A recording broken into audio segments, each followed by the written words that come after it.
Welcome to the Acer Predator pre-show. That's right, it's time for the Acer Predator pre-show here at the CIS Minor at IEM Katowice. My name is James Banks and I will be your host throughout all of this for the CIS region. And my oh my, do we have a games set on your hands today, because we get to see the first team that will qualify off towards the major, but we'll also be seeing one team go home. And to help us understand all of that, will be joining me is Pimp and Blair. And firstly guys, how are you doing? I'm doing good, James. What about you, Blair? It's -8 outside, I love it. This is a very different culture shock for you especially. I like it though, to be honest. I like seeing new places, visiting different places, and of course, snow all around. It still reminds me that, you know, it is still winter, it's still it's still, you know, cozy, it's got a Christmas vibe, still going, although it's been a while since that's been There's done a with. limit though. -8 degrees is just a tad too much. Listen, I'm going back to 30. Screw you. Yeah, so... He's like on a constant holiday, basically. That's what Blair gets. So this is like a nice thing for him. Either way, games on our hands today, and we'll be starting with Spirit going up against Gambit. So we're going to take a quick look at the bracket so you guys can see all the games that will be coming your way. Yeah, and we have Spirit going up against Gambit, and that's after 2 games yesterday that unfolded, as you can see on your screens right now. Avanga winning 2-0 against Spirit. There was really no doubt about that one. That was a very dominant performance by the favorites coming into this CIS Minor. Whereas for Gambit, they had a close game against Winstrike. They could have won it, they should have won it, some may even say, but they ended up losing 2-1 to the surprise package of the CIS Minor so far, which leaves us with Spirit and Gambit in the lower bracket. And as you said, James, one of those two will be going home tonight. Oh, it's been a rough ride as well, especially for Gambit here. Yeah, Gambit has, that's the thing, right? Like, we look at Avangard, we look at Gambit. These are the two teams we expected to make their way out of the minor. Avangard, of course, have shown that they, even though they did lose to Winstrike initially, they show that they bounced back really strong, right? They've only lost, I think, 1 map so far in this entire tournament. Gambit, on the other hand, it's been kind of up and down. Sure, they lost, but they fought back all the way from the lower bracket. They looked very convincing. And then yesterday against Winstrike, when it came to Overpass, I kind of felt like the Gambit kind of had it in the back, because when it went to Dust 2, we were like, that's a map the Gambit are very comfortable on. However, as messy as that map was, it was kind of entertaining as well, but it kind of told a story of Gambit when they seem to run out of ideas real quickly, especially on a map that they're very comfortable on. And Winstrike, they didn't try anything special. It was literally, it almost became a joke at one point. Just keep hitting long until they make it work, and it kept working time and time again. That worries me, because now they're going to be going against Spirit, who, yes, they haven't been the best team so far, right? Sure, they made it all the way to the playoffs, but if you look at the way they played, they hadn't had to play that great in opposition, so to speak. The wins have been against so-called weaker teams. So now, you know, you would still be like, yeah, Gambit should still win this and move on in the lower bracket. However, looking at the way they played yesterday, I'm not too convinced right now. I definitely agree. I think we got to see the lack of quality on Gambit yesterday, without being disrespectful by any means. This is not the Gambit that won a major 1.5 years ago. Some missing pieces within that lineup, you know, some new players coming in, players that needs to find their place, players that need to elevate their level, so to speak, and grow as players. But for now, Gambit is not a team you can expect just cruising through a CIS Minor. And we got to see that lack of depth and quality in the squad yesterday. And this is one of the things, right, when we talk about Gambit, everyone's like, oh yeah, ex-major champions, but this is a completely different roster. We have a mix of some of the old guard in there, and Mo and Dozier. Bondik, who wants to be a star player, but yesterday in their games, he was the one that really needed to show his star potential, and it didn't come into fruition. Yeah, it seems like a little bit of a misplaced ambition to me, to be completely honest with you. By no means is Bondik a bad player, but I don't think he's a star material player. Not the way that he plays. If you look at the way he plays right now, he's sort of like, I wouldn't say he's a modern Cold Zero, but he's a very passive rifler. He's not the most aggressive type of player, and he often likes to stay back and take the more calculated fights and calculated risks, which in itself is a very great attribute to have to play, just not if you want to be that explosive, aggressive star player from the CIS region. So maybe it's about time that he figures out his role, you know, and you know, search his identity and find his place within Gambit and makes him, you know, a very valuable member in that regard, and then they can go search for another player that can be that aggressive type of rifler, which maybe will be the Axel guy who's, you know, showing glimpses of potential, but for now, we haven't seen it unfold completely. Absolutely. Like, if you look at, like, just touch upon Axel, he has gone from strength to strength this entire tournament. Day one, he was kind of lackluster, then he's just gotten better and better, but I just want to point out Mo. We brought him up as, like, he is the star player, he is the star opper, and has been by far the best player in this Gambit side, right? Alongside Mir, who's quietly been putting in the numbers. He's been a consistent, rock, so to speak. Dosha, let's be honest, we haven't been expecting much from Dosha. He's kind of like a support player. As long as he gets a few frags, does his job, that's great. And he's been doing that job. But like you mentioned, when Bondik has the same rating as Dosha has this entire tournament, that's not really something which is going to give you much confidence in this team. But yeah, Mo has been phenomenal. We need a trio of Mo, Mir, and of course Axel to really step up. But like Pimp mentioned, Bondik needs to wake up because now it's do or die. Even if they beat Spirit, they're going to be facing off against either Avangard or Winstrike. And Bondik, if he's going to continue this form, which he's been having this entire tournament, or rather the latter half of the tournament, is really not going to work out. Well, let's take a little bit of a closer look at one of the members from that Winstrike team, because they certainly did come to upset the balance a little bit here. We're going to be looking at Quick and just some of the highlights that he managed to pull off so far throughout the CIS minor.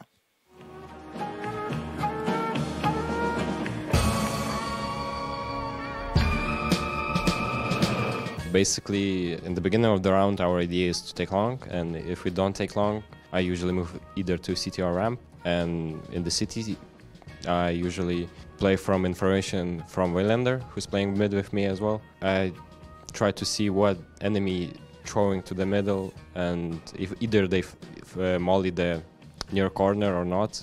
And if they do, I usually try sometimes to move around the corner, because if they molly it, they usually don't check it and stay anti-flash. So Waylander peeking, and when they see Waylander, I usually come from the corner and kill 1 or 2 guys.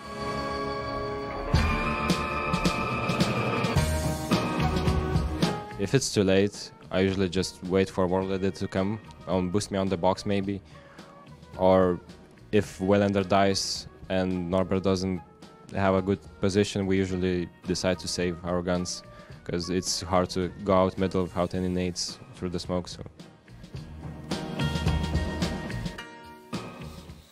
We get to learn a little bit about the play style of Quick. Now, he was one of the heavy hitters, guys, coming into yesterday's game, which actually helped them secure that win. I remember some fantastic Deagle plays coming out that really upset the balance. A player with potential, a player that, as was showcased in this video, has a great idea of how he wants to play and how he wants to play off his teammates. Yeah. In general, that entire team is just a team on the uprise, and I was very surprised to see the level yesterday, Blue. Yeah, absolutely. Like, there were so many rounds when we were playing against Gambit yesterday where it's like, all right, they're kind of out of this round, and Gambit got a little too, they're like, all right, we can take this fight. So they probably have pistols, and boom, boom, boom, boom, boom, rounds done, 5 Deagle headshots.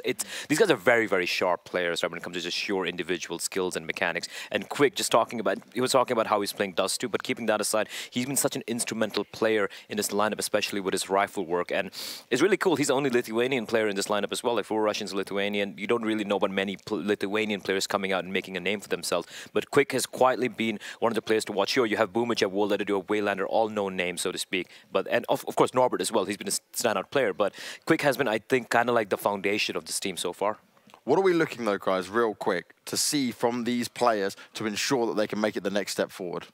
I mean, we need to see them step up, especially Gambit. I think it's safe to say that if they don't step up from yesterday, Spirit is going to be too big of a task for them. I don't think Spirit is a bad team by any means. I think they've showcased some decent Counter-Strike. They played some close games, and they could be finding themselves in a situation where going up against a team like Gambit is not necessarily a scary thought for them. Gambit has not shown any, signs of complete dominance. It's been lackluster throughout the entire tournament. The thing going for them, and we keep ourselves, keep mentioning that the entire time, is the fact that they do have experience. They've tried it before, and as said yesterday, they like to play backs against their walls. So Gambit is by no means an easy opponent, but if Spirit plays up to the level we've seen so far, and Gambit is not getting any better throughout the tournament, this will be a close matchup.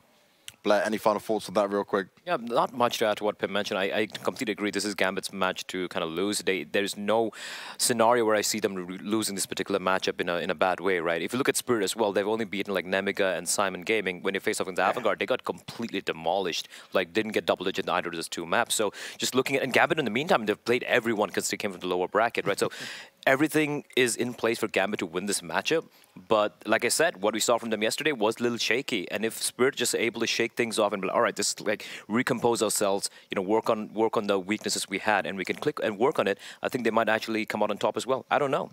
Hey, we don't know. We will be finding out, and we'll be breaking the games down in a little bit more detail for our first game of the day, which is going to be Spirit versus Gambit. So thank you guys for that. That is the end of the Acer Predator pre-show. Editor? It could be an editor. I might be an editor one day, especially if I lose my job as the host. But for now, we're going to go to a break, and then when we come back, it will be the pre-match, and we'll be breaking down exactly how we think the first best of 3 is going to go, and who will be going to that lower bracket.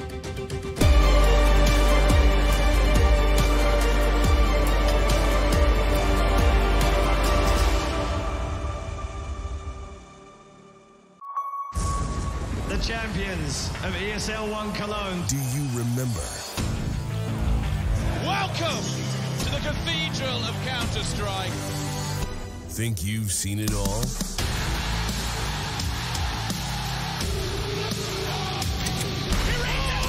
raised it! Are you ready to be a part of Counter-Strike history? ESL One returns to Cologne in 2019.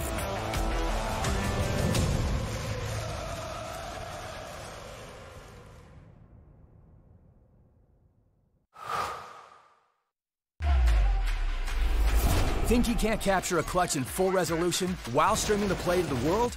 Watch this. Game, record, stream without compromise on Intel Core i7.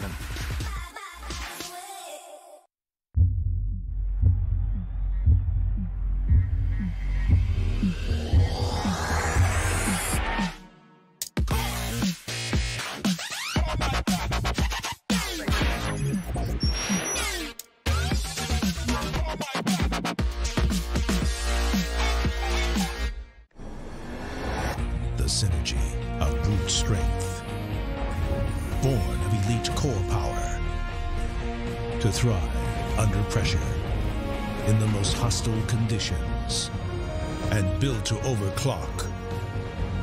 Prepare for combat. Go forth and conquer.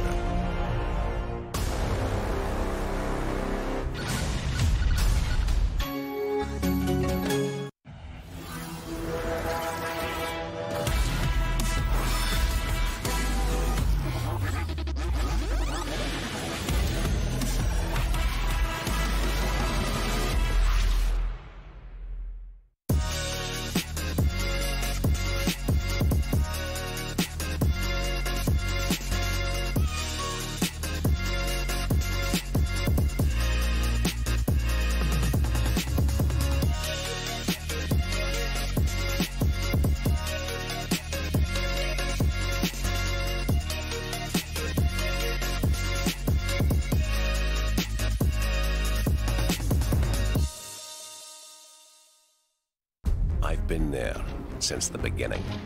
Every map, every frag, every moment.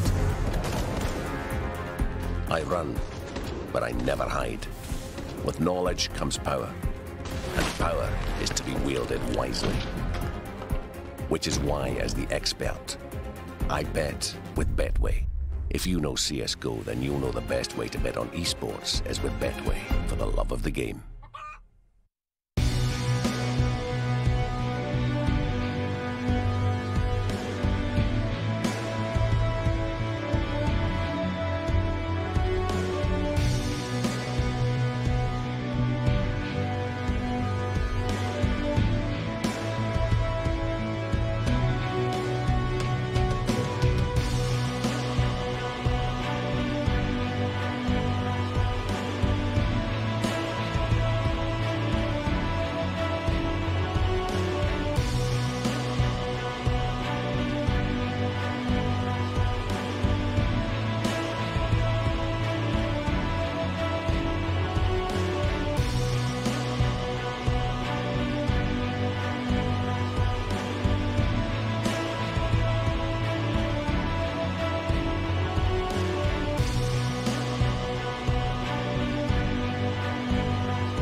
Vodafone presents the pre-match. It is the Vodafone pre-match, and it is time for us to break down a crucial game between Team Spirit and Gambit. One of these teams will be eliminated, and it is do or die across the board. They want to make it to the minor, Pimp and Blair, but their chances are looking slim. It gets harder and harder from this point on, and where is this game going to go? It's a good question. I think as we a little bit alert to in the pre-show, the fact that we have two teams who Spirit is playing, to the level we expect, I guess. It's not, above and beyond that, but it's at a decent level. Whereas Gambit is a team right now that we expect more from. We know that it's not the same Gambit that won the major 1.5 years ago. We know that they're missing Adrian. They're missing Hobbit for that matter as well. It's not the same team, so to speak, but it's still a team that should be able to, I wouldn't say cruise through a CIS minor, but they should be able at least to qualify. And by the looks of it right now, as you said, they're only one loss away from going totally out and not even being able to go to the major at all. So in that regard, I'm really interested to see how Gambit is approaching this one. They're the favorites. They should be coming in a hot and blazing, Blur. I don't think they should be overthinking things here. Just stick to what they're good at. Because when I look at Spirit, I see a team who are kind of in between like two different levels of CS, which you're seeing in CIS. You're talking about Avangard, Winstrike, and Gambit. Yeah. Gambit to a certain lesser degree, of course, and then you have, of course, Simon, Nemiga, Pro 100, Prostas, some people call it over here, or the local guys call it, and of course, run time, right? They're right in between, because they won against Simon Gaming, they won against Nemiga. Again, not too convincing either. If you look at Mirage, we saw both the Mirage games they played, huge lead, looked like a better team, and all of a sudden disappear off the server, but they managed to pull off the win against Avangard, who are right now, alongside Winstrike, the best two teams here. They have just completely, been destroyed, completely dismantled, so to speak. Gambit, on the other hand, have been able to hold their own. And speaking of Gambit, like this one guy, we spoke about him earlier on the pre-show as well. Bondig right there. Couldn't barely make him out. Yeah, Bondig right there. There's a lot of people on this. A lot of people on the screen, especially the names. Like you can see his names as cramped up over there. But we got Bondig, we got Axel, we got Mir, we got Mo, we got Dosha. Mo has been doing his job. Dosha has been a pretty decent player as well so far. Mir has also been a solid rock. Axel, the young star, he's getting to fill in the star role, so to speak, or the second star role in the team because he had a very slow start. But Bondig, he's the big question mark in this lineup here. He's a guy who needs to step up, and I think the problem with Gambit lineups in general is the fact that they lack quality, they lack star power. Yeah. You have Mao in there, who used to be one of the best AVPers in the CIS region, a guy that could go toe-to-toe with some of the best in the world, but he's a very defensive AVP. He's not an AVP player who takes charge of the games and sort of, dictates the pace in that regard. They have no player right now, and that's, my big problem when you're looking at this team composition. They don't have a player who dictates the game or takes charge of the game, and that's a problem for Gambit. Now, before we get onto Spirit real quick, I just want to ask you this, Pimp. Do we think this is now a work in progress for Gambit? Do you think it's like, okay, let's build Axel and Mir up so they can fill that start role? It depends on how much they're going to progress with this lineup. It depends on what the ceiling, so to speak, is for these two individuals as players. I think there's potential for both of them. I think we've seen Axel play better and better, and I think we have seen Mir, be a hardcore entry fragger from time to time. The problem with that is that they're not consistent at all in the way they're doing it right now, and when they're facing better European opposition, there's no way they're going to be as effective as well. So it's definitely a work in progress. Whatever the limit and whatever the sort of potential is reached already, I doubt, but there's a long way from being able to qualify from a CIS minor to actually do damage at a major itself. Oh, massively so. Now, looking at Team Spirit, both Dimmer and Coldy were racking up the scoreboards, right? They were looking strong. Sum Da Young was also up there, but he really dropped off yesterday. A big factor in why they are now in the lower bracket. Yeah, that their showing against Avangard was extremely disappointing, to say the least. I mean, they got 11 rounds in 2 maps, overpass and Dust 2. Yikes. Yeah, that's a yikes. That's a big yikes right there, right? But Demo did manage to hold his own. Like, even though they lost, he was kind of like the, the shining light, so to speak, in that lineup. He did manage to hold his own against a much better opposition. Coldy and Dafka was doing their work as well, but Sum Da Young, like we mentioned, he had a pretty decent start initially. He had a lot of crucial rounds here and there, but he just fell off. He just completely fell off. And Sotfik, he's not supposed to be the star player in this lineup, so I'm not going to be really, hate on him so much. But yeah, I completely agree that STY, Sum Da Young, needs to really step it up if they want to counter Gambit, because man for man, even if you're looking at Dima, even if you're looking at Dafkas, all these guys, and then you compare them to Mo and Mir and and all these new guys, Axel, for example, in the lineup, I really don't think they match up man for man because of pure firepower. The biggest problem for Spirit coming into this matchup, and also what we saw yesterday against Avanga, is that they're facing another team that is playing, you know, I wouldn't say perfect Counter-Strike, but they're playing Counter-Strike that is very structured and where they have a certain plan with what they're doing. Yeah. I think Spirit is a team that thrives well when they're playing some sporadic Counter-Strike and when they're playing, you know, sort of like, I like to call it in the Indian Counter-Strike in a way where it's just, you know, all over the place, constantly, you know, fights, constantly taking duels, and it doesn't even make sense from time to time.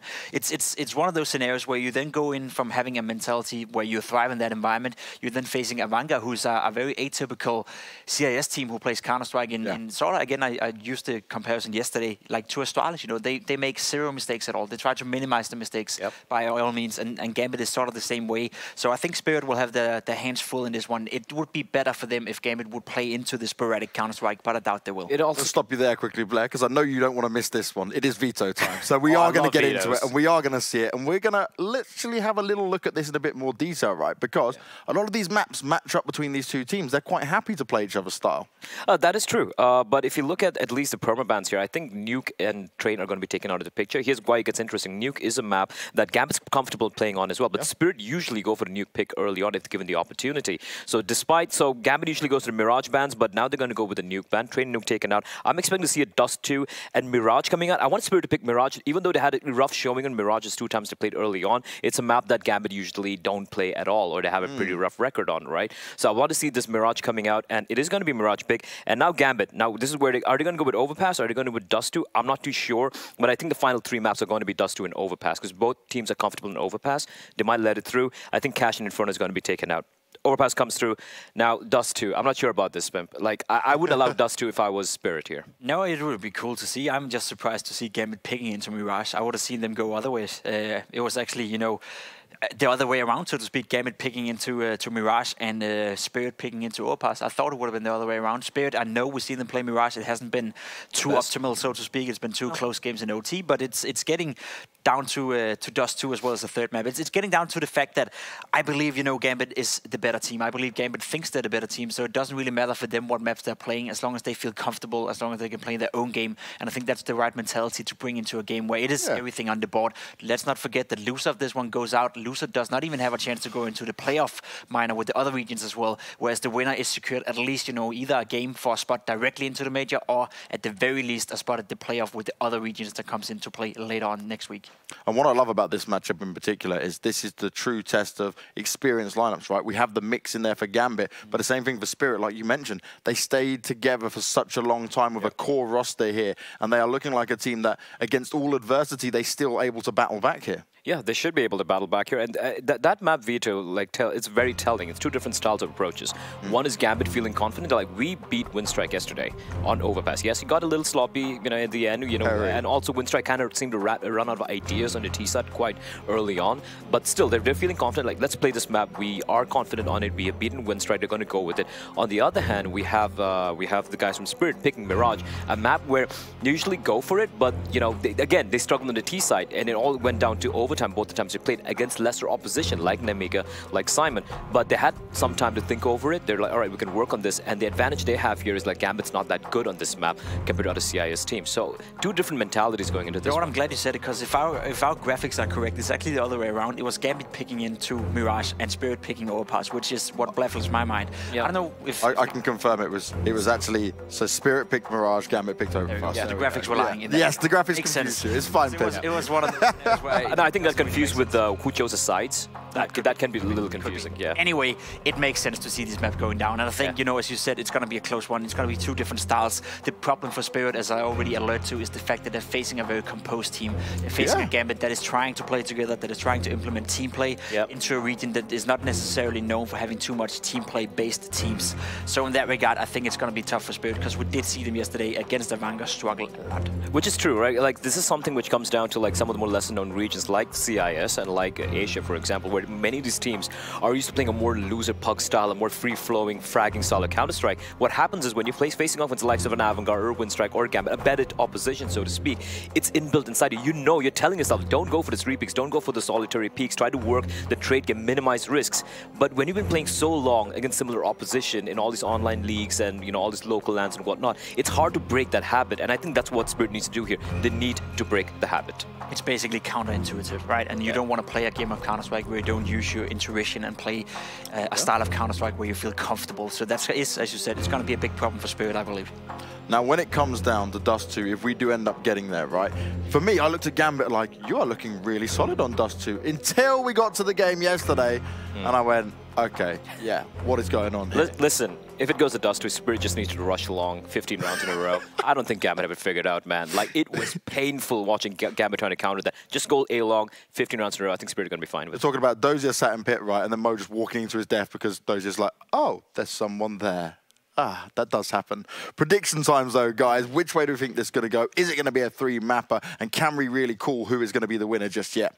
I think it's going to be a close one. I think Gambit is going to win this one. I think they have the experience required. I think they individually is on par with Spirit Gaming. I'm having a tough time seeing how it's going to go to 3 maps, to be honest. I think Gambit is going to go in here, they're going to get the job done, and we're going to see them play one more game tomorrow. Ooh, Blair, anything to add? No, I completely agree with him on this. I'm going to echo him on the fact that it is going to be 2-0. I don't see, even though they went with the Mirage pick, I think Gambit can play that map pretty decently. Yes, they don't play that often, but I think they have the right elements. It is a map which is not like Dust 2, which can kind of spiral out of control. I think they have everything going for it. And I don't think Spirit have had, even though they had a day or whatnot, I don't think they've had enough time to fix the problems they had on that map. It is going to be 2-0 to Gambit.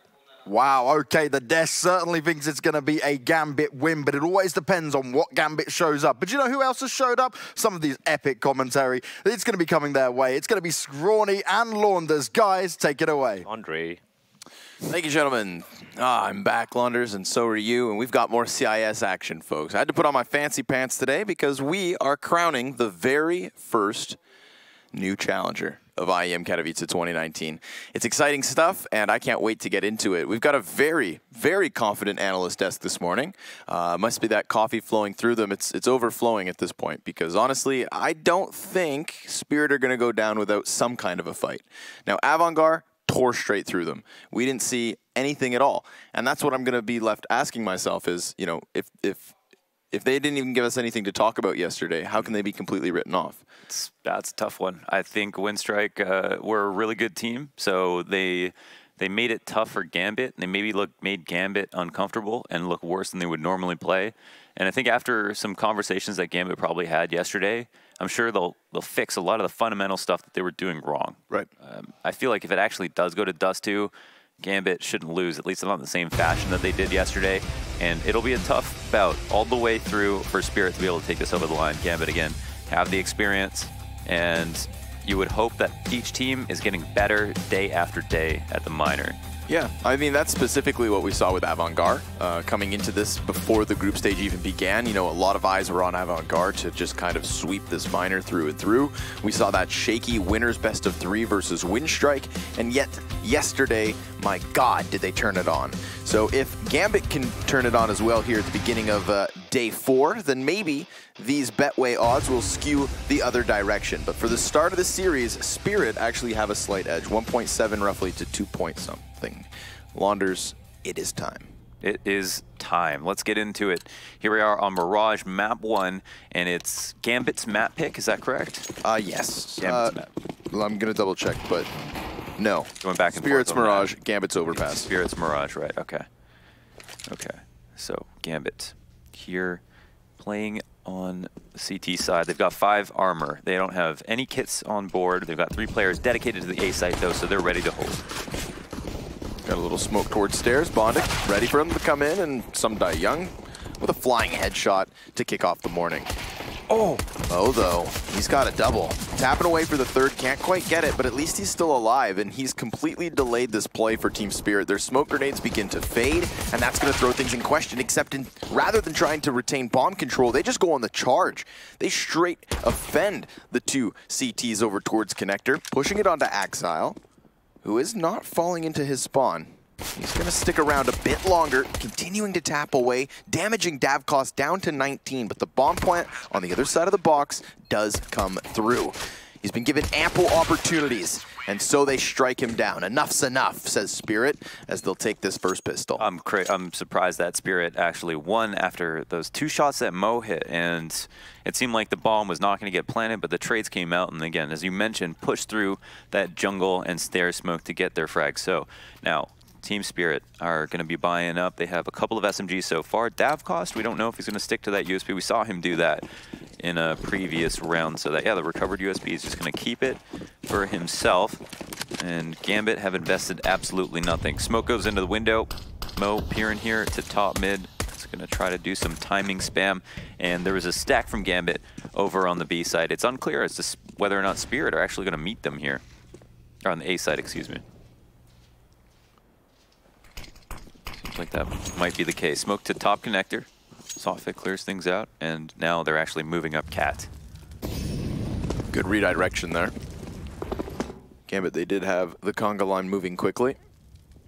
Big old stack on the side of the smoke. I would feel bad for the poor sucker who they hope would walk through, but that is not the case. Everyone from Spirit heads out towards the B site. They'll find it for free, and now the ruse is up.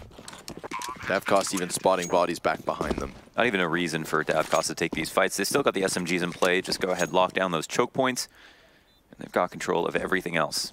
This is a beautiful start for Team Spirit. No losses. Not in the halls. A couple players poking around the jungle and window. They'd be happy to recycle these. Gambit are also not going to be too concerned about getting a kill. They definitely would like to, but ultimately giving up money is not that good for them, and they'd end up losing 4 players. Last one goes down in the connector. Team Spirit win the round, 4 alive with 5 kills. Bomb goes off as well for that extra little bit of money. We're off to a strong start with some bank built up for Team Spirit. Yeah, that was 4 MAC 10 kills for SDY. Oh, I like that pink. I was going to say, yeah, that's Doja a with good combo. I mean, I've seen those, I believe they're Zowie mice. And now I've seen, now the matching mousepad. Yeah, it's the Divina. It's a new Zowie. That looks awesome. Yeah. I really like that. Doja with a touch of class. Mo trying to jump over smoke. It's a very aggressive stance for Dima. He charges right into Mir. Waiting and ready. Frag goes past. Sotvik, what? Wait, what? He just missed the window jump and fall to his death because of it?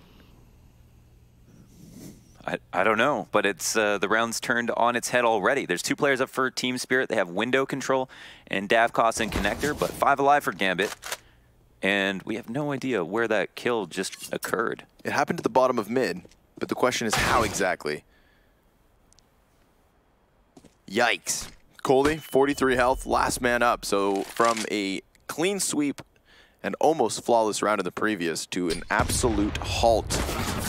That is Gambit with 5 players up the moment they have those guns. Nice. That was a good round for Mir. He threw a counter smoke and almost got killed by the player who jumped through it, but because the smoke went off and he got the kill, there was no way for for Team Spirit to trade that frag, and then obviously some shenanigans at mid allowed them to get even more kills without losing any players or map control. So it was fine for them to give up mid control, and that's a strong thing to be able to have on this map. If you can play a passive setup and get away with it, Team Spirit will have to crack open the defense in another way. And even though they did a pretty good job on the first and second round, second round, excuse me, not losing too many people, they do not have enough money to rebuy.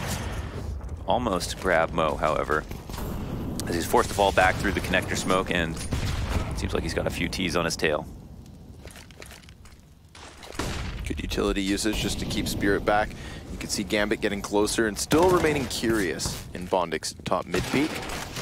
He sees 2 players at the very least, comes back for second servings, nearly with a 3rd dish. But SDY will stop him and then lose bomb as it is Dima to lose his head. Tied up at 2 immediately. Again, Gambit moving through the motions. Mir's going to be a really good Cat player just because of how much he was fragging yesterday. Even though they lost, he was outperforming every one of his teammates, especially on overpass, was doing a fantastic job. And Cat is one of the most high frag positions on the map. There's a ton of angles to work with. You're dealing with mid, and then the odd B rush you're going to be involved in, but you're also stopping underpass defaults, connector pressure, and potentially retake kills on A, which will come very often. So here in round 5, the full buy up for both teams, and it's kind of an A default with 3 players here holding the bomb. Axile might have a lot of action on his hands. First kill comes out, and it's not him who is the victor. No, it's a swift takedown on the initial A player to the favor of Spirit. Mo rotates over. A little bit of utility downrange, but I don't think they realize just how close Spirit are. Now they know. Bondik, having stopped the first player, spots another. And he's pinned into the corner because of the flames. Dies to it, and Mo catches Davkos straight thereafter. The bomb thrown out into the open. Remember, Mir is still on ticket. So as that smoke fades, he could be able to skewer the next attempt from Spirit, but things do come to a halt. See, Mir's already in a rotator position. Sotfik up in closet. He's trying to feel out his options. There might be an opportunity, but Doja's got the better gun. Yeah, now it's all in on A. Mir spotting Coldie, cleans it up. I feel like that chair player really needed to activate because you could see moments after then everyone from Spirit just try to scramble, try to take that A site, and obviously Mir waiting. That was a nice frag. Here, Mo drops the bomb carrier, and if the bomb went down in the smoke, whole different round, but you cannot discount dropping the bomb carrier on an A execute because once those smokes dissipate on CT and jungle, then it's just a whole different game. There's no free plant on the entire site unless you have extended map control into deep jungle, into CT spawn. That makes it a whole lot harder. So really nice shot from him once again. And now it's back to pistols for Team Spirit. Shot miss from Mo one more time, but he gets away relatively clean. A little bit of health loss, but he knows now that there at least was one who was trying to grab a hold of mid control. Doja is going to be a big threat with the AUG in the back of B. So Dayan will be his first target. Seeing nearly every shot off that first magazine. Doja immediately jumps outwards to help Mir, and they've seen these two players double back. Why? Because Coldie's got his footing on the A site. However, he's been spotted and tagged up substantially. Bomb all the way back through the depths of which it came, and Davkos joins through connector. Now this is an awkward spot for Gambit. They've got these two players coming out from Marketplace, and while Mir is still inside ladder room, that gives them some vision, would enable someone to maybe try and crawl through this hole. Good trade potential off of that, but this is Spirit happy. They've got their bomb plant. They've still got a little bit of an opportunity to further the damage now. If Mir dies, then this is a very one-sided because it's just going to be singularly pushing out through ticket, and there's an active flank coming in from behind them. That's Coldie, who was never cleared from jungle, about to strike, and he does hit Mo instantly. Now bomb's halfway gone. There's still a chance for them to regain control here, and they do, but you could see how Spirit were really making them work for it. Yeah, if he could have made more of that, that would have been maybe a different round. But Gambit forced into the rotation of CT with 3 people, and Coldie locking into window was huge. So time got close. There was a chance that the bomb could have exploded. Gambit, however, handled it pretty well. The trades were quick, and that's all they ended up needing to do. Now, Spirit at least got the bomb plan, as you mentioned, so there will be a boon for their economy. And on top of everything that they've spent, they've got an extra couple $1,000s in the bank. So Team Spirit down 2 rounds, but not out by any means. Mo pops the CPL window, and then ends up, I think, trying to go for the cat jump and falling. But instead could have told his team that he was rushing connector. Right. It's calculated, guys. Exactly. Everything deliberate. Some damage dealt early on. As deliberate as Sotfik falling to his death. Just denying money, guys. You guys just don't understand. Just don't get me. Davkos not going to get anything off the op immediately, but luckily for him, his teammates, more than competent. Coldie flies out from Palace, and just one man shows the A bomb site. That's one hell of a way to crack it wide. Coldie has been like pretty versatile and proficient, and he's got these explosive multi-kills. Many rounds yesterday. Is definitely impressed for sure. Here's a round where mid-control goes well, but then Coldie off of the mid-control is able to come out of Palace. Now the #1 threat for you in Palace is a stairs player, connector player, because they can come and peek you at any time. They can throw nades over the stairs. It's much harder for you to kill them than it is for them to kill you. But if you have somebody taking control of mid, then the connector player is forced to hold their attention towards connector, and that means that you can peek out, swing on somebody on default, potentially swing on an op that's standing on top of ticket, which is a little bit more of a volatile position, but you have a lot more options. It's very scary. And the other thing is the window player isn't going to be in jungle holding you as well. Now, this does come down to if you smoke window or if you're leaving it somewhat open or using Molotovs. You're making it feel like the CTs have an opportunity and they still have to watch their backs. But Cold-E took advantage of that gap in that timing window where there was enough attention and it was early enough on that they fell asleep at the wheel for just a moment when it came to watching the Palace. Sometimes CTs will smoke it preemptively before they go deal with mid. And from now on, they'll always be concerned about the thought of a Palace lurk that tries to get aggressive. Would keep an eye on Cold-E to see if he can try that and try to pull that off one more time. Many of the top kind of AD defaulters or Palace players in the game will exit Palace 2, maybe 3 times and a half. And the most part, they're waiting for CTs to push and they try to get that kill. And that's the safest way to do it. But again, you have a play like that, it can be a total game changer. One of those positions whereby, you know, if you don't have it, you're not always punished because Gambit aren't regularly going to throw players up into Palace. But it's such a favorite fight for a Spirit player to just wait behind those pillars, get the 5v4, punish them for information. If there's only one A-site player, like there currently is for Gambit, well, you can see them flood forward. Spirit have hit the A-site 2 rounds in a row. That's where they found some footing. Once to no avail, and obviously a clean sweep in the previous. But this one starts off with a B hit. Eventually, Team Spirit, who were poised to take A straight from the get-go and were only using SDY as a distraction at B, they come wide. These footsteps won't be heard, but they will be telegraphed. It's understood that somebody's probably going to go to CT. And now it just comes down to Davcost. Yeah, he's lost his teammate. He can still get his bomb plant. Now, he may anticipate one player moving back towards window, but does he think they both go? There's no way he would know. Oh, this could be huge. He's got to turn his attention in just a few moments. He doesn't find the CT player, and the stairs peek is out. That would have been massive. Would have instantly cut it down into the 1 versus 1. He knows that AK's there if he wants to go for the hot swap, but speaking of hot, his feet on fire. Ample opportunities there for Davcost to at least cull the numbers, but not going to happen again. So 5-3, Gambit back on the board. Multi-frag for Bondik this time around. I like that he jumps up in the Palace as kind of a call out to Gambit that they're going to take their time on the peak, and also because he has the op, he can constantly threaten CT while he's rotating into this fantastic after plant position. But Gambit have done a good job of making these kind of heinous rotates, these big rotates in late round situations, back and forth. Mo especially, as soon as the op goes off, he doesn't assume that he's going to be able to get another pick from that same angle and relocates. Seems like a very safe thing to do. Davcost does a bit of damage to him, but goes down. That's more important. Mo coming out with the op duel on him one more time.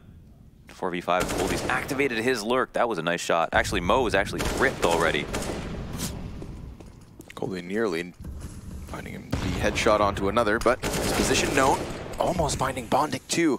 He's lucky to be alive himself. There's just too many players coming at him. Good attempt by Cold-E once more to try and throw an opening onto the A site. You can see the bomb was rotating over.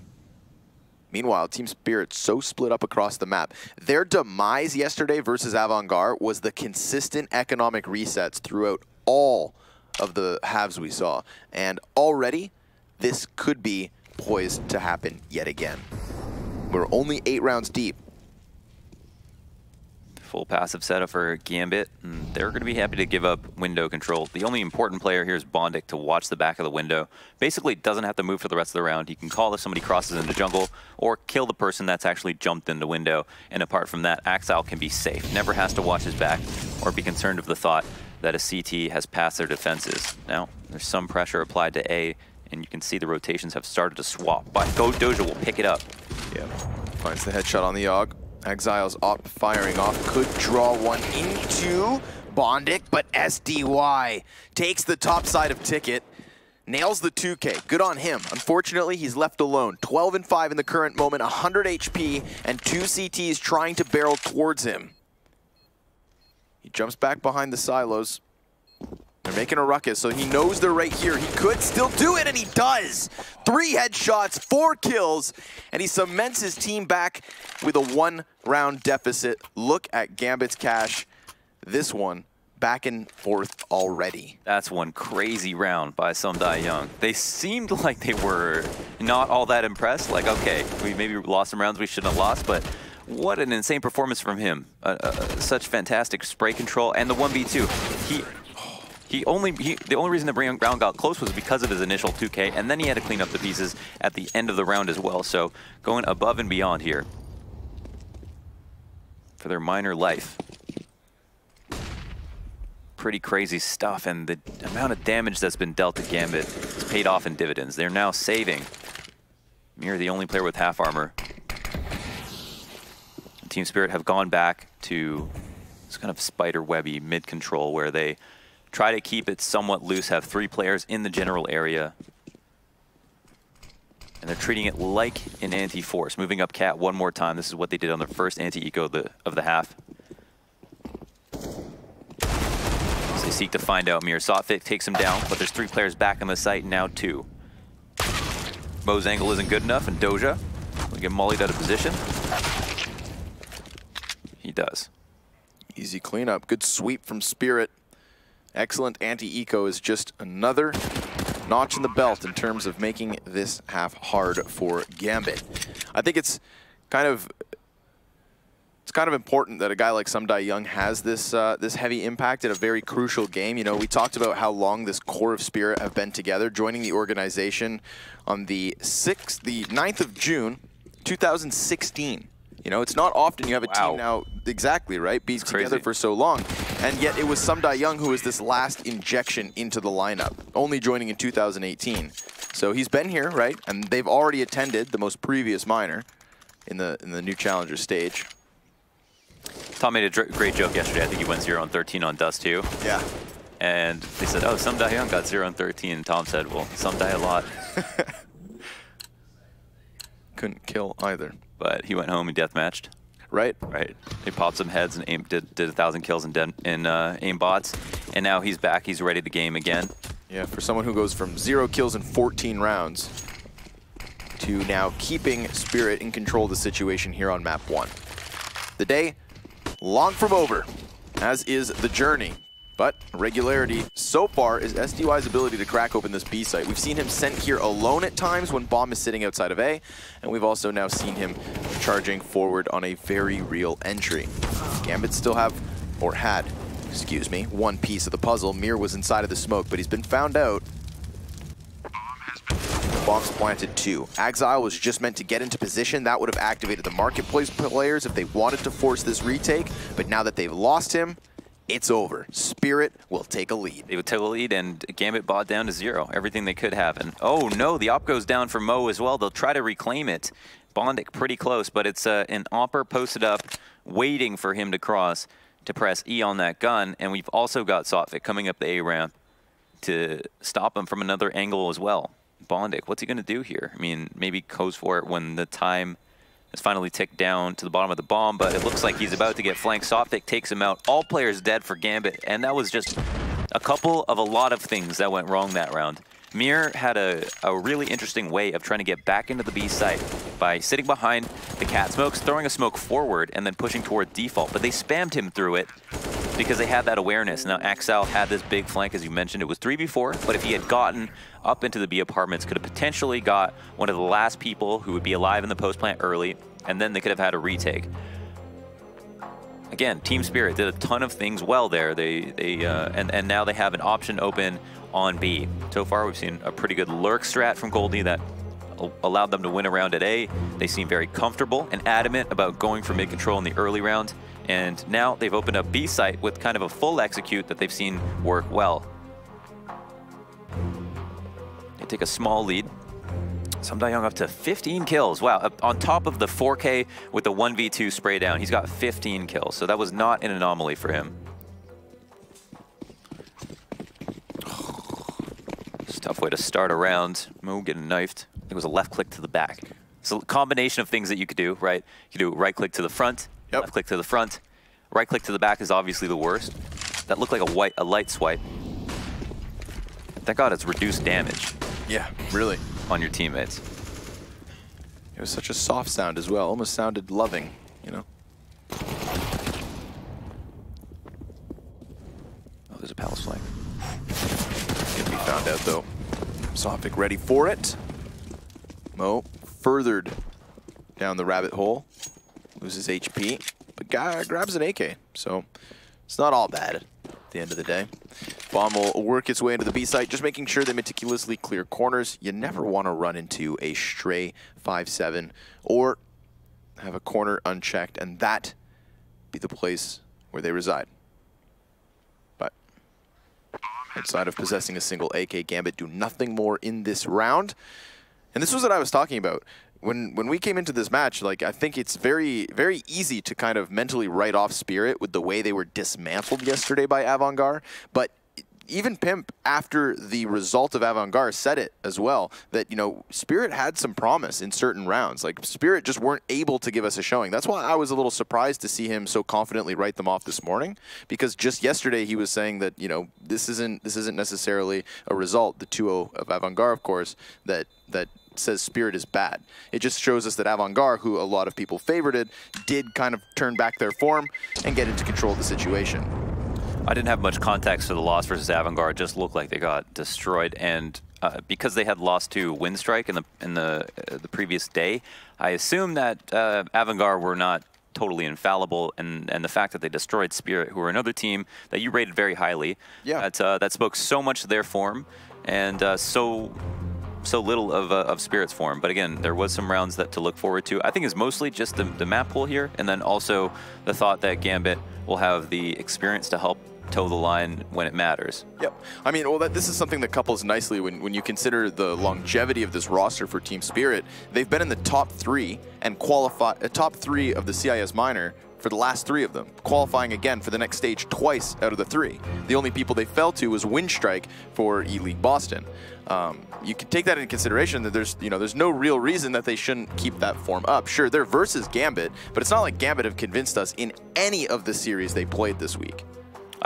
They're the least impressive team to me, considering how kind of what their stature is as a roster in the kind of pantheon of good CSGO teams, right?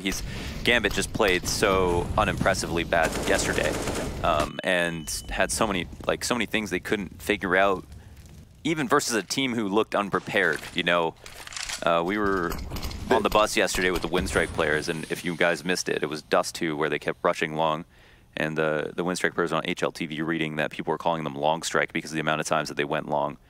And it's like, oh, Gambit couldn't deal with that even. But we're in a new match. New day as well. Samdai Young is also playing like a new player. Bondic, however, is here to clean up. Nicely done, keeping his head on a swivel, doubling back between the two. Knew he was being pinched upon. And not always easy to come out with more than one frag in those sorts of situations, but it's not much more than Bondic here for Gambit. Only 2 casualties for Team Spirit in the round, and a very swift A-hit if you take that into consideration. Just flying up connector. Yeah, just punched up for that connector control as soon as possible, and went ahead with the split since all of that map control was given to them. I mean, that's pretty much the 2 keys to the puzzle for hitting A is, can you get into connector? That's usually where the most bodies fall, whether or not it's your team or the others. And it's usually the CTs that are quite adamant about stopping teams from taking control of it. But they wasted no time, didn't allow for Gambit to go and try to reclaim it. And now Gambit have to save. They've got Mo, who has an op at the very least, is moving out to Cat. And Team Spirit, I don't think they're going to be totally aware that this is a save situation. They might anticipate some type of force, but they know it won't be great. Some damage dealt here to Bondic. Moseying around at A ramp. I like that Mo's not playing too scared, you know, not just trying to hide inside of a bomb site, but rather looking for a fight. And he never even sees it coming. Davcost shows just the top of his head and blows Mo's brains all over the back wall. Doja grabs the op. He's going to try to reposition himself to the top of the ladder, but Spirit have circumvented the threat by going entirely in on ramp. Hell, they're even going to get past this double palace push. Could make for an interesting situation if CT's doubled back, but obviously Coldy keeps his mind nice and clear. Focuses on the fact that the players could have been in there. Now that op's been dropped a second time, retrieved again by Mir. He'll find Coldie, so finally Gambit get themselves at least 1 kill, but the fact that it comes after the bomb plant just goes to show Spirit in full control. Did Bondic show face at Palace, or yeah, it looks like it just took his time. Could have used his teammate as a bait to try to peek at a Palace one more time. Instead, we'll secure this extra AK. Usually you want to have your teammates exit the same way, but it seemed like they were assuming Gambit were going to just turn tail, go hide on the extremities of the map, wanted to split up to try to hunt them down. Moving into the last round now, and Spirit have tons of money. They would like to take these guns off of Gambit. Gambit will buy no matter what. The AWP would probably be the most valuable weapon that they couldn't re-afford. But no, they've got money. Mir and Bondic both are paid up. This is just fine. That was the most inconsequential exit situation possible for Gambit and Spirit. Pretty decent kill there from Davcost for sure. Could have really turned the tide. Think about the way that Team Spirit went all in on ramp. Well, it's made possible by the fact that Davcost clears out mid. Mo would have been a very real threat had he been afforded the ability to jump into connector and try to skewer that A site. But he's the first to fall. The only man equipped in the previous round and the first to die. You never want to see it. Almost every time that they've gone A this way, Axile has played close A ramp. And it looks like he's slowly drifting back towards it, but is settling now at default. Somebody comes running and gunning out of A ramp. Davcost takes him out. Sotfik takes out his help. And now it's just the rotators and Bondic and Mir. Zero mid control at all there for Gambit. Look at the way Sotfik just blindsides Mo. He never saw it coming. They're going to try to get this boost off so that eyes can be had on the bomb site. Plant going to be for Catwalk now because SDY clears Doja. This has turned into one hell of a T-side coming out of Team Spirit. They seem to be getting better and better every round and more confident about their T-side strats, and it's not one of those situations where they lost so many rounds that is in vain. Instead, they've gotten 10 in total if they deny this retake, and that would be a huge ask of Gambit to pull this off at this point. Yep, running in and to no avail. So, like you just said, 7 rounds in a row because of SDY's 4K and 1v2 clutch. Ever since that point forward, it was a clean spree from Team Spirit. Can they continue this success into the second pistol? We'll find out after a quick little break.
back and forth beginning here to map 1 between Spirit and Gambit, but Sumdai Young takes control of the situation in round 9, drops a 4K, a 1v2 clutch, and at that point it seemed as though he had crushed Gambit's Spirit 7 rounds in a row straight off of it. See what you did there?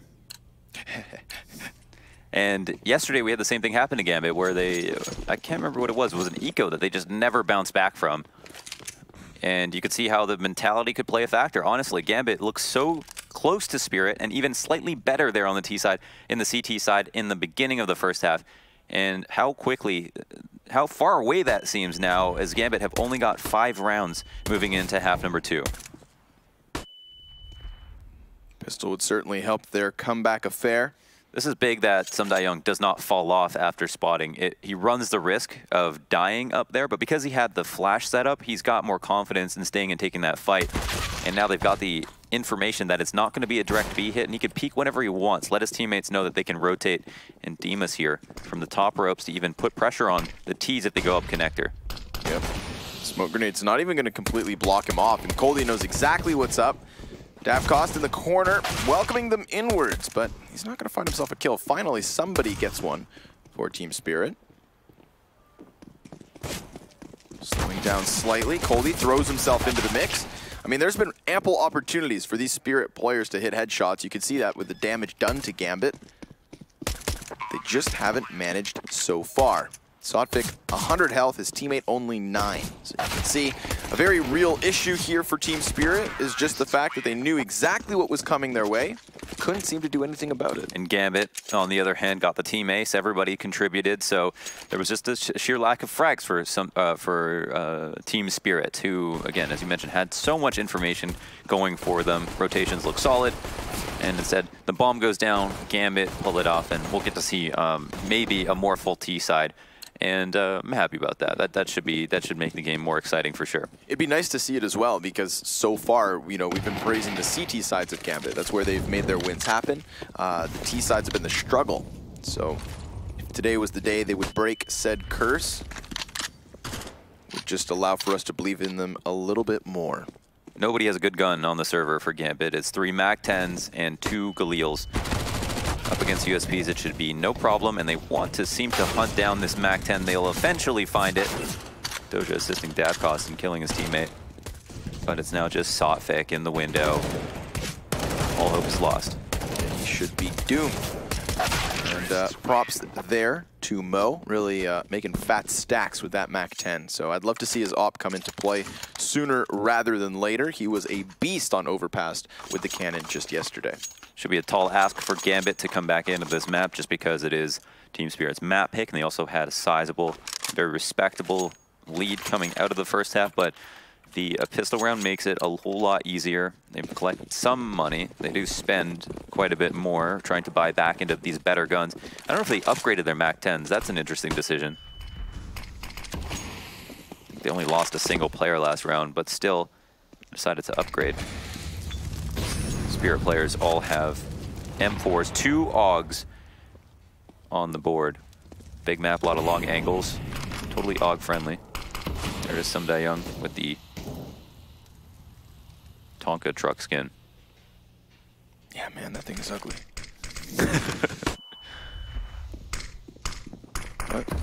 Interesting position. He is close on the smoke, and the spam comes through. Exile and Mir are going to get an opening kill for free, and you could see Dima for a moment try to catch them, but he doesn't want to risk that 5 versus 3 advantage, especially not in the first gun round. If he had walked around the corner, Mo would have been lying in wait, but instead, they'll get fancy. Throwing Sotvik to the top of the bricks, gives him more vision for connector as well. And Mo's still waiting for the walk-up, but it's not going to happen. Jump across, there it is. Sotvik denies Mir, takes back control of the numbers game, and Dima's still around here, going tit for tat with Mo. The damage substantial on both sides. But Davkost, you cheeky bugger. He's hiding over by the firebox with support from Coldie on ticket. This could be a problem. They don't check it immediately, opting rather to watch bottom palace. So again, we go back and forth, kill for kill, until finally Gambit find themselves in an advantage, but it's so momentary. I can't believe Coldy was granted that. He could have just fallen off of the flash, but maybe would have died instead, gets a kill. Mo has been spotted here, and there's no cover for Bondik. The op is not going to be useful. Mo now needs to just stay alive because he's not going to win, and Coldy even makes sure that that's not possible. The round is over. Spirit win. Against all odds, it seemed like Gambit were for sure going to pick that one up. Right, Gambit did a great job of keeping these kills traded consistently as they worked through middle, as they had to come out through Palace. I mean, those were two separate... Oh my god, was that a... Did he get that kill as he fell out from Palace? I didn't catch it. I missed it as well. Right, for a moment, it looked like as he was coming out from Palace and dropping into the bomb site, he actually sprays the player CT, but I don't think he gets the kill in the end. So, excuse me. And ignore my interruption. What I was trying to get to was the fact you interrupted yourself, so you're allowed to do that, I think. That's a good point. I apologize for nothing. There's two people in there. It's more than two, Lunders. But there was two separate 2v2 engagements, right? You think about how you had middle for Gambit versus Catwalk, and then you had Palace versus the A-site defenders as well. And it's nice to see that Gambit were able to trade frag in both scenarios. If even one of those fronts gets shut down, then the round looks far worse for Gambit. Pistols up. Sumdae still holding strong. 20-8, 98 ADR. Some big figures. 3 players on the A side. Doja could potentially draw attention. Maybe he's going to be the last person to show face. They wanted to see if Team Spirit would go for mid control. There's not going to be anybody posted up at the top of mid, waiting for action to happen instead. Team Spirit have a relatively passive setup though, and they've got one player on Palace and Davkos here from CT. It'll be hard to bring the bomb across from A ramp to default with an op here.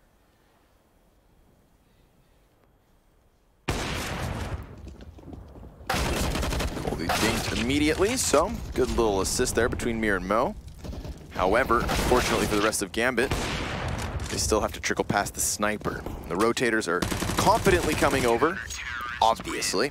Knowing that Gambit had so little there, it's surprising they even get 2 frags, so props to them. A little victory, confidence booster, but nothing more. If they did trade out the player on A site, having the bomb come out of Palace would have been more valuable, or easier, I think. Like there's immediately the P250 shots on the Palace player. The op could not have peaked default that easily if the pistols were swarming the site, and a lot of them had jumped out of Palace. It's the objectively better way, I think, to get the bomb down on the site, and the only way I rate how good an eco strat is for getting the bomb down is just how close is your choke point to the bomb plant zone, and Palace is that place for A. So many more ways to lose, so many more angles to nade A ramp than there is for Palace. But this round's officially in the past. 3 Augs here for Spirit. Thema creeping up top mid, has some support from the backlines. And a flash as well to assist him in getting this kill. Does he know there's 2? It doesn't seem like he does, but he'll be fine to leave. He gets back around Cat. You could see Mir thinking about it. Had he rounded the corner, there was a sniper and window ready for him. So nice to see Spirit not only going on that offensive, but throwing the proper support flash and having the sniper as a fallback too. You know, Team Spirit, despite it being very top heavy at the moment for SDY, have had nice instances of team play.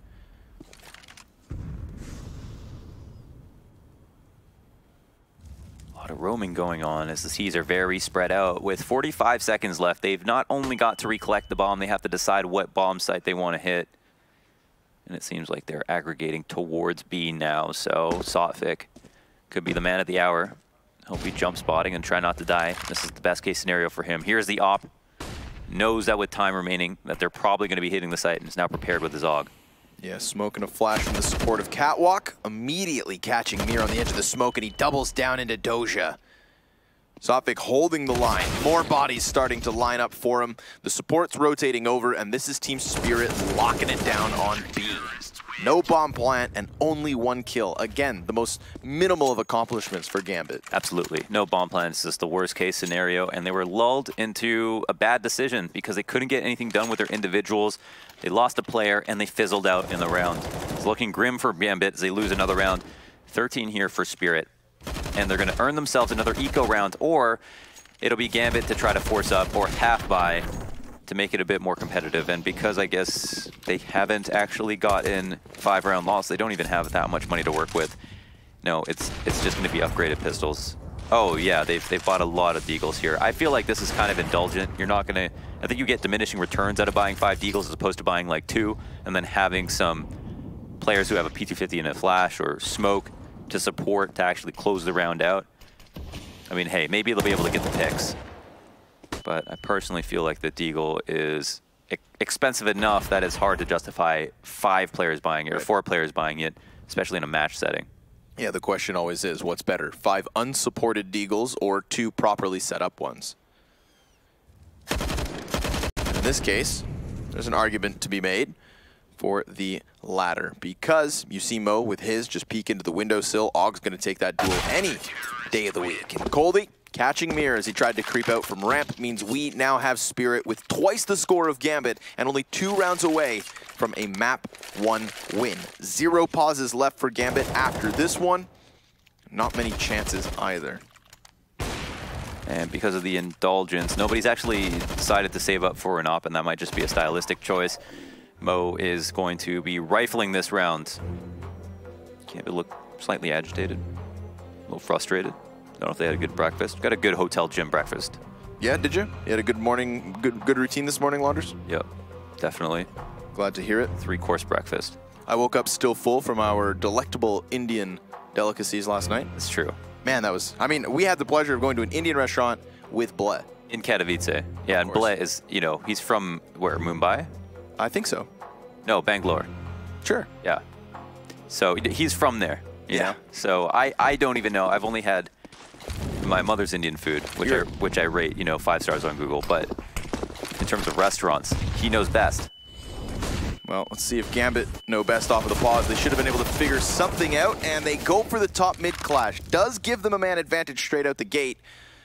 What a gunfight that was. CT corpses piled high, and just barely. Mo not going to find safety around the corner, and he loses bomb on top of it all. So that's a call from Sotvik. Yeah, and he hit a perf. Almost got out of there with the B-hop. But unfortunately couldn't get the kill. Doja had a small opportunity. Will he finally finish this? No! The rifle shots are not good enough. Oh my goodness, he's low now and he has to fall back and reload. He's gonna get pushed in the connector. There's a player now at top mid who will also die to Sotvik. What a way to lose a round. 2 versus 2 created after that fast clash. Bomb barely caught after, and then Doja missing what would have been a great opportunity for Gambit. Imagine if the bomb is picked up with Doja at the bottom of middle, having just cut it down to a 2v1. It can run through apartments. He would have gotten the kill on Catwalk, and they knew Sotvik was here. That is crushing. Maybe it would have just been delaying the inevitable, because that's just compounded with the amount of other things that have gone wrong for Gambit, resulting in such a lopsided scoreline. But now Spirit on match point can take a breather. It's Gambit who have to have a flawless climb back into this map. And it's going to start off with an A ramp hit. At least they get that mid pick near. Could go one better, but denied. So it all comes in from Ramp and Palace. Coldy just going to tap into the head of Doja. That does drop the bomb, but at least straight onto the back of the other player beneath. They're still in no man's land, attempting to exit outwards, and there you have it, folks. A commandeering lead at a second half shut down harder than Gambit entirely. That right there gives Spirit a buffer. Doja and Co on the chopping block. We will be back for map 2 after a break, folks. It's elimination on the line. You definitely don't want to miss this.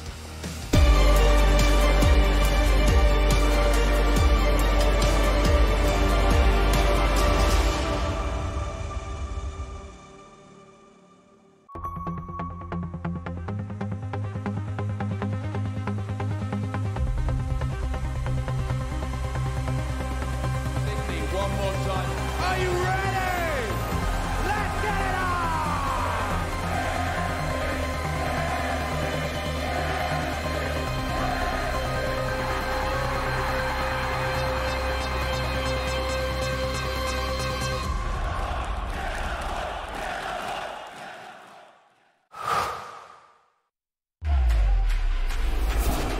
Think he can't clutch through a smoke while recording in full resolution and streaming the play to the world? Watch this. Counter-terrorists win. Think he can't get famous in a flash? Like become your own meme famous? Watch this. Think he's been there, done that? With Intel Core i7, he's just getting started. Game, record, stream without compromise on Intel Core i7.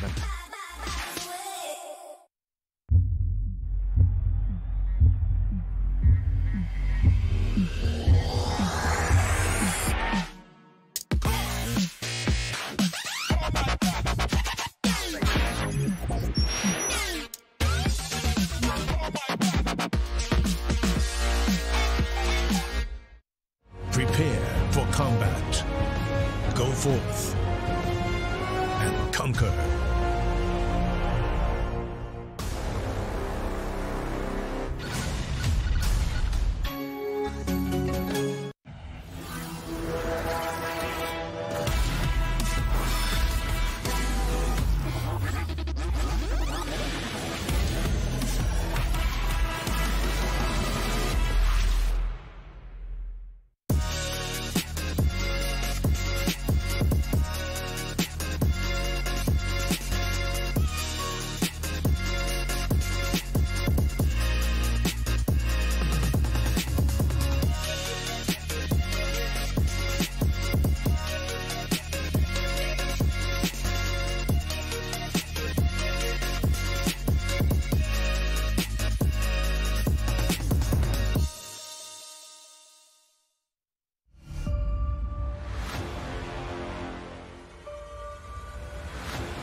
The spirit was high and some die young, didn't want to die at all. What a phenomenal game from a man that dropped off yesterday.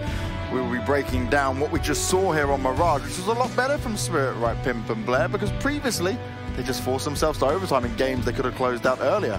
A lot better for Spirit and a lot worse for Gambit, so to speak. Yeah, I mean, I don't want to take anything away from Spirit. I think they played a great game, especially Sam Da-Young, as you said. He had one hell of a game. Sort of like taking revenge from yesterday, where he did definitely not show up to the same capacity as of today. But for Gambit, what a lackluster showing there was. They lost the pistol round. They went behind 2-0. And from that point, they got up to 5-2, I believe, and 5-3 for that matter as well. Yep. And had a decent start to the CT side of Mirage. But from that on point, I think Sam Da-Young run a 1 versus 2 clutch or something along those lines. And from that point, they only managed to secure 2 rounds throughout the rest of the game.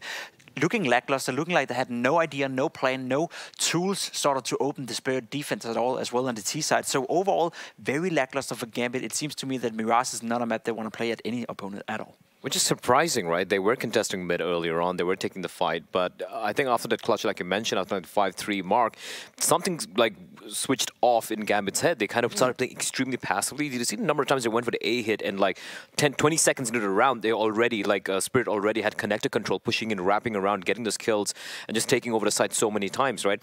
Sam Da-Young, I think he heard us on the desk. He really woke up. Sotvik had a very rough start. I think it was 007. He hit the James Bond number once there, but then he come out fragging. He got 16 kills at the end of the game as well. And I've got to say this about Spirit. Their T side was a very much better side. I remember watching them earlier on in the tournament, where they just kept hitting B. They didn't seem many options. They didn't seem to have any ideas how to go about a T side. This time around it was great. They were going it very confidently, taking the fights. The flashbacks were on point. That's a very good trade game going on for them, and everyone was hitting the shots. And on the for Gambit, it's like we saw the Dosha whiff. I mean, that kind of told the story. They were not just only hitting the shots, but they seemed so very lost. They were just dying, taking individual battles, such a passive CT side, and the T side never really got going. And that's the thing that scares me on the behalf of Gambit right now. Yeah. The fact that they made Spirit's T side or Mirage look good. We've seen it twice so far in this tournament, and it's been absolutely horrible so far. Whereas today, it actually, as you said, it seemed to be pretty decent. And I think, you know, obviously Spirit have made some adjustments. Obviously, they're playing better, but it's down to Gambit simply not showing up and playing one of the worst games I've seen them play in some time. Very, very true, sadly, and that's the thing, right? That's why I'm so kind of gobsmacked at this moment, because Gambit, you starting to look better, the pressure's back on you, this is when you should start to shine. But I almost feel like when they have these opening games, you need to like inject some energy into these guys, right? Because it's like this slow start they seem to have. I need to see it straight off and out the gates, them running and actually playing up to standard now. And Overpass, they can't mess around. They can't mess around, they need to take charge of the game. The good thing for Gambit now, as you said, you know, they tried this so many times before. It's not a new thing for Gambit to come out slow and have a horrible showing in the first map and then sort of like turn it all around and go into second map and a potential third map and play well, especially now considering it is Overpass. It is the bread and butter for this Gambit lineup. Mo, we're going to see him take charge of the game. Hopefully we're going to see him be way more assertive, way more aggressive, sort of like take the peaks needed and create the space needed also for the young guys to flourish under this Gambit lineup. For Spirit, though, I think this is a great confidence boost for them now. They have 2 chances of knocking out Gambit. They both have Overpass and they have a potential Dust 2. If I were them, I would play with no pressure whatsoever now, and that is not a scary, a very scary thing for Gambit, because they are, again, backs against the walls. And again, let's be honest, you know, Gambit not even making it out of the CIS minor, that would be a huge disappointment. And for how long have they not managed to do that, right? Because they've been in like the legend spots. They then went down a little bit further. They won a major. They've hit rock bottom. You've won a major before, right? So this is the problem here for Gambit. Last thing, guys, you both said 2-0 for Gambit. Do you think they can come back for this? What do we need to see on Overpass? I think I still think they can come back from this. Like we said, time and time again, we've said they have slow starts, right? I'm not happy about a slow start, but it is what it is. And looking at Overpass, I think it's a map that Gambit we're feeling very comfortable on. I think this is where they're going to, you know, kind of come awake, so to speak. And for Spirit, they need to continue doing what they're doing. But I think they 6 and 7, great scoreline. The T side looked great, like you said. But I think it was kind of helped out by the fact that Gambit were allowing them to shine so very beautifully on the T side. I think Overpass might be a different game altogether. I still think Gambit's going to take this. It's going to go all the way to Dust 2. I'm done predicting on Gambit games. I hope it's going to be a great game. I hope it's going to be a close one. But whoever wins, wins. You're pussing out, man. Well, there you have it. Maybe one of them is pussying out, but 2 people who are not pussying out is Scrawny and Launders, because these guys always bring the action. These guys, yeah, we most certainly do. We are here on Overpass, folks, the second map, and as said, elimination on the line. Launders, I'm going to get it out of the way. Yesterday, Gambit played Windstrike here on Overpass. They had a 4-1 lead, and they finished the half 5-10. That T-side was the equivalent of hot dog water. Not impressive and kind of disgusting. Smelled bad. Yeah, it did. So I'm very worried for this T-side. You know, it's been a critical point of their performance throughout this minor run so far, and obviously Team Spirit, they're not an incompetent CT team when it comes to this map either. Seeing as we saw this slow start in the previous map, I mean, Mo opping on overpass is a great thing once he's on the defense, and we saw that in his numbers yesterday, but on the T side where they begun, he was near non-existent. I don't think you can afford another lopsided half when you are now staring elimination in the face. But we'll see. A pistol would start it all off fantastically for them. And we did see the CTs come up short on Mirage in the pistol round. It seems to be happening yet again. Damage is there, but no one can hit a damn headshot. Davkos finally finding a kill to his name. Something for Spirit, but the bomb plant's already been taken by Gambit, and this pistol will follow suit. Or am I absolutely wrong? Because with a quick tippity tap, he has gotten himself back into the bomb site, only to perk our interests. Now it's disappointment. Gambit will take it. Cleaned up. And if we're being objective, this is kind of a race to the bottom. It's strange that Gambit have picked this map. They picked this map. Yes, they did. Didn't do well yesterday. Spirit didn't do well as well, and they were able to watch Spirit play, so maybe they feel like there's some exploited weaknesses that they watched, that they feel like we matched up well against those. I don't know, but ultimately not very confident in either team to take this map, but we know someone has to take it. That's the thing is, my question would be like, you know, where else did Gambit go then? Because they started off this tournament trying to play Train, and they lost to Simon Gaming. Then they come over to Overpass, a map that's supposed to be in their back pocket, and they barely beat Windstrike yesterday. Their Dust 2, the map that they've allowed to get into the Decider third over and over, also looks shaky. You're right. You know, they haven't played any map well, honestly. There's no hometown here for Gambit. Train was super disappointing, and that was supposed to be at least their pick, at least the one thing that they would do well, and that the other teams would have to ban versus them, but that wasn't the case yesterday, or sorry, the day before. Here it is. Gambit entering onto the B site versus 5 CTs. We can see by the silhouettes, they're all going to be a threat, but Axel will take 2 out and make this round a whole lot easier. I like the little bit of hesitation here for Gambit. They don't charge headstrong into B. They hesitate for a moment, and it allows them to clean up shop. So good. Pistols there, conversion follows suit, and we immediately have Spirit on a buy. Wouldn't be surprised if this is a match of AUGs. Whoever gets more AUGs on CT side will win more rounds, because I think this will be, at the end of the day, when people start to adopt it more and eventually have the AUG in a place where people start having the conversation about whether or not it should be nerfed, Overpass will be by far the most important map to have this on, maybe followed closely by Train. But the amount of angles here, the amount of openings for double op setups, all of those things allude to the fact that it's certainly an AUG-friendly map, a scope-friendly map, a zoom-friendly map. And here it is, Sotfik zoomed all the way in. Like, what exactly are you supposed to do to win that duel? I don't know, Laundry. You can't. It's a trick question. Oh, you got me. You got tricked. The only solution is break the CT's economy. Don't let them afford the AUGs. Oh, wait. They're only $50 more than M4s. Oop. Frag grenade misses its mark for the most part. Dima, when that smoke fades, my friend, you are in question. But, well, he answers it convincingly. Exile flying through the barrels. That was a bit awkward. Yeah. Exile, he jumps through to kill the barrels player, but there was still a threat of a teammate that could assist later on.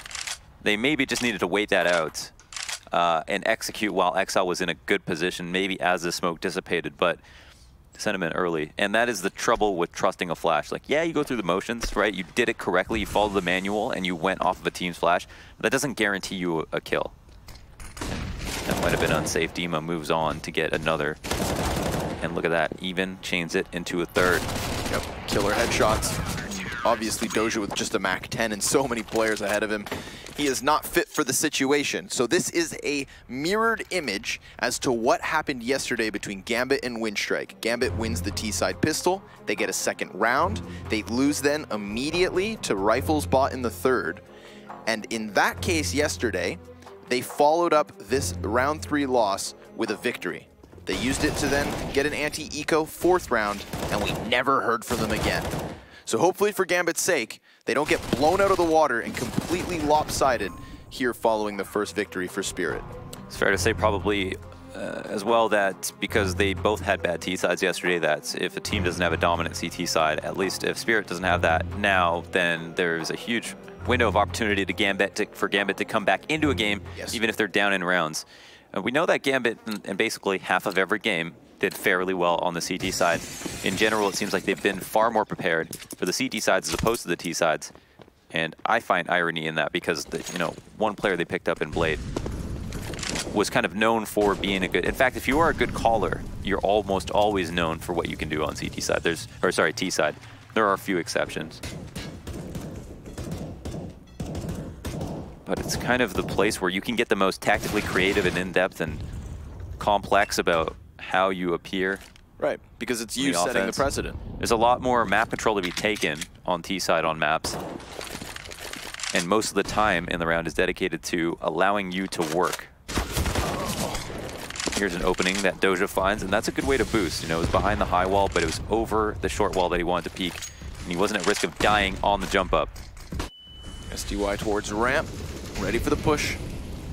We saw it completely locked down in the previous round, and SDY going to play proactive, wrapping around the pillar, trying to find kills before it's entirely in Gambit's control of the situation. So they're still at the cusp of the bomb site. They have not been afforded any movement forward.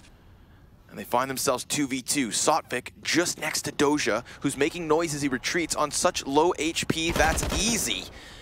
And the idea is Bondik must be back here. But he's gone, quickly tucking tail and heading elsewhere. They know he was at Monster. Now he's making his way back through spawn, can potentially go to A. He's not got enough grenades. He also doesn't have enough time to walk once he gets close to the site. And the rotate isn't exactly out, so maybe there is a bomb plan in store for Bondik, and potentially a chance at winning, as they won't be able to be here in time to know where he falls off to. They can't cut off any angles either, and it looks like he's going to play it quite standard. Takes the bomb, puts it down, goes to long, can potentially flank the stairs player at bathrooms, and it looks like that extended possibility was accounted for by Sotvik. Very good awareness by him. Very good awareness, because Bondik is a great clutch player. So I feel like if you let Bondik into the round more so, if he gets back into the bathrooms, then you've got a real issue on your hands. Just like Gambit does now. That money bottomed out very early on their questionable side of this map. Here's the first opening we saw, and as I mentioned, the boost, we didn't see it from Doja's perspective, but because they jumped up with their bodies against the high wall, that animation of your head bobbing before you're ready to shoot doesn't expose you to death, so kind of cool to have that boost go that way, as opposed to starting from the other side, which people normally try to do it from. Now, it's going to be a half buy for Gambit. They just spent not a half buy, they spent a little bit of money to upgrade their pistols. You could definitely call this an eco if you wanted to. Sotvik is one of two players pushed up on A. Both will be relatively safe. The stairs threat won't be too worrying for him.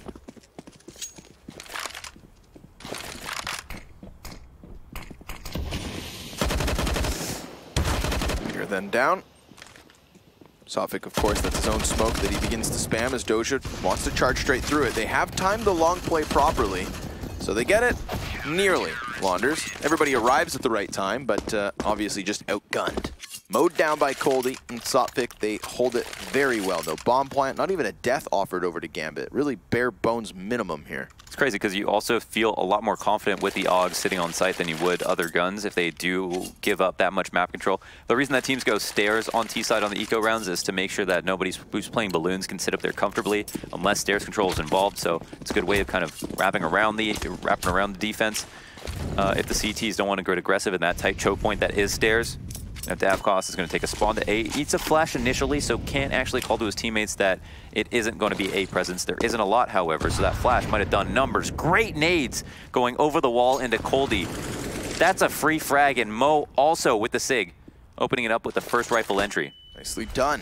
5 versus 3 now, and that fourth player of Davkos is nowhere near this B bomb site, so a little smoke wall here from Spirit does seem to slow things down slightly. Sotvik continuous in this utility usage, wants to set up SDY, but he's completely blind, and now the T's into the bomb site. Sure, he'll emerge from the back of the water, but only 1 kill so far. Bomb, though, has been left back. This opens space for SDY to add another couple kills to the tally, almost dropping it into the 1v1 clutch. But we're all tied up at 3, Excellently done from Gambit there with the grenades and Mo's first pick. That was great. I don't know how they funneled the second kill in here to Mo, but he was just basically prepared. They used, it looked like, the shrapnel and dirt that gets kicked up by the HE to peek behind it, but it wasn't good enough. He was too keen and had great vision and was totally well prepared. So Gambit pulled that off. Again, that flash that blinds whoever it was that went to peek A initially. Might have been Sotfik. I think that was enormous to allowing that to creating success for that B site execute. Let's see if they can pull off something interesting like that again. We know that Mir always ends up here on short. This is a position that a lot of players like him end up in. Notoriously, Nico, Modi. And he has proven to be extremely difficult to kill.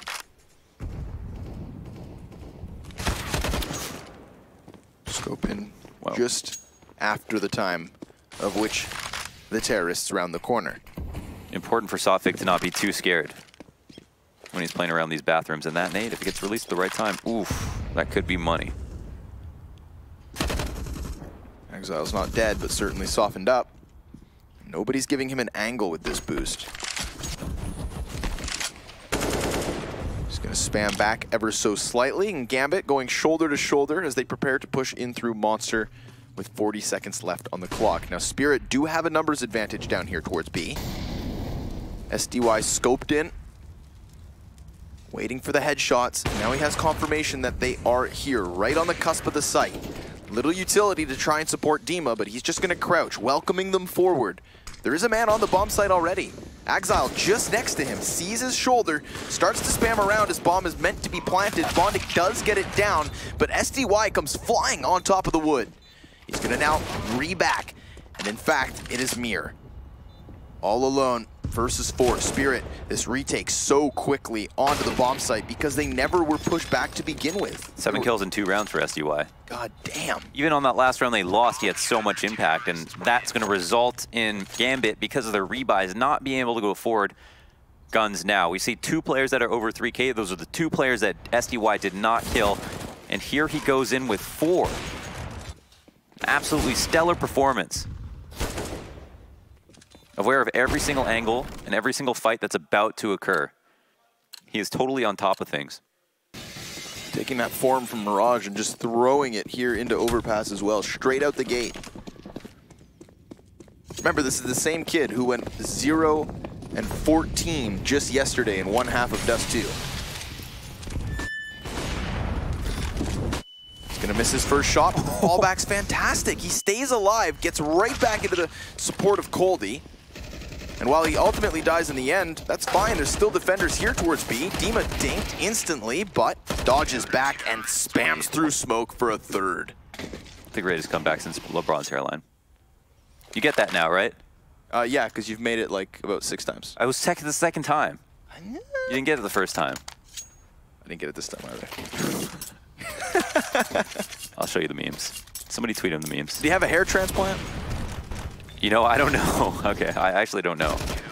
I do know it's hard to get hair back. It's true. I mean, I don't have that problem Some yet. people try and fill. You never know, Connor. All I know is Tom Biz is bald.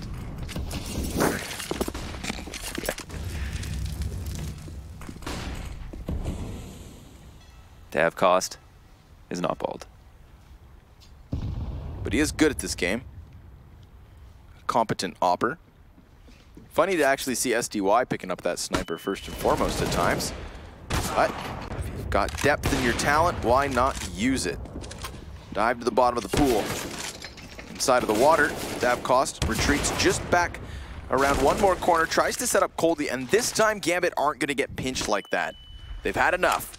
They're looking to wrestle their way into the B site, but look who it is. No, they're actually coming back up the stairs. Ooh, right into Sotfik's lying wait. He does get himself a double. It's about as much as they can ask for. Mir's going to hear this rotate, that flash, to let him know that it could potentially be a fallback. It looks like, though, SDY just wanted to reposition. And he finds an op frag. It's a 1v1. He doesn't know where the bomb is, but he can assume that it's the 2 teammates who would enter a site. We're going to do it together. Bomb gets planted, and he's looking for the frag. He misses the shot on Axile, a critical one at that. It was a nice attempt from Spirit in the 2v4. Like, certainly a valiant try, but you have to expect it after the plays he's made so far in this game. The reposition that he just did in that 1v2, that he would also hit that shot. Yeah, I think the only reason Axile wins is because SDY, you can see him, he was prepared for Axile to peek to the right side of the wood. Axile instead jumps on top. That slight reposition of the crosshair, not going to happen for SDY. And now he finds himself sniperless. Davkos does have one. And he's got support watching his playground, so he can focus fully past the fountain. Sophic actually wins the duel inside of playground, so now the job made that much easier. Davkos looks down and falls back. They have their 5 versus 4. Why gamble that away? Try to take these profits all the way to the bank. Interesting smoke grenade. It, I guess, assists Axile in moving up towards the side. I don't know if they want to flash him through like they did on the previous round. This time he kind of eats it, and the nade bounces off his chest, and therefore does more damage. His position will be understood. It won't be possible, however, to kill him easily. Oh, SDY has different plans. Jumps right past the pillar to line of sight of 2 players, takes 1 for him. But he's still got 4 teammates left over. Dima playing this water side perfectly. Right next to Sophic, the 2 of them trying to slow down the round, but Davkos ready for Mir. Scoped in from the heavens, puts it on Doja, last man into the bomb site, looking for targets. There's plenty to take, but they're all firing towards him. 6-4. Gambit keep trying to get their foot in the door. They get rounds on the board, but nothing further. They got to get that momentum rolling. Their B-side excludes have been pretty simplistic. It's a combination of boosting on short to try to get their opening kill. They did the double nade. That was nice to get that boost frag, but apart from that, they don't seem to have too many more tricks, and instead try to work onto the site with a couple of simple smokes and have Axile lurk out of Monster. I think the biggest problem for Spirit is they do allow Gambit to come out of Monster, and sometimes that's enough for a team to be able to win. That's a lot of map control, but Spirit seemed prepared for this kind of exploit in their defense and don't seem uncomfortable in holding it. Cool to see Sumdai Young not afraid to jump through a smoke that's meant to hold him out when he feels like there's an opportunity. Right. That's got to be the confidence from his performance right now. 13-7, 128 ADR, 10 rounds deep. And he is now armed to the teeth like the rest of Spirit. Gambit looking to gum Spirit to death at this point. What's that, gum? Yeah, because I said they're armed to the teeth. Teeth? And Gambit aren't, so they don't have teeth. They're gumming them. Gotcha. I was picturing like double bubble. No. Hubba bubba.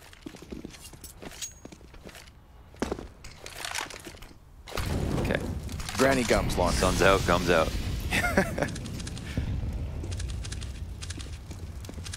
Davkos dancing around the APC. Smoke's thick. But so's the defense. Sophic and Coldie ready here to support the Opper, and again, it's just torn apart.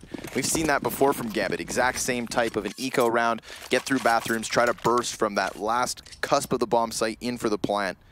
And once more, they'll get nothing. The way Spirit see it, you can get to a certain line, and then from there on, like, they're expecting of their teammates to try to be quite aggressive to stop the T's from getting to be able to plant a bomb. And we haven't seen that many bomb plants this half. And because of that, a lot of saves. Gambit have just pistols, less so than they did last round. I think maybe want to try to opt to change it up. Ooh, nice nade. Goes deep, does damage. While Sophic's still inside of the bathrooms, he's lost the support of his teammate. He's got to tuck tail and run. Good bank frag from Davkos, and the support is back in action. Cut down just as quickly as the previous round. Spirit double up. It is 8-4. Gambit, not many more chances. So 5 alive for 2 rounds in a row? Yes. 4 or 5 alive. 9 or 10 people alive. That's just so much money saved. The half isn't quite over. That money will matter Gambit have to figure something out. They're able to get close to B, getting close to getting the bomb down, and it might be confirmation bias for them that they are getting so close, but it feels like Spirit are calculating how much map control they want to give up. I think lots of teams would lose rounds if they let Tees get too close to the bomb sites that often. It just doesn't seem like a problem for them. It's not a big concern. The 4-1 here as Davkos goes out to peek A. He's not going to see any targets. He'll alert his teammates that maybe now they can go and think about defending against short. The late boost is successful. Mir, one of the key players of Gambit, gets taken out first. Now Spirit can kind of rest easy. Yeah, Gambit, they were trying to go for a boost of their own. Doja was just waiting for Mir to come over, but Spirit throw it a little quicker. That lack of hesitation will net them a man advantage. Still plenty of smoke grenades to come soaring over and blanket this B site if they decide to go. You can see that Gambit try to target here, but with this boost to look for headshot, and then once they boost to try to kill headshot, then they get Exile out to Monster, and they rely on his lurk, and he hasn't been successful every time. Or ever. They don't want to give away this, but there you have it, rewarded. Trying to throw it later in the round. 40 seconds up. They're going to go for the Heaven Smoke here from Mo. Spirit not yet willing to rotate entirely down from A, but now SDY will begin to confirm their numbers are near. Bondic still up on Party. That's going to allow for Gambit to focus forward as they run in. SDY drops downwards, and that actually pulls Mo so far around the corner that he's standing in no man's land for Coldie. Sotvik follows suit, and Bondic left entirely alone with no possession of bomb. That's a 9th for Spirit, undeniably. Nice movement on the site from Sum Dai Young. He fell off, ultimately, and I don't think he wanted to, but he knew exactly how he wanted to take that fight and was prepared in the circumstance that he did fail to edge off of the side of the site, that he could still hit the shot. Axile dies again, and he has been the focal point of how Gambit want to try to take B. It's been a combination of boost versus boost for Gambit and Spirit here on the B side from short, and then Axile moving in from Monster to try to get kills in tandem. They assist him by taking out the Barrels player. He assists them by entering one more on the site, but it's been one or the other that has failed consistently. Team Spirit off to a very strong lead. 2 rifles at least for Gambit. 2 deagles as well. But this could be the end of the line for Gambit. They lose this map. They are out of the minor. Yesterday, the implication was that they ended up in this match. They can't afford to do that again. Right, everybody who makes it to playoffs can afford 1 loss in a best of 3. Like you just said. Whoa! Woo! Doja? Still fast. Still got it. Fresh haircut, new mouse pad. Making Spirit look like chumps. At least that once. But a grenade that could have done substantial damage just next to Gambit. Bit of a warning sign. You know, if anything, it tells Gambit that Spirit have a read as to exactly what they're doing. Might end up being a consolation frag unless frontman once again, Axile out. Monster is now going to be, I guess, baiting the AK or preparing to explode off of this. Just blinded for a moment. Axile obviously so low on health that it's an easy player to take. Bondic, not the case. Davkos swings out and finishes him off with the sidearm. Good communication here from Spirit, and a great grenade goes deep into the bomb site. 2v2, but a health advantage clearly for Spirit as Gambit eject from the site itself and double back on Monster. They've actually got another smoke too, so they can either smoke out long or just smoke short again and hold after they clear out this site. They'll soon find out. The 2 players have receded back from default off the short. Here it is. Oh, Sotvik checking way too many positions. Davkos doubles on it.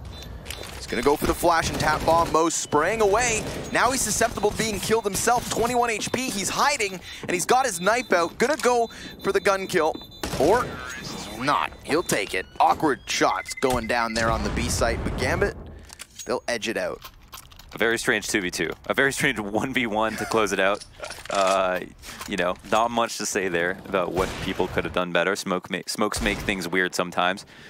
But a nice 1D that wasn't done in vain. An entry to follow up from Bondik, and they get on the site after Dima is only able to capitalize on one. Davkos trades this from Heaven, but after that, the round is lost. Team Spirit still have a pretty sizable lead, and they move into this last round of the half with the opportunity to make it 10-5, which goes from sizable to commanding. Right, of course. They are looking to get double digits here now. Well, they're fighting off the back foot. Again, op trades proficient, back and forth.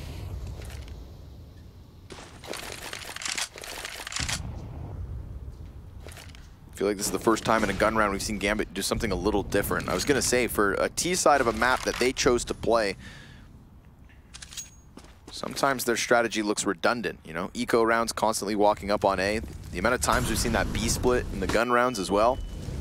But here in the 15th, the final hurdle, they'll shake things up at least the beginning of the round. They are inevitably heading back towards B through Monster with Bomb. Spirit, not anywhere nearby. Dima evens out. Gambit have moved on to the B side. There's no rotates here, and Heaven's been smoked out. I think they're kind of confused about this, that they don't have to deal with players on the site who, again, they're so used to giving them space. All three CTs initially in Heaven. They're going to bail out, leave SDY to op, and then push these rifles forward. They chuck out their utility, forcing Mir into the open, blinding him on top of it all. He goes for the wild spray down, and the trade's so efficient. Doja is gonna have to clutch this. The smoke will eventually fade. They tap the bomb once, and he reveals himself. So he's got the cover of the sandbag, sure enough, but he needs to get it here and now. Sprays them one after another. 9-6 the score line. Still, it's gonna favor Spirit at the end of the day, but Gambit have done enough. We know their CT sides are strong. We'll see if they can continue this series after the break.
Gambit looking to wield the edge. They have an experience. They've been on stages far bigger than this and managed to survive. But elimination looms near, and Team Spirit will switch on over to the offense for what could be the very last half of Gambit's major run. Launders and Scrawny to take you through round 16 to 30, folks. What about 30 through 40? We'll get there if we have to. Or maybe we swap out. Maybe we swap out. I think there's potential for that to happen, honestly, with the way the sims of these CT sides have gone. Uh-oh. Got damage, but no headshots. It's the same problem Spirit seem to have in their pistol. Now that Doja and Mo are left 2v4, it is not looking too hot. Doja down, Mo responds. So his position revealed towards Graffiti. Coldy has ample cover to plant. Oh. Not a headshot. A little bit of damage to a player who is almost dead. 1v3, the clock ticks down. Mo does not have an defuse kit to work with. And he doesn't seem to know where all 3 targets are. No. Lacking information, weaponry, and utility. He's just gonna have to run in, and that will be the death of him. Spirit instantly into the double digits, and they could use this momentum early on. Everybody for their team now amidst the top of the scoreboard. You've got that outlier in SDY, but this is a team effort from Spirit. We have to assume, based on what we've seen from both their T sides on Overpass in recent times, literally yesterday, that Spirit will have a struggle. We don't know if Spirit have fixed stuff, or if Gambit have actually fixed a lot of stuff, or if Gambit will just have a stalwart CT side and are just going to be a rock impossible to break open. But we do know that both these teams struggled heavily on the T side to get their rounds, and were mostly successful on CT side. Now here's an eco round that starts off strong for Team Spirit. Oh, sorry, the anti-eco, excuse me, to get the entries. I thought it was just the decimation of the team that won the pistol. What's it like to get so excited only to be disappointed, Mohan? Happens in my daily life all the time. Exile's just looking to keep himself alive. Puts the smoke down and welcomes them inwards. Mo's scout is gone. I don't even think he fired a shot this time. Excuse me. You can leave. I prefer not to. I'd like to stick around. I mean, we have 2 of the 5 major major finalists that are in the minor circuit here in the server-facing elimination. Obviously being Mo and Doja. Do you know who the other 3 are? It's a big question to ask you on the top of your head, so I'll tell you. Apex, NBK, and Kjaerbye. Major champions. More fun facts, please. Well, I'll have to steal some more. I'll get back to you, Launders. Keep scrolling down that timeline. Thank you, T. Grills. T. Grills? Yeah. Twigris? No, T. Grills. T. Grills, yeah. That's his rap name, actually. That's what it looks like. That's why I put a wisp on it. You know, there's a W in there. Tar. Smoke out from spawn to the back of Monster. It's a deep one, obviously. A flash just to check on any T's that might be overextending. And the door swings open to alert SumDaeYoung that he needs to flick and do it now. There's still a few more targets remaining in the B site, and it looks like Spirit might go head first into it. For some reason, I still feel confident that they'll have no trouble dealing with this stack. But this is going to be the best percentage chance for Gambit to win this round.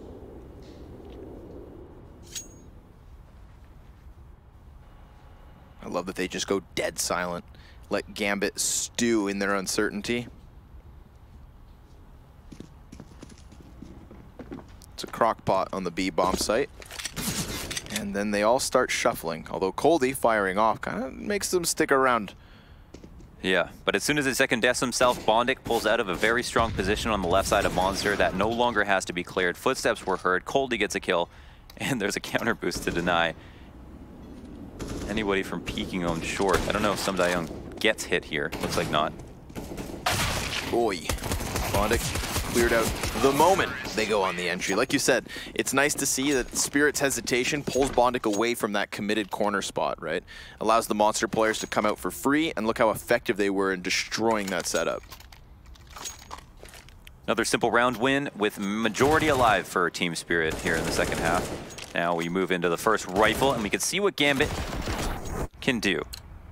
This is the comfort zone for Gambit, but at this point, Spirit could stumble into a win. They just get one lucky round, an economic reset, a couple anti-ecos, and it doesn't matter how good Gambit were on CT side. They just didn't have enough opportunities to make mistakes, and you know they're not going to play perfect CS, so it'll take a lot, and it'll take a very strong CT side. But at least we'll see if they can make magic happen. You know, this is going to be the time to do it. Short control here for Team Spirit. Axile behind a smoke and ladder. The door's not open quite yet. It's ready to strike, but maybe not even needed. CTs could just completely lock it down. Doja, confident that Monster was coming. And sure enough it is. The last two Ts do try to push their way desperately into the site. Bondic doubling back, has more safety now. He's got himself a third frag too. Like a pillar on this B site. He's worked his way around it, but Davkost's scout's fantastic. Although the M4's better. So he switches over and walks right into Mo. Patiently waiting over towards Graffiti. Nice to see Mo doesn't offer himself up, doesn't get caught wide swinging. Just let the terrorists walk into their deaths. Gambit are on the board. That was a problem for Spirit. They did try this yesterday. There was B splits involved, and they almost worked their way out. If Young got his kills before his teammates died, maybe they would have gotten an entrance onto the site. I wouldn't be surprised if they lean on him, and if he does pull out a miraculous round for Spirit to get ahead in this T side, or at least feel a little bit better, because wouldn't be surprised if they run out of ideas quickly now. We've only saw one rifle round. Here's a second. The default towards A as the bomb clears out Playground. There's not going to be any CTs who have pushed. Coldy releases that Molotov, and a player peeks right into it. Zao ready and waiting for more. Throws his first smoke, grabs one off the dirt. All the while, Spirit, they're going to be heading straight into Mo. Sits back behind the corner of the flower box and waits. But Team Spirit opt not to keep going. Curious, normally at least, you know, you'd use that positioning to flood down through the top of bathrooms, clear out A, but no, they don't want anything to do with it. Yeah, all this running is going to count against them. Axile having forward position in the ladder is going to tell them a whole lot. And now he can actually work on a big flank. His teammates can sit patiently. Some Young seem to have called for them to come back, maybe?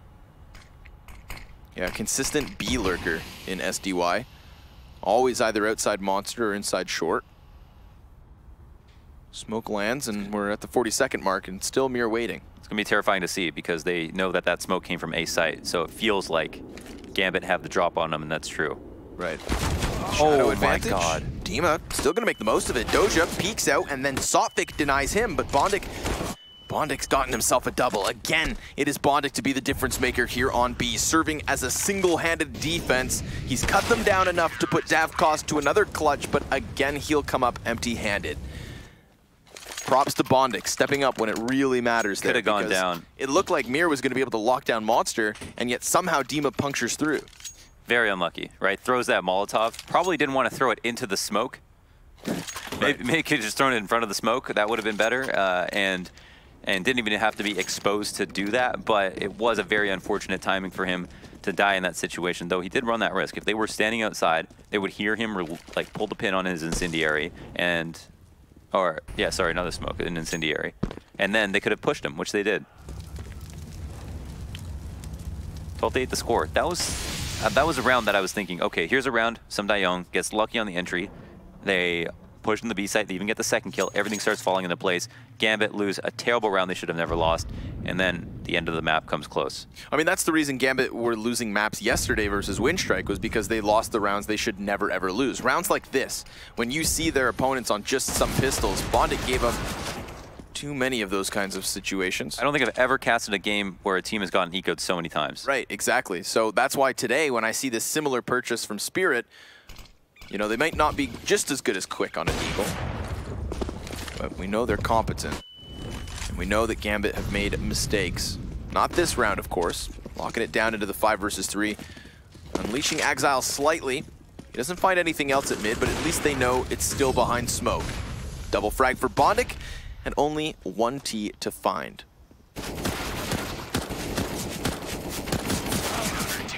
Gambit also very fortunate in the last 2 rounds of the last half. Mo won a 1v2, I think, and or denied a, yeah, he actually won a 1v2, and then Doja won 1 as well.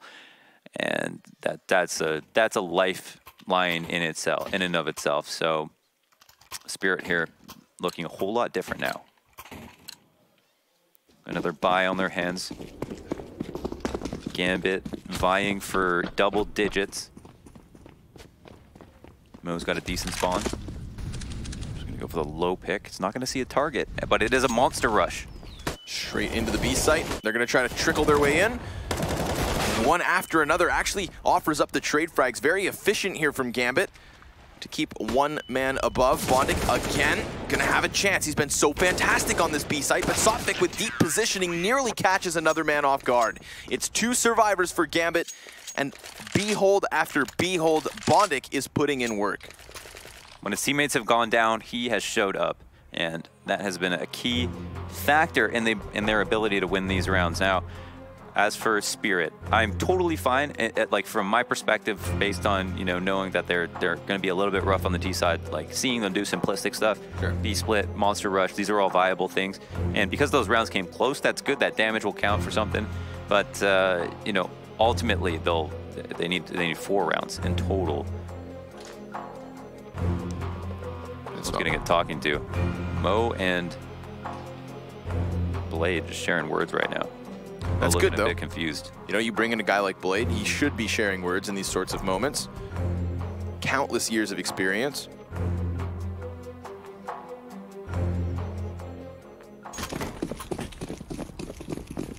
Nobody doubted the CT sides of either of these lineups. It's obviously huge for Spirit to come out with the pistol and conversions for a full 3 rounds immediately on the T side, but they have fallen flat. I mean real flat as of late. Flat like the Earth? Even more so. Even more flat than the Earth, wow. Because the Earth's not flat. Doesn't get much flatter than that. Be as flat as your jokes. It's gonna be as flat as your soda when I shake it up, alright? Watch it, punk. Here comes Exile, not letting Dima get away. He heard the ruckus, figured he could take a 1v1 engagement, assumed it was safe to do so, and he was right. I've been pretty impressed by Doja in this particular position, playing on the monster ramp. When the Cat players push out, he has been able to shut them down in the last few days. It's a pretty high-octane position because you're very susceptible to either side. If they get through, he's being washed away with the bomb site. Not an easy spot to play by any means, and yeah, very high frag position. He'll get a lot of action for sure. Here's a situation. Doja looking for 2. He's got support from behind him. And it's just SDY. The absolute madman. The serial killer of this map. Yeah, multi-fragger, the clutch round player. Keeping up the performance from the first map too, right? He's been huge in this series. Consistent fragger. MVP for Spirit, at least. And I would say the MVP for Gambit would be Bondik in these most recent rounds. Absolutely, absolutely the hero, Completely killing that B bomb site. Curious to see if Spirit start going elsewhere because of him, or whether they try to find some kind of a solution particularly for his position. We shall see, because that's where we found ourselves. The gun rounds back on the menu. Problem is, if you go away from Bondik at B, you find Mo on A. Good luck. They slow it down, and Team Spirit push out to short control. Dima up to bat. Bomb here outside Monster. And Gambit have gotten used to the consistent B threat, so they've actually got 4 players here. I mean, one's on flex, but there's only an A player back on the site. This is the site that Spirit want to hit, but it's the site that Gambit want them to hit. It'll take a lot to get in, and they haven't been able to do it before. Here it comes. Smokes over top. Good counter flashes. Keeps players blind for a moment. SDY slips past, and Bondik, he's so blinded that SDY is allowed to pick up another kill. But then a third on top of it all. Is this a one-man show or what? Mo, the last to go, stands up into the heavens, dropping downwards, and putting a Molotov behind them could force their feet forward right into him, but he's not sure whether to look left or right. Sees them now on the site, gets the first, and it's SDY v Mo. That right there is the 4K that Spirit needed. They finally break into the B site. Absolutely indomitable. What a crazy player this guy is. He gets out in the middle of all the action, half blind 4 times, manages to kill every single player from Gambit, even though they had a stack, and finally finishes off in the clutch 1v1 versus the Rotator who has an op. That's nuts. That's nuts. It's crazy that he gets by on just a sliver. I mean, you saw Bondik picking up all the pieces. Man, there was so many chances there. Bondik almost killed him, had a moment, but SDY stayed so composed. It's so easy to lose yourself, to not know where the next kill comes from, to forget that there's danger if you peek back into another angle, but need to figure out your next fight. I mean, he is seeing through the interference right now. He's in the Matrix. The Gambit killer. At least he very well could be. An absolute assassin. Thing is, obviously, the threat of a reset looms near. Gambit by all the way back in. Still at a 2-round disadvantage. There's no questioning, that B-site hold was still looking good. If it wasn't for SDY, they would have had it in the bag. And it'll take more than that win to get the reset. It'll take back-to-back wins. If they don't get it, Gambit will certainly even up numerically in rounds, maybe even take a lead. Team Spirit can't blow this. I think they need to do more work, making it seem to Gambit as though they're trying to change it up, as opposed to consistently attempting B flat out with no fakes, no map control attempts or anything. I mean, they don't have to risk dying. But here they go. They're going to try it again. Seem to want to do it. Doja blind immediately. Bondik caught throwing grenades, but still he comes up with a double. And a key piece. SDY is down. Bondik pushing back over to the monster. And while SDY can best Gambit once, it has been Bondik denying them way more often. Team Spirit just trudge headlong into the B site for what seems like the 5th time this half already. And they only won once. And Sumdayoung dies in a continuation spray versus his teammates, coming up short through a smoke, and the rest of them have to go through too. I mean, we're running drills at this point, and it's Gambit who have always had the answer. It's not really been Team Spirit to rush it time and time again, and Gambit can't figure it out. They had it figured out from the start, and the only reason that Spirit were able to win is because they went off of the strong individual performance of Sumdayoung. They just can't rely on that. That's why this is a team game. You have the height and the team aspect, and right now they're throwing caution to the wind, and because of that, they have to save. He will still succeed in getting 1 kill towards the A site. Looking for a bomb plant at the very least. It would help them cultivate cash. Mo looks to keep them back, but he's now being peppered from long. Sure, Coldie dies at the end, but we've got Sophic with his paws on an AK. Bondik comes upwards, trying to pepper Davkos. Will get him, surely. But they can slow this down now. Dima has an op. If only he hits that shot, it would have set up Sophic beautifully. He's gone, though. Back down into the B site, looking for his plant, quick as can be. However, Bondik already in position is down. That's one hell of a shot, and all the nades. Nope, Muir actually has a Molotov. Sophic trying to get in position, almost catches one off guard. Doja comes out for the trade. Good alertness from him. Man. You saw it in your mind's eye. Right, I definitely saw that. Sophic just blows Mir's brains out once he comes out from that doorway. At that point as well, Sophic could have just worked his way into the graffiti, could have gone back up into heaven. It's like he had options, right? He had escape routes. The eco gets hectic. A little too crazy. Gambit fall on their feet. I'd like to see Spirit throw something like that, maybe a gun round. You know, if they had smoke grenades for that back dumpster and bank, then they were fine to get the bomb plant. I mean, eco A, go like rifle B. I mean, it's might as well turn X-ray on. You know what I mean? Yeah. I think they just need to. They need to at least try a little bit to give some attention to A on the rifle rounds, whether or not they want to go back to B. They will. Little showing towards Fountain is enough to push the Opper off party. But it comes back for second servings, and Axile's deep in the corner. Down he goes. Mo knows he's all alone. That's a big find. Mo knows what to do in this situation, though. He has been here before. Really good at fending off this site by himself. Kind of acts as just like this watchtower guard from the dice box, securing long. Patrolling the bathrooms.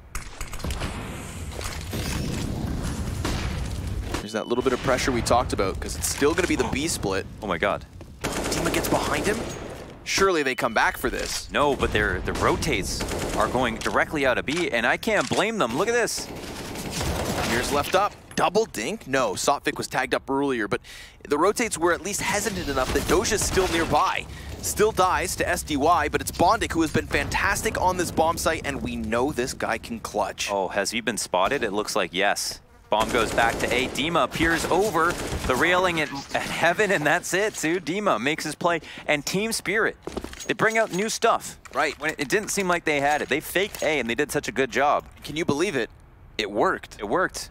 Yeah. Something fresh. I do think, however, that it was very crucial for Coldie to get that kill on Mo, because you could see, even though they showed something towards bathrooms, they weren't falling off of that B bomb site. You know, they had deep positioning over towards barrels and ramp like they had been holding. They technically could have gone to A for sure in that situation, and yeah, it did come down to fragging out at B, but honestly, the sentiment meant something. I don't think Gambit read that it was a guaranteed A hit yet. Dima got that kill so late. I think all that needed to happen was him to sit around for a few more seconds before the pressure was applied to B, because he actually got that kill, and Mo must have been so alarmed that he thought, well, okay, I couldn't even have told my teammates that anyone was even close yet.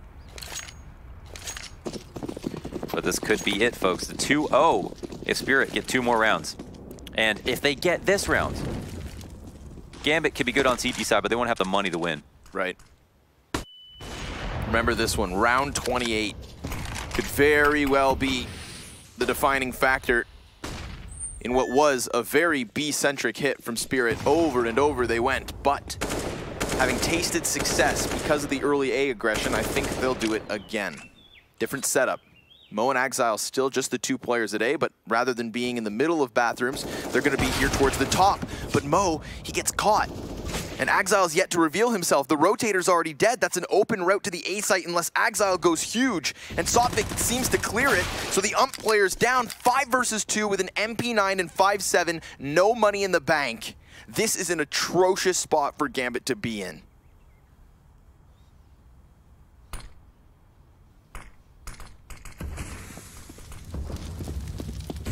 They're gonna make the play themselves. They opt to walk forward.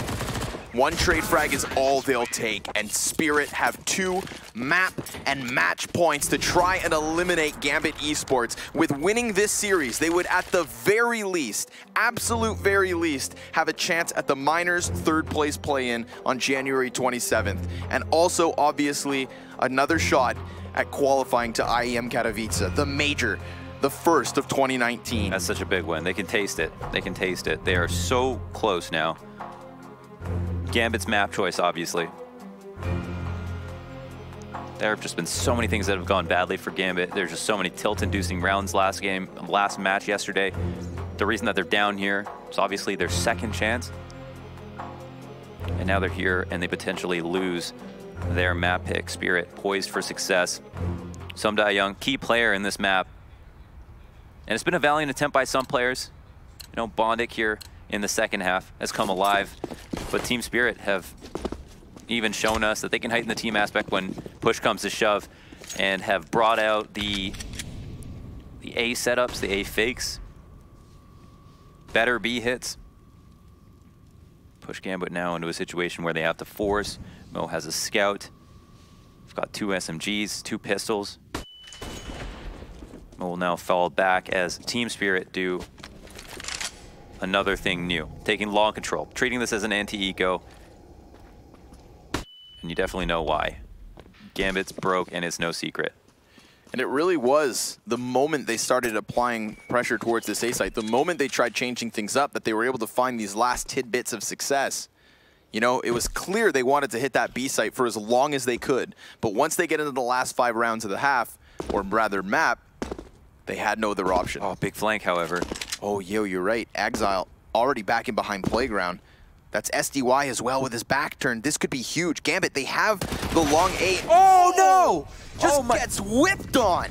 And now things could go from bad to worse. Bondik, he's looking to hold inside of the flames. Team Spirit on the site are taking losses. 2 bodies down. Mir with cover, but Coldy with kills. It's all on Doja, the sex god, nowhere to be found. He's gonna have to come limping into the bomb site. A defense that was never erected. Bomb has been planted.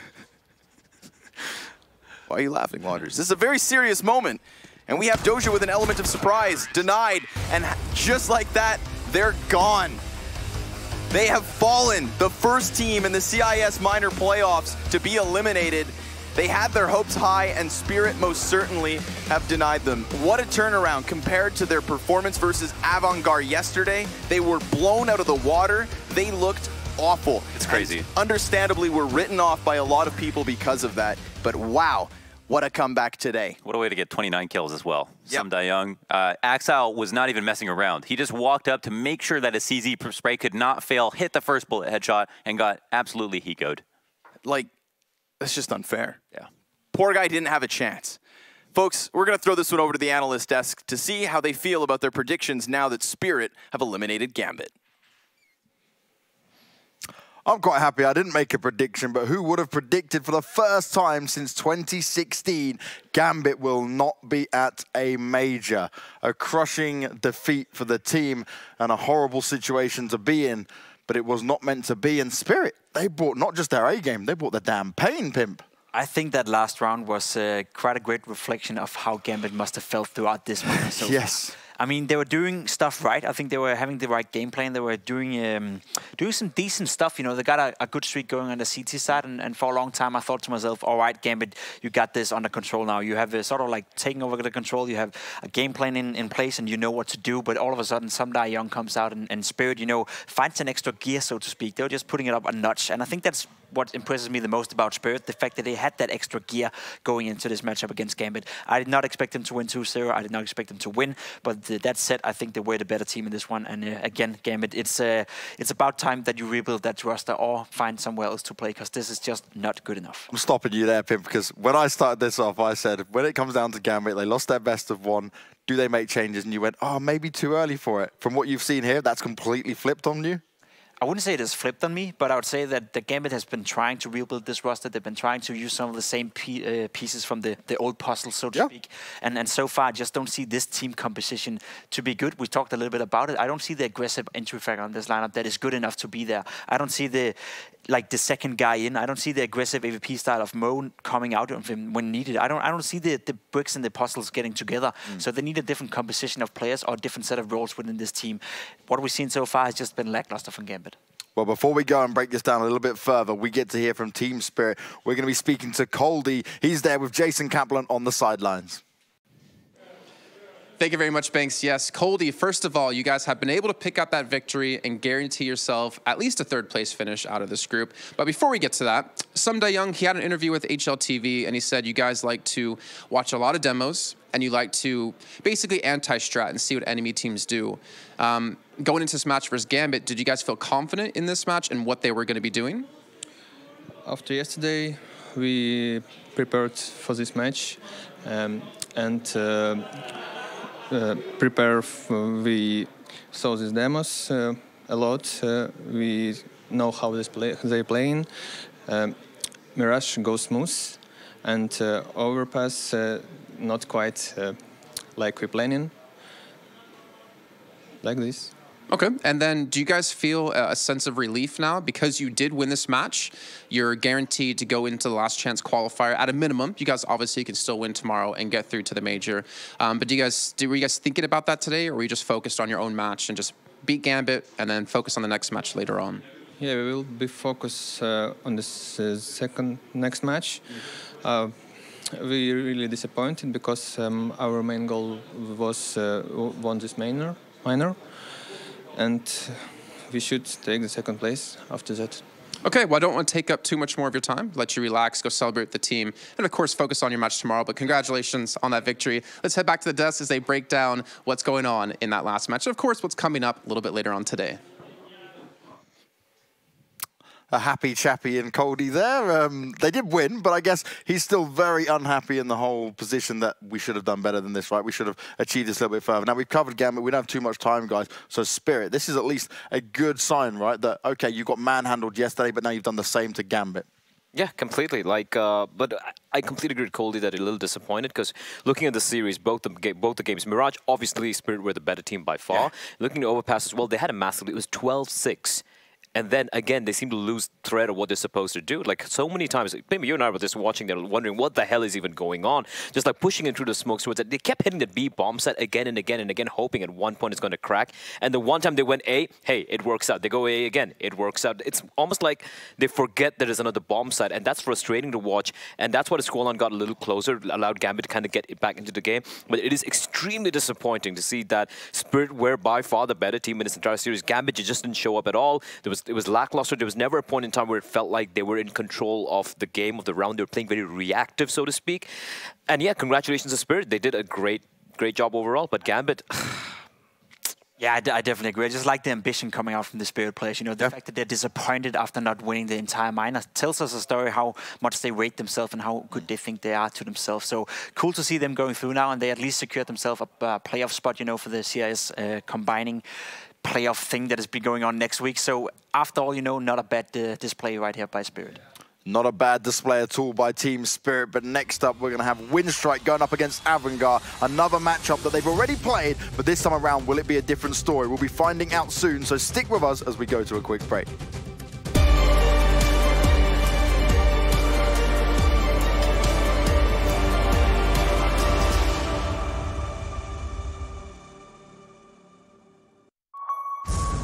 The champions of ESL One Cologne. Do you remember? Welcome to the Cathedral of Counter-Strike. Think you've seen it all?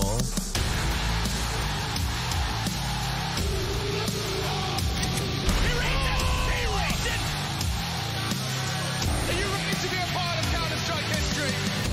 ESL One returns to Cologne in 2019.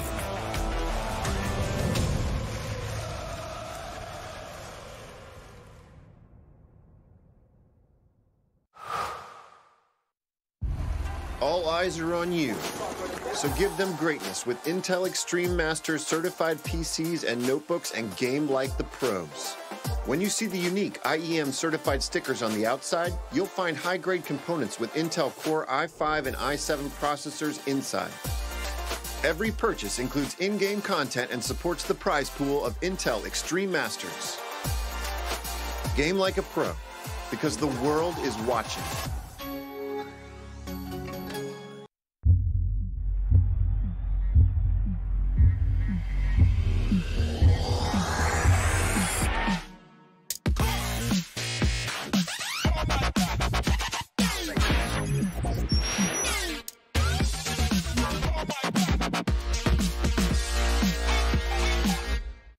Prepare for combat. Go forth and conquer.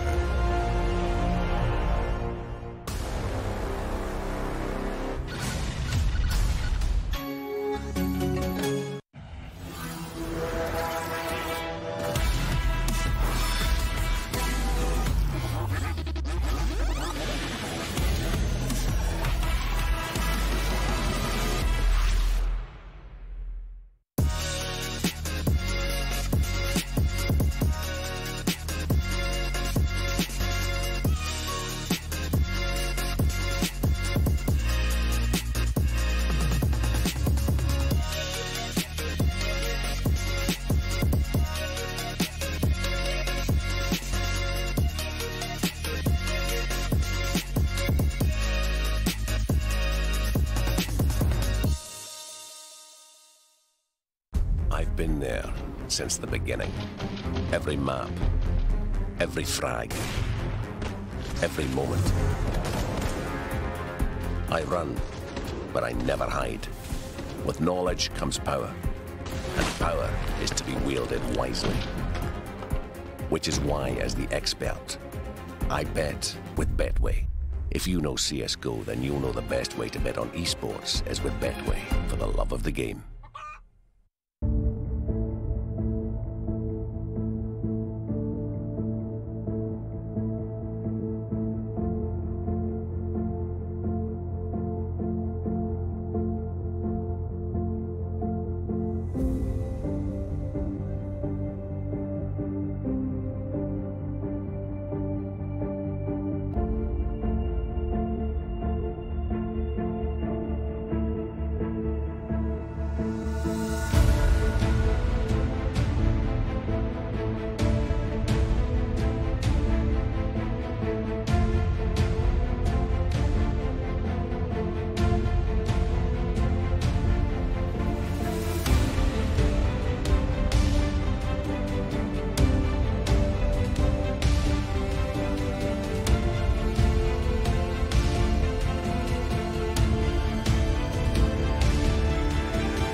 Vodafone presents the pre-match.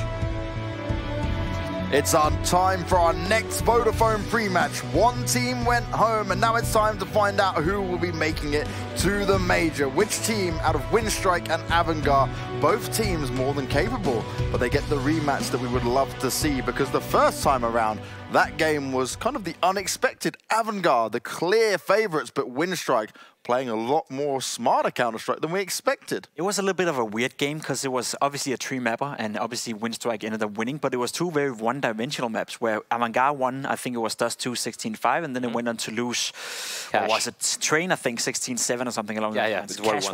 Cash was a very close game. So we had two very one-sided maps, and then we had a close game. So these two teams, by the papers and by the looks of it already in the tournament, are matching up quite equally, but they each have their strengths and each have their weaknesses. Yeah, massively so. Now, one player I wanted to start with here is James. This man we spoke about heavily going into the CIS minor. He has still managed to remain amongst one of the best rated players here, and he is a guy that at times you think, how is he even getting these shots? How is he even making it done? But it's not just the raw skill of these lineups that we're looking at, right, Blair? Absolutely. Like, one thing I really enjoy watching about Avangar as a team is, of course, like you said, James can be really explosive. All these players, like Kickert was amazing yesterday. Fitch has his moments as well. And the funny thing about James is how he misses some of the easiest shots, but then he makes up for it by hitting some nutty, like, no-scopes and fast-scopes and whatnot. The thing I really enjoy watching about Avangar is, like, on a map like Dust 2, where usually when you look at setups, it's very, there are not many opportunities on the CD side to be aggressive, to have crazy setups because of the way the map is, right? You need to, it's very high risk to go for aggressive plays, and certain setups you're restricted. You can maybe have 2 or 3 crossfires on the A bomb side, for example, but I love how so ready they are and how proactive they are on the CD side. On a map like Dust 2, where they start funneling the terrorists towards a trap, towards where they want to go, right? So I'm pretty curious to see what these guys are going to bring up, and seeing on the Winstrike side, though, Boomich, Quick, Waylander, we'll let it know, but everyone has been on point, right? They so far have been the surprise package of the tournament. So I think nobody expected them to come in and be this good. I think it was one of the underdogs team, a team that we thought to ourselves, all right, if these old guys can combine with the new talent like Nobot, like World did it, and play up to the best level, they potentially can be one of those underdogs teams. But so far, I would say they have been the best playing team. There's a reason they're now in the upper bracket final against Avangar. Yeah, and this is the thing, right? Where do we think this one's going to go in terms of the veto mainly? Because for me, I want to look at understanding how it can work out. These teams play against each other regularly, right? Probably in domestic matchups, the practice that comes into play. Yeah. And I really think this is going to be a very different scenario to what we saw in their first best of 3. I think it's going to be interesting where I think Inferno Nuke's going to get banned out first thing. These are the perma-bans coming out. And yeah, Inferno Nuke getting banned out. Dust 2 was picked by Winstrike earlier. Yes. And Cash was picked by Avangar. I think it's going to flip around this time. I think Dust 2 is going to be picked by Avangar because it realized that they are really bloody good on this map. And it might be Cash coming. There we go. Dust 2 pick. Second map might be Cash. I'm not too sure about this. Train. This is interesting, but makes sense. This is the map where they dominated Avangar on, the final map which you're talking about, Pimp. So Train coming in, I think the decider just might go the way of either Overpass or Mirage. Overpass ban, I think I'm just going to put my bet on Mirage here. Yeah, I wouldn't be surprised if we see Mirage, and that's the map once again. I think this is the trend so far for the CIS minor. They really seem to like the the Mirages and the Dust 2s so far in the tournament. It's going to be interesting because, as you said, we already seen these two teams battle it out against each other. It was 2 days ago, and we're going to see the exact same maps now battle it out in different orders. So which team has been able to, prepare the most? Which team has been able to change the most? And which team is the deepest when it comes down to sort of like changing your play style and changing your play? Because both teams, were up or experiencing deficits, and both teams were in a situation where one of the maps that they pick into the series was not going too well. So it's going to be a test of time for both teams. And let's not forget, winner of this game is going straight into the major. Everything is at stake right now. Upon, I think it's $30,000 as well to the winning team. And the top seed as well. The money, the top seed, and also the pride of your region. Really quick, guys, which way do you think it's going to go based on what we saw in the veto, and do we think we're going to see some anti-stratting come into play? If Avangar is playing to the same level they were yesterday, I think Winstrike is going to have a tough time. That said, though, Winstrike have been really the surprise packet of the tournament so far. So I'm predicting a very close game, but it's going to be Avangar. I think it's going to be Avangar as well. Winstrike looking a little shaky yesterday, but anyway, it's going to be one hell of a matchup. But Avangar. All right, Avangar is the way it could be, but these two faced off before and it wasn't that way. Winstrike certainly got it done last time. We're going to be going over to Launders and Scrawny once again to bring you all the action and have a nice erecting time. That's very direct, James, and I'm okay with that, Launders.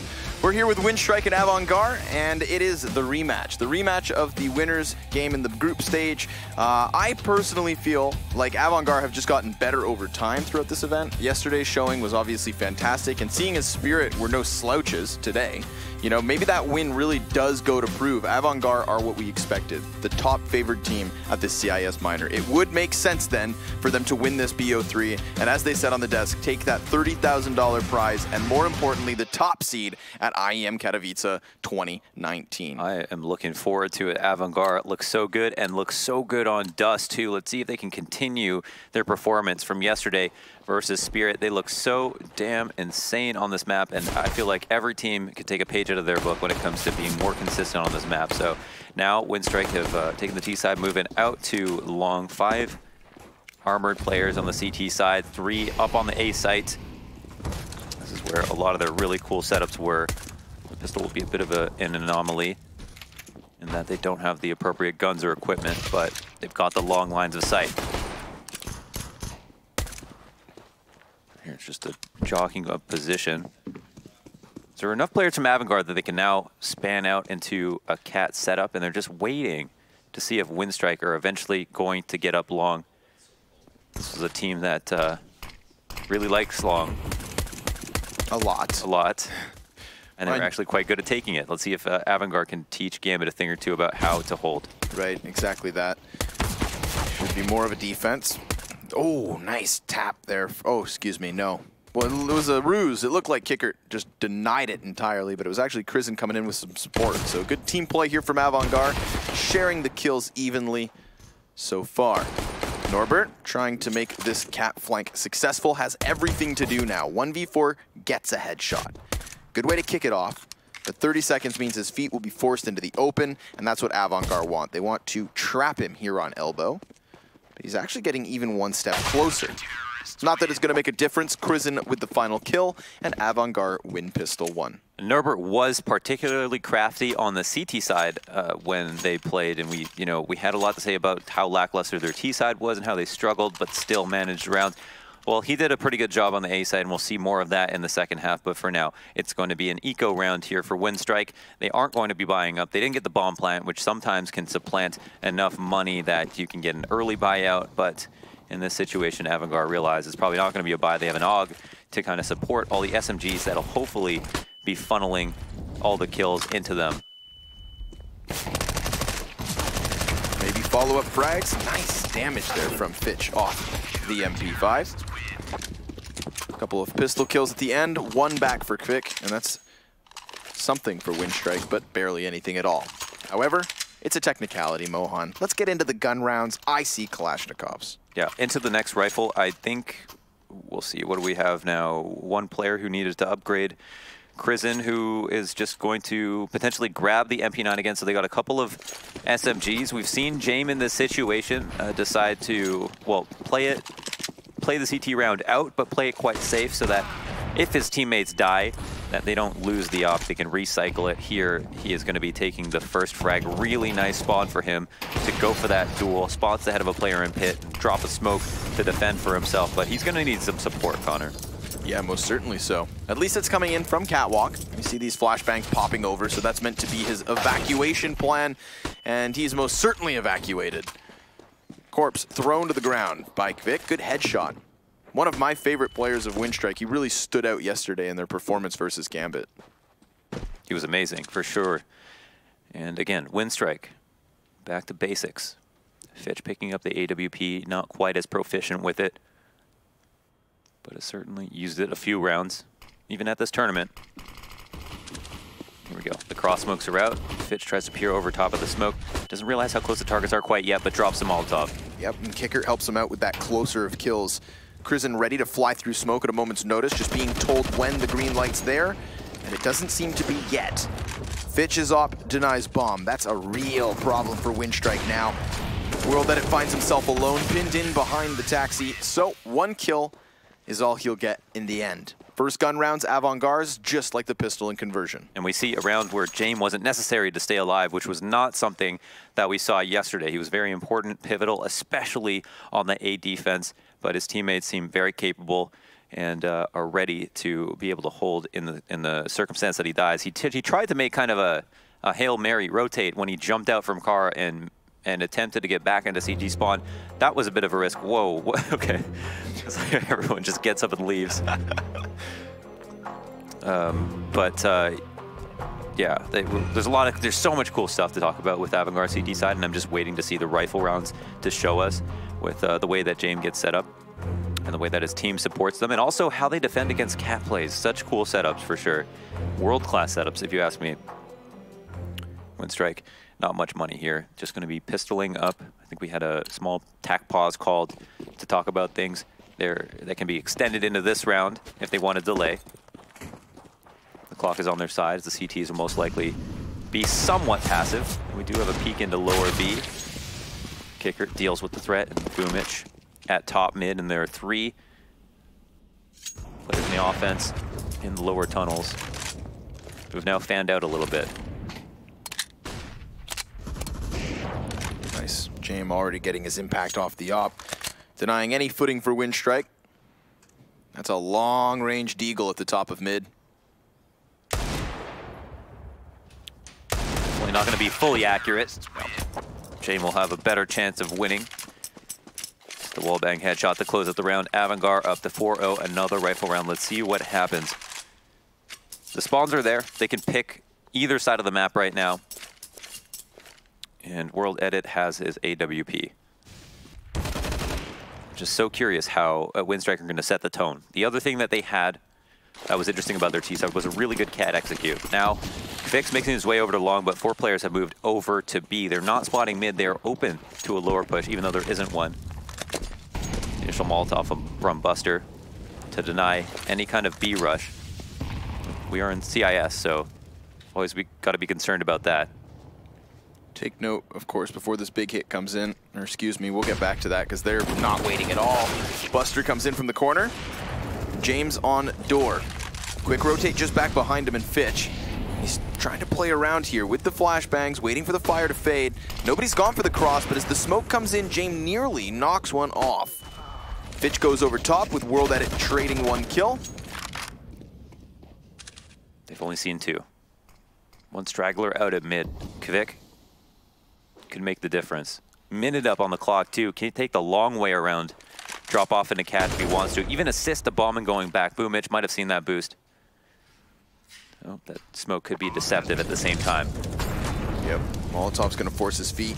Still underneath the windowsill though, that's a good spot to be. But Avangard crucially kill that flank behind them. Ooh, look at this. The triple rotation. Because, of course, the person they killed behind would have called that all 3 were mid, so just a complete redirection. Look how World Edit's bamboozled, entirely caught off guard. Boomich is just going to hide behind the box. That's a very little spot for him to be cowering in, but they haven't found him at all. Krizen's on top of the bomb, and he pops right up. Kicker can't land the bullet, and Boomich, his mag goes dry just in time for Avangard to defuse. You got to appreciate that with the amount of time it took for them to make that full-on rotate, even though it was based off the information that they had deceptively given to Winstrike, that Boomich decided to just kind of tuck it and try to delay, and almost, if he had not been so labored on that first kill, could have potentially put together the second one if he had a few more bullets in the mag, didn't take any damage, and then could have potentially denied the bomb plant or bomb defuse, or just taking him out before the kill came. World Edit catching James on the jump back. Hitting him twice through that door. Now, what I wanted to bring up last round plays perfectly into here.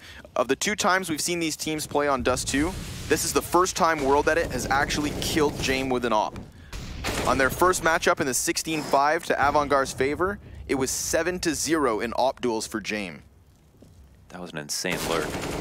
Abusing their own poofy smoke. Things get a bit awkward now as the last player alive at A is Krizen. Yeah, and he's already been pinched upon. Norbert gonna blindside him. Never expected the player to be so hot on his heels. Buster's been found as well. He is doomed beneath the feet of Waylander. Winstrike straight away on the board. A well-earned round. The opening off duel was tough, but World Edit, as you mentioned, hit him twice, and so took James out. And then once they knew the op was down, immediately tried to abuse that, push that advantage further through the poofy smoke on the mid B split, and got around Fitch. Norbert pulled off a fantastic lurk and pulled around back for Winstrike. Another pretty strong buy for both teams. Attack pause called from Avangar as they attempt to ice the kicker. In fact, now that I take a deeper look at the stats, of all of the 21 rounds they played last time on Dust 2, World Edit only had 1 op kill. You know, that's a huge missing factor, and obviously made possible by the fact that Jame outclassed him. So we'll now have 3 snipers on the field with Buster and Jame both on an op. How do Winstrike actually keep it safe? It's a 4-man long defense, something we didn't see from Gambit. And the first kill goes the way of Winstrike. And even though it's traded back because they lost pick control, they no longer feel safe standing out in the open and fighting. Retreating fully into Catwalk, they'll take control of that instead. I like that they're still playing active. You know, they're making the most of the fact they've lost long. But look at this. Buster is the B player, but they feel so confident that they know Winstrike have oftentimes gone long and not had a single lurker on the round. That now that they've cleared out top mid with their Cat players, can focus all of their attention on dealing with A. Winstrike know none of this. The fog of war is too great for them. They're stuck here to watch the flank, have time tick down, hope that Avangar make a mistake that they certainly won't, and get pushed into a long exec that Avangar will be happy to see. Fitch burned out of position. He's going to take a safer spot, or so he tries to. A lot of bodies coming up that ramp, and Crizzen with a double kill. James dodging bullets as he retreats into the Catwalk. And is he going to go all the way towards long? It seems as so. Because they've done so much work on the bomb site now, World Edit couldn't sit back as an anchor. He had to come help with Waylander. And that opens this up huge for the flank. Jame is ready. Oh, World Edit. He's holding this. Yeah, Jame goes down. Buster's up, 1v2. Optimistic jump shot. Immediately falls away. He knows he's been countered out by the smokes, and that op is invaluable. He'll save it as Winstrike take a second round. Man, I want to say the most important thing there for Winstrike was that Molotov that they placed on the site. It pushed Fitch into an awkward position. There were not 2 spots at elbow for him and his friend to stand in, and so he decided to push back. And because he was kind of in flux between these 2 spots, felt uncomfortable, missed his shot, and allowed Winstrike to take position on the A site. And now the bomb was planted on single box, so Buster didn't have an op, might have gone for that. If he got that first kill, probably would have been a hard round for World Edit to win.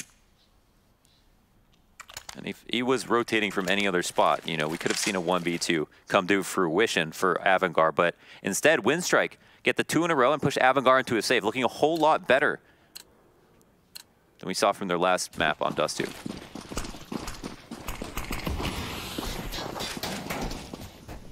Default out for Winstrike. And Jame once again has the op on the eco because Buster had held on to it for him. We've seen what he can do in these rounds, or especially where he doesn't have to worry about his teammates at all. Can just do absolutely anything he does, please. There is a man coming towards him. That's quick indoors on long. Norbert clearing Fitch out of the corner mid. That's big. It's going to put some things in question. Avangar not sure if there's a mid-split coming their direction, but Avangar have also moved that op away from long. Looks like no. Makes it easier to save. Sure. Mid gets cleared out. They don't know what's going to happen. Avangar have a bad read on this. They think it's going to be a B hit delayed, but it's not. Norbert has done its job. And World Edit takes Jame out of the round. Retrieving the op will be easy. It'll be much more difficult for Winstrike to try to nullify it and just completely take it out, force a rebuy. That might not be possible for Avangar next round. But they'll be happy to win the round safely. Here they have the long split going on and no targets at A. Right. Still just going to go through the motions here with the utility usage, and in fact, Buster gets one. Just confirming, of course, to Winstrike as to what is going on. It's a strong start for them in a map they struggled strongly with in this team's previous meetup. I was surprised to see they even let it through, but right. Now that it's through, we can see that they've maybe had a talk about what happened. I mean, they were fairly jovial about their win just because I guess it was a win. I think at the end of the day, they're just happy that they made it happen. But they probably also had a very serious conversation about what they could change and adjust about their Dust 2 to improve it. And maybe leave it in as kind of a surprise for Avangard to be like, oh, well, maybe they're suddenly more confident for some reason. Definitely some valuable game tape of a match that went to overtime, so lots of rounds played. So Buster recycles this up, we'll drop it over to James. Everybody rebuys up, and Avangard will try one more time. 3 in a row for Winstrike, looking solid on T-side. Much better game than I anticipated, to be honest. And it looked like it was about to slip away from them. So what do they have now in store for us? Waylander looks to take a pick, potentially at long off of their spawn. And we'll soon find out if it's going to be one in response. James actually a little bit far back. And the flash to assist in Crizin crossing to pit. This is going to be a new threat for Winstrike. Though, Crizin, what's he want to do? Last time they forfeited it completely, they had troubles. One of their other alternative setups was to have him at car and have James on the ramp with a smoke in hand so that he could focus on Cat, not have to worry about his teammate or his own life when long control gets taken. Winstrike trade and go up Cat.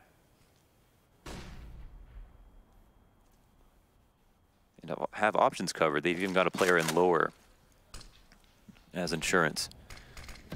Oof. It's a big one. That makes this a single-pronged assault. And it's not as though they get any footing for it either. They're still waiting with the smoke and the Molotov down. Flashbang's gonna call the attention. James sees Boomich fall downwards and comes back in for a 3rd kill in the round, nearly nailing a 4th. But Norbert creates a bit of space here. A lot of space, oh my God.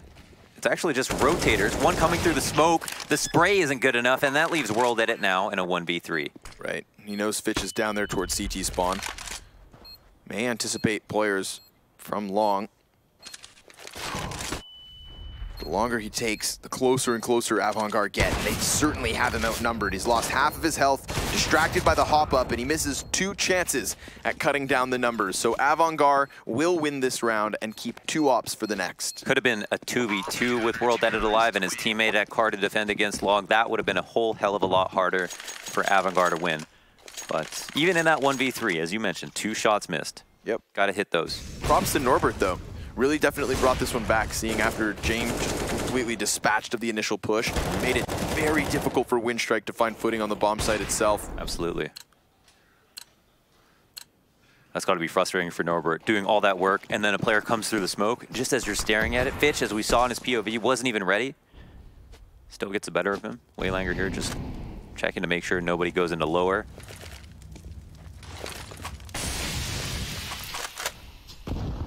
Fitch is being quite aggro with how he's controlling long. We didn't see so much of this the last time. Oh, if Quick just clicked. Do it. Why would he? He was that one single long player in the previous round that never got a chance to make impact on the bomb site. Avangard fully fishing for this B hit, but it's just different combinations of ways to go A. And pressure on James once again. Same pieces of utility being thrown out here from Winstrike. We'll see how much of a difference Quick can make if he doesn't die before the hit comes in. Remember, one of the key missing pieces in the previous round. They jump down, and James, well, he hits the shot onto Boomich, but doesn't get the kill. So he'll make sure he keeps himself alive by falling back. Bomb most certainly planted for Cat, and Avangard still yet to rotate. And Quick kind of does his job, but here he pivots. And now they have a Cat plant set up, and he didn't even have to push long. Perfect. Right, very quick swap up into a different look completely here, but Boomich ready to section off the CT push. It's Kickert and Crizin now with their back turn because pressure was pushed out through mid. Down goes Boomich thanks to Fitch. Waylander and World Edit still up, one of which is towards Cat and Waylander here on the boxes. That blindsides Chris, and he never sees it coming, and the bomb's so far gone now that James really has no chance. Damn, he dies too. Wow, a solid round from Winstrike. That was extremely difficult to deal with, and Avangar almost did. I thought that they were, you know, sorting things out. It felt like they were actually going to win. Buster rotating in and killing Vic at top mid when he should have been the last to die in the post plant because he didn't anticipate them there to be 2 ops. But still, all the other after plant spots were good. And Winstrike appear to be more dynamic than they let off. This is really cool stuff. Oh, that's a big frag. Gotcha. It is just the anti-eco. Right. That kill worth its weight in gold if this was a gun round. Goes to show you as well what a difference it was in the previous round when Quick doesn't die in the doors. Saw the way he went back to top mid, sectioned off a player on the rotate too. Played an instrumental piece of that 10th round's puzzle. And we were kind of focused on the standoff between Krizen and Kvik, but we didn't see what James did where he had to fall off the long and hold for control for the retake. You know, the last round, he just had so many shots that he was able to take off. Right. So the flashes must have been improved as well to push him off. And he also didn't immediately kill the player who dropped down towards CT, you know. That was something that definitely helped him in the previous round, just prior.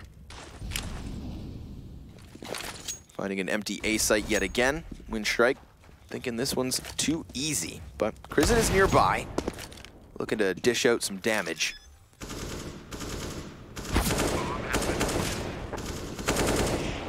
Now this match is the winners finals match, or we're moving on to the winners finals match. Right, this is the upper bracket final. Upper bracket finals, yes. CIS minor playoff for IEM Katowice 2019. Right. So yeah, the Avangar secure their spot, or whoever wins this series actually secures their spot. If you lose, you still have a chance. Yeah, of course. And the loser of that match will still get to go into a 3rd place decider tournament. Yep. For an extra spot. At this point, these 2 teams plus Spirit all still have chances at the major, regardless of the outcome of this best of 3.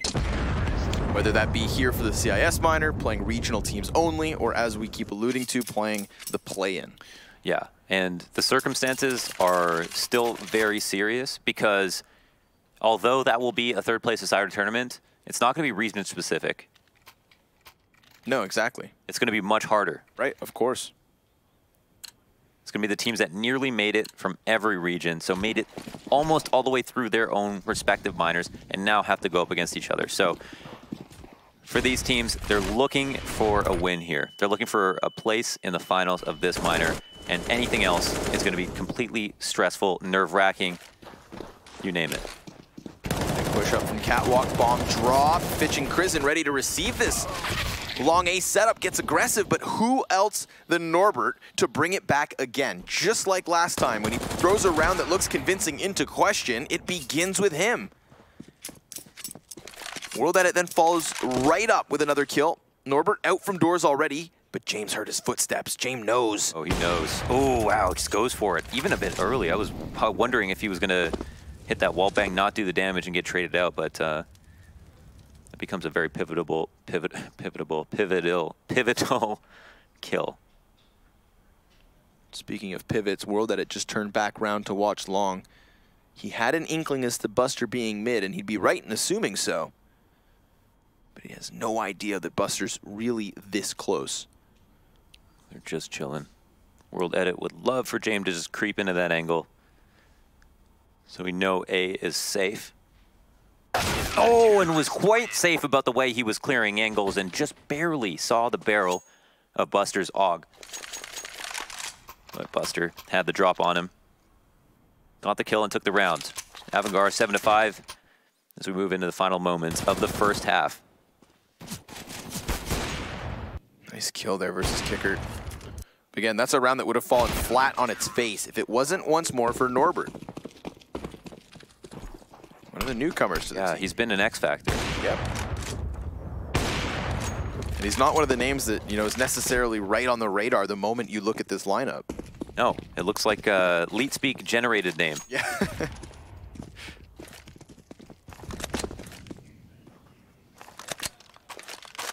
What if he insisted on being called N0RB3R7? We're just mispronouncing it. You know, because apparently a Boom BL4 is Boomich. Boomich. So I never know what Winstrike's up to. Unless they approach us at LAN. Yeah. And tell us. I feel no personal responsibility to figure that out. 2 players in pit here for Avangard. They've done this bait setup before. Let's see if it gets called out. Molotov definitely keeps them committed. Flash comes down from long, and Krizen comes way too high up from pit, and Fitch. Fitch again in a patient trigger discipline type position. Oh my goodness, just wants to stay directly behind him. He's getting flashbacks to yesterday, but there is nobody else here for Winstrike. It is just Quick alone. And I feel like once James feels pressure, maybe that's when he pulls the trigger, but no, he does it even sooner. This could prevent Winstrike from coming out Cat, but no, they'll go. Heading right into the sniper, dropping him instantaneously. Kicker emerges from CT spawn, and he's gonna try to tap away at the players in elbow. He casts a crawl, and he gets back to safety. Bomb, 1 step closer to the site, but barely alive on Waylander, 4 HP. And he's not the only man up with low health. Look at Avangard, barely standing between Buster and Kicker, but at least they're close to the bomb site. A smoke to block off Cat means Buster, he's gonna have to find Waylander on his own. Oh, and no, what in God's name? The bomb, is it on the opposite side? Yeah, the smoke is down. It's not great, however. Boomich has an angle on the outside of it. Buster's gonna have to stick that soon. First op shot goes off, a player crosses, the trade isn't in. The nade is decent, but Boomich is better. A little bit of health lost, but he wins the 1v1. They close the round out, and it's off of another solid Cat play. Yep, once more, even without Quick on long. We've seen that unfold in a completely different direction, but they managed to get past James again. Boomich looked like he was talking at 1,000 miles per minute. Young in-game leader with a lot of fragging responsibility too.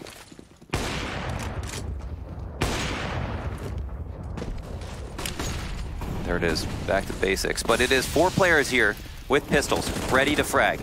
And AK's dropped right in the pit, and a couple have gone down. In fact, it's very favorable for Avangard. Considering they came into this round with barely anything at all, that's one of those moments Winstrike right off their opponents. They go for the fast clash, and it could very well cost them. Now, they could plant for Catwalk with 0 contention from Avangard. Buster's got the health, but he doesn't have armor. Both of them will basically get melted upon taking a first bullet. And that's a shot missed from World Edit. It's now known, however, that there could be a long play. Oh man, but that one's just gifted to Buster. Waylander's on such little health. But that's a hell of a shot downrange. Unfortunately for him, doesn't expect Avangard to be so close. So a crucial error from Winstrike in this here 14th round. Avangard gonna get another round to the lead. And Launders, what do you think of that? Fast clash out long, right through smokes with flashbangs and only pistols on the other side to stop them. Yeah, I mean, there was a lot of pistols. They had half armor at the very minimum. But for Winstrike, they're looking at it as like, okay, we love going long. Plus, it's an anti-eco. Should be pretty simple. Now, the AK falling into pit, that specific trade not going their way was, I think, the deal breaker, where now suddenly Avangard have long control with pit control, with better guns, and Winstrike are a bit too confused to be able to handle it. So, I don't know. And going long on anti-ecos, sound. Having rounds like that fall into place, sometimes that can happen. But with that, Avangard maintain a lead. Could have been tied up. And Winstrike here are now on the back foot, trading guns around as they figure out what to buy. World Edit, as we can see, is only going to be scouting. Back and forth affair these last 4 rounds. The Terrace could very well extend that to a 5th. Enough of a buy to make something happen, but James immediately catching Waylander. Versus long control. This is kind of the situation that we've seen him be in many times. He has a smoke for himself. We haven't seen that setup that they used once. Takes a bit of damage, but he'll stay alive. Sometimes he'll drop a smoke on the site, stand up over top of it and try to fire that way. But here they're playing it a lot more differently. Now that I think about it, I haven't seen him in that position once this half. Yeah. So really changing up this defense slightly on the A site. That's a CT smoke currently here towards the cross. Builds a little bit of cover for Crizin, and they're just gonna try to cross that. They have the deep CT smoke, I think it is, so they wanted to fight. Yeah, they wanted to fight within that. They just, I guess, didn't realize how many CTs were actually pushed up on the ramp. Hot damn, hell of a shutdown here in the final round of the half. 9-6 the advantage for Avangard as they'll swap to the offense. Can Winstrike hold them back? We'll find out in a bit. We'll see you guys soon for the second half of map 1.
A much closer affair already here to the favor of Winstrike, but Avangard have that 3-round lead. And it was on the T side that we watched them dismantle Winstrike Launders. So there's no saying whether or not this will continue to be close or whether Winstrike get decimated, folks. It's so weird because by the way the half went, it felt like Winstrike looked better than Avangard, but still Avangard managed to put together 9 rounds.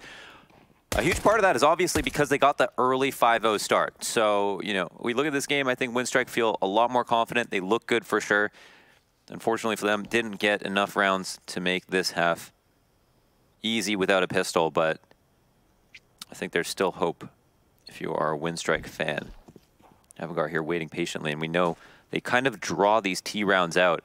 But there are a lot of teams that draw these T rounds out for no reason. Avangard almost always do it because they carefully and meticulously know how to work map control into round wins. They grind them out, they use all their players really well, and we'll certainly see some of that here and now. A strange smoke out mid. I think that must have been a missed one. It doesn't deny vision on the cross, so this isn't going to be too much of a secret. Vic will be the first, I was going to say line of defense, but maybe just target as he gets gushed instantly and has to fall back to long. Bomb will most certainly get planted. This is probably not a duel you want to take. This player at mid, Crizin, is who's denying all the rotates. Right, that's a big burden on his shoulders. So shall he stand tall? Absolutely. Towers over Norbert and Waylander here. That's going to draw the 2 CTs back from long. They're going to couple with Boomich, who's already dead. And these headshots are on point. Those glots are working better than they've ever worked. Right. Must have been a buff in between the halves because Avangard just tore through them on this pistol. Truly nasty stuff. And yeah, a lot of that just comes down to Krizen's ability to hold. If he can go 1 for 1, if he doesn't get a kill, it's a much different round. 5v4, when they lose cat control, that's maybe an easy retake for Winstrike. So good on him for delivering the goods.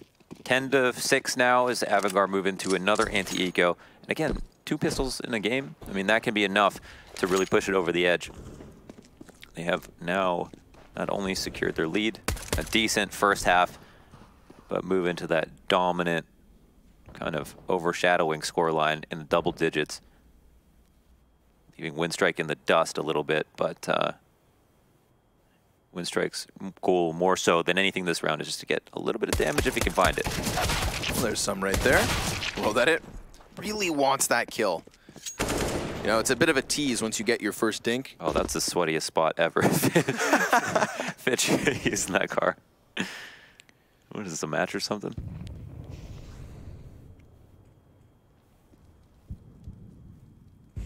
Might still get caught, or could have. Had quick gone the other direction, but he's chasing ghosts at this point. No one to be found. Avangard, all too easy.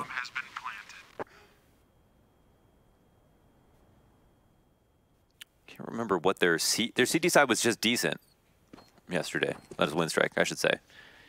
Avangard's T side is so scary though. It's just, it's so scary. It's just so, it's so slow, which is a big thing. That in and of itself can be frustrating to call against. Do we want to push this? Are they waiting for us? Are they setting up for an execute and we're not rotated properly? These are all the questions you have, and a good team is always going to be prepared to capitalize on your overzealousness, your impatience, your audaciousness. Like, these are all things that Avangard prey upon. So it'll be on Winstrike to make the appropriate callouts, to be confident when it's necessary, but to never overextend.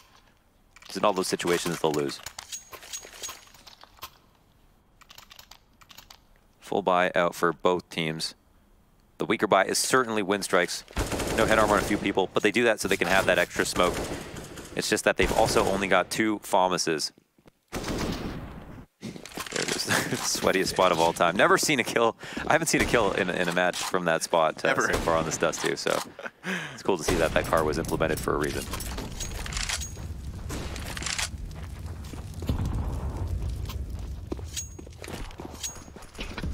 Mid straight away, Winstrike. They'll go for that long setup.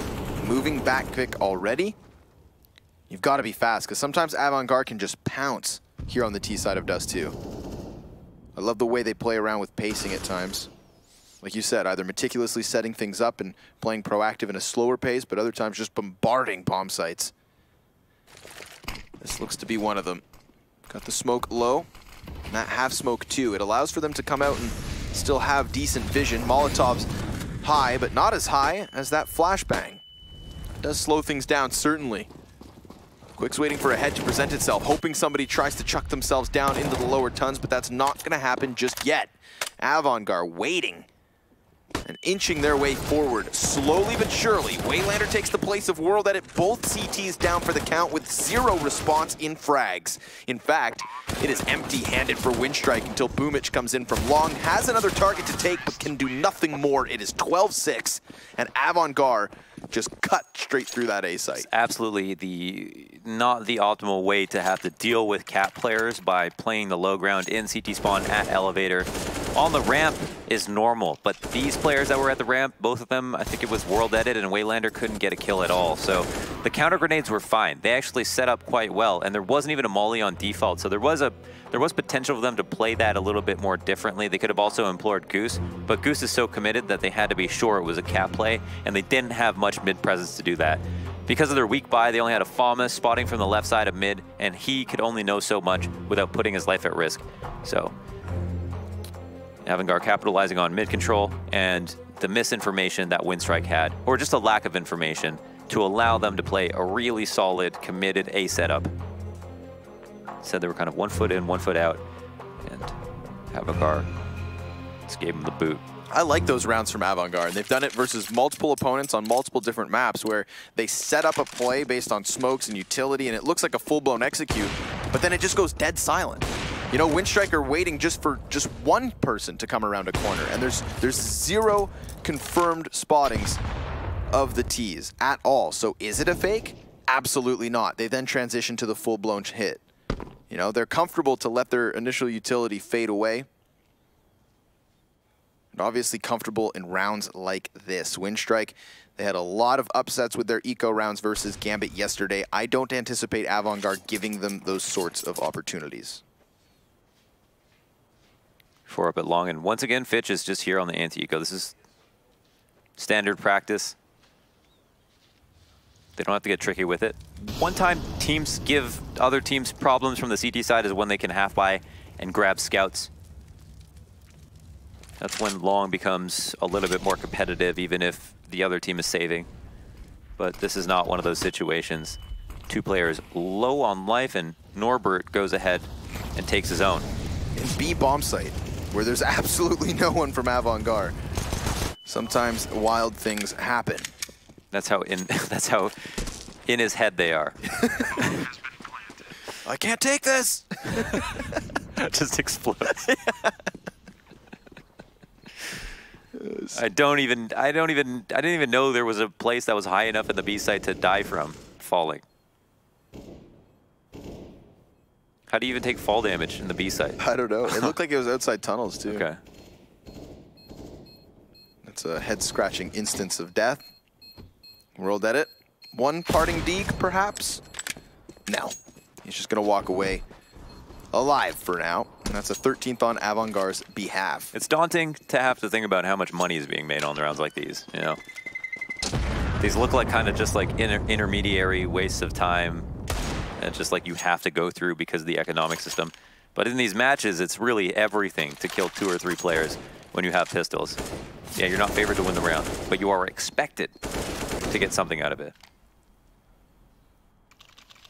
So Winstrike are going to call, they are, third pause of the match. And they've got to take this one seriously. They do have an op on Waylander to match up against James, who I don't know. Oh, they've got an op on Waylander and World Edit. So it's a very strong buy. This is kind of the makings of what could be a solid round to stop this win streak from Avangard. It's the kind of purchase you save up for the sole purpose of cutting back this kind of substantial lead. You know, you need to change up not just for a one-off, rather a momentous comeback into this first map. Frag counts in general low for Winstrike, in general high for Avangard across the board. Everybody seems to be contributing. James had a spotty first half and only has 11 kills. I think that goes to show you that you know, he's pivotal on A, but he's just as proficient, kind of omnipresent on the T side, as he's really good at staying mobile and finding new opportunities when it would be hard to see for other players. The cat presence for World Edit, and he, by the skin of his teeth, dodges a nade. Fitch's spam is also just a smidgen off and takes an HE from Cat. So they'll have an idea of what the setup is. You can't really hold long and Cat at the same time safely. But they've at least got one in pit. So it's going to be on Avangard to try to decide what is the easier place to grab, because that's all you want to do. You just don't want to run head first into the spot that the CTs are putting the most amount of people in. Pit player goes down, Boomich. Could be critical here. 59 seconds. And it might come down to simply World Edit on the Cat as his teammate now joins him. Waylander previously had an angle where he was watching exactly where James stands, but he falls off because of the utility pressure. So now the op duel falls on World Edit. Does have support currently from Quick just next to him, but we have a complete and total redirection from Avangard. All 5 players going to be hitting up long. I think they're going to smoke Cat off and just stop them on their rotates right here. It's the Molotov. There it is. Oh, but they smoke it out, and now they can kind of fight. But they've got the dual smokes. It's going to be a tough shot to hit. 15 seconds up, though. One of these shots could matter. Yep. Only takes the one. It's well-timed and perfectly placed. They're looking to boost over top of this. Buster has the cover of the smokes, so he's fine. Very well done there by Avangard with the utility. The Molotov on the catwalk just makes things awkward. Still putting up that wall of smoke, prevents anything at all. And then they use the actual physical cover to get their bomb plant launchers. It is a crush of Windstrike. Expensive rounds. Very expensive round. In AUG, they had, well, AUG is not too expensive, but they have 2 ops. They went all in. They called a pause for this round. That's one of those rounds that has like a lot hinging on it. There's a bit of a build up with the fact that, you know, they're inching closer and closer to Waylander towards mid. We ask ourselves, will James get picked off? And then absolutely not. Boomich. Sorry, right at the end of the round, everybody groups together, everybody runs out long. Beautiful set piece of utility. Like, that just goes to show the depths of Avangard, because they're not throwing that at the beginning of rounds either. It's not a fast play. They can have these mid-round calls that just seem so perfect. And it was Boomich that had all the pressure applied to him. As soon as they identified that there were players aggressive on Cat, you typically don't do that by yourself, so they went ahead and said, hey, we'll trade for long control, and there seemed to be someone there that ends up being a boon for Avangard, who can just get the kill. And look at this, they're just continuing the dominance. Everybody getting melted from Windstrike. One player left alive in Kvik, and he has a FAMAS. But does he have any hope? He's got 1 kill. Maybe a second. Yes, sir. That's the opera down. You know, we talked about the economic damage being a factor, but once we get to the scoreline like this, it's not enough, not nearly. Windstrike have already improved their previous score on Dust 2 versus Avangard by 1 round, and now they're gonna need 9 more in a row flawlessly, or else we're heading over to Train. First half seemed so long ago at this point, where Windstrike got all of the 6 rounds that they have now. And there is a high potentiality, high percent chance that they just lose straight out, as they don't have even an op to play with. Good collection of FAMAS. Over towards the B tunnels, Avangard gonna bring that bomb really quickly, actually. So no smoke on the cross means they counted it, and Norbert just gets ripped apart.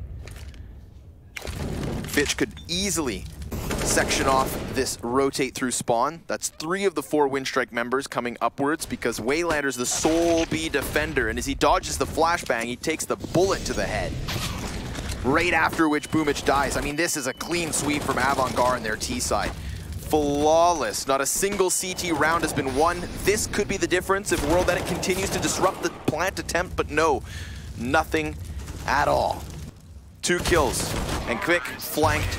Down he goes as Windstrike, as we said, had a decent first half showing and then disappeared on that CT side. A dominating performance from Avangard, but a second map inbound. We'll see you guys on Train after a brief break.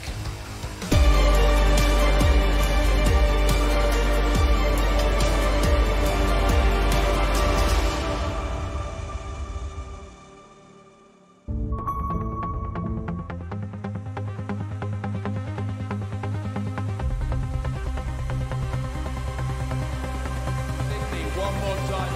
Are you ready? Let's get it on!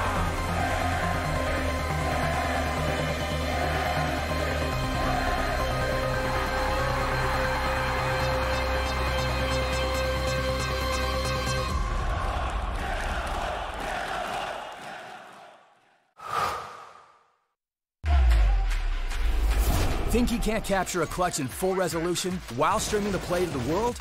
Watch this. Game, record, stream without compromise on Intel Core i7.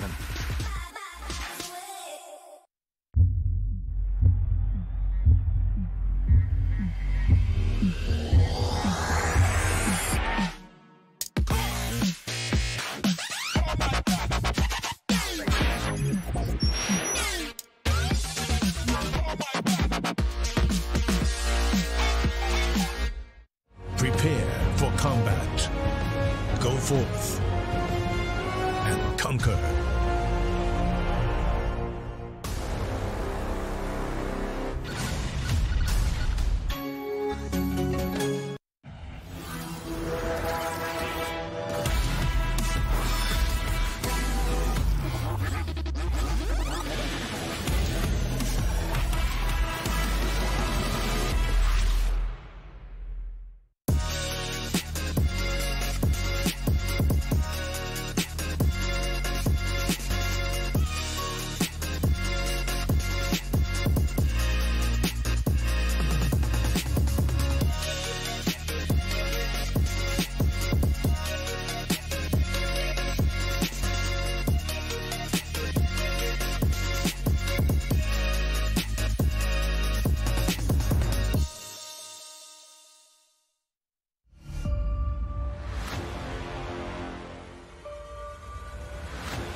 Avangar continue their Dust 2 dominance as they manhandle Winstrike. We'll be going on to Train next, but before we get into that, we're going to be breaking down what we saw with my lovely analysts Blair and Pimp. Now guys, Avangar, they look strong, and realistically, Winstrike, they didn't have a chance. What we saw was Avangar once again playing up to their absolute best, I would say. It's not that Winstrike is necessarily playing bad by any means. I think Dust 2 is not a map that favors them by any means. I think a lot, as you can hear, but I think Avangar is one of the teams right now that is on the rise. I think it's a team that is definitely playing some solid Counter-Strike. Yep. They seem to know what they're doing. They seem to have a clear game plan, and they seem to be a team that is well composed in pretty much all situations. Whatever that's a 3 versus 3 scenario, a 5 versus 5, where time is being run down, or whatever it's a 1-on-1. They seem to excel in all those situations, and that's what's giving them the edge right now. Absolutely, like they were completely outplayed, right? Like Avangar, one thing I really loved was the first half. Firstly, Winstrike, kudos to them. They had some really cool executes, had some pretty cool rounds. Scoreline was 9-6 in favor of Avangar. But then when it shifted on the T side, Avangar just went to like some next level gear right there, right? 6 or 7 rounds in a row, just close it out. They had no chance, and it just got to. That short execute, the short smokes, the Molotovs, even towards long, they have so many avenues, so many ways to approach it. Some great stuff coming out, and I think we might be able to see this couple of rounds, which are going to break down now. Yeah, Pimp's picked out a clip for us to take a look at, so you can break this one down for us, Jacob. Yeah, I chose the little clips so you guys can see right now. We're coming in a 3 versus 3 scenario, and you can see the awareness from the Avangar guys. They're being flanked right now by Quick in this 3 versus 3 scenario, and instantly you can see how they're dropping weapons back and forth and calling for the call to go towards Dark and do a little bit of an unorthodox play, which is retaking the B bomb side, all 3 guys from Dark. The way and the reasons why they're doing that is obviously because they got spotted from the CT spawn guy who dropped down, but the fact that I want to point out here is the fact that they're so decisive in doing this. You see the kill come down, you see the instant switch in weapons, and then you see the instant walk towards the bomb side or towards the Dark bomb side. And now you come in here and you have a 3 versus 1 situation that ain't gonna winning. James getting the last kill here, and it's a round that is actually favoring Winstrike. When you're 3 versus 3, you have the B bomb side. This is a round they should be winning 9 out of 10 times. But the fact that Avangar are so decisive, so quick in the way they think reminds me a little bit of Astralis. Again, I said it. I'm high praise. This conversation. High praise. They're just super good and super quick in the way they react to the game, and that is not something you see every day in the CIS region. It just baffles me where Pimp starts being so nice and so kind, even comparing to Astralis once again. But like you were saying there, right, the B bomb site, one of the hardest to come into and retake. Now moving on to Train though, what are we going to expect here, boys? Look, here's the thing. I think 16-7 or 16-6 was the scoreline when Avangar beat these guys. Avangar lost rather to Winstrike, and that first time they faced off against each other, right? But looking the way Avangar are playing, this is what I really like watching about Avangar is they might have some small little flaws in the way to approach certain maps, but they seem to fix it immediately, and that's going to be a problem. I'm not surprised that Train was being picked by Winstrike because it's a map they look very solid on. But looking at this particular Avangar, I don't care what map it is. I think they're going to be coming out on top here because again, Train is all about. Train is it's a fun map to watch and to play as well, to commentate or to analyze, whatever it is, at least for me personally speaking. And on the CT side, for example, the way Avangar play, like, they're very decisive on the T side, but on the CT side as well, they're the sort of team who's not going to leave you much room to maneuver around for you to get control of. If you're talking about like teammate control or getting pop lock control, they're going to suffocate you.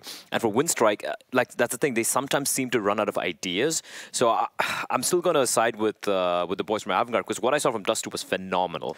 I definitely agree. Add to that you have an extra gear to go for Avangar. We haven't seen James play up to his absolute best yet. If he's getting fired up and if he's, showing up as we know he all can do from time to time, this is going to be an extra gear for Avangar, especially on a map like Train where it is very AVP heavy, so to speak. You can roam around, you can be aggressive, you can be defensive, you can create space, and you can take away space from the opponent. So in that regard, I still think we have more to see from Avangar, and in that aspect, I think Winstrike is going to have their hands full.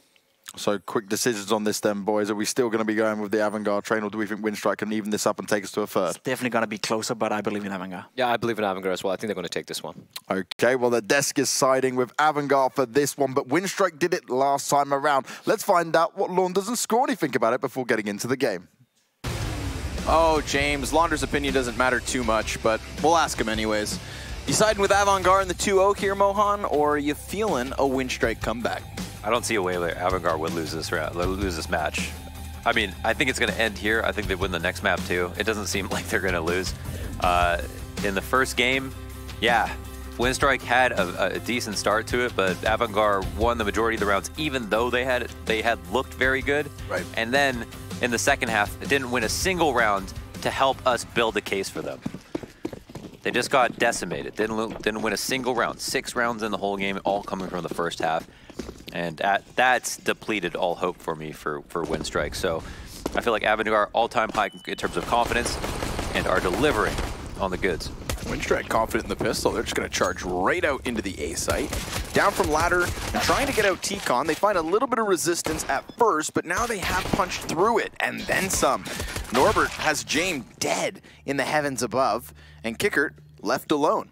Considering this pistol is a fantastic way for Winstrike to start this T side, and considering that they 11-4'd their T side the last time these teams met, then that just goes to show you we may be buckling down. This is a good start, though. We didn't see a pistol one for Winstrike, and we've seen so many Avangard pistol wins on multiple other maps. They've just been very consistent on that front, so at least here, Winstrike find a W. That's a good win, and they'll take that into the Antico with the bomb plant, and Avangard will probably save. Whole different ballgame to win on the T or CT side now in terms of influencing buy decisions. If you win on the T side, or if you lose on the T side, but you get a bomb plant, a lot of teams are buying in that choice and that 1 of 4 situation. And for the CT side, you could force, but you're not going to have enough for any rifles at all. And here, as we can see, you know, between 2 and 2.3K, depending on whether or not you even got a kill. What's wild is the last time they met, we had, excuse me, we actually had Winstrike picking up 13 of the 23 first kills, and still they lost with only 7 rounds. So very little conversion on those 5 versus 4 advantages, which means Winstrike, they're not going to be going down without a fight, despite man advantages, which should never happen here, with Avangard being on predominantly USPs. Kickert could be deadly for 1 or 2. And the money is important, so we'll see. But we've had the trap sprung towards Ivy. There was 3 counter-terrorists ready to roll, and Norbert's found the B site is open for the taking. They rebound off of this Ivy pressure and are now going to be approaching the B site. But as you mentioned, Norbert can sit here and deal with Z on a swivel in case it rotates coming in from CT backlines, or just the standard way through the Z connector. Say James up here at Cloud with the USP. He's been spotted, but he hasn't been taken down, interestingly enough. But finally that kill is had, and Avangard will recede back into their crevices. They have a save here at Ivy, and something guns to be found. Norbert wants to try to get this kill if he can. That's a lot of money made, and he'll go back out with the Glock for another. And in conclusion... Ooh. You missed a good one. Oh, wow. Yeah, I turned to dramatically stay in conclusion. They win the round with minimal losses, but they actually lost majority players. Yep. Kickert still has yet to die, so he'll move that armor forward. Could have been a very real threat there towards Ivy. You had Buster up on the train. You had 2 guys back over towards the depths of Ivy. But still, losses were sustained. Winstrike coming in with an op on World Edit immediately. We've got still a MAC-10 in the mix and a Galil as well. Some shortcomings for the T's, but an immediate stance on T-Con from the Opper. He spots nothing. This is big. So the reason that World Edit does this is to try to catch anyone going to ladder. I think he might be able to spot that foot. I'm not entirely sure. I'm IRL zooming right now to see if it's not just the X-ray giving his foot away, but it doesn't seem like World Edit knows exactly what position is being taken. But they do know they have ladder, which is why he jumped out to where he did, as opposed to peeking Z, which a lot of teams will opt to do. I think it's much more valuable, much safer on T side to try to go for that if you have the spawn. Ladder control becomes one of the most difficult and annoying and important things for both CTs and Ts to control. And it's so much easier on the CT side to get out early. So to deny them that presence could mean the world. But here it is, Avangard going for the late retake. Crizzen avoids getting opt and gets ladder control. That's his cake, and he eats it too. Oh, even falls back actually.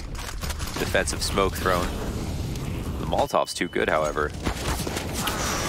For all the danger that he managed to dodge, he's eventually found by Norbert. Fitch back behind the train yard. There's a lot of bodies here, and that's for both these teams. Bomb's been thrown down into the dirt, however, 30 seconds.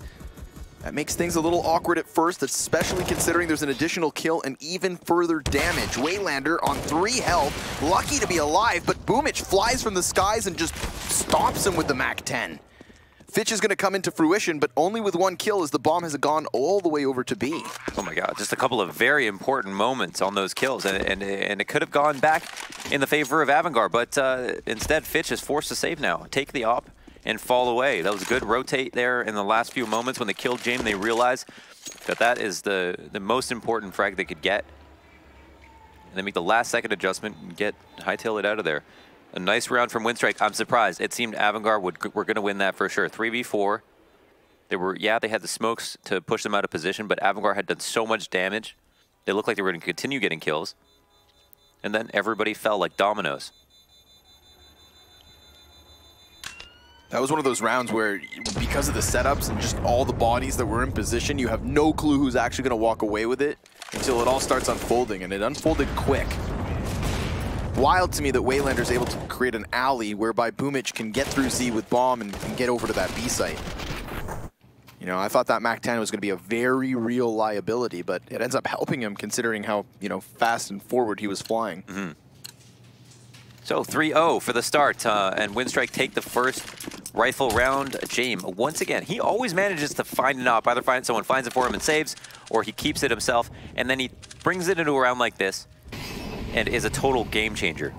We'll find out right now if he can do that again and do it consistently, which is pretty much the most amazing thing. Waylander sits there anti-flash with no support, but does dodge the flash, ends up losing the pure duel to the CZ. Fitch gains control of T-Con, and now might force Winstrike into making a bad decision. The CTs have been strengthened, an extra rifle in their hands.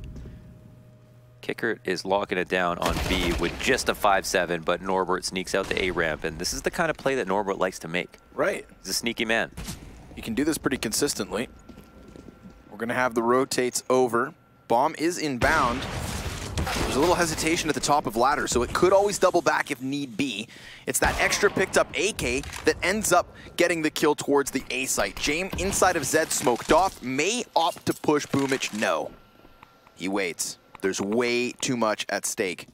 And there is good footing for Avangar already. They've come over towards Old Bomb, knowing Boomich is pinned in. He will eject over to the other side, but 35 seconds. They need to get some kills so that they can plant safely. The CTs could swarm, but Boomich gives cover for 2 frags. The weapons are retrieved. Krizen gets another as he does arrive from Ivy, but Kvix slipped out through Z. Bomb is on the other side of the train. That could be a problem. Doesn't have any utility, but there's also no kit, so time is going to be one of the bigger issues. Kvik now seen, and he doesn't get Buster immediately. Bomb tap, he goes high, misses the follow-up shots, but he could still do this. No, sir, taken, plucked away from Buster, who jumps right back on Bomb and should most certainly have this defuse. It's close, but he's got it, and that's Avangar with a robbery of a round. Damn, I mean, a robbery of a round? Didn't they have the man advantage, though, like all the way through? Right, but only an op at the start of it. Yeah, I see what you're saying. Yeah, that was a round where they had to convert the AK, and then with that man advantage, continuously played their advantage as well.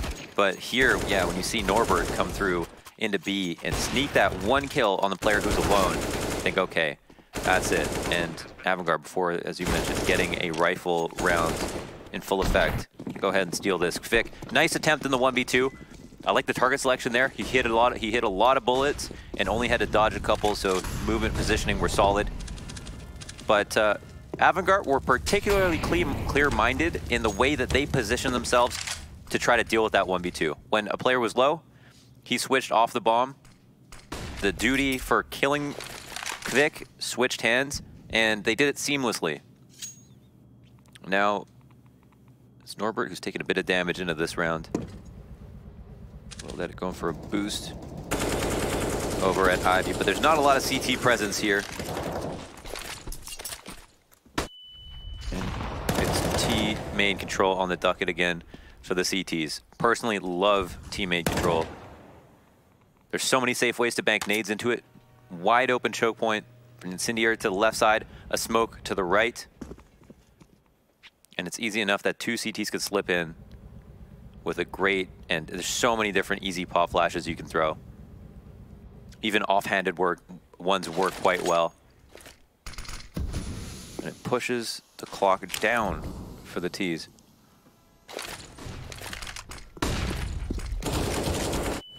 Quick goes for the peaks amidst the flashbangs. Excellent play by Crizzen there.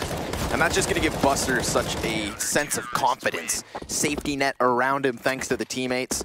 Windstrike cut down the moment they tried to get outwards. What a turnaround now for Avangard. That one op round for James starts off what is an early shutdown. Windstrike just with 3 at the beginning of this T side. Tac timeout calls for Windstrike as they talk about what just happened. I mean, they got owned. There was that was a good Ivy hold, and it was Avangard, which is so much information early on. The first kill or a lot of damage early on towards Norbert that made it easier for them once the execute came out. But once they tried to get outside, they didn't even get close to getting the bomb down. It seemed like they didn't have a really good idea of what was happening there. So now Windstrike will actually have to save. A good start once again, and they pulled back on Dust 2 as well, and you know, the chain logic doesn't necessarily apply, but just wanted to make it apparent that it was Avangard who managed to adapt so easily and so incredibly that even though Windstrike, you know, pulled away with a few rounds at the beginning of the game, that mattered not in the second half or towards the end. That lead will disappear at a moment's notice, and sometimes it does come down to who can adapt on the fly. Norbert had done a really good job of not being spotted. Out T-Con through Olaf, back through the red train. You know, he was making a maze of the train yard. But inevitably found. Taken down, just like World Edit.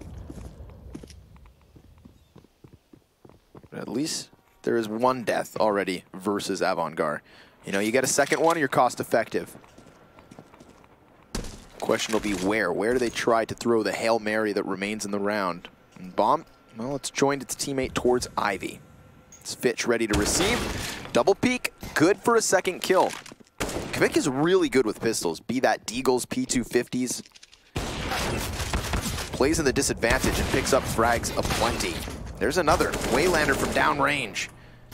Unfortunately for him, because the body's so far away, it's not like he can hot swap into a rifle. Yeah. You know, that really would have made the clutch possible. But hell, 3 frags, considering what they bought, you take that one with a smile. Yeah, not bad. The mid-rounding has been good. It's been kind of friendly to them, who seem to want to slow it down once they try to get outside. Avangard good on the total shutdowns, but if you get into the late round, there's a lot of playmakers on Windstrike. You know, we can never discount that versus basically every other team here at this tournament. They look solid, so you know, this is kind of an anomaly of a match in that regard. But what happens now? 3-3. Avangard move out with some semblance of Ivy control. It's just a light one single incendiary for the moment, with James at the back, and you can see it cross his mind to consider pushing down Ivy. Instead, we'll put the onus on his teammate to get the kill, but him being safe is maybe a little bit more important. Unclear if Prison is going to be aware of this. Seems like he's clearing stuff out, but isn't totally cognizant of the possibility of Waylander being here.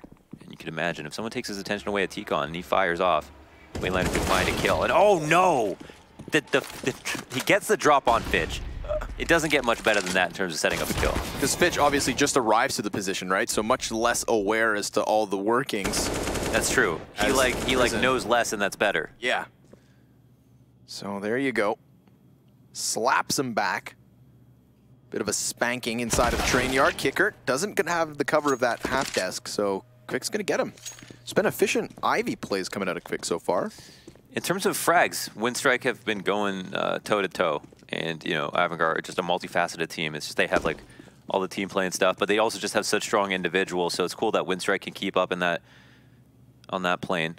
And it's funny to see here that Avangard just making the kind of two levels deep read that it will be inner. They could still potentially go for a retake, but once players are not spotted at this moment, they're going to see, they're going to have to change it up and go for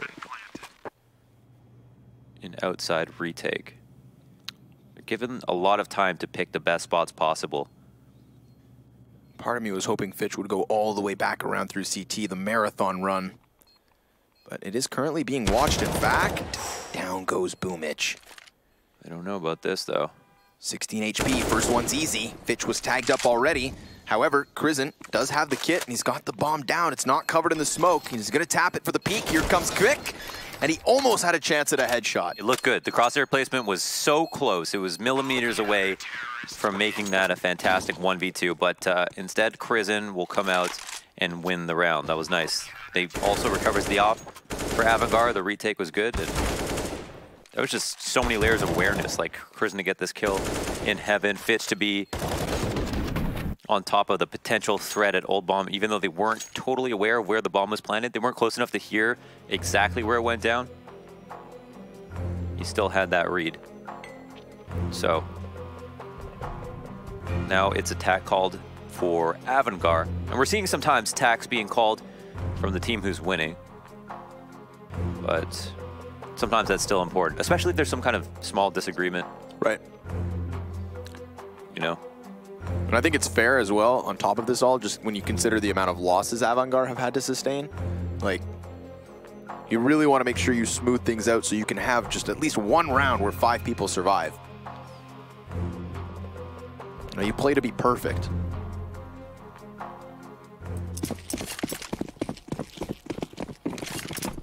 Norbert only Mac 10 in hand. So Winstrike will call this a full buy, but some might not. He's also going to take a ton of damage.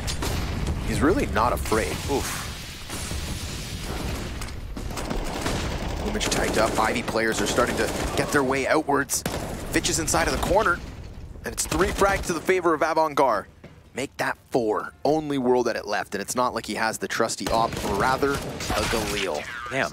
A really good outside rush can be hard to deal with, and it looks like that's the most amount of chaos they could possibly ask for, and Avangard still are patient, are calm, are hit their shots, have fantastic target selection, and close out the round easily. They kept 3 alive there. That's about as good as it gets. Winstrike seemed like they gained a lot of ground. They had a lot of good flashes. They did pretty good in terms of spacing, but yeah, awareness there with the push through the smoke. A bit of a whiff on Fitch in the first place, who was sitting at hell, so maybe if they got that, it could have been a different story. But now we're back to the drawing board for Winstrike, and I think a bit of a pause called for them. Yeah, Iksu being very vocal, the coach of Winstrike. When a coach's hands start flying, that's when you know it's serious business. Yeah. And he's not French, so he really means it. Norbert's got an AK, so what do they have? But that just to even out, I think. Looks like another kind of bout outside. Could be some fast present, deep sandwich smoke, allowing Waylander to gain some ground. Still at risk of getting spammed. Yeah, and they're going to poke at it. Successful. James, this is a close op shot, and you can see him not confident in the crosshair placement, not confident in the position either. Retreats slightly. Waylander, he could at least just use this to kind of pop his head up. Plays the hedgehog and groundhog rather. Looks for the information. Oh, but he's seen. How? Didn't even look like his head had popped over and Crizant was already ready. So that doesn't help. Mind you, they're just losing the pistol players, not that single AK. That does fall eventually over here towards the B site. Kickert, fantastic ramp hold. 2 frags for him. Fitch helps out over towards the Z connector. So Avangard get through that one with absolute ease. Yeah, and again, juicy for him to get those with the UMP on the anti-eco. Turns around, upgrades it immediately. Everybody's got great guns. It's a fearsome buy for Avangard. It's a tough road ahead for Winstrike. They're going to be buying again. World Edit is going to have his op. I definitely would like to see them abuse ladder more. We saw how they, in the initial rifle round of the match, World Edit peeked out at T-Con to try to catch the cross. Actually did catch Crizant off guard later on in that round as he went and poked into ladder and then fell back to E-Box with a good Molotov to catch him out of position. I feel like a similar strategy would be welcome at the moment. But instead they're playing back, working on Ivy. There it is. Norbert actually gets the kill down ladder. Sometimes very difficult to do the most standard way. Yep. Not easy at all. Just been pretty much the same sentiment for this T-side so far for Winstrike. Imagine you come off of an 11-4 T-side, and now you're just struggling to get a 4th round. We are 10 deep at the moment. I mean, James has the advantage here, farther back from the wall, hits that shot before Waylander can even fire a single bullet, and Fitch goes ahead, adds insult to injury, pushes all the way through T-Con. But they do get hit by Norbert. That's quite a find. They're going to slip around Ivy as well. Nobody to actually keep them honest here. So this does open up a route towards Old Bomb or possibly B. Kickert's attention pulled in multiple directions, knows the possibility is there, but unsure as to exactly where they're at. Ooh, the Old Bomb smoke so they can cross CT and perform that inner split. That's sometimes so hard to do. There's 1,000 ways to die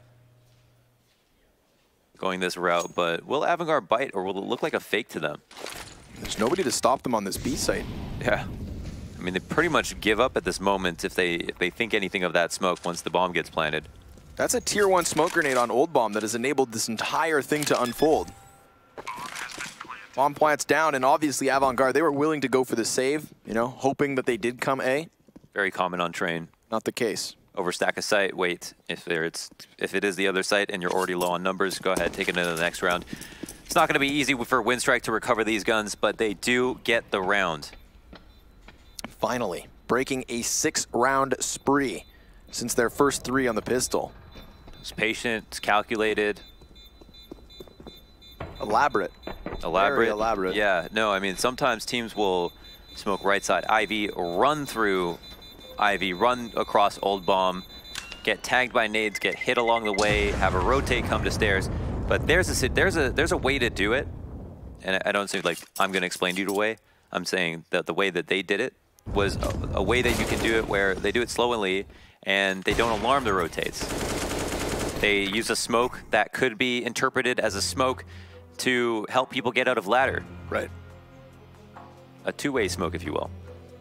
And that causes Avangard to be none the wiser, as all of Winstrike, or at least 3 of them, sneak by enemy lines. Pretty cool stuff.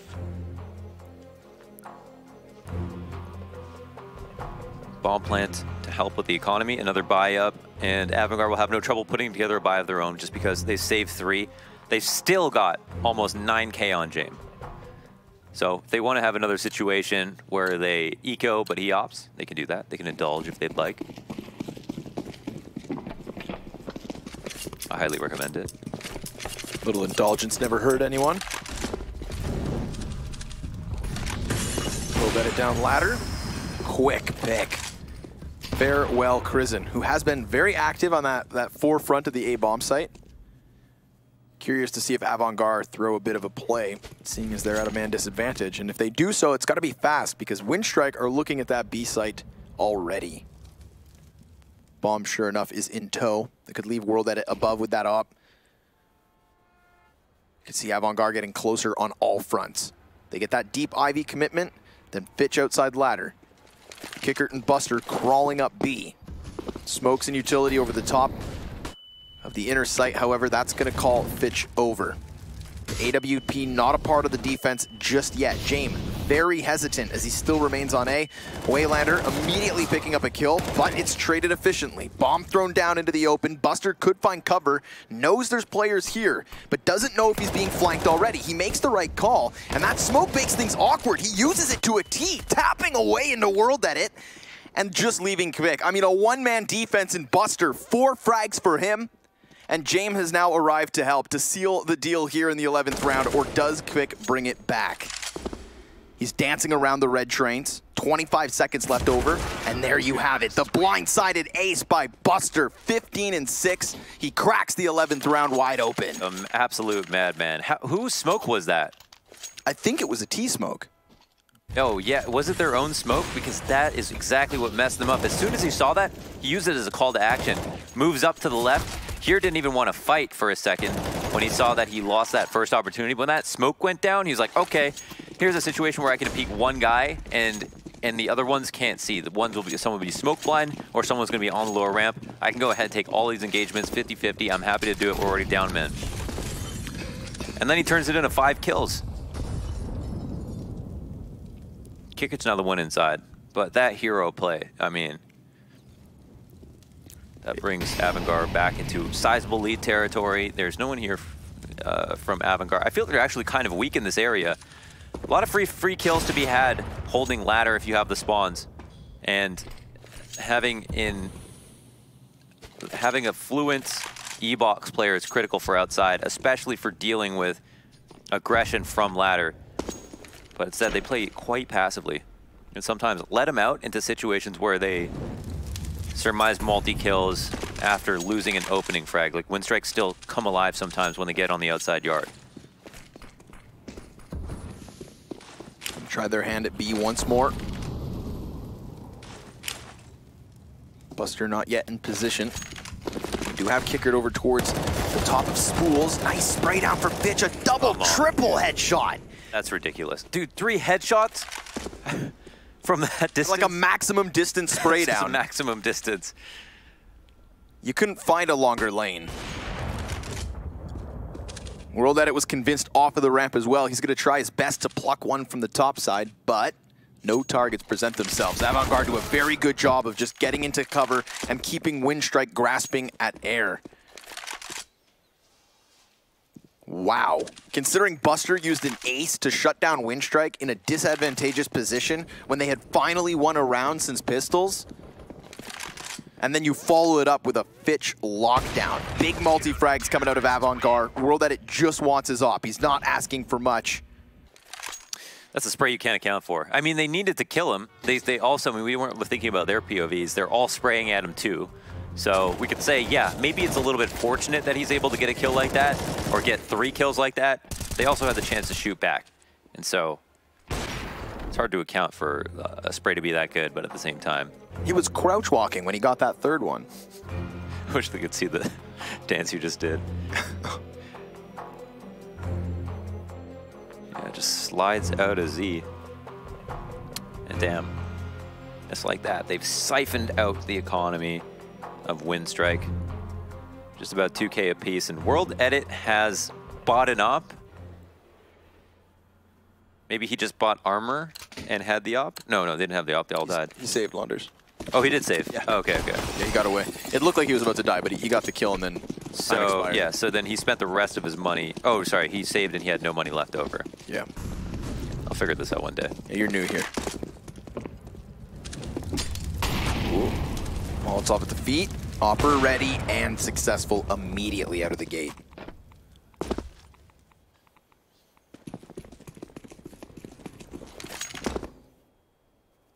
Very, very quick on that fallback, in fact. Holy smokes. Not as fast as Kickert, though. He's not even going to go down ladder. I guess he's going to tell his team to stack outside, and he's just going to flank T-Con. That is definitely where he's going to find the most targets. How many kills does Kickert get flanking T-Con with an AUG? All 4. All 4. Unless they go running outwards. Oh, he gets World Edit first. Norbert going to pick up the AWP, so he knows he's in the corner. There's 3. Yes, sir. And Boomich could be the next. He's in the cubby, and he's doomed. So there it is. The clean sweep from Kickert. What do you owe me? No, you added a caveat at the end, and then we're wrong. Oh. You said if they come out, and they did. Well, I disappoint myself. Quick could still do this. We've seen him in some pretty gnarly late rounds. 30 seconds to do so. Molotov's going to prevent it. Unless he just soars forward into it. You know, get on the top of the ladder, use that to propel yourself. He had options. It could have been elaborate, but instead it's all shut down. What could have been is nothing any longer. 9-4, 2 more rounds to go. They've used their inner pushes sparingly. They haven't done that too often, so you know it was well warranted, and I think that's why it caught them off guard so hard. Kickert decided to go inner, push inner, and he pushed it with like well over a minute left over. I think felt more comfortable doing that, especially because even though they saw the op, they realized that it was saved. Yeah. And felt like the other pistols were potentially just grouped up, and even if he did push inner into them, he could have still won, gotten the most of it. Norbert's position is threatened with the Molotov. They could potentially get in after this. Looks like Avangard are going to be a lot more strict about how much map control they give up. But again, after they throw their nades, fall passive. Don't know if James actually spotted that. but now he'll know. That smoke does not land well. Okay, and he still gets the kill. Buster down. Oh, unless they, yeah, maybe they did throw it like that on purpose. Fitch removed from the top of the train. That was Norbert again, trying to create openings. I feel like he's been the most consistent in doing so throughout this T side. Always trying to get his team back into the action. Avangard wary of the potential B rotate, and sure enough, Norbert's there. Calling bomb over, but they could always eject back, so James does what he always seems to do, which is sit over towards Ivy, serve as the anchor. It'll open up the possibility of Crizin running quickly. Is Kicker gonna peek this? It looks like, yeah, he does want to go for the information. They're gonna cross right into his crosshairs, but he's too good with it. Easily takes them both out, and it's Norbert now who is first up here into B, looking for the trade, but Norbert's got a friend. Or an enemy, actually. Yeah, that's the worst friend you could ask for. The ones that deny your frags, kill you yet again, and grab around away. Windstrike really, really struggling to break through this defense. Avangard, they look like a completely different team yesterday when they dispatched of Team Spirit to get here into the winners best of 3, and they've continued that success, you know? The best of 3 loss versus Windstrike in the winners group stage seems more like an anomaly now. This is the Avangard we've come to expect in recent months. The end of 2018 was great for them, and this train CT side even better. Bitch. He'll find that instant headshot. Windstrike just looking to use the pace of the round to disrupt things, but Waylander... Oh, no, not like that. Again. How many people are going to get turned on? Dude, and that's, yeah, that would have been a 3v3 right there. Oh, my goodness. They lose this duel as well, and this final round might come to a close in tragic fashion. Just world edit, half HP, Mac 10, bomb down, minute 15 to get really creative with it. And honestly, there are such cool things and ways to play on train outside. The clutch rounds, especially when it's not just a post plant, are so interesting, but he's just not got the gun. Yeah, I think train's one of my favorite maps when it comes to these mid-round options. Lots of cover, lots of pathways. That's interesting. Just want the, did he just walk? Okay. So he doesn't make a drop-off spool. There's an upgrade. Wonder if that was heard. Doesn't seem like it. James, none the wiser. He could just walk up here. Yeah. Oh. Fortunately, James' game sense tingles. And that leaves 2. 25 seconds up. Both these players incredibly low. World Edit could certainly do this. He knows where that last one is, you'd think. He spotted him. I mean, he took shots at him. But he seems so wary. Does he think he just killed them? Possibly, right? Thinking the guy on top of the train is actually... Well, that's a good idea. Oh, no. Oh, my goodness. What the heck is going on? 5 seconds, he needs the kill, and he's gonna lose it like that. I'm sure at Old Bomb, he fired downrange towards E-Box. Could he have made it? Did he have 8, 9 seconds? Maybe that would have been tight, huh? I'm sure he would have gone if he thought he could make it, but all right. Regardless, folks, we've got a little bit of time to digest that one. Weird ending to a very lopsided first half. Avangard 11-4. We'll see you for their T-side.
After winning Pistol and starting off with a 3-0 start, Winstrike only add one more round to the tally. 4 on the T side compared to the 11 that they had in this matchup previously. So, folks, it is now Avangard primed to be the very first new challenger of Katowice 2019.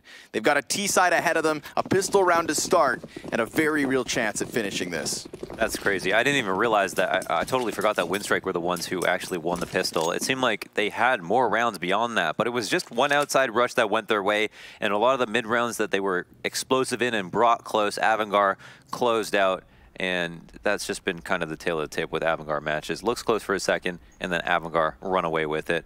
Here is another opportunity for Winstrike, though, to gain a second win, maybe get some confidence back, win a Pistol, numerically get ahead a bit, and potentially give us a show. Because if not, as you mentioned, Avangard will just straight up be at the major, which is pretty exciting for them. Would really cement the success they had towards the end of last year to begin this one like that. Take that experience and transition it into whole new opportunities. But there haven't been many opportunities in this Pistol round yet for frags. No real fights occurring as of yet. Boomic versus Buster, though. Both players checking both directions. Really did seem to come down to timing, and Boomic gets the best of it. Norbert pops Kickert's head, and the CT is looking good at the start of this Pistol. However, the bomb site's fallen. Krizen will plant. And after the fact, the T's then move forward. Ooh. They're looking for the gunfight straight up. James doubling down before he does fall, and it's left Fitch in a clutch. He's in an awkward spot. He wants to go forward, but if he gets this kill, somebody can run to the default plant and defuse it, threaten his position. Will he even get the kill? He does, and there it is, another duel. But he can't move far. He takes Boomic out to 1v2, and Avangard get 12. Oh my God. You could see him fighting World Edit kind of with his head turned, World Edit not anticipating such a close fight. Boomic knows what's coming, but Fitch, even though he didn't expect it to be in his face, he breaks base. And that's Avangard with a crucial Pistol. Yeah, I really wanted to see what James did here. Yeah, these 3 kills, because that could have been a very successful retake, and James just mid-rounded hard on them. 4 rounds now, and Avangard closes map out. Oof. 3 out of 4 Pistols. Oof. Winning on your map pick. Oof. There's a lot of Zeus's in play at the moment. Oh my God, and he goes right into the Galil. Norbert, that was a pimp trick. Except it worked. And it could actually win back the round. No way. It's not finished yet, but it is just Fitch and Krizen.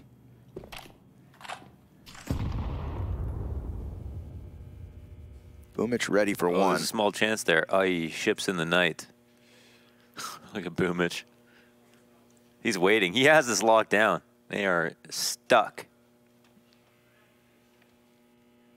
He's gonna peek. Yeah, peek with the Zeus. That'd be lit. That's just a flex. He doubles back. What sounds does the Zeus make again? When they die? Yeah. Something close to that. Yeah. If I remember correctly, that sounds pretty accurate.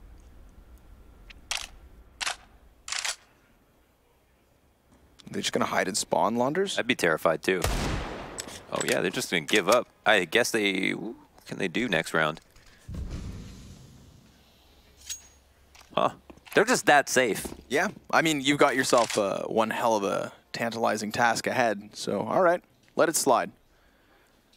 But of course, you know, it's Norbert again to go big. I keep saying he opens up a lot of opportunities for this team. Big Norb.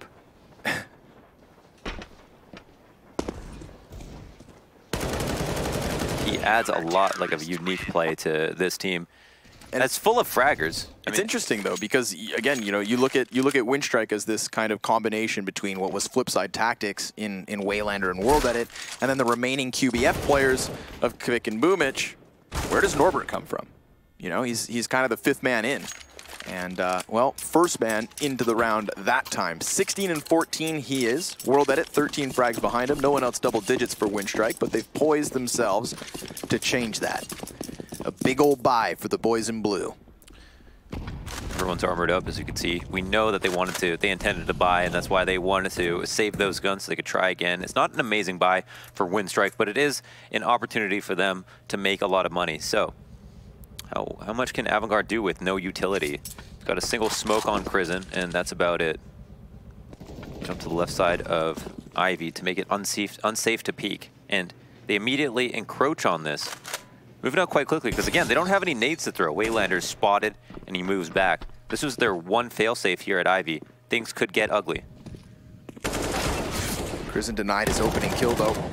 Waylander keeps the next Ivy man in check, but they don't realize Fitch has got by. That's going to puncture the A site slightly.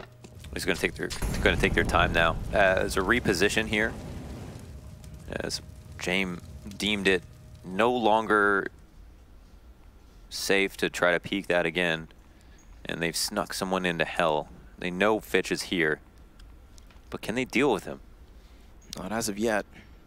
Waylander's still very wary of the potential Ivy hit too, but again, it's a circumvention. They've gone all the way back through T-Con, edging 2 more players out. Waylander will take substantial damage, but at least he picks up the kill.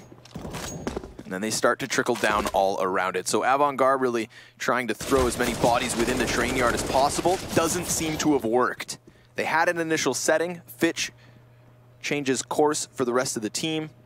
And now with 10 seconds up, they'll clear it. So Winstrike get through, and with 4 players alive, I mean, Kvik and Waylander, look at the HP there. That could have been a whole other story.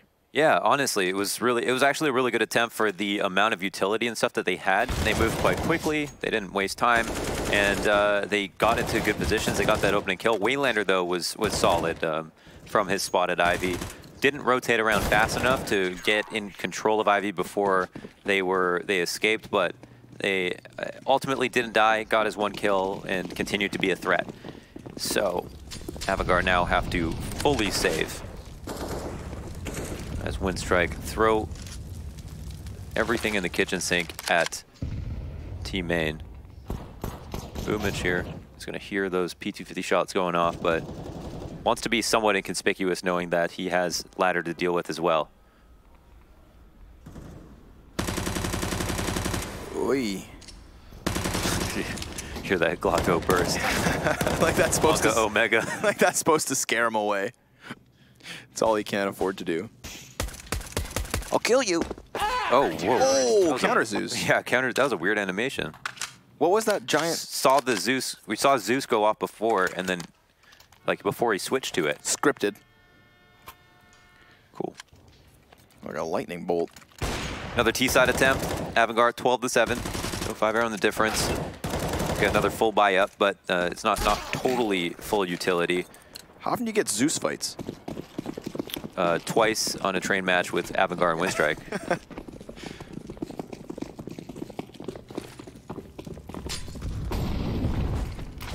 Let's see.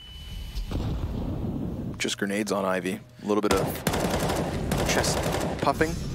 Just like the smokes. Oh, Buster. He sees an opportunity. He can't get the kill, though, and can't peek wide enough to avoid that smoke. So, oh, man. Norbert, lucky to get away with his life. A dangerous player to keep alive, man. He always gets these really tricky kills. Yeah, he's going to have to play more passively from inside the B site. Did call for reinforcements. That's Kvik up close. Awkward spot to be in, but could very well catch them off guard, and does so by dropping bomb. Now Norbert over the shoulder helps, and World at its rotation is key, because those other 2 CTs would have been hit from behind had it not been for the Opera. Good setup. Considering Norbert was just barely able to fall back into the bomb site, they truly did pick up those pieces, and James almost roasts. Swings out with a headshot, but they don't have bomb. That's a very real problem here. Yeah, yeah. They could make the round a little bit trickier, a little bit more costly, instead of just all getting melted and losing, but I don't know. Can they actually reclaim this? James took so much damage from that Molotov kicker. It looks like he's poised to still attempt something potentially. James going to go for the big flank around. It's not going to be lost on Winstrike, however. They've only got 2 choke points to watch where he can come from. And James moving just out of the angle, but Boomich is also aware. Starting to have a bit of a game on our hands. Yeah, we definitely are. Kickert just going to save now. So a solid hold. I like that Avangard just identified there was a player weak inner. Maybe the rotate doesn't come out yet. But then also Windstrike, they readjusted and they had Kvik come out to support, take first contact as the Molotov went across him to deny anybody else for trading. And then he got his kills easily. Norbert didn't even have to fire off until later on. And when he showed up, his frags were nice and easy too. So there's a lot of great things that Windstrike did to adjust, and at the same time, I like where Avangard were coming from when it came to re-execing on B. Buster going to be kicking himself for not being able to finish that frag. Right, it made a world of difference. Whole other ballpark had Norbert not been a key piece of that hold. Because then at that point, I don't think Vic can hold the same position he did. And it was that position, that off angle, that shut down the push truly, because he drops bomb in the process. And then you even have World Edit to come in through Z, fast rotate. Seems like options are open for Windstrike to solidify themselves here on the CT side. Lots of money in the bank. It'll take a lot for Avangard to chew through this. Around. Kickert has no money. His teammates have some. They've got 3 players with armor. I mean, very light exec. To crouch out of the brown halls and look to make this could be a clean entry. Norbert used a lot of bullets here. Still manages the kill. Kvik hot on the rotate, not up close this time around, so because there's less hesitation from Avangard, they do get into the site, but they don't find much further success from there. Bomb dropped, and all the bodies pile up. James, last man in. Comes down the ramp, does tap away versus Norbert, but he is so screwed. Nearly taking 2, 1 health the difference, and that would have been expensive. Full utility for World Edit on top of the op. Yeah, an extra grand, so nice. That was a close call, and that got ugly for all of about 1 second. Norbert, sprayed, missed some bullets, got at least 1 kill, and then fell back. I think at least the bomb would get planted. Not sure how that didn't go down. The Molotov wasn't even proper on default. And Avangard take that round. Forget about it. Kickert actually just gets half armor and an AK. That's a new buy.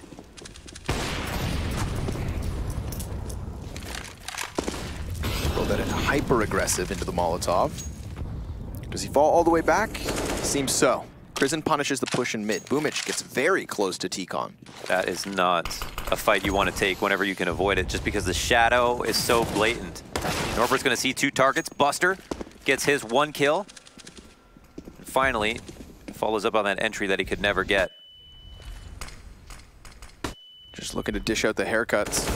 Not going to happen. And all the while, Kickert has been able to use that timing to push him so much further in. Bomb does get across. Molotov's not going to be good either. It's a full save, but there is a pincer move with Fitch coming in from Ivy. This is where they're going to end up to try to save. Waylander will happily back into this without thinking about how much noise he makes. They'd really want to keep this double up. At a certain point, Fitch will take a gander, for sure. Yeah. If they don't come to him, he's going after him. It's going to be $10,000 in ops dropped if... Oh, they seem pretty aware, though, like not moving all the way down Ivy. I wonder if they're actually sometimes spotting this. Oh, here it is. Fitch will start to move up. And yeah, they just are aware of the threat, cognizant of the threat. Good save here from Windstrike. That's big. Not bad. And, I mean, it's big, but at the same time, they've got money. Like, they have so much money.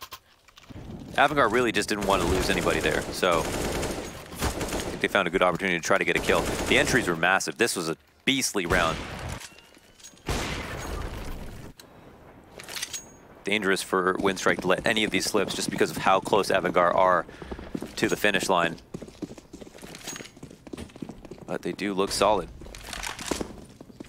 That round could be an anomaly. We'll find out right here if Avangard can put 2 in a row just to save their own economy, not even to chew through all of Windstrike's. Yeah, just to keep themselves afloat. Not looking to sink the other ship. Just bailing out the water at the moment. Complete change of face here from World Edit, and Boomich just locks down the ladder play. That's just what we see at ladder. You know, late ladder drops are so hard to deal with. Or they're easy to deal with, actually. They're so hard to do. Which runs up the ladder, climbs the rungs. Oh, but denied by Jame, of course. However, Jame, it's only a consolation prize because moments after he gets his pick, all his team is dead around him. That's a nice little B-hop. It's one of those situations where you hit the second hop, you're like, well, I just got to keep going, right? Yeah. Go for the broke. Another round up for Windstrike. And man, yeah, we don't know what happened outside with those last 2 kills, but at that point, Avangard looked like they had nothing left they could do. Are you a critic of the 2-man ladder dropdown, considering how random that can feel and considering how much weight was on the round with the reset looming near? I feel like best case, you go 1 for 1, but most of the time you'll just lose 2 players straight up. It takes absolutely no skill. Yeah. You just aim just under the doorknob, on the door by the wall, and players' heads bounce into your crosshairs. There's nothing, that's just right here. That's it. You can close your eyes. Just listen. Listen for the drop, that's it. You don't aim up, you don't follow them down, nothing. Oh, now Waylander's just wrecking them. Double op shot down Ivy. You know, minimal investment for Avangard on the most part. Kicker did buy down to 0. It's crazy how much ladder changed since they added it. They made it so that you can hear nades being pinned, or pins being pulled rather. Yeah. Just makes it really kind of hilarious at times. Yep. Hilarious and random, and that's why I asked you. You know, like in hindsight, do Avangard do something different? Like, do you want your first play to cost you 2 players when Pistols is what follows suit? Problem is, there's no perfect way to take ladder. No matter what team. That's why we see so many of those kills happen. Sometimes people try the totem pole. You could try to drop a flash into the corner where you can drop down with it and risk getting half blind, but as long as you see them and maybe they turn around, you can get the kill. You could try having the op to come out to T-Con and then catch the cross, and that, in my opinion, is the best, most consistent way to do it if you have the spawn. But if they don't have the spawn or the gun, then you have to get really crafty. And I mean, the problem is that you don't want to take outside control if you know they have ladder. You could smoke it while you take it, but you know they're still there. And also, it's another choke point that you could split that a lot of the times you can have. Now, I mean, you know, it's going to be necessary for them, but they've just basically got to try a number of things. There's also the double molly. That's good. I was just about to bring that. I said, yeah, you can think that's my. You can bounce one off the windowsill and then drop one like directly under you and try to kill. You can also try to work it a lot better with spamming. You can spam most parts of ladder. You can throw the far Molotov, and if they decide to stay within it, you can spam them through the floor. There's definitely options. And I mean, I feel like when it comes to a portion of the map that's so difficult to take, that's why you get all of these options. You know, there's some simple strats that work on different maps, but this one, elaborate. There's just no perfect way to try to regain ladder control, and a lot of the times you can just have highlight reels of CT players who have spawns, or just players who are comfortable playing in there, just getting constant frags. And they can always fall out. You know, if you have a teammate who's spotting T-Con for you, and you have a smoke in hand, you can smoke a molly and then threaten stay there. You can reflash to get back in. It's hard. It is tough. So another like relatively light full buy. That's the thing. Not a ton of nades, but just enough. Avangard will give this another go of it.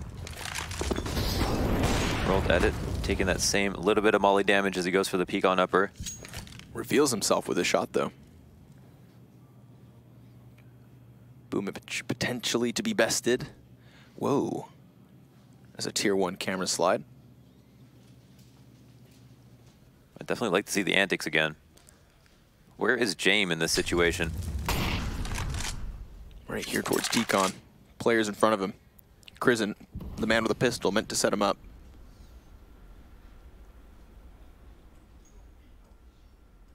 He'll continue to clear the closer corners so that Jame can look long range. And if he does so, may find Kvik over here towards the train stopper. Kvik's actually repositioned onto the bomb site itself. So Jame is going to look for a target, and there's not really anyone to take. Windstrike doing a good job of just keeping themselves tucked in safely. Looks like Kickert's going to play around with this. It's an AUG, no less. Ooh, there it is. Yep, they throw the flash, half blind. That's one strat. So now it's on, 30 seconds up. They're pushing outside. Yeah, they're going fast. Fitch down for the count, World Edit. The secondary op in this situation also hits its mark. So man advantage up for Windstrike, but it's Kicker by surprise over the train that Kvik didn't see. He loses his sniper because of it, but the peak is traded straight back, 10 seconds left. Waylander's just gonna look to goose egg the bomb. 7 seconds, denies it. And unless James can get the frags, this round is over. It's Windstrike within 1. James failed to find a way to have impact as he stayed back here, and it definitely feels like he's been uncomfortable. With how timid he's being about the peaks. The clock ticks down and they had to rush the plant for that reason. They finally went for ladder control. Could have done that 20 seconds ago. And yeah, there it is. That flash, just, you know, capitalizing on it. It's really well timed. But that might have been one of their only chances to get that kill so free. James got the op, but he's taking it inside. I don't know, maybe he drops down ladder for the frag, like was done to his teammate. Flies down. In fact, it was, but look at that. See, even that Molotov makes things difficult. He comes right back up and then... Oh, he's gonna try it again. Double drop, misses the shot. And Boomich won't miss his. Then again, the double ops firing off. This is Windstrike tying at 13 immediately. That's the other problem. If you're gonna drop with the op, it's that you could be dead on, but you'll have inaccuracy. Right. Clearly a cost. Molotov into the face is insult to injury. Windstrike with an incredible CT side thus far. And to think, you know, we had Avangard win pistol, but lose in the follow-up force buy. That's true. That's true. There's a couple of free rounds that could have been had. And again, so much money for Windstrike. So much money. It's a daunting task here for Avangard to close up shop. James got the glass cannon AWP. It's a significant improvement from the first showing of Avangard here on Train. But improvement does not mean wins. Just gains. Trying inner's always an option too. Here's a round where Windstrike are not playing anybody inside ladder. Could use this to execute off of, but Avangard don't know this. So they like to take their time. Work the map a bit. See if James can get comfortable, find an option. Norbert has been solid inner. And he's always got support. Seems like a decision will be made quite quickly.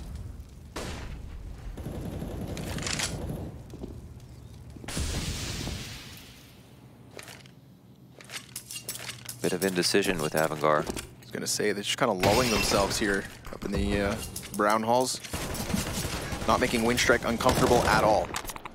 Not throughout this half, not here in the 27th round either. No reason for Windstrike to try to move. Once again, Avangard don't know that ladder's wide open. Yep. Could still find the entries. Won't be that easy, however. Norbert, first kill. Oh, he gets 3. Good. He has just locked down this bomb site over and over. Buster does get it open, but World Edit through the smoke. And it's James last alive again. Cannot help his team on these entries, so it seems. Just nasty. I mean, his job is to jump down ramp and hold the Z rotate, but his teammates have to entry. Like he's not supposed to trade Norbert. He's not meant to kill Spools. But if they have 3 players going out to kill him, yeah, he's got to die. The guy, I mean, Norbert didn't even have a place to fall back, and he was hard cleared, so he was just fantastic. Commits to the spray down, and here we have it. It's been a long time coming, but Windstrike have eventually gotten back into the lead. Haven't seen this since round 6. What's map 3? Map 3, Mr. Mohan, would be Mirage. Wow. Interesting. And I can't help but feel like we're heading there. Not with this near insurmountable CT side we've seen out of Windstrike. Everything on the table here. Full buyout. Fitch has got Tech 9 full nades. Only player who has a decent amount of grenades. It's unclear what the plan is. Buster seems to want to try to sneak out, but Waylander posted up early on that lower ramp. Yeah, the double op setup's been nice between these snipers. Waylander locking down Ivy still. Don't know if he realizes Fitch has already crossed, but There's about to be a lot of pressure applied to him. T-Con with Crizin and this double man setup, op included, but he wins his op duel. Down goes James. Obviously realizing that Fitch is in the corner, follows up with the damaging shot, and Fitch can't even kill him while the op's on cycle. Even while he's blind, he'll fire off the sidearm. P250 is good for a kill, and Crizin and Kickert will each get one as well. 50 seconds now to regroup. But Norbert looks to suffocate them with some map control. Never does he shy away from these pushes. Yeah. Kickert seems ready for something like this. I don't know if I'll win the duel. Norbert's always, again, tricky, crafty in these situations. There he's going to be holding the angle. Kickert's going to come around just as he's on patrols, not fully prepared for that close right player. And Crizin goes down as well. Winstrike actually get match point. Unbelievable. It's wild, but it's been that CT side consistently. Only 2 rounds here out of Avant-Garde. 1 in the original second pistol, 1 halfway through, and it's been nothing but flat-footedness ever since. Even trying to push off Waylander, he picks up a double kill, fully blind. Norbert almost gets turned on. Doesn't get the headshot immediately so. And although Winstrike have made it to 15, this one's not over yet. Because of their own CT side, Avant-Garde do still have a slight chance here. But why? Why, after all this time, would we believe that they can crack through the defense? Their utility is near non-existent. Double smoke, 1 flash, all that remains. And Fitch, wary of the Ivy push, will delay just a moment. They don't have ladder control currently. Although they are toying with it. Kicker will find it for free. He made that smoke up completely. Throws it on the fly. Boomich dropping Crizin. Waylander following suit. This is a rock-solid defense over and over. Although, it's been slightly opened here. Another boost back up for Norbert. Bomb actually gets into position. We've seen this bomb plant denied. James has to be able to give cover normally, but he's not a part of this equation. They're going to play around with the surplus time they have on the clock. Boomich revealing himself, caught out by Buster. He went for that long-range duel and loses control of the situation, giving Avant-Garde a chance. Leave it to Avant-Garde to force this to overtime. After being so empty-handed, Buster close, sees them both. Blasts away the first and follows suit with an additional kill. He's 22 and 21 with 3 frags in that round. 4, excuse me. Yeah, and 1 to even open. Couple that with this fantastic ace, and he's done a lot this match, to say the least. Takes the lead in terms of frags, 22 in total, and Avant-Garde win round 29. Might get that round 31 to... yeah, the round 30 to 40. 30 to 40. All right. Let's get it going. It's a one-off, sure, they've done it. But they've done it so few amount of times that there's no reason to believe they'll do it again. They've been unable to follow up consecutive rounds at all on this T side. It's been 3 separate rounds. Whoa. That's a lot of damage World Edit took for that pick. He hasn't been rewarded with anybody to peek that early on just yet. And oh, there's a dink. Was that by an op? Yeah, Waylander's op. Through the wall. How did that not kill? Does like over 400 damage with a headshot. The Counter-Strike gods did not will it, Launders. Oh. And now James still on the server. He's not been a key player, though, in this map, at least not on this half. Doesn't seem like he's comfortable at all. Whole team, however, seems to be kind of dry on options. So we'll find out if they can pull something off. I think they'll need a stroke of luck to do it. I mean, James literally has the lowest ADR of all of Avant-Garde. Here it comes. Boomich able to pick up one of the pieces. Crizin down, but it is Buster. Single-handed difference in the previous round from him. World Edit on a tear. Missing the second shot, missing another opportunity, and James gonna get that bomb down amidst all this. Sure, these T's are tagged, and Norbert's coming over the top of Train, so it's even keel and nearly even health. Bomb 1/4 of the way gone. Waylander crouch walking into Buster, grabs the shot with the op, and there you have it, folks. Winstrike on the retake with an impeccable CT side, only giving up 3. Using that second round force buy to shut down early momentum in pistol, it could have been a whole other game had that not happened. But we will move forward onto Mirage because, folks, this best of 3 is for a spot at the Major.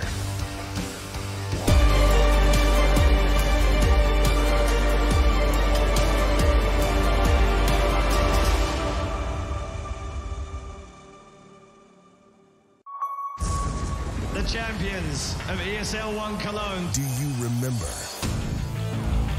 Welcome to the Cathedral of Counter-Strike. Think you've seen it all?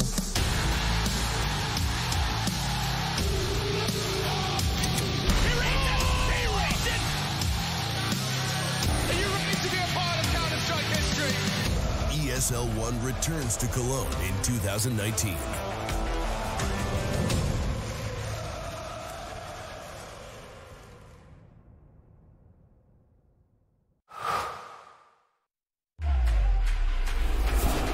Think he can't clutch through a smoke while recording in full resolution and streaming the play to the world? Watch this. Counter-terrorists win. Think he can't get famous in a flash? Like become your own meme famous? Watch this. Think he's been there, done that? With Intel Core i7, he's just getting started. Game, record, stream without compromise on Intel Core i7.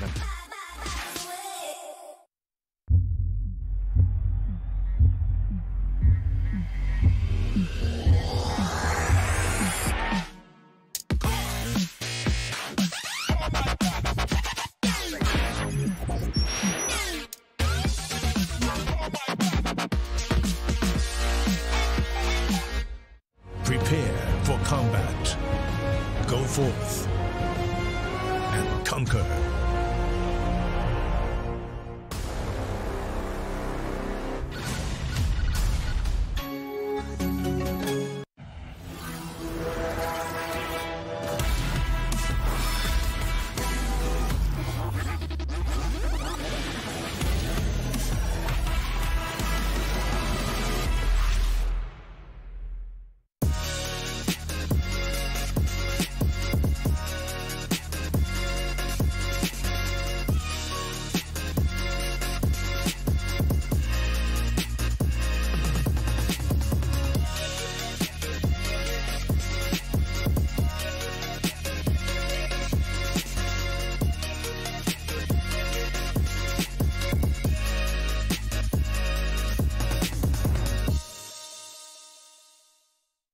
I've been there since the beginning.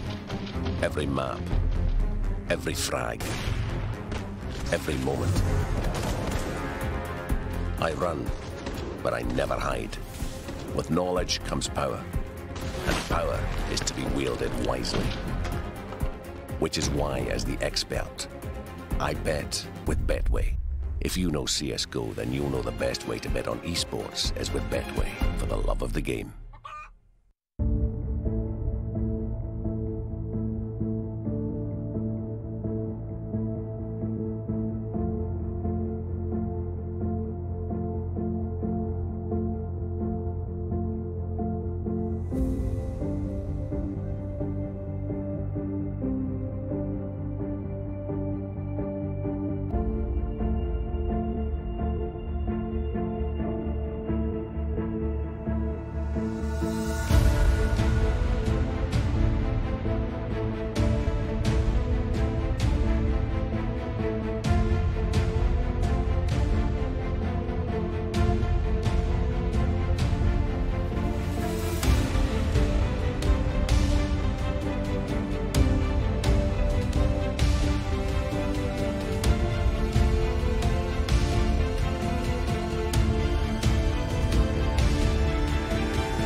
An 11-4 first half. Avangard looked to be closing this out 2-0, but it wasn't meant to be. Winstrike, they battled back with confidence and style. And Blair and Pimp join me on the desk to have a look at the madness that is this Avangard versus Winstrike matchup. They're certainly a team that never gives up. Yeah, they are, right? But, I mean, what the hell went wrong with Avangard, to be very honest? 11-4 first half, great CD side. Avangard seemed to be a little lost to how they're going to win rounds. They win the pistol round on the T side, and now it's at, what, 12-4? And then it just goes completely out of control. Like, but credit where it's due, rather. Winstrike played phenomenal in CD side, great shutdown, especially the dual ops that are coming out from Waylander and World Edit. They just kept shutting it down time and time again. And it's a great job they did, you know, breaking the economy time and time again for these guys. And also the fact that Jamie kind of just didn't show up at all. Train is a map we talk about usually where, you know, it allows an AWP player to really shine. And while it did work for Winstrike, it didn't quite click for these guys. Jamie was nowhere to be found. And even at the very end, I think the last 2 rounds kind of tell the tale of what the T side was from Avangard, because we had Buster opening, I think getting a quad kill to win the final round for them. They got to like 13 rounds, and then even he got another 2 opening kills, I do believe it was. It was a 3v2 post plant, and they just crapped it all away.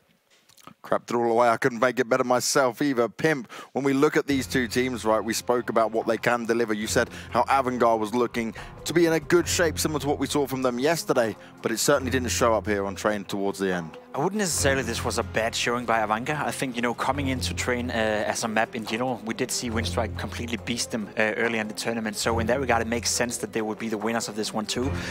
By the looks of it, you know, Avangard improved a lot, and they were about to win this one. They should have won it. As you said, they were up 12-4. They didn't convert the antique round into a win. That would have been a much clear cut probably if they were to do that. That said, though, I think we've got to give credit where credit is due to Winstrike. They played a great game. They're very aggressive on the CT side. They're very good at reacting to whatever came at them, and they hold their own, basically. The players the players and the individuals of the team sort of like stood down and were able to hold their own throughout the entire half. So credit where credit is due. It definitely is matching up for a good third map here. And the third map being Mirage, right? We see it as the middle ground here for these two teams. A good firefight is going to be seen no matter what. But the thing that worries me now is that Avangard, you were so pushed back off that last game, and now we come into Mirage where Winstrike, they're going to be confident beyond belief, no doubt. Yeah, absolutely. It's kind of like almost a sense of deja vu I'm feeling here. Avangard, if you look at the previous time they faced up, Avangard won the first map in a very convincing fashion. Second map was a close affair like this one. And third map, which was trained the previous time when Winstrike just ran away with this, right? So they're going to be feeling confident. The really cool thing about Winstrike I've noticed is the fact that even when the chips are down, things are looking grim and kind of desolate, they do manage to grind it back. And that is, you know, a very rare character, especially when it comes to teams who are lesser known. We spoke about Avangard. We spoke about Gambit coming to this particular tournament. And Winstrike were like, you know, they can do some damage, but right now they're impressing me quite a bit. I really did count them out of that particular game after the first half. They brought it back, and on Mirage, it's going to be a barn burner. We give a lot of credit to Avangard for being this well-structured team, you know, from the CIS region, and that needs to be seen now in Mirage as well. The map itself is not a map that offers too many possibilities in order to showcase that, so it's a more open map. A lot of duels can be taken in middle, in B, on A side for that matter. So by the looks of the map and the way that's structured, it looks like a great map for Winstrike. That said, though, I think Avangard still are the favorites coming into this one. They should be the better team. They have been the better team so far, and throughout, I would say. It's one of those scenarios where if they play up to the best, I think Winstrike has a ceiling. I think they have a limit, and I think, you know, by now we have seen that ceiling sort of go up and up and up, but I think it has to stop here. If Avangard is playing up to their best now, they're going to win this matchup, and they should be. So you say they should be winning it. What's the win conditions coming out for Mirage here? Simple to have Jame wake up, be assertive, be aggressive, you know, take charge of the game. I still, you know, I think I've said this a lot of times, I still need to see an AVP here from the CIS region, you know, take charge of the games and take control over the games and dictate the pace and dictate where the other team is playing. We haven't seen that so far, and Jamie is a guy who can do it. I think Jamie's going to do it, and more importantly, one thing which is really going to work out in favor of Avangard here is, like you said earlier in Dust 2, they're very decisive decision-making, especially when it comes to this post plans, or for that matter, retaking bomb sites. They're very good at it, and I think the CD set's going to be very interesting. I'm going to side with you on this, James. So before you ask me, I still think it is going to be Avangard taking this series. Okay, let's see which way it does go. Avangard certainly seems to be the favourites going into it, but last time around, in that last best of three, it was Winstrike. So let's see how this is going to go down. Scrawny and Launders for one last time. Take it away. Right back into the servers, folks. Mirage is where this one will finish. Someone is going to be crowned a new challenger for IEM Katowice 2019. Winstrike or Avangard? I can't wait to get this one started. I wonder how much James' performance from last map will carry over. I don't think that there's a lot that can follow from it. It felt like he didn't even have a game plan going into train, and most of the time he just couldn't find a way to take an opening shot, which was so different from Dust 2. But at the same time on Dust 2, he was actually kind of quiet on CT side. I think he only pulled like 60 ADR in the first half, and it was really his teammates who picked up the slack. I wonder if on Mirage we'll have a different story, or if it's just a bad day for him. Because in that case, we've seen Winstrike go clutch in moments where it matters. I think they'll keep the stamina up and give us a good performance since they've gotten this far. All hope could have been lost on train, and they could have given it up, and it would have looked like they had never stood a chance, but they still came through and brought it back despite having such a bad half. So definitely looking forward to seeing this one. I want to come in with no assumptions and just give Winstrike the benefit of the doubt, because they've definitely earned it. Just go ahead and leave it all on the server. Norbert, he'll take just one. He was so committed to the depths of the apartments that there was an inevitability with his death. Had no chance to fall back at all. But Avangard do have that option and will take it. James leading the charge back to the A site. Waylander up in the ladder room with a teammate in CT to hold down A. Pretty simple setup, but they've been proactive at mid. They've got lots of information. And what is our number 8 man kicker doing right now? Is he going to come through late? Up in B halls, they seem like he seems like he is going to catch a push, and if not, maybe the bomb is here to be planted for Triple as he jumps out onto Cat. Oh, that's a very helpful Kush versus Boombitch. And Kicker, he's going to hear the fallback now, so he knows the rotate's going over. He too gets his dink immediately. There's 30 seconds. They could pull this back towards B. They will. Very well could come down to the wire, and Waylander's about to throw a wrench in the works. Oh my god. Are they going to go pistols out or knife out? And will Waylander get 2? He's in a tricky spot, and he gets 1 kill. That might not be enough. Doesn't seem like it. Unless we can see Quick just throw himself outwards from the market door and prevent that plant, but he too blindsided. This investment with Kickert inside of the apartments has most certainly paid off. Remember, Boomich, he was tagged towards Ticket, so low HP from the get-go. Hasn't really had a chance to even duel, and now he has 3 Ts ahead, but snaps Kickert right back. Seems to have an inkling as to James being up here in the apartments. Krizen dancing around now. He confirms that Boomich is here. 12 HP should be not enough to work with, yet somehow Boomich still stands. I mean, really making them work for it in the end, but Avangard, again, that investment on Kickert pays off. Sick how Avangard always keep their options open, and on that round, it seemed like they were going to make the late rotate back to A, but with everybody there, and they relied on Kickert to not only get the kill, but lead them back to B. And it's interesting to see this like really late round adjustment. Waylander almost calls it out, and I'm honestly surprised that he even pulled off this push into underpass, but unfortunately could not get to. Avangard steal that one away by the skin of their teeth. Put Winstrike on the eco, and because again it was Avangard winning it on the T side, Winstrike will not be investing anything besides a few $100s into P250s. Bit here to clear up the underpass. Mid control on the ducket for Avangard. This is a standard set of affairs since Kickert is going to be the extremity holder. His job is quite difficult. You need to know whether or not CTs might push a ramp or palace, what rounds they'll do it, and whether or not you should wait back and spawn or push yourself. Oh, he will get just one. Looked for a moment like he wasn't even going to get it. Robbed by James nearly. There's James using that MAC-10 to rack up cash. 2 kills to his name, and why not a third?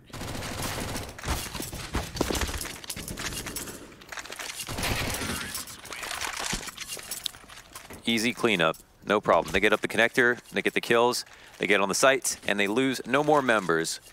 Winstrike here are going to be buying up while it's not going to be world edit on an AWP.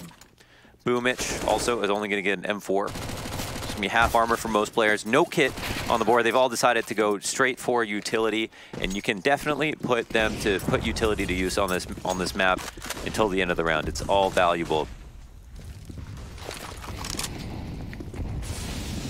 One extra smoke and connector, if a team could have it, would make a world of difference in terms of delaying for time.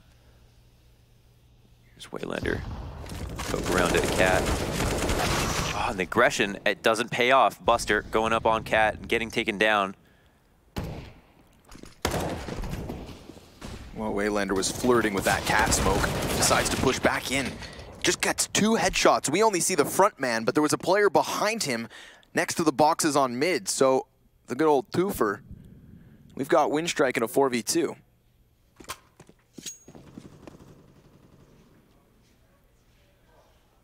Walkout from Kicker might go unnoticed, but it's not as though it's going to establish too much of an advantage. I mean, Boombl very aware of the fact he's giving this away for free. There's not any other targets here, so there might be a bomb plant, and if there is a bomb plant, they hold down CT with 1 player. Will Boombl even peek? That's the question. He risks making this a very winnable round for Avangard. And there it is. Bomb gets tapped. Boombl is here to look. He gets killed. They lose CT control, and World Edit is low. Yeah, the closest rotator for the moment, but he'll double up with Norbert. Both about to come in from mid. It's Waylander on the long flank, and Kicker seems aware of it. Just turns prior to Waylander coming around that corner. But Krizen's killed someone elsewhere. Now it's just down to World Edit. He has such low HP. This would be another 2 versus 4 from Avangard, something they've been able to accomplish all minor long. It's not finished yet, but World Edit, he's not going to fancy his chances. Tucks tail and gives it over. 3-0 from Avangard off a back-footed 2v4. Everybody gets away clean. Nobody dies to the bomb, and World Edit ultimately has not enough HP or time near the end of that round to attempt that. Somehow Avangard win. The 2v3 here in these final moments, that was fantastic. What a kill from Krizen as well. And Kicker dealt with the flank masterfully.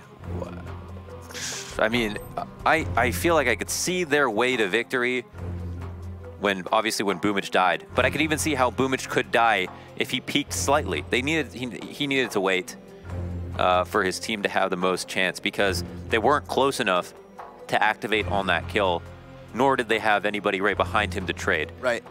And CT control was all too important to both teams in that situation. And if he did stay alive, I think there's an increased chance of World Edit, instead of joining Norbert in mid, joining Boombl in CT. So there'd be 2 from CT, Norbert in connector, and then you also have that long flank. You know, you add in this bolstered 3-pronged retake assault. But not the case. World Edit, sure enough, does grandfather that M4 forward. Bomb left in spawn. Avangard have a full buy, whereas Windstrike have just some rags. They get the opening kill as well. Going to be fully aware of the threat of this 1M4. They're just going to wonder how much has been bought behind it, how much money Windstrike have saved. We'll soon learn it's all in the bank. And there are no players with head armor. Krizen could be used as a scout in this situation, as a MAC-10. He's already well poised in B-apps to go and take a fight. And now it seems like there's a coalition of the T's towards mid and B. But Waylander shuts down the threat. And that's half of the threat that seemed like it was going to be a split. Now, our number 6-man Buster is going to be pushing back to A instead. Yeah, we have that 3-player cohort just floating around in middle. While it does seem like Buster heads A, Catwalk's under question. Waylander's stopped by the op of Jame, and this could still be a ruse doubling back into the A site, but at least by killing the Cat player, you do peel one off of CT spawn. Buster, sure enough, gets the ball rolling. Quick, dirty deagle, we know he has it, and he gets himself just 1 headshot. Too many players poking at him for anything to follow suit. Now Norbert doubles back from his expedition towards B, temporarily taken out of the action, but right back into it with a little more damage versus Fitch. He almost cuts it down to 2, but Avangard will survive 3 players as they establish that 4-0 lead. What's interesting about Avangard is in that round, you can see that they have an idea of what they want to do. But once they lose a player, they go ahead and adapt. And they don't have the entire round mapped out, but they react to the kills and they position themselves so that whether they lose a kill or get a kill, they have a different route to go, and they're always very decisive in following through on that decision. So to the other team, it seems like they get played every round. In reality, Avangar are constantly reacting to situations. And that always plays into what we talk about with them, right? Their consistent decision-making. Lack of hesitation. Can get caught up with options, but not these guys. Jame off to a fiery start, 5-1. Molotov to burn a man into the open, so that does confirm Boomich back here. Buster playing for catwalk control again. We watched Waylander fall just last round when he only had the Deeg. And that's his cue. Yeah. Had no idea that there was a player waiting right around the corner. 30 bullet spray down could always come back to cost you for exactly that reason. Pounces during the reload. Waylander literally defenseless. And straight thereafter, Avangar just pull them apart one after another. Windstrike falls. Like a ball of yarn. Yeah, and you know, that is something, you raise a really good point. Like even if you aren't sure, like even if you're kind of sure or aren't sure, you shouldn't use 30 bullets to spam through a smoke. Because if you're, at least if it's 15, you pull off a reload, maybe you even fake the reload. You want this guy to come around the corner. But if you use all 30, it's going to be fully understood from the person who has shot many times without actually counting individual bullets that you are completely out of ammo. They'll know within certainty. And obviously there's the new sound that I don't even know actually is that if that is a client side sound that when you're low enough on bullets you start to hear this kind of like double click. The little thinks. I think that's client-sided. Yeah, it might be. I don't know if it's a global sound or not, but that is also a tell. When you hear that, it should be your warning to stop spraying smokes. You know, because Yeah. at least if you've just begun hearing that you got those 5-6 bullets, you can win a duel with 6 shots. It's not easy, and if there's 2 of them, you're screwed.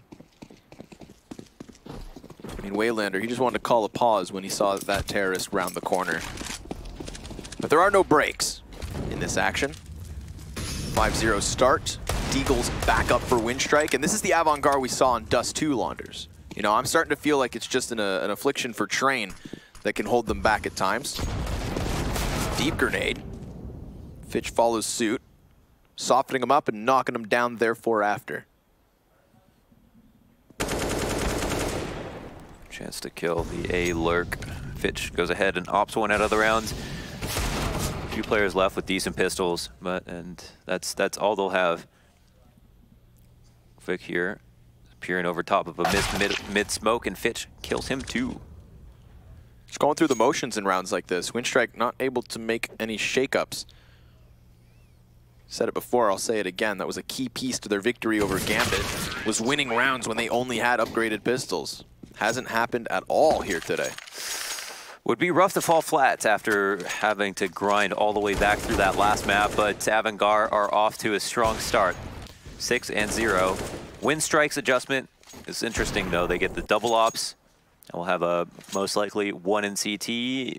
Boomich, potentially World Edit in the B apartments. We don't have to go over CT offensive aggression or options. There are so many. And it looks like Windstrike have implored the one that is potentially the most dangerous, Vic. It's going to be the guy to go to top mid, but he has support at least. Falls back upon spotting a player. He's really hedging his bets with that fight. Doesn't want to overcommit and end up losing. And in exchange, at least get some information. Suddenly mid has been all but evacuated. Avangar are here to hold it, and there hasn't been a CT to re-aggress. Kvik has just this very passive pixel peek on underpass. And now Avangar push out for what will be a B split. Oof. Hefty damage on the nade. Nobody to hold them back just yet, though, through connector. I mean, Kvik's there, now smoked off. Waylander completely blinded by the flash. And that is a 5-man split into the B site. Only line of defense was Norbert, and he gets nothing done. While James is cleared off the tail end of the caboose. That is a very small win in a sea of defeat.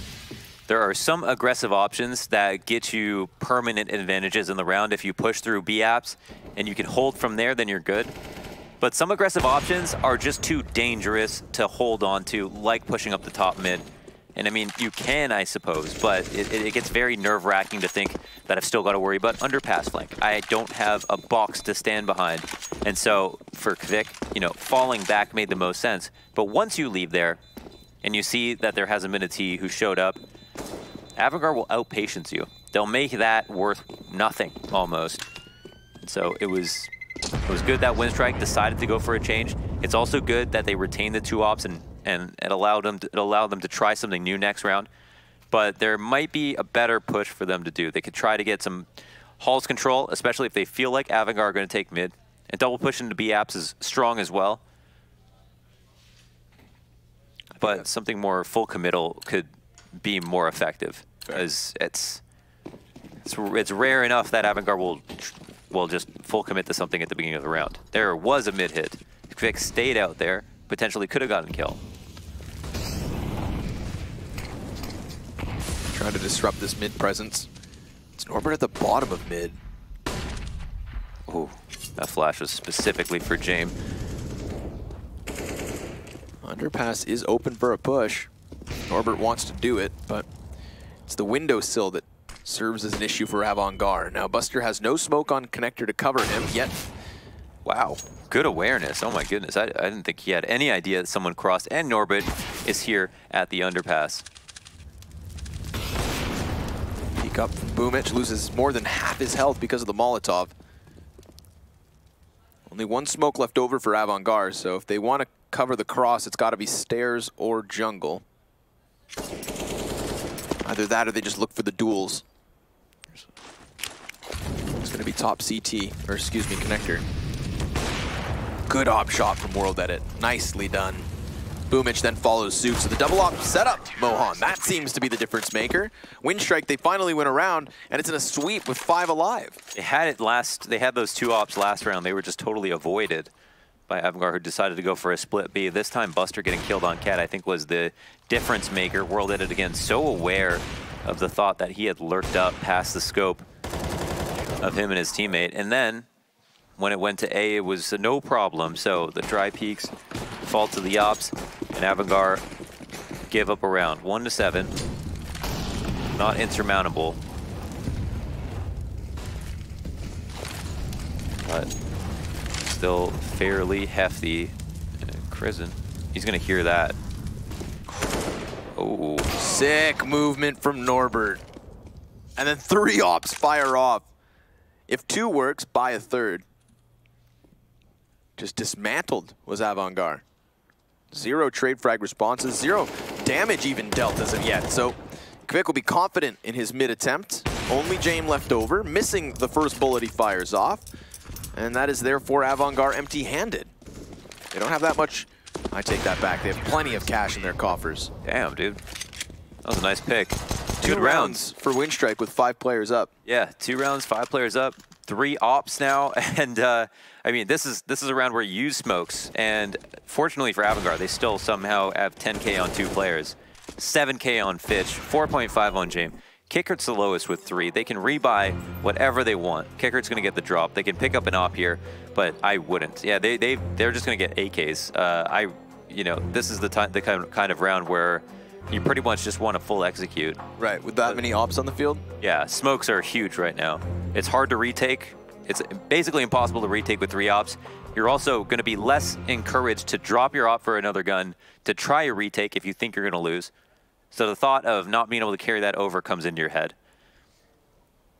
And again, having to get through smokes is very difficult, so a set piece would be highly effective. Even a contact rush.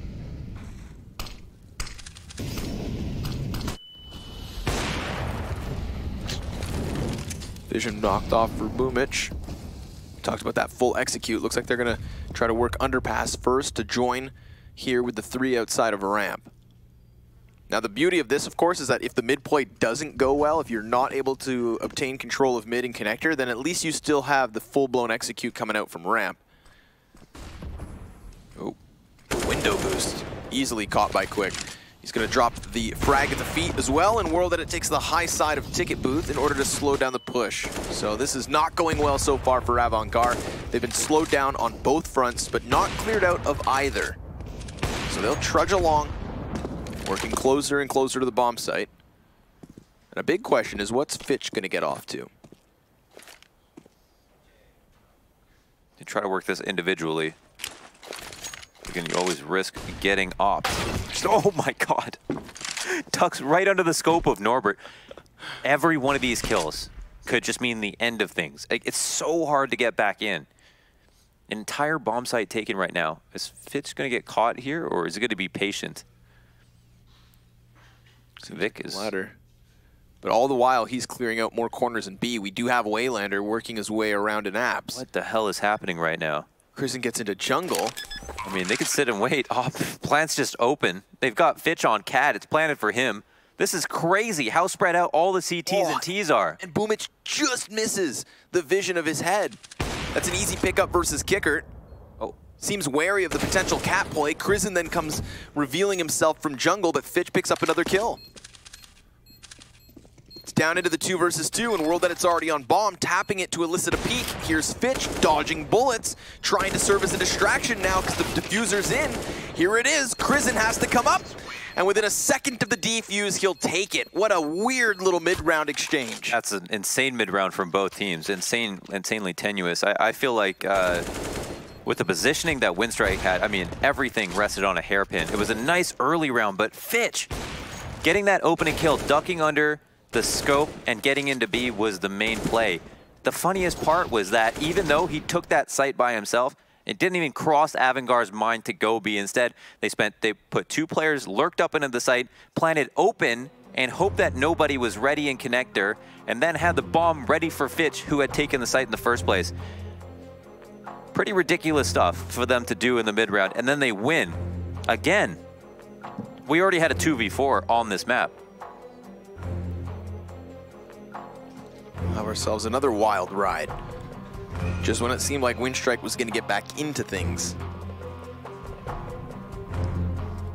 That triple op setup was expensive. Oh my god, they buy right back into it. Yep. That's a huge risk. The thing is that Avangard would never expect them to buy into a triple op setup again. Very unconventional, very expensive. It doesn't prop your economy up at all. And they have bought down to 0 on basically everyone. To each their own. See if it pans out. Norbert's completely countered. Smoke in his face. World Edit. Oh, damn. 22 health the difference. He's going to manage to get that first kill, so they know there's at least one op on the playing field.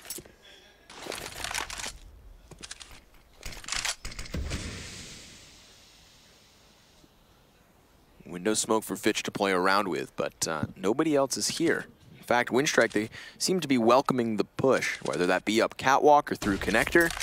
They're letting Avangard make a play. A would be by far and away the harder site to take, depending on what smokes they have. A split here into B could be enormous.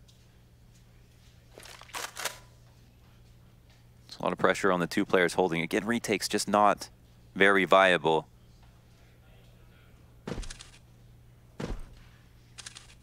Avangard patient and waiting for Winstrike to try something aggressive, but Avangard don't realize that they have 3 ops. They're here to wait. 35 seconds, they've got to make a move. Is there a smoke? No, they need James to hold this down on the cross. Bunch of Molotovs for them to play with. Oh, and Norbert, he's going to get pushed off of his position immediately. Him and Quick do get a couple of kills. Still, we do have the jump out from Kicker, but that is then denied. So they wait, and they play against time into the triple op setup of Winstrike, which was just moved forward with ease. Jame will get himself a parting gift, sure enough, but Winstrike's buyback pans out. Yeah, they don't recover the 3rd op, though. It's like, I mean, it's funny because normally you wouldn't even try to recover the 3rd op, but because they want it for their setup so desperately that they were willing to buy it after losing with it, I would assume that that's going to be kind of a big deal to them. I don't know If they try to buy it again, it looks like not. They're just going to stick with 2. So that is a slight difference, but ultimately 2 ops had the main impact on that round. That was the problem for Avangard. Took a bit long to get into the B side execute, and then they tried to get up Cat with very little grenades. Probably should have waited or not done that unless they had a smoke, at least for Cat. So many lines of sight from window, from connector, from Cat itself that you have to shut off. And it's kind of nerve-wracking to turn a corner like that without knowing that at least one of the choke points is blocked off. Norbert's flying around the bomb site. Good reposition, catching Fitch, but does he realize there's already another player down? What is he going off on? Hits the flick. Jame and Crizzen combine, however. They do get into the B site, and there's a massive flank to come out from Buster through mid. Just working with the Deagle and smoked off from the site. It's up to Kvik to throw a wrench into the works. Buster denied as well on the flank around, so Jame, 1v3, hits the immediate 2K, and it's Boomich in the window, jumping wide. Down he goes to Jame. A 9th for Avangard. And this is a wild ride, Launders. That is just nasty. Oh my god, they almost had it. I've never actually seen a smoke for Market that actually lands in the window. That's kind of nuts. I've mostly seen smokes that land like around in front of it that try to block vision off from the apps, but that was a full-fledged B exec. Deny vision from Oppers was the main objective, and they definitely did that. They had players from Cat rotate in through the smokes where they didn't want to, but World Edit almost made that, almost allowed them to come back into it by getting his 180 op shot on Cat. Winstrike end up losing to one incredible 1v3 by Jame. I thought he was dead for sure. I thought he wasn't even going to get a kill. It really, really helped him that the player towards Arch had so little HP. Even though the flank didn't work, he lowered the health because then Jame could so quickly reposition for the second peak. You know, if he has to expend even a second longer, then... look how expensive that is. 3 ops, 2 ops, and now a reset after losing that round.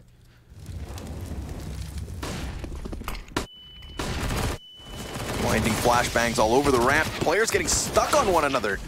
Boomich with a headshot on the final bullet in the mag. Smokes all over. Still the AKs with a huge advantage, undeniably. Buster will clear one through smoke. That's one of those rounds that gets really scary straight from the gate, but Avangard seem to have quickly put themselves back into a strong position. Got the anchor on ramp, Fitch to reveal himself now, and Jame doubles back with the information that the retake's coming in from Connector. Quick, can you really pull this off? 1v3 on the op. A key tool to the few rounds Winstrike have won. So this one's done. He's just going to let it slide. And he also will get out alive. Now, at least they take this. A good attempt. Nice 2K from Boomich. Close A ramp duels haven't happened too often in this match. And towards the end of the half, we'll have finally a single fight that matters. Well, matters slightly, I suppose. But that's pretty nuts. In terms of money, it's looking grim. Winstrike can use the op at least, but can they fortify the buy? Do they want to? Norbert upgraded his gun. It seems like everybody else must buy if Norbert's going to do that. So yeah, World Edit's going to pick up an MP9. Boomich might have a gun for himself. I assume they're going to try to do something aggressive this round. You wouldn't anticipate, but Avangard will be happy to try to starve him out and wait for these kinds of pushes.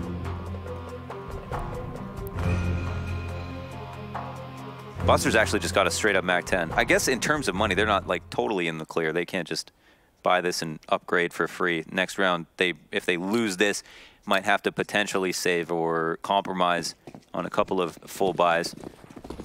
So Buster's going to take the MAC-10. It looks like they're going to go hard B. It doesn't seem like they're going to stop. No, not with that MAC-10 at the helm. Just going to stampede forward. Norbert in the bomb site. Does a little bit of chip damage, and hell, even gets the kill. He's always good for one under pressure like that. Nothing really follows suit of it, however, to the favor of Winstrike. Waylander's been waiting for his chance to come in from behind. Could actually catch Jame. But obviously with so many players alive for Avangard, Jame will serve as the anchor in apps.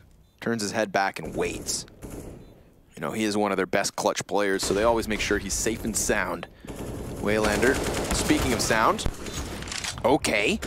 Runs right in with Kvik combining for a second kill. I mean, this pushes it into the 2 versus 2, and now it's all on 1. Fitch, sure enough, clears it, but he's dinked. He's sitting on the 3K, and yep, time calls it. Little Glock shot to try and finish it off. They'll all go down with bomb if not, and you'll find it in the end. 12th, potentially, for Avangard. One last round, they'll give it a shot. It got hairy, but Avangard cleaned it up when it mattered. Incredible half so far, 11-3 here on T side of the last map of the series. Technically, we've been in this territory before, and it wasn't the end of the world. But I don't feel like Mirage is going to be that favorable for Winstrike to switch over and pull off the same antics that they did last time around. It's a fast one. They're just looking for a straight-up gun duel here in the 15th. Run into the windowsill, met by Kickert and Jame. And you're absolutely right, Launders. We've had such a lopsided score after the first half of Train, but the CT-sided comeback on Train is a completely different beast to the T side of Mirage. That's undeniable. This is looking like the Avangard that kicked off the series with a convincing victory on Dust 2. Well, they get that last chip in the bank. 12-3, very realistic now. World Edit, he's not even anywhere nearby to stop this. I was gonna say plant, but they don't have bomb either. Avangard, they want all the kills they can take. Softening up Jame as he can. That's it, folks. 12-3. Falling flat is Winstrike on the CT side. Outclassed yet again, but capable of the comebacks we know. So you're not gonna wanna miss this. We will be back after the break.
It is now going to be Avangard 4 rounds away from being crowned the new challengers of IEM Katowice.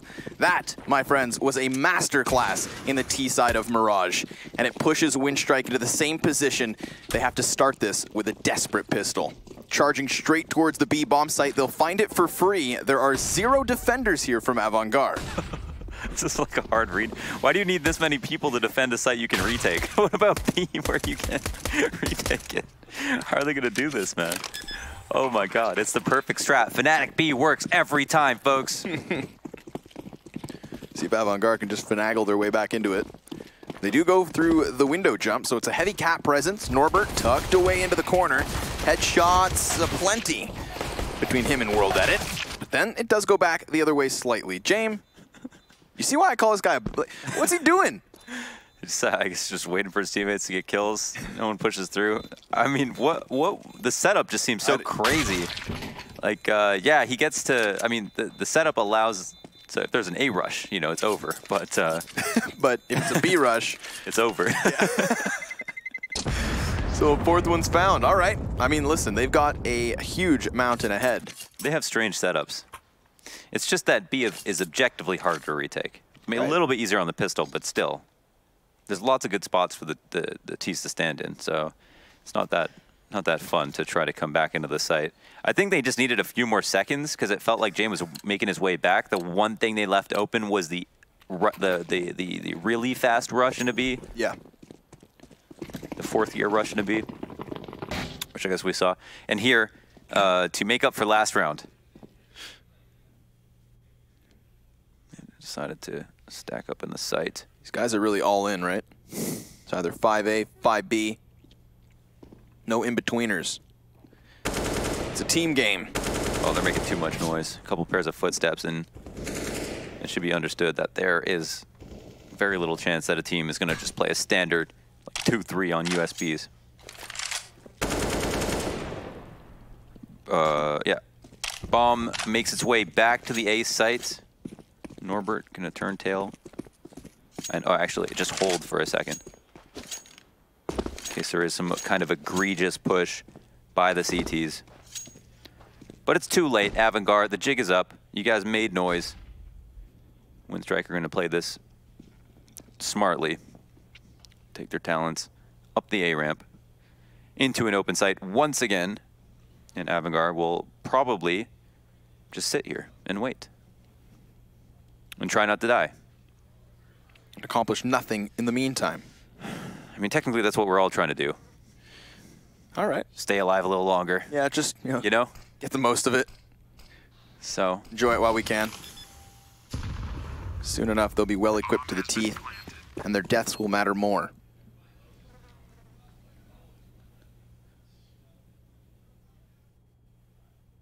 Yeah. Just out here trying not to die. Doing our best. Even kill distribution, at least for Windstrike. Avangard's a little bit more bumpy, but they're so far in the lead. There's going to be a couple of anomalies. James actually having a great map so far. Wasn't on the server on train. Just didn't seem like he had a good plan for himself. Didn't hit shots when he needed to. Mostly just didn't find openings, to be honest. And, you know, I think it feels like it's not a matter of inconsistency, as a matter of does he have a plan or not. So some maps, it's just like he's everywhere. Yeah. And other maps, it's like you can tell when he feels seriously uncomfortable. He's everywhere or nowhere, Launders. Mirage is not a map that he struggles on regularly. We saw him picking them apart throughout that first half. Immediately into the AWP is James. Was there a reason to waste that? Just so you're not tempted to pull it out. Takes a free slot. No BM here for Kickert. Molotov out to the van. Standard default against Norbert is getting curious. Who wins this duel? Let's see. Felt like he might want to take that peek in a window. No, when someone sits on an ankle like this, doesn't move. They've studied it. Oh, this fight's going to happen. Oh, yeah, it's going to happen. Oh, but the shots are missed. And it's a reset. Yeah. Pretty safe to sit here somewhere under the window where teams have to come out. And right under the window is hard to adjust your crosshair for. And you have to stand in the window and shoot directly down. So it's actually really good to stand under the open window as opposed to the fenced up window. And then if they come out to the end of halls, you can just look generally in that direction. And it's a pretty good spot. If you're solo B, there's a couple of ways to play it. My favorite way is Flush's favorite way to sit on Cat and have the get right pillar block off the chained window. But here's Buster on Cat to be a lot more proactive. Eats a flash, however. Yeah, that was a face full of flashbang. So now it's going to activate the apartments push. Boomich saves Fitch, but Kicker comes out from the bench. Good spray control. Could even grab himself a couple other kills because there are still 2 men running at him on the site itself. He's trying to hide as long as he could, but he can't get away with it any longer. James on the flank. This is a pretty fast flank. Op and Deeg. He spotted them both. He made a little bit of noise. Oh my goodness. Oh, didn't expect Norbert to go ahead and take that one into his own hands. Dropped his gun. Might as well have gone for maybe some spam damage, but didn't know they were low. Damn. Sad round for Kicker. He did so much work. Right. Right here on the bench. I mean, by the time he started firing, there was 4 Ts coming at him. He drops 2, damages another. Norbert. Say what the stuff he knows. It just sounds like that's how you'd say it. It sounds like the name of an animated penguin. Yeah, like Pingu. You're Canadian, you should know that. Yeah, claymation penguin. All right, making sure. Keeping you on your toes, Mohan. Just like Norbert is this B site. Applying pressure to the window right away again.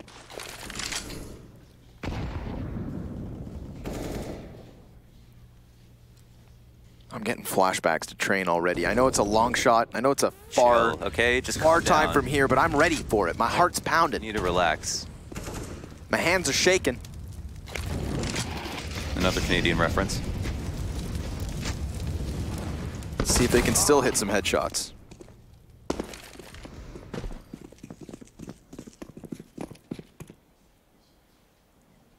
When does Crizzen opt to throw down that smoke? It's the only tidbit of utility. They're going to be mad to see this because they're about to set up for an execute. If they delay for too long, okay, here, the smoke's come cascading over. He's going to drop that. And they're like, wait, what?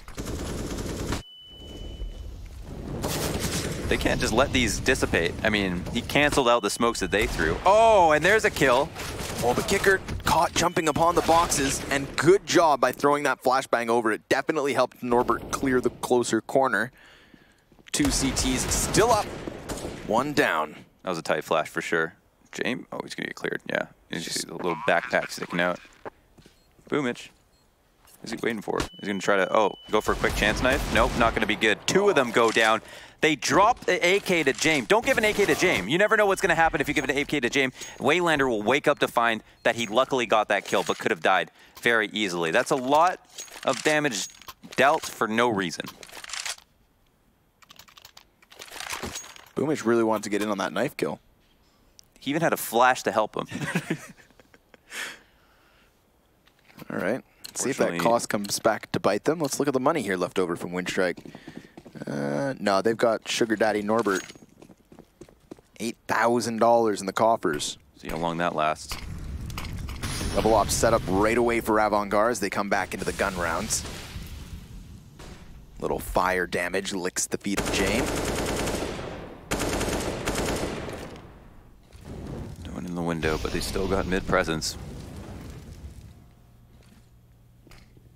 Avant-Garde. Of the resmoked at top connector, Norbert gets killed. Had a small opportunity, but was not destined to win. Yeah, another little solo B apps play from Norbert. Okay. Yeah, it's perfectly timed with the peak. Exactly when the flash would pop. Now Fitch, just to push World Edit out of position as well, and that you know, there's nothing more. There's no more of a helpless feeling than just trying to get back into B-abs, like not even deep into B-abs, and having a smoke thrown in your face. And then a second top, trying to pry from the side of Catwalk, gets another. So Windstrike, they've been turned around. So it's going to be Avant-Garde on the board, so it seems. 2 versus 5. I mean, hell, we've seen some 2v4s, Mohan. But a 2v5? Well, the 2v4 we've seen have all been Avant-Garde, so. I know. I was just trying to, you know, give some hope to the yeah, Windstrike look, fans sorry. at home. Man, I didn't mean to take you down a peg. They happen, guys. Just, you know, never for your team. Anything is possible, except if it's you. You normie. 2 ops. Looking dangerous. If they don't get to save these either. Remember, they lost money going for knife kills. At the end of the last round. 1 second left.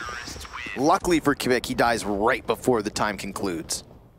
And World Edit, he'll be fine, tucked away in the safety of the apartments. 13-7 for Avangard. The double op setup, the moment they get their grubby paws on it, succeeds in their endeavor. Windstrike are going to be forced to use one of their 2 remaining pauses. You know you're in a desperate situation when you're lucky to die. Right. That's really depressing. 1 tack pause remains after this round for Windstrike. And in terms of money, Sugar Daddy Norbert is almost out of funds, baby. Papa Norby. Norb. Waylander doesn't have armor yet, doesn't have a gun. Kvik doesn't have armor yet, doesn't have a gun. So they force up. They're not going to have drops unless they're in front of him and we can't see. But it's not a super good buy. Avangard's, however, is. Yeah, there's weapons floating around in there. Super duper buy. We've got him. Kvik very limited. Galil and Kevlar. What did he do to deserve that? Oh, no way. That would have been insane. Do you know how hard that is? I almost said before. I've never seen you so excited. Do you know how hard that is? That would be the single hardest, most useful jump that you could do in this game. You sound very convinced. That took me 3 hours to do the first time. You're such a loser. Are you kidding me? That jump is insanely difficult. Well, the fact that he failed it puts him in a prime spot to pick up Boomich. Maybe if you're sitting there in an offline server, you know, grinding in a match especially. I think he just did it just for fun, but that'd be something else. James, come on, let's see it, baby. I want to see that. That would be a self boost into CPL. Imagine doing that without a teammate to boost you in the beginning of the round. You wouldn't need to jump cat anymore. You're such a movement nerd. Trying to start the movement. Ooh, he's spotted. Yeah, he's dead. You dead, Norbert. It's not a movement, Launders. It's not been that sneaky this half. No, not able to get behind enemy lines lately. Hell, not able to do much at all. Avangard, 5 players up at the current moment, and both these remaining Ts have been found out with minimal amounts of time left over to make their play. All right. That was a tough spot for World Edit. He'll survive. Crizin. Oops. Gonna mess that one up. You know what? There's still time to make this happen. If they just run frantically into the A site and somehow hit some zingers in the kills, that'd be one thing. But without knowing what's going on, obviously they just fall prey to that. I feel like if you don't get those 2 kills, then they save their weapons. But because they have this like bolstered false confidence, they just run into their death haphazardly. So, yikes. This feels kind of casual at this point because Avangard is such a lead. Right. But literally, they win these next 2 rounds. They're in the major. Yeah. That's nuts, man. Is huge. That's sick. Right into it. They're not screaming every round. They might still be salty that this wasn't a 2-0. Yeah, fair enough. They're keeping it rather reserved. This one should be easy. It is just the pistols. Windstrike not going to go all in on it. Some players buy down to 0 and boom edge. But this is it. Avangard, they are so well poised to go ahead and move into the actual IEM Katowice. Fitch to be tested, gets back in behind the cover. Buster here to help. Op shots firing off.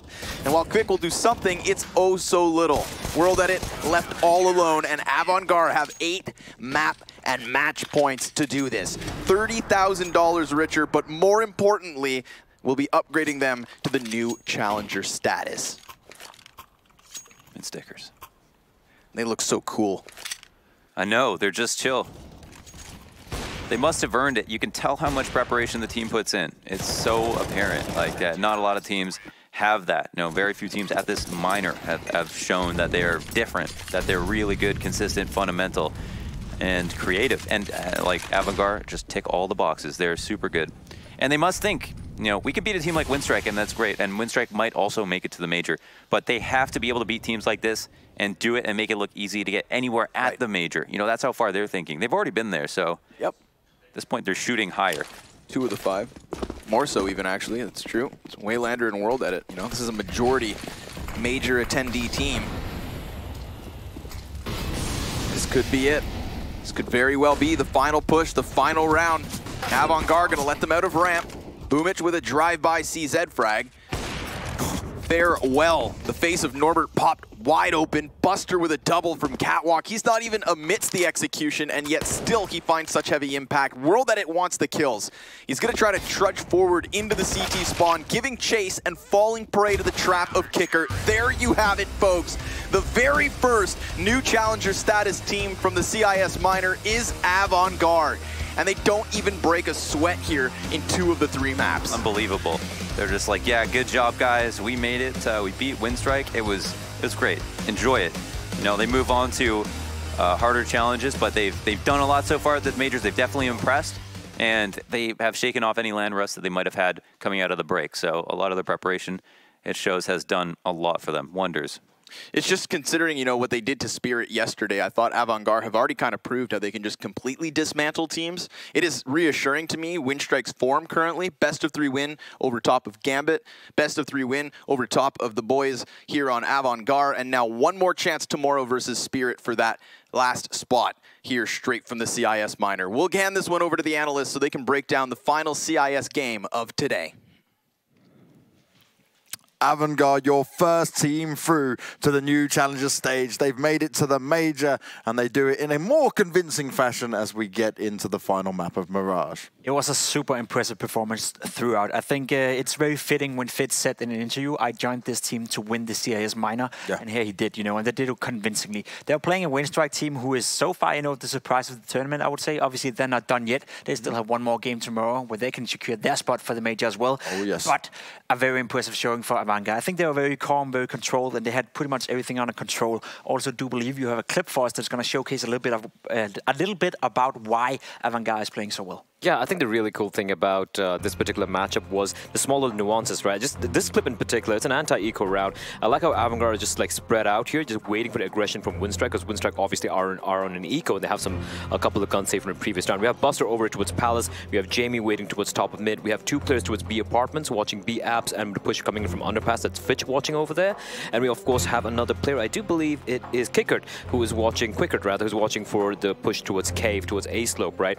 And you look at the way they're playing this, they're waiting patiently, they're not pushing the luck. They know it's about trying to win this round without losing any players, without getting caught off guard. They take the sweet time, then they gather up together, all 3 players making their way towards top mid. It's Jamie alongside 2 other players, and then of course they still have the 2 satellite players. It's I think it is Buster playing towards A and the other player towards B Apartments, and then they finally go for the hit. Eventually you'll see like how they take the A bomb site. Wayland are taking on Crizzen over there. They don't get affected at all. They're like, we're going to still stick to the plan. It's going to work out, and they play this anti-eco so very well. The reason I'm bringing this up is because when we saw a couple of anti-ecos coming out from their opponents, that is Winstrike, you have 5 AK-47s, and the CTs are with USPs, and you've got the bomb down. It's a 5v4 or something. There's no need to go for the hunt, but you could see a couple of players, you know, edging, and they want to get a skill. What do you get? You get $300 with an AK kill? What's the point in going for that hunt? Instead, you might lose an AK-47, you might lose an armor utility.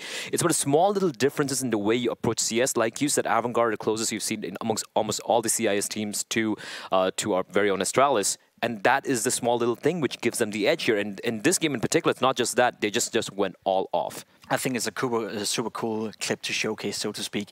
It's one of those scenarios where you see them not get rattled out. Even though they lose the guy towards BFs, they're still keeping the composure, still sticking to the plan. They don't get rattled out. They don't change it. They don't panic. Basically, this is a team that knows how to play Counter-Strike. This is a team that is a level or even 2 levels ahead of the sort of like counterpass they have right now within the CIS region. I think it's super, super, super deserved that they now stand as the winners of the CIS minor, and I can't wait to see them at the major. I think this is a team all the European teams should take a note of right now. They should be afraid, and they can literally do a lot of damage if they play well. High praise once again, Pimp. Well, you spoke about Fitch wanting to be the champion of the CIS minor. We've got him with Jason Kaplan in the sideline. Thank you very much, guys. And yes, as Pimp did mention, as well as Banks there at the end, Fitch, you said you joined this team because you wanted to win the CIS minor. Now that you've done it, how does it feel? So, hello. I'm feeling good right now because that's why I'm here. Like, I want to win this minor, and just like that, I don't know. We good. Okay, well, and you also did it as well against a team who knocked you into the loser side of Group B. How did you guys prepare from that match a couple of days ago to today? Did you change some things around? Because you did play 2 of those maps you played last time. So, as like happened in the first time we just played, we picked Dust 2 again because we won them against them before, and they picked Train. That was obvious stuff. And the third map was like we were like thinking about it, and we just like made decision that we have to play Mirage because they not played Mirage like too much. And yesterday we were watching a lot of demos, how we just lost against them on train, and we tried to win again on to win back. And it's not happened. They just came back and they won train. And the last map was like not too easy, but the score is like 16-7, I think. So it was good for us. Okay, so now that you're into the major, what are you going to do the next few days? Is some relaxation period, or are you going to go home and get straight into training for the major? First of all, I got to go home to get the new visas here because I got visa for 1 week or something. Then we have to chill like for a week because we got some tournament in London, like in the 5th of February, and we have to go back in boot camp and training before the London Championship. That's it. Okay, well, congratulations, Fitch, on qualifying. I'm going to let you relax, go join your team, and have a good time now that you finally have made it through and got your own stickers as well. Guys, we're going to head back to the desk to break down the rest of that match, and we'll be back soon with another match coming up shortly. I'm praying for him. I do not want any visa issues at all. That scares me already that he's got to go back for it. But hey, they've made it this far. Nothing's going to stop these guys. They are looking good regardless. You could see the happiness in his body language as well. He may not be the best native English speaker, neither am I, but he's happy, he's joyful, right? He's over the moon right now. This is a guy who got kicked from Gambit, a team that went out of the CIS minor, a team that we believe would be one of the qualifying teams as well. Now he finds himself in what I would say the best CIS team we've seen in some time. So super, super, super well played to Fitch. You know, good to see he can come back, and it makes me happy to see that he's so ecstatic and so happy. Sweet revenge, right? I mean, sweet revenge, end of the day. Like, Gambit's out, and he's in. He's not just qualified, he's also the winner as well. Great job from him. Yeah. Well, let's take a look at the bracket, guys, and have a look at exactly what we've seen go down today. Avangard are your first team to qualify for the major at the Katowice 2019 minor. Yeah, and this basically means we get to see the best of the rest play tomorrow. We have Spirit going up against Winstrike team for another battle, for another major spot. Winner goes directly into the major, where loser will be part of the whole circuit where we have a, a minor team from the European minor, Asian minor, and one from the American minor. 4 teams who will battle it out for one spot. So that's going to be interesting to see which team will go down that road. That said, though, I think Spirit definitely surprised us with the level today. I think Winstrike did not play a bad game today, just faced a better opponent. So tomorrow should be another great game, James. There certainly should. One final chance, right, to get those things done. Now, we looked at it, we said about Spirit, a team that started to look a little bit more together when it comes to it, but this is going to be very difficult because Winstrike, they certainly look like they are unstoppable at the moment in terms of actual getting together, being that teamwork, and having always a fight within them. Absolutely, but the thing is, like, when you look at these teams, I said this earlier as well, Spirit seem to be kind of the team who are better than the rest, but not on the level of an Avangard or a Winstrike or a Gambit, right? But they did manage to take down Gambit, and I'm looking to see some interesting stuff coming out from these guys, because both these teams, this is a great opportunity. It's going to be a domestic matchup. They know each other pretty well as well. It's a great chance to make it all the way out of the minor, or else you don't know who you're going to be facing from EU, for crying out loud, from NA and Asian teams. You never know what could happen. The most nice thing about this game is it's going to be the biggest game of either of these teams' careers. Oh, certainly will be. Well, that is us done and dusted for the CIS minor, at least for today. Coming right up will be the European minor, so don't go anywhere. Stay tuned in, because that is about to get wild.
Welcome to the Acer Predator pre-show.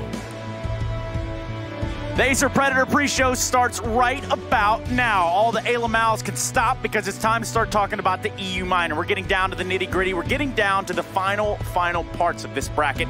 And boy, I couldn't have a better crew to do it with. I've got some awesome analysts here joining me on the desk. My name is Trey Stunna-Saranthus. I will be the host. Not necessarily with the most, but what I do have is the most esteemed colleagues I could possibly have here. I've got Natu and Sponge, and they are ready and riveting. Just before we get stuck in, okay, I got a question for you. Oh, God. Because we're the same age, but you seem to really stay on top of the Maymays. Like, I've got no idea. You know, all like the Twitch emotes. Maymays. Yeah, that's how you say. That's how I, honestly, I thought it was actually Mimi's for a while. Oh, really? I mean, we are old, Chad. It is That's what it is. True. I'm feeling ancient these days. But, like, you really keep up with the lingo of the youngsters. I hear you yelling yeets in the green room. Does he know all the new apps that kids use as well? All the apps, TikTok? the latest updates. Yeah, that's literally, what is that? I don't know. One thing I could tell you is you're not getting any yeets out of me. One thing that you will get is the fact that age is just a number, Chad. Natu, I think. Yeah, I mean, at 30, you are the oldest. I'm still playing video games, so I think Why that... not? Why the hell not? Why the hell not should we not just start this minor off the right way, which some teams didn't decide to do that. In fact, they decided to go ahead and head home early. Some of those teams have already been eliminated. We do find ourselves now with only 4 teams remaining here as we barrel through these playoff brackets. That's right. You're not going to see a Mouse Sports. You're not going to see an Optic Gaming. You're not even going to see a Space Soldier around here. We can kind of thank them because we get their prac rooms now. But when we're talking about the Counter-Strike that's been going on today, I think these are 2 fantastic matchups. In that lower bracket right there, Vitality versus Valiance, that's a rematch which we had earlier in the tournament, which on the first 2 maps was hugely competitive. The third was a blowout, but I don't see that happening again today. And then North versus ENCE, 2 of the most structured and I want to say fundamentally sound teams at this minor going toe-to-toe for a spot in that major. I'm ready and raring. Yeah, I mean, the tough pill today is going to be the loser of this Vitality Valiance game. Yeah. I mean, you know, you don't get that chance to even get into the 3rd place. What's it called again? Play-in. Yeah, the play-in. I'm calling the last chance qualifier. Yeah. I'm going to get in trouble for that, but yeah, and we got to be careful with terminology around here. That's one thing I have learned on the job. But one thing that we need to educate now is what exactly are you guys talking about? Chad, can you tell the viewers at home? Oh, the 3rd place kind of decider that's going to be going on. So all the teams from the 4 minors, which we have the Americas minor, the Asia's minor, CIS, and obviously right now the European minor, the teams that come 3rd all qualify to play off against each other for 2 more spots within the major. So even if you lose this matchup today, if you're ENCE or North, you get 1 more shot tomorrow, and then if you don't even able to succeed then on the 27th of January, it's all going to be going down, the battle for those last 2 positions between those teams I already mentioned. Well, the next team that we're going to start to mention is a team that didn't necessarily have their compass in order, but they did have the vision, and they have found themselves now battling it out through the playoff bracket. It's going to be Team Vitality, the French superstars and the star-studded roster encompassing 1 player that some are even putting on the map now, including myself, as the sharpshooter of the year. I mean, it's a little early for that. But nonetheless, let's take a deeper look at Team Vitality.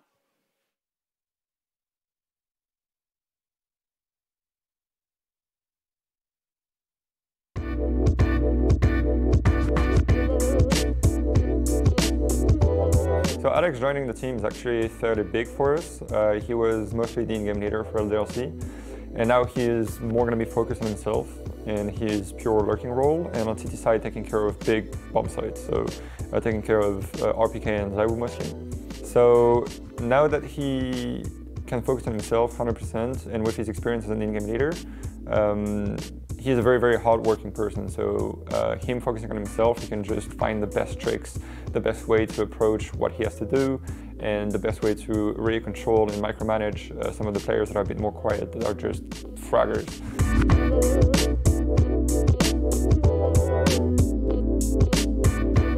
With picking up ZywOo, we already know that he was pretty good on LAN during French tournaments and national tournaments, and especially online, where he's just incredible with the stats he has. I don't think I've seen lots of players reach that high of a level. Trusting our game plan 100%, trusting each other are going to be the main things for us to make it through. But if we do, I'm very confident we have the level to take down anybody in this manner.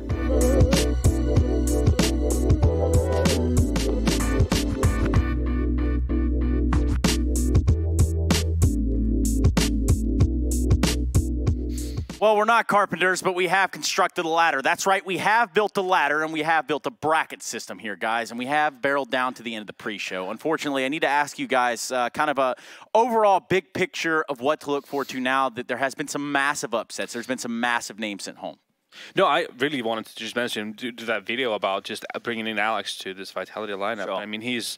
having been an in-game leader previously, it's going to add like an extra layer to that lineup, right? It's going to be like a wingman. Well, it's a great understanding with the lurker or individual roles he's given as well, because he should understand the integral parts. A question that I want to get asked to Nathan if they win today's game is, does he feel like watching Zawu play firsthand that he's better than, say, the likes of Kenny S or Shox in his prime? I want to know what Nathan thinks about that one, because that might paint an even clearer picture for us about this kid's potential. Which is a real conversation to be had on its own and in due time. Perhaps when we come back, we're going to be cutting to a quick break. When we do come back, we've got that first best of 3 of the day. So make sure you're here with us, because you don't have anywhere better to be, I promise you.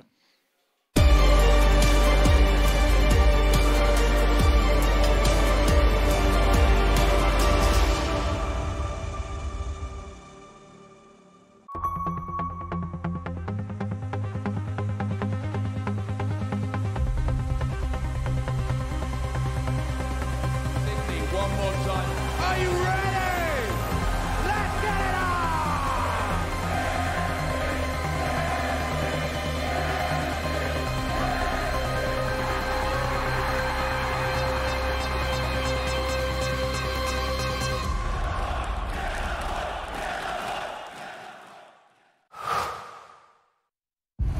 All eyes are on you.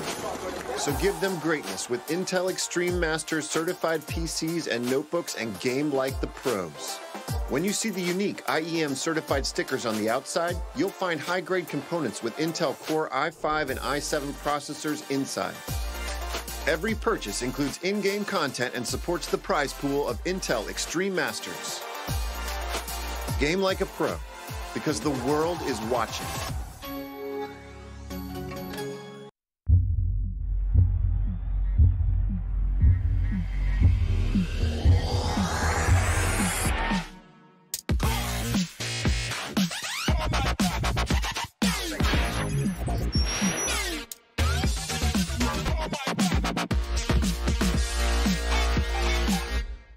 Prepare for combat. Go forth and conquer.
Vodafone presents the pre-match. Vodafone presenting the pre-match, and we're going to play as fast as humanly possible here. That's right, these teams are ready to go. But first and foremost, we need to tell you what this is all about. We've got Vitality and Valiant squaring off in a best of 3 here in the playoff brackets for the EU Minor over in IEM Katowice Major 2019.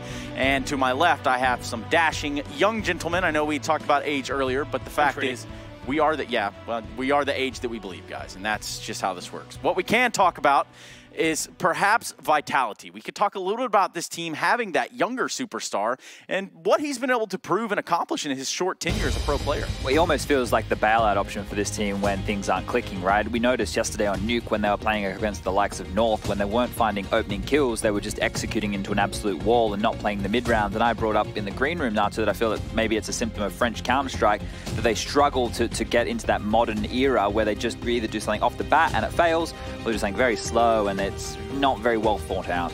Yeah, I think it's a case also of them being relatively new team, obviously bringing in Alex, and like I alluded to there before, I'm sure that Alex has been kind of bringing that wingman opportunity for this season. So it's not all up to MBK. I'm sure that he has a lot of say in the situation and might even make some calls here and there. What about the side of Takashi Kovac? No, I'm kidding. It's actually Hunter. But the reality is, this is also a guy that shone through like a diamond yesterday. This guy is also nuts. I just want to note quickly while we're on this, because I noticed some comments on Reddit, and obviously we alluded to the fact that Nexa was in-game leading for Renegades for a short tenure, having to learn that very quickly. But as I saw them setting up today, I went down and I asked the question. I said, who's in-game leading? Because in the middle there is Letni, and I said to Hunter, are you in-game leading? Because I asked Yanko, and that's who Yanko said was doing the lion's share. I wanted to double check. He said he's doing about 70% of that. Emmy, the coach, is throwing in. Esperanto made a comment like everybody's in-game leading. So I think it's Hunter doing the lion's share of the calling, but I think they're all chipping in and contributing. And that actually makes sense when you see the individual play styles. And you got to think about the tendencies of these younger players and how they're having to come together to play against some of this old style, some of this old blood in Counter-Strike.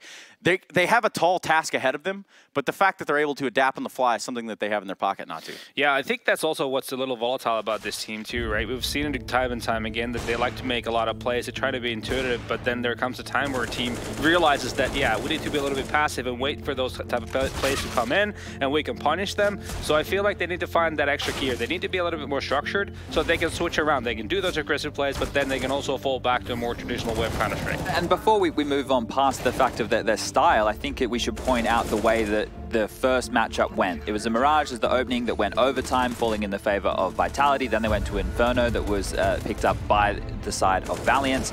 And then it was Dust 2, where they just got blown out of the water. 16-4. It's not a close affair on that last map, but they showed yesterday on Dust 2 that they can actually compete on that map, right? Yeah, I mean, there are positives to take away from that for sure, for Valiance, but I think that really the problem for me is that Vitality still feels like the more constructed team, whereas Valiance, like I said, the style they play, it works in a single event, right? They need to have more depth going further, so having that Vitality having that opportunity to already play against Valiance, I feel like they'll be ready for a lot of the aggression. So it'll come down to the fact that if Vitality players are playing up to anywhere near how they're capable of, Valiance would have to have this massive individual performance coming out of Hunter, coming out of those guys, as we saw yesterday in that map #1, for them to have a fighting chance in this one. Now, Chad, you did say that they played before, and that's very much the case. In fact, we already saw a best-of-3 between these two teams, went the full distance, but the last map was a little lackluster. We're going to be seeing potentially 3 maps again today, and the fact that you're talking about exposure, is that going to play into a favorite here as we take a look at the picks and bans, the vetoes? I don't think Vitality will pick Inferno again, or if they do, they're going to be prepared for those lurk-out halls kind of plays, just those walk contact plays that were coming out, because they do have a good win record online. See, this is the thing. Right now, Valiance are willing to change it up. They're not going for Mirage, which is what they picked into them first last time, and in an overtime game, you might have actually felt comfortable to go that again. I think this is a mistake by Vitality to go for Dust 2, just because they beat them 16-4 last time. Natu made a really good point. If the Valiance guys are really just fragging out and hitting their shots like we saw Hunter doing yesterday, we saw Letni from the window with the AUG as the mid to B came in from Ents, those individual performances on Dust 2 shut you down, right? That's one of the best things to do. Inferno is the third, actually not a bad decider. Yeah, Dust 2 is the kind of map where you don't really have that plan B, right? I mean, there's so much you can do in that map, right? And then if those kind of individual plays come in, it's just going to deny you 100%. So then you would actually have to try and overpower them individually for you to be able to win. So yeah, it is a little worrisome. My problem with this map pool is the first 2 maps can be very individual. One player can take over, individual players can lock down strategy, and we did see the stubbornness from Vitality to just run set pieces and not really do the mid-rounds. They're going to be offered up a lot of picks early because of that aggression from Valiance, but what I want to point out here is maybe Valiance's train has reached the end of the road, because the scrimmy style, once it gets figured out, you saw Ents yesterday, once they adjusted from map 1, it wasn't that they just completely shut them out, but they definitely knew what to expect, and in a rematch, Vitality should be doing the same. With their experience, I hope they've prepared themselves for those aggressive pushes through smokes. They're ready to play some heads-up Counter-Strike, and if that's the case, they should take this easily. But your boys over on Ints kind of figured out the fact that, hey, we can let them play into us rather than, I guess, letting them get away with that aggression and letting them kind of play the style that they maybe got them this far. And in fact, if we start to take a look at what the first map is going to be, guys, with Cash, I need to ask you where we're going on this one, at least on the sides. What do we think in terms of who's going to be walking away with this one? I have a good feeling about Vitality. I can't quantify why. I just think their experience is going to shine in a crunch match like this. I think so too, but judging from what we saw from Valiance playing against mousesports on Cash, you know, that I think they were, even when they were aggressive on the CT side, specifically a map where you do need that mobility on the CT side, I thought it was very well thought out, and they were doing really, really well. So I think Vitality is going to have troubles with that. So I can see a world where Valiance is going to pick up the first map. Well, only time will tell. And guess what? We've got a little bit of that. Not for us, of course, for the commentators, because it's time to bring them into the fold. It's time for us to get into this first best of 3 of the day here for the European Minor. We're getting down to the bottom line, and I guarantee you, if you're turning in right now, you've picked the exact right time to do it, because these next 2 guys, and there's something real special about them. One is, he's kind of like Hellboy, and the other one's kind of like the Mad Magazine character. In fact, it's going to be Hugo Byron and Harry Russell bringing you this best of 3 and the one thereafter. Guys, go ahead and get us into this pistol round, and let's get this match underway.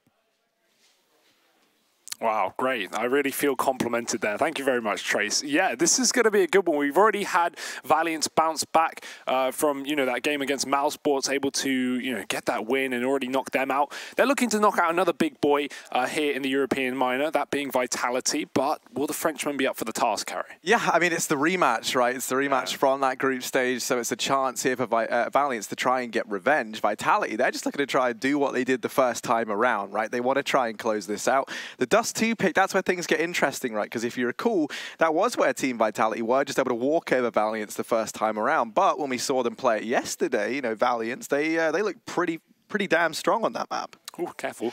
Yeah, I know. I almost got a bit carried away by how you're just so enthusiastic. I am enthusiastic. So ready for this game, and I'm sure we are as well. Let's get right into things. It's Cash, map number 1 here of this best of 3 series. Loser, Harry, they're going to be going home. They get nothing. Playoff spot doesn't matter. They're not going to be making their way to the new challenger stage in the major here at Katowice, but the winner still gets an opportunity to battle back and at least play for that major spot, or the 3rd place decider, which will be coming up on the 27th. But let's start here and now. It's Vitality favored. Thank you to the Betway odds at the bottom of your screen there. But let's see what happens in the first map of a potential 3. And I think we're going the distance here. It's already been proven in just the game they played the other day. So straight into things. T-side start for Valiance on this pistol round. They've got a lot of utility. Early setup outside of B. Nexa, he's potentially going to throw in a bit of a fake to A main. We've seen him on this P250 in every T-side pistol round, and he's had 3Ks left, right, and center. So potential fake for Valiance, unless that will be their end goal. But with the bomb outside of the B site, Vitality yet to get really much information. And yeah, already that bomb starting to shuffle back. So maybe the call that A is the push after all here for the Valiance and Co guys. 5 players grouped up, that bomb included. Vitality not quite committed to a retake setup. They've got 3 players here if you include the man in the highway. ZywOo going to be creeping up, and while that smoke should cut off his line of sight, it's all really going to be on the shoulders of Alex to hold this site back from these Ts. Yeah, Alex is going to have his work cut out for him. Does have ZywOo sat down over on the highway and MBK back at truck. So as this push comes in, maybe if Alex could have bought a bit more time, a bit more could have came of this for Vitality, but now that bomb looking to go down with him already getting picked up. Retake on Vitality. They have rotated all 4 players around very, very quickly, but Nexa, he loves the P250, this man. Always so good with it. He's tapped down too. Blink and you'll miss it. RPK is the last man standing, and unfortunately for him, Hunter going to go to pick that up. So Valiance will be securing the pistol round here on Cash, getting off to a good start on their map pick. Yeah, an unfortunate start for Alex, getting caught with that Molotov, right? Decided to reposition, knew that Molly was going to spread to him at the back of the box, and while he called for a flashbang, did get flashed out, still getting taken down with his back turn, so Vitality, not the strong start they would have wanted here over on Cash, but it's just that hard eco going for the 3rd round buy. Will mean that AWP will take a bit of a delay, but now Valiance have just run the triple rifle double SMG setup. heavy mid presence from Vitality as well. We've got 4 players grouped up and ready to go. That Molotov is not going to be good for RBK. In fact, neither will Esperanto, taking the shot before he even gets forced out. Otto starting to chase down as well, but it's Nexus stealing away the kills. Valiant starting things off strong with a 2-0. Yeah, they keep things clean. Bit of money built up here over on that T side with the buy on the horizon, at least for Vitality. They can look forward to that in this round. There won't be the money, though, to go ahead and bring that AWP out on ZywOo straight away. So you are going to have him relegated down to the M4. Now, luckily enough for them, over on the side of Valiance, they are going to be AWPless as well, electing to keep that SMG in play over on Otto. Not trying to bring the AWP out immediately on either one of these two sides. So already, MBK tries to peek in towards main, does catch a nade for his troubles, and that's enough to send him back from this portion of the map. Valiant's going to be maintaining control here, and you can see MBK on the back of being naded. Vitality, now they kind of have to try and make up for this elsewhere, as they went a bit lax on mid early on, now posting up ZywOo in this portion of the map. And actually, he's going to go aggressive, does start to push on down. He's all the way over Events, and he's got Alex on highway to help him out. The only issue is, this mid setup looks good. Valiance, they're dodging it completely as they look to try and break in towards the A bomb site where only MBK stands right now. Smoke will cut him off though, so he can make the option to fall back and play for the retake unless he wants to commit to the fight. Now with that second smoke landing to his left, it will be the former option. Vitality setting up for a 5-on-5 retake if they keep all men alive, but Alex spammed through the smoke down to 30. This is a great start for Valiance, who still have 3 Molotovs in play, and once those start to go down, things really will heat up for Vitality. They've lost their first player. The flank of ZywOo coming in from the back of T-Spawn, getting caught by Esperanto, but the CT Molly will force out the man at the back of the box. That's a kill for MBK. They're getting traded though, and Vitality is still a man down due to that early flank not working out. It's Apex alone in the midst of this round, and he's just going to go for the save, probably the safe bet. Valiance being able to convert that rifle round and actually get off to a 3-0 start. Vitality, on the other hand, they're going to have that eco in the forthcoming round. Yeah, this is definitely not the start that Vitality would have liked, especially when you think about the fact that, you know, throughout this entire minor circuit thus far, the real driving force has been ZywOo. That's kind of what we've come to expect within this team, right? So not having that AWP on him in that first round maybe haunts him a little bit, but that's not the real worry. It's the fact that they're onto this eco now, and that AWP purchase becomes an even more distant dream. You think back to the game yesterday for Vitality, right? We had that amazing performance from ZywOo on Nuke. He goes 22 and 6 in the half, but then I believe he went like 16 and 33 in the second half and on the following map. So yeah, I mean, he really did drop off after what was such a strong start, and that's a worrying sign of the times, because ZywOo not really someone that we've kind of seen stall and slow down a bit. I mean, he is the star of this team. He is the driving force, so definitely hoping for him to find his form today as well. But it's early days, so let's not harp on it too much, because they are only on pistols for the time being. Apex is in a position where he either has to try and open up this round, make a play, or look to save that gun for the next round. Already beginning to rotate back towards A, but Valiant are far from committed. They're putting pressure on B at the start of the round, but the bomb still dropped towards T Garage, so early default. In fact, Vitality, they're being baited in by this utility just a little bit. Apex is going to rotate for that triple B hold. In the meantime, Valiant's going for a late round boost as well, trying to catch this mid control, which does enable them to split towards a site of their choice. So Letney's already up there. We'll be setting up that connector smoke nice and early on as well. Cut off a few more lines of sight. They do know that one gun was saved, so they have to remain aware. And there we go. There's the opener presenting itself as they do manage to dispatch of Alex down in mid. The only issue for Valiance is on the back of finding the man advantage, they're going to try and hit this B bomb site, and that's where Vitality have this 3-man stack, and that's also where the AUG currently resides, on the back of Apex. Push looking to come on in, and there's only 25 seconds. Valiance have let the timer tick on down. RPK in with one. They do have to try and flush these players out. That bomb plant has to come in, and Apex now has to try and show why saving this AUG was so important. He's buying time.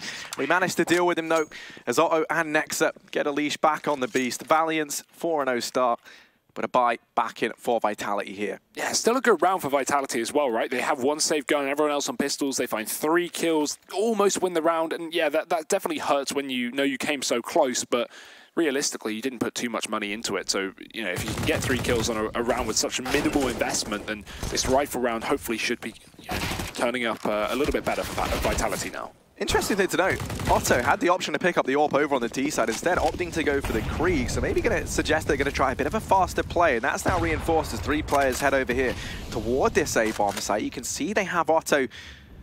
He was playing that anti-flash, holding in case MBK attempted some of that main aggression once again. Now they group on up, and they're just going to go blitzing their way in towards. They're going to try and brute force this bomb site. Alex only good for 1, and now the pressure falls onto MBK as very quickly he's thrust into this 1v4 effectively.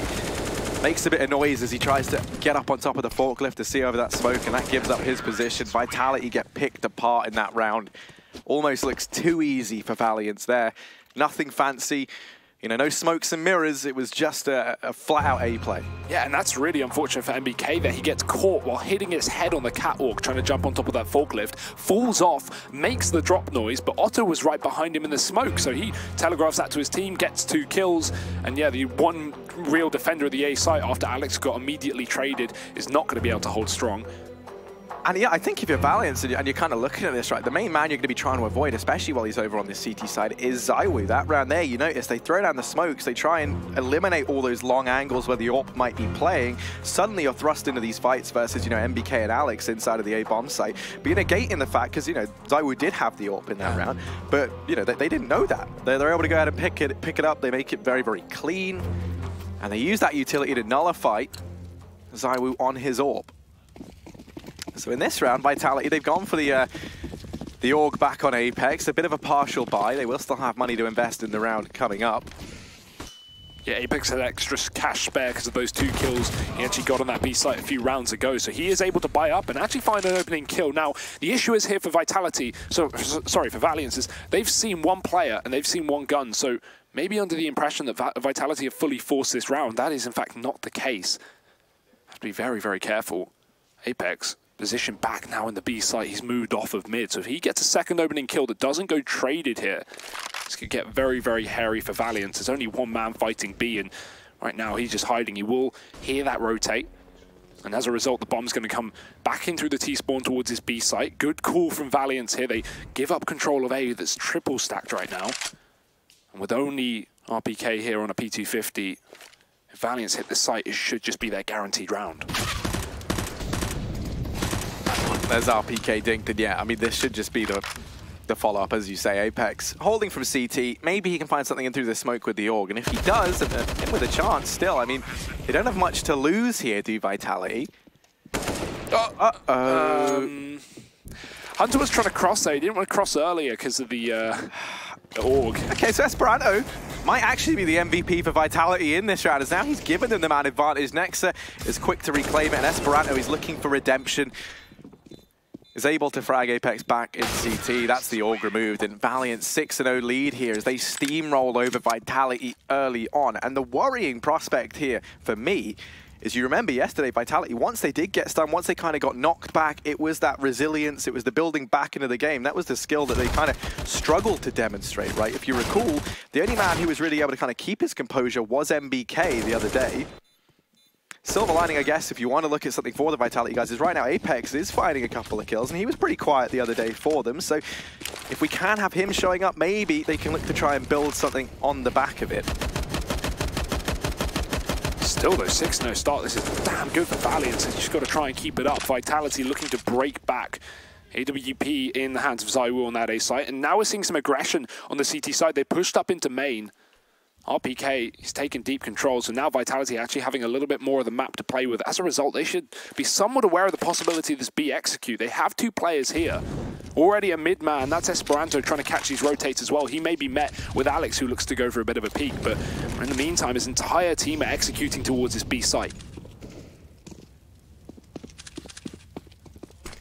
Oh. Oh. Well, you try and hack the mainframe. Apex is looking to try and hold down the B bomb site. Really good for 1, and they do manage to mop up MBK very, very quickly. Rotation's still a long way out from the likes of RPK, but ZywOo and Alex are fast and first to arrive on the scene. No smoke for the cross here, so if this dissipates, it's going to become a bit of a tricky problem to maneuver, but they do manage to get that bomb bite. Ooh, but Esperanto caught off guard by Alex there in CT. Nexa and Otto, 2 versus 3, and for the first time in a very, very long time, Vitality sitting a man up as they get ready to try and retake this B bomb site. They hear the numbers get plugged in. Bomb isn't planted for Otto either. That's kind of crucial. If they manage to get into this, if they manage to get into the bomb site, this round should be all said and done. Yeah, and Otto's still got to deal with that flank player coming through. RPK only now going to drop into the vents. Great timing as ZywOo catches one out from the heavens as well. So Vitality will be able to get their first CT round on this start. Defuse plenty of time, and as you said, yeah, the bomb plant, I mean, it was somewhat open, but you could easily have defused that from behind the box without Otto being able to stop it. So it was a bit of an awkward spot for Valiance to be in. And especially with that CT push from Esperanto not working out too well, maybe assuming they wouldn't be watching the smoke, but Vitality playing it safe and finding their first. Always susceptible to reset though, so you have to be prepared for that. We do have plenty of money for the Valiance guys. Yeah, I mean, one of the things Valiance have always been quite open about is how much research they've been putting in. If they've taken a look at how Vitality do like to set up their default here on their CT side, you know, the ZywOo, he has been playing kind of over towards that highway, over towards the A bomb site. Of course, he does play that buddy system with Alex. That was something that MBK kind of spoke about in a couple of interviews. So those two have been over towards that side of the map, and I think that's why, for the most part, you kind of see Valiance, if they do try and head over towards the A bomb site, they try and play those smokes, try and play the close angles, nullify the AWP there. Haven't really seen them make mid a focus just yet, and I think that's largely because they don't want to go running into ZywOo. But already into this round, we have got that secondary AWP over on Apex. He's going to be donning it now alongside ZywOo. Otto got a bit of a task on his hands, and already deep in mid is Hunter. Look at this position. The smoke has cut off the highway fight, and Connector's also been covered up as well. So Vitality relinquish control. They'll just give it up. They don't want to hold mid any longer. The issue is this does make them very susceptible to being split upon. Boost coming up as well. Hunter's going to be throwing in that highway smoke, which will allow Letney to push in deep. And the only issue is there are 3 Vitality players committed to the A site. You may have mid control, but it's just meant that Vitality are very stacked up on the bomb sites. Yeah, the negative to this, so you have to play very, very reactively. If these players inside of A don't win their fights, these rotations are not coming through anytime soon. And both those players inside of B are very, very dedicated to that bomb site. And now things go from bad to worse because MBK, he just starts to pull off. Apex falls down at the highway, and yeah, I mean, suddenly MBK's thrust into this 1-on-5 inside of the A bomb site, and he's trapped at E-Box. Certainly not, or Electric rather, certainly not the angle you'd want. He's allowed to escape. Valiance do at least show some mercy there. Not going to have Letney take that fast peek. But for Vitality, 3-on-5, they're looking like they just want to back off and save because that reset is looming over the French, don't forget. Yeah, I'm not really sure that push was from Apex there down in highway. They lose complete mid control. They don't have connector. They don't have highway. You should expect that someone's pushed up with that kind of smoke, and Apex just tries to walk through with the AWP, maybe catch a player off guard as it fades. But yeah, that's going to cost Vitality the man advantage, and as a result, the round, because as you said, this has fallen apart. The A site bomb has gone down. And these Frenchmen are just looking to hold onto their guns. Yeah, and that's exactly why usually, you know, if you see a team over on the CT side, if you elect to give up mid control, as Vitality did, usually you have to make up for that by trying to put pressure elsewhere. So usually what we see teams do is you flash yourself into main, you try and take a position there.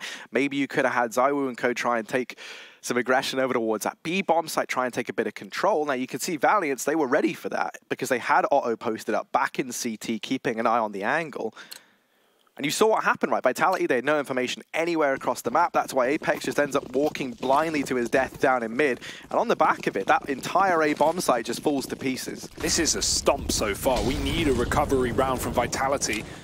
Being reset as well means that MBK's down on the pistols. ZywOo still has that AWP, luckily enough, but aside from a couple of glimmers of hope from Apex, we've not really seen too much here for the Frenchman. There's a start. ZywOo gets aggressive on B and he finds a pick. The issue is Nexa's just run up into A and found himself 2 kills as well. Both in from the squeaky door. He's 12-2 right now, and Nexa, he's had a phenomenal tournament so far, looking to keep that up, but his teammates are starting to fall apart. Otto gets a crucial frag onto Alex, but there's still RPK on the site, and ZywOo is close by on the car. Otto now left in the clutch, but he can't connect the first shot. That shot misses. RPK able to follow up. And yeah, that will be Vitality in with their second round. They managed to recover that one nicely on the back of the double entry from Nexa. They go ahead, they use their utility, slow down that push, don't allow it to come in right away.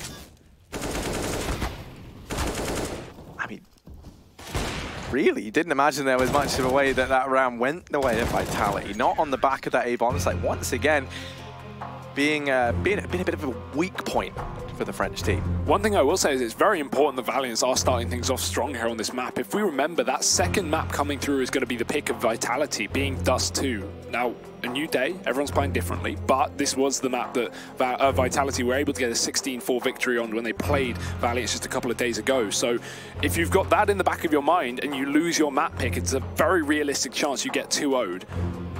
So in relation to that, the map beat, just while we have a quick pause here, it is just a tactical, and now we're going to be heading back into the game.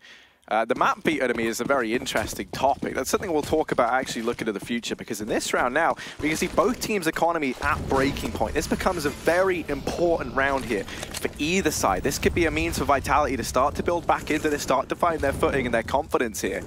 Ooh.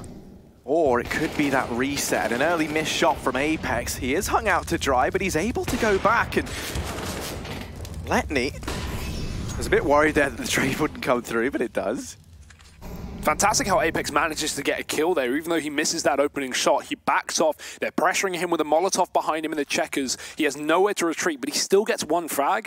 It may not look like a lot, but given the situation, that's going to be better than what you would expect. So 4-on-4, but that does open up a lot of the map, and as you can see, middle's been given away for the time being. MBK is shuffling down highway to take a peek, and this is where you want to gamble. So Vitality will stack 3 players on that A site. Issue is bomb's still outside of B, so we don't know where this will end up for Valiant, but there's a very good chance they could be throwing this highway smoke again to try and fake out that A site, and then going back towards B later in the round. Already mid-control being taken. This opens up the possibility of event split. ZywOo going to try and challenge. He's spotted. Got to be careful if you're Esperanto here versus that AWP. But the flash forces him back and he gets inside the vents. Alex turns around and the communication for Vitality going astray. That's going to cost him the B site.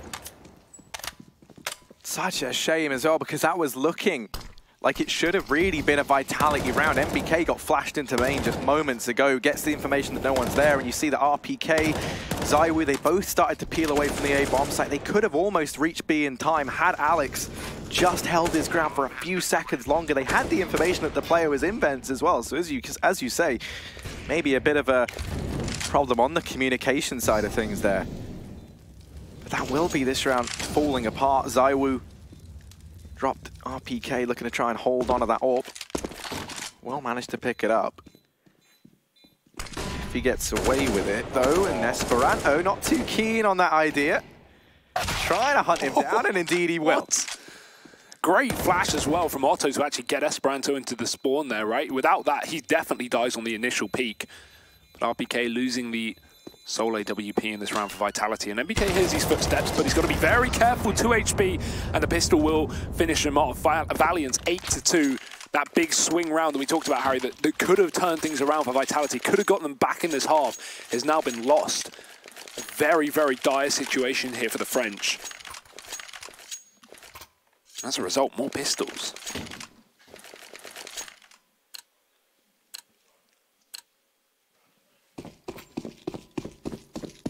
Yeah, they've gone on with the buy here over on the CT side. Bit of a desperate attempt as they've cobbled one together.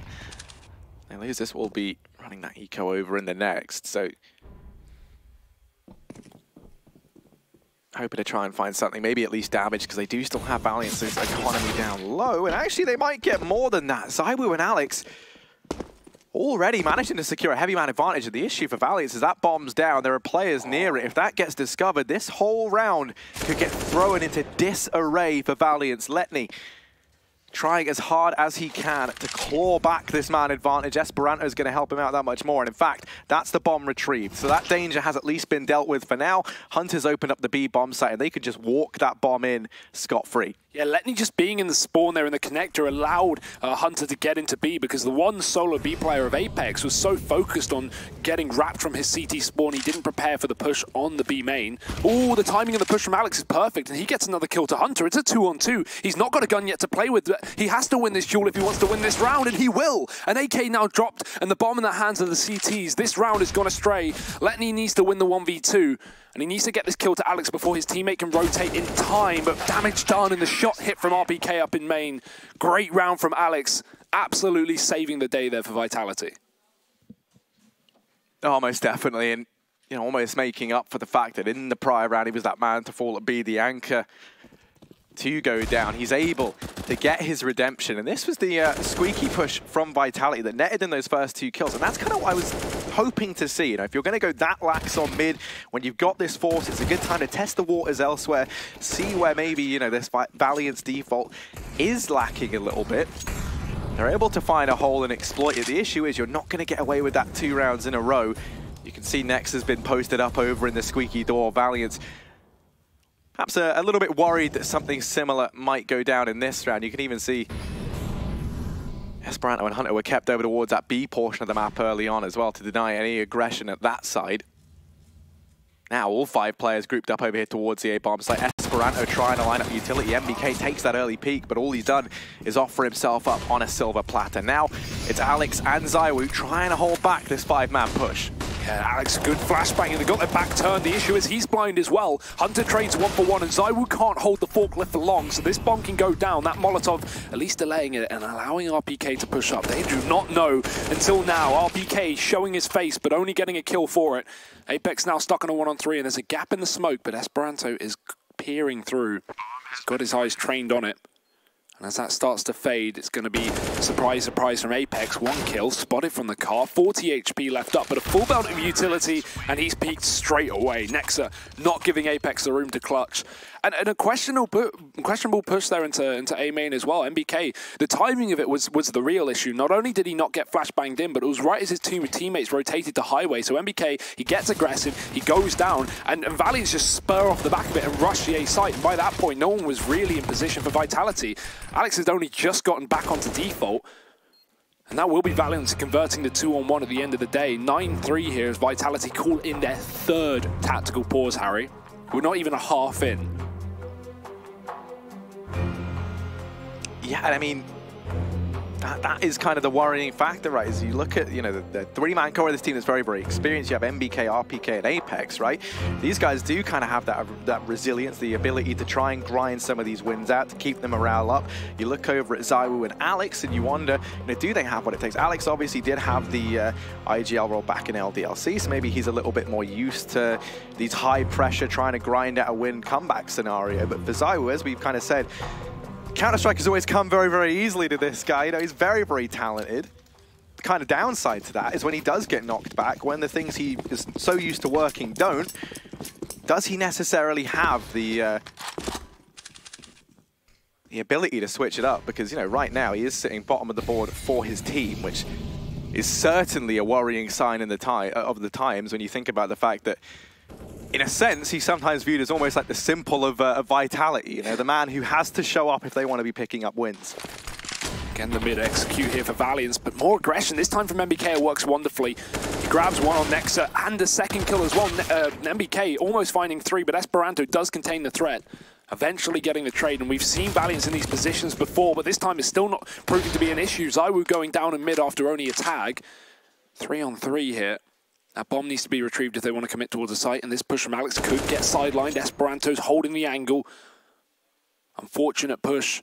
Does land Vitality in the disadvantage here, and Apex is going to be heard rotating up from the car, because look at Hunter's position in the highway. Valiant still not getting this bomb, still taking their sweet, sweet time, because Hunter, he's found himself another kill, looking towards a spawn, is the final man, and it's just looking too easy for Valiant. 10-3. Harry, prior to this round 1, the last 7 rounds in a row have been won by separate victors. That's why we're seeing the money of Vitality in such an awful spot. They've been reset 3 times this half. Yeah, I'm very, very glad that you touched on that. We saw the initial 6 rounds consecutively go the way of Valiant. They had plenty of money built up. They're also over on the T side where buying is that much cheaper.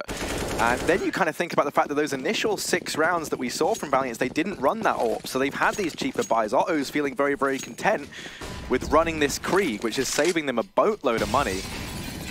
Push down in towards middle, and yeah, this should just be a mop-up. This should just be a clean round. ZywOo's good for 1. And yeah, they're going to do a little bit of damage. The bomb plant's still going to come on in.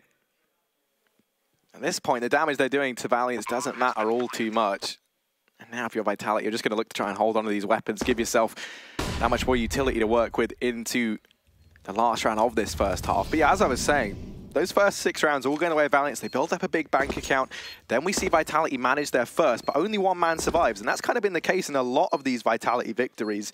We've seen the rounds trade back and forth, and with so few players surviving, the economy for this CT side is just completely decimated.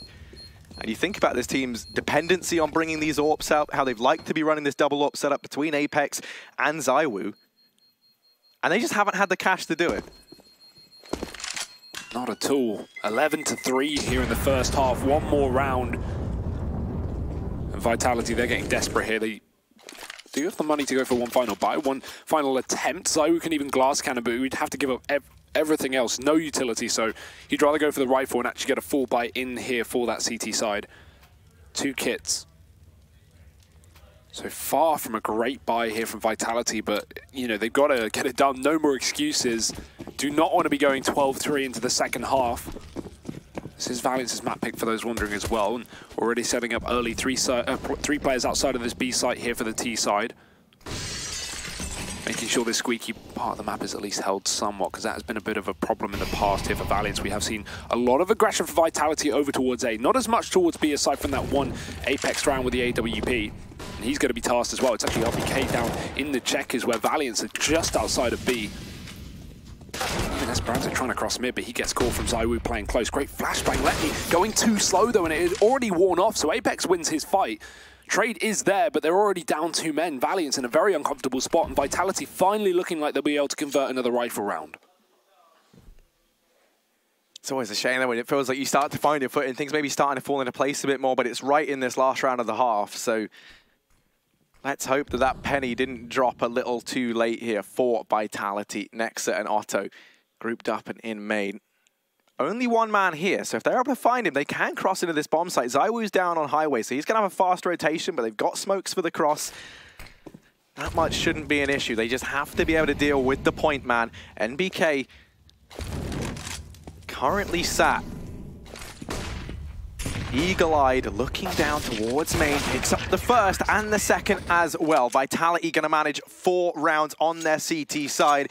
Valiant's now to be making that switch. A fantastic first half from them. Frenchmen getting off to a bit of a slow start, finding their footing there towards the end. Do they have what it takes to come back in the second half? We will find out after a very quick break.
A dominant first half from Valiant on their T side. Now switching over into the second half, we can see Vitality.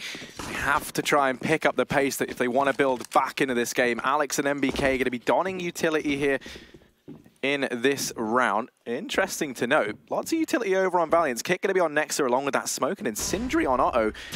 And early on, they try and take this aggression in towards main. MBK was keeping an eye on things, so he at least knows that Valiants have tried to probe and scout this portion of the map.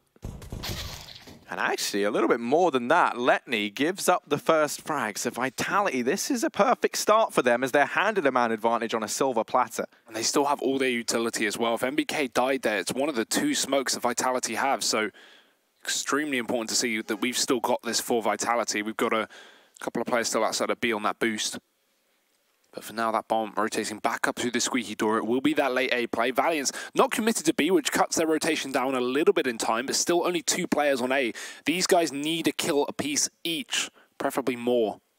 Esperanto, he's had a great start to this map, so he's looking for that, but MBK not going to give away the frag this time. And Esperanto, he's very, very curious, peering back in for a little bit more and finally finding it. But here's where the squeaky rush should be able to come out. They don't catch him moving back towards the forklift, but they might catch him in the highway. RPK joining the cavalry as well. We've got 3 players diving through the smoke on the cross, but nice shot from Hunter. Immediately traded into the 3-on-3. Bomb plant yet to go down, and Esperanto still here, still being a nuisance until Apex rids him of his life. Now it's a retake on for Valiant, and they may have a kit, but no armor against Glocks. This is going to make it very, very difficult. Most definitely. This is where that heavy utility buy really does come back to punish you in this retake. Molotov going to force players out of the open, and actually Otto's allowed to take that fight. Tries to go rushing on in. Player at Quad and a player at Squeaky. First has to try and contend with ZywOo. Doesn't check it, and ZywOo's going to pick that up. Easiest kill of his life as he drops Otto. Vitality find the pistol round, and that's exactly what we needed to see from the Frenchman if they wanted to make this second half a competitive one. Yeah, the start of something, right? It's certainly not a team that is going to be lacking experience in when it comes down to being down on 11-4 halves and pulling comebacks. At least for 4 of the players here, but this is going to be a long road to recovery on a map pick that is not yours. Dust 2 coming up next. And yeah, Valiants, they should try and shut this down before it even becomes a problem, because we already know how badly Dust 2 went for them just the other day. So they will force up nice and early, getting that AWP in the 4th round, but for now it's a scout on Esperanto, it's pistols on the 4. Vitality, only 1 AK, so definitely susceptible to losing this round if things go crazy, but it's a fast A execute with only 1 man here, so things are looking good right now for the French. Yeah, Letni is going to be hard-pressed to find any sort of advantage here for Valiants. Smoke goes down to main. That does buy them a little bit more time at the very least. And you can see it's allowed that rotation to come out from Esperanto over onto the truck.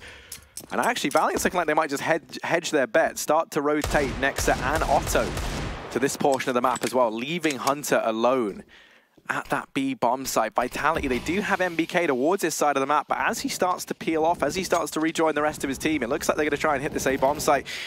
And Valiant, they might have outbrained themselves here if they start to rotate players on off, anticipating that this might just be a fake after all. And actually, they might be right in that assumption. Oh no. Ooh, this really is just not Vitality's day. Actually, Valiant's, they're looking indecisive. Neither team really sure what's going on. No one has all that much information. Time, though, going to start to become the real problem here for Vitality. And now they show their hand at B. ZywOo and Alex keeping the attention of Valiants here at this A bomb site. Alex left alone. This bomb. Oh, it's no. And now there's only 10 seconds, man, in CT. That's Otto. That's the bomb drop. The round's done. Alex, he's too far away. He can't do anything here in spite his best efforts. Letni, even going to add insult to injury, shuts him down before the very end, and they managed to steal back a 4-spy. That is just devastation for Vitality. That indecisiveness coming back to punish them meant that with 15 seconds left on the clock, they're hard pushed. They have to go into that bomb site. You saw critically as well, Hunter had that smoke still inside of B. He was able to drop it and then use that to delay the push even further. And ultimately, they just go running into those pistols. Round falls apart, and now Valiant sitting very comfortably once again in the lead. Oh, that is the worst way to lose a round. I mean, This is putting a very, very awkward spot now in Valiant's favor, rather. MBK is going to find the opening kill in this round, but look at the damage done onto two of these players. Valiant's fully equipped with rifles as well, where there's only one on ZywOo. MBK eventually traded. Refragged later into the round, and in fact, Valiants have decided to take some aggression in this one. Nexus pushed all the way up. That allows for a AAA setup. Now, it does give up the possibility of a B split coming in through the vents, but it's very common to see that bomb coming through spawn rather than go through middle. That's a little more dangerous, so Nexus should be able to cut it off, as that's exactly where the bomb is headed. Again, Valiant stacked on the wrong side of the map, but it worked out in the last round. And they have the kits for the retake. Nexus going down early on, and now we're going to have to start to see these rotations. Alex still keeping these two CTs here. So Esperanto solo rotating into the site that, well, the bomb's actually going to be hitting, but no. Another rotate from Vitality, constantly changing things up. Now walking into the more stacked site of the two, and Esperanto even gambling a little bit as well. Otto does get spotted with the AUG, but 38 seconds on the clock. Vitality look committed towards A. There's no time for a rotation here. And just as I say that, Otto's going to leave the site. This makes it ripe for the taking. Only Letni remains, and ZywOo on this flank up through mid. He's someone who could throw this whole round into chaos. Letni overstaying his welcome here, in with a second, and he's actually going above and beyond what Valiant's needed. ZywOo doing what he can from Highway. Letni dodges him. Esperanto's up from truck, and they've recovered the round nicely. Valiant's 13-5.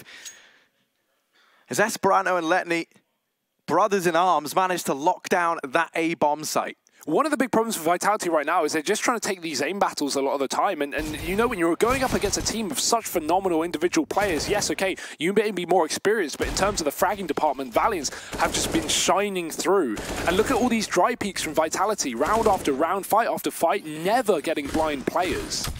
But you want to know why? I don't think it's through choice for Vitality. They just never have the cash to have enough utility to prolong it into these rounds, right? So they would love to have flashbangs to try and open them up. They would love to have smokes to try and, or Molotovs rather, to try and force players out into these one-on-ones, into these unideal fights. They just never have that. Yeah, of course. That was straight after a reset, so, you know, you can't win them all, but either way, it's really coming back to haunt them here, Harry. 13-5, pistols for Vitality. A 14th round, very likely going to be going the way of Valiants. And dear, oh dear, no response from Vitality. It looked like maybe a breath of life in that second half with them getting the pistol, but being instantly reset, which was the storyline of that first half as well, if we remember. Now, in this round, they've done a bit of damage, but it's not going to be a round win, I can only imagine. Hunter's gone for the full flank on MBK. He's taken that kill, and Nex is going to clean up B as well. So 14 rounds as we assumed, 3 guns kept alive here for Valiant, and this is it. Make or break. If you are surviving in cash, you have to win this round. Oh, that is most definitely. I mean, that's almost even an understatement for Vitality. This is the round that could potentially start that long road to the comeback. And if they lose it, then yeah, this should be GG, and this should be map 1 going the way of Valiant. Obviously, when we saw these two teams meet already, it was a 2-1 victory for Vitality the first time around. Valiant's looking to show that they've learned from their mistakes at that first best of 3. And now they're ready to go toe-to-toe with the Giants of Vitality. Oh no, look at this. Yeah, Esperanto's boosted up over here in mid. They do manage to pick up Hunter. ZywOo, the only issue he's going to face is he's definitely not ready for that.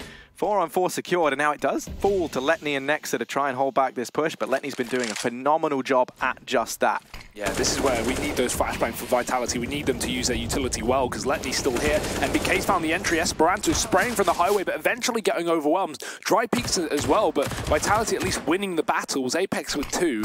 Now, it's still doable for Otto, but he's not got the weapon he would really love, and trying to swap it out through the smoke. Apex is going to be able to catch him. 3rd kill from Apex. He has been the knight in shining armor for Vitality this map, topping the charts. He was the only man who really showed us anything in the start of their CT side. And at least this is recovered somewhat for Vitality. Still playing, still in this map for the 6th round on their T side.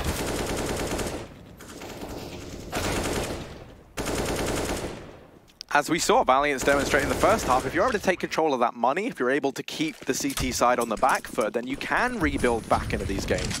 Only issue is, Valiant's still going to have a buy up in this round as they ran a bonus on a couple of players in the round prior, but MBK and Apex, they're swift to deal with the double man defense down here in mid. Apex going to take this portion of the map in his stride. And now that Vitality have some real estate here, have some map control exerted at this pivotal location in the map, they can really afford and look to go anywhere. Esperanto aggressing in mid, just going to go ahead and get popped off by Apex. So Letni and Nexa spread between these two bomb sites. Going to be hard pressed to find all too much. So Valiant's gambling as well. 2 players committed to A. This is around where you've got to do it. You're hoping that Vitality walk into you so you can actually have a chance. Because if you split up here, you're not going to be getting a 1v4 very easily. Well, Letni has pushed up, so he's looking for a bit of information. He may find it as well. That bomb still outside of the A site, but Vitality aren't committing just yet. They want to see if Valiants are continuing to get aggressive. They're spotting the exterior of B as well, and that's where the bomb will be headed. No sight shown from Valiant here, no pressure put, so Vitality will gamble on this empty bomb site. The right call being made, and they've still got good enough time to get into here without rushing to get that bomb down. They'll be able to check everything as well. Valiants, I think they're going to realize this in a couple of seconds, and it should just be a fairly standard save. Letni can maybe challenge the car for the CT exit and grab a couple of guns, but by and large, Valiants will not be contesting this bomb plant. No, they shouldn't be indeed. They're just looking to try and hold on to the AWP and the armor if they can. The armor, the Deagle rather, over on Nexa. But for me, something that I was trying to talk about a little bit earlier, and I think now we can, is the map veto is an interesting part here, right? Cash now looking fantastic for Valiant. Vitality trying to grind back into it. The couple of question marks for me is Dust and Inferno, right? When we saw these two teams meet on Dust the first time around, it was domination from Vitality, but obviously that was a very, very good game from, the likes of ZywOo, from the likes of MBK as well. Just popping off. Valiants have had a lot of time to practice, a lot of time to warm up, and you bet that they went back and they looked at that demo, they went and investigated how Vitality were playing. And as it's often said, it's a lot easier to improve when something goes wrong versus improve when everything seems to go right. Yeah, especially when you're getting 16 forward. There's a lot of lost rounds there to look at. I mean, if we think back to how we saw Vitality play just yesterday on that exact map, they were so annoying towards that B site. So many executes. I think almost every round was a B take for Vitality, and it actually ended up working fairly well. Either way, that's a long way in the future, Harry. This comeback has just begun for Vitality. Let's not count them out here, especially not when Valiants are only on pistols for the time being. That solo AWP alongside the AUG. It's really not a lot to play with, but let's see what they can do.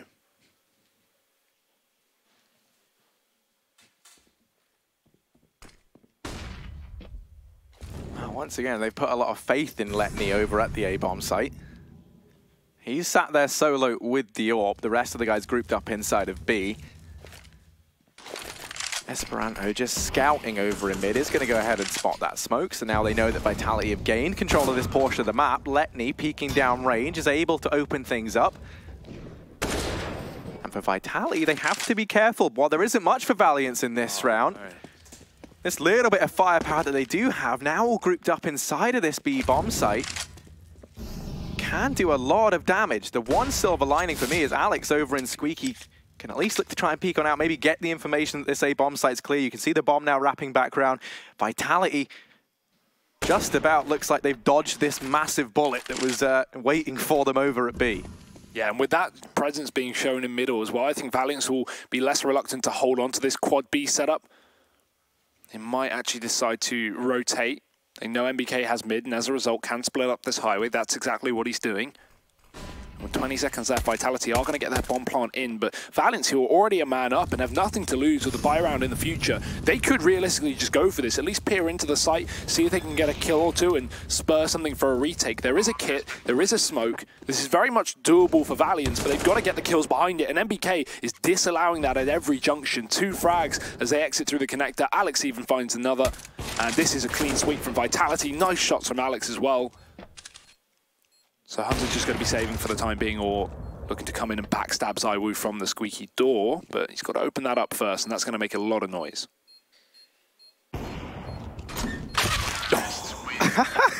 Okay, ZywOo. One step ahead. Yeah. Jeez. That's hardly even fair. No. Well, That's a good sign of the times as well. You know, the fact that now we have a couple of key players starting to step up, now being on that T side, you can look towards the guys who were having a good showing in that first half, namely Apex and MBK, to find these openers, create the space for the team, and then the rest of the guys just have to fall into place behind it.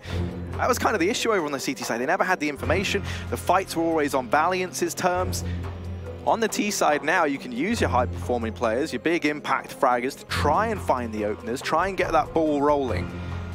Thing is, Valiance wouldn't surprise me if from them in this round, given that they still have a decent buffer of rounds between them and Vitality, maybe try their hand at a bit of aggression, try and poke and prod this French roster, try and see where those holes in the armor lie to exploit them. Because let's not forget, for Valiance, you know you only need one round to at least have locked in that overtime, 2 for the victory. So one big performance here and there could be all it takes to swing this one back around. Oh, Hunter. Sneaky, sneaky. Apex going to be ready for it, though, and MBK's also boosted, so he takes down Otto. Down on those sandbags. Esperanto, been spotted, I think. So he's got to be very cautious. Already, Vitality setting up for that quick A play. They've got 2 picks behind it. They may as well go for it. Valiance, in the meantime, re-aggressing down the middle to try and retake control back of this part of the map. The issue is Vitality have failed. They'd rather just play grouped and allow themselves to trade their way to a victory here. Definitely a safer call as they go for the full execute onto A. Better utility usage as well. They've cleared everything out, and this should be a free take for them. No way Valiance can stop that. So I even like the smoke on top of the red box as well. That cuts off any view from the catwalk onto the site to deny a player crossing or get a player planting that bomb. Valiance already holding for exits, and they may be able to find a couple here, but it's still not going to be the round win for them. Calling the dinner bell is Letney, and they may chase after him, but he has actually got that AWP, oh sorry, that rifle on Nexa to support him if MBK wants to walk into the spawn. That's the angle he's holding, but jiggling back between the two, making sure his back is covered by Esperanto, which it is. And MBK, little does he know it. Oh, maybe he does, yeah, one quick check will get him the information he needs, and now he doesn't need to go any further. Valiance are going to hold on to these guns unless Alex can stop them, and that is not the case. 2 more kills from Valiance. Bit of money hurt onto Vitality, but it won't be a problem. They're still on a 4-round streak. This is a start of a T-side, Harry, and so far, things are looking very good. Oh, most definitely. I mean, take into account, this was, what, 14-5 at one point in time in favor of Valiance. The CT side, they haven't managed a round in quite some time now, so you're starting to break a bit of a sweat here. Over on the CT side, they still have room to maneuver, but it can very quickly catch up with you, and that's what they're kind of discovering now. The money's starting to run dry once again, so saving those 3 weapons, very important if they want to stand a chance of finding something in this round and denying that 10th away at Vitality, also locking in map point. The thing is as well, is when you're Vitality, when you know Valiance have been saving guns, you know, you're not getting any hard ecos from the CT side at the moment. You're still getting rounds where Valiance are able to put a bit of money in, get some armor, get some pistols, and still have a couple of guns as well. So it's not like Vitality are in the position where it's, okay, win a buy, win an anti-eco, win a buy, win an anti-eco. Pretty much every round is a winnable round for Valiance, and Vitality have to remain very aware of that fact. Alex can hear this jumping on the site as well, so a bit of information conveyed to his team, but that's to be expected, a man on default. And Vitality actually going to go for it as well. Now they know his position, they want to try and get rid of it. Esperanto, this is an awkward spot because he's aimed up on main, and if Alex gets flashed out of the door, then he's got to flick back round in time, but Esperanto, known for his snappy aim, shouldn't have too much of a problem. Close to the smoke as well. 40 seconds as Vitality go for the full execute. The rotate starting to come in from Hunter, but it might be a little bit late. Someone has to step up here. Esperanto already getting caught in the back of the smoke. Apex finding the entry kills and Alex alongside him. Another quick A execute and another strong round for Vitality so far. Yeah, Nexa are not, they're just going to back off. They're not even going to rear their heads into this bomb site. They don't want to risk throwing anything else away. Nexa retreats back into the safety of this CT spawn and does have a trade potential with Otto at the very least. They will be able to take something out of this round, you will imagine, but a 10th locked in for Vitality. Same story as what has really been their entire T-side half. Using Apex, using MBK to breach into these bomb sites, find the openers, because these guys are having a very good game. So really, we're looking towards the old guard of Vitality, the ones now trying to pull them through here on Cash. They've even managed to dispatch of Otto. Nexa will get away with this by the looks of it.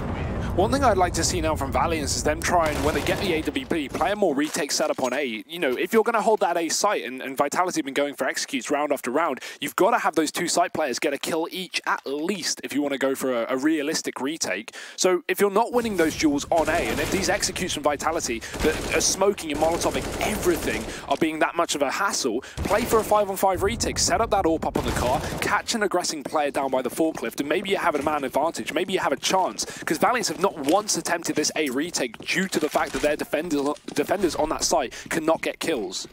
Well, now critically different in this round as we have that double AWP bought in between Otto and Esperanto. Maybe that's the solution to this lackluster CT side. Attempted aggression into Squeaky is going to net Hunter that first frag. And this is what I was talking about a couple of rounds ago. Wouldn't surprise me if we see Valiance return to a bit more an aggressive style, being very proactive in trying to find that man advantage. Apex, though, slippery as ever. He snuck out from main, and he's found that late trade onto Hunter, but it's better late than never. As now we're back into a 4-on-4. Nex is able to reclaim the man advantage, and he is trapped. He's somewhat fed to the wolves here, and Alex is able to pick that up. That is such a crucial kill to find, not allowing Nexa to cross back into the safety of that bomb site. And now this round is still very much in favor of the French. Yeah, but it is split up for Valiance. 3 players all on separate portions of the map. They've got to go big. Esperanto wins his duel, and Apex, the man who's been opening up round after round, has been taken out.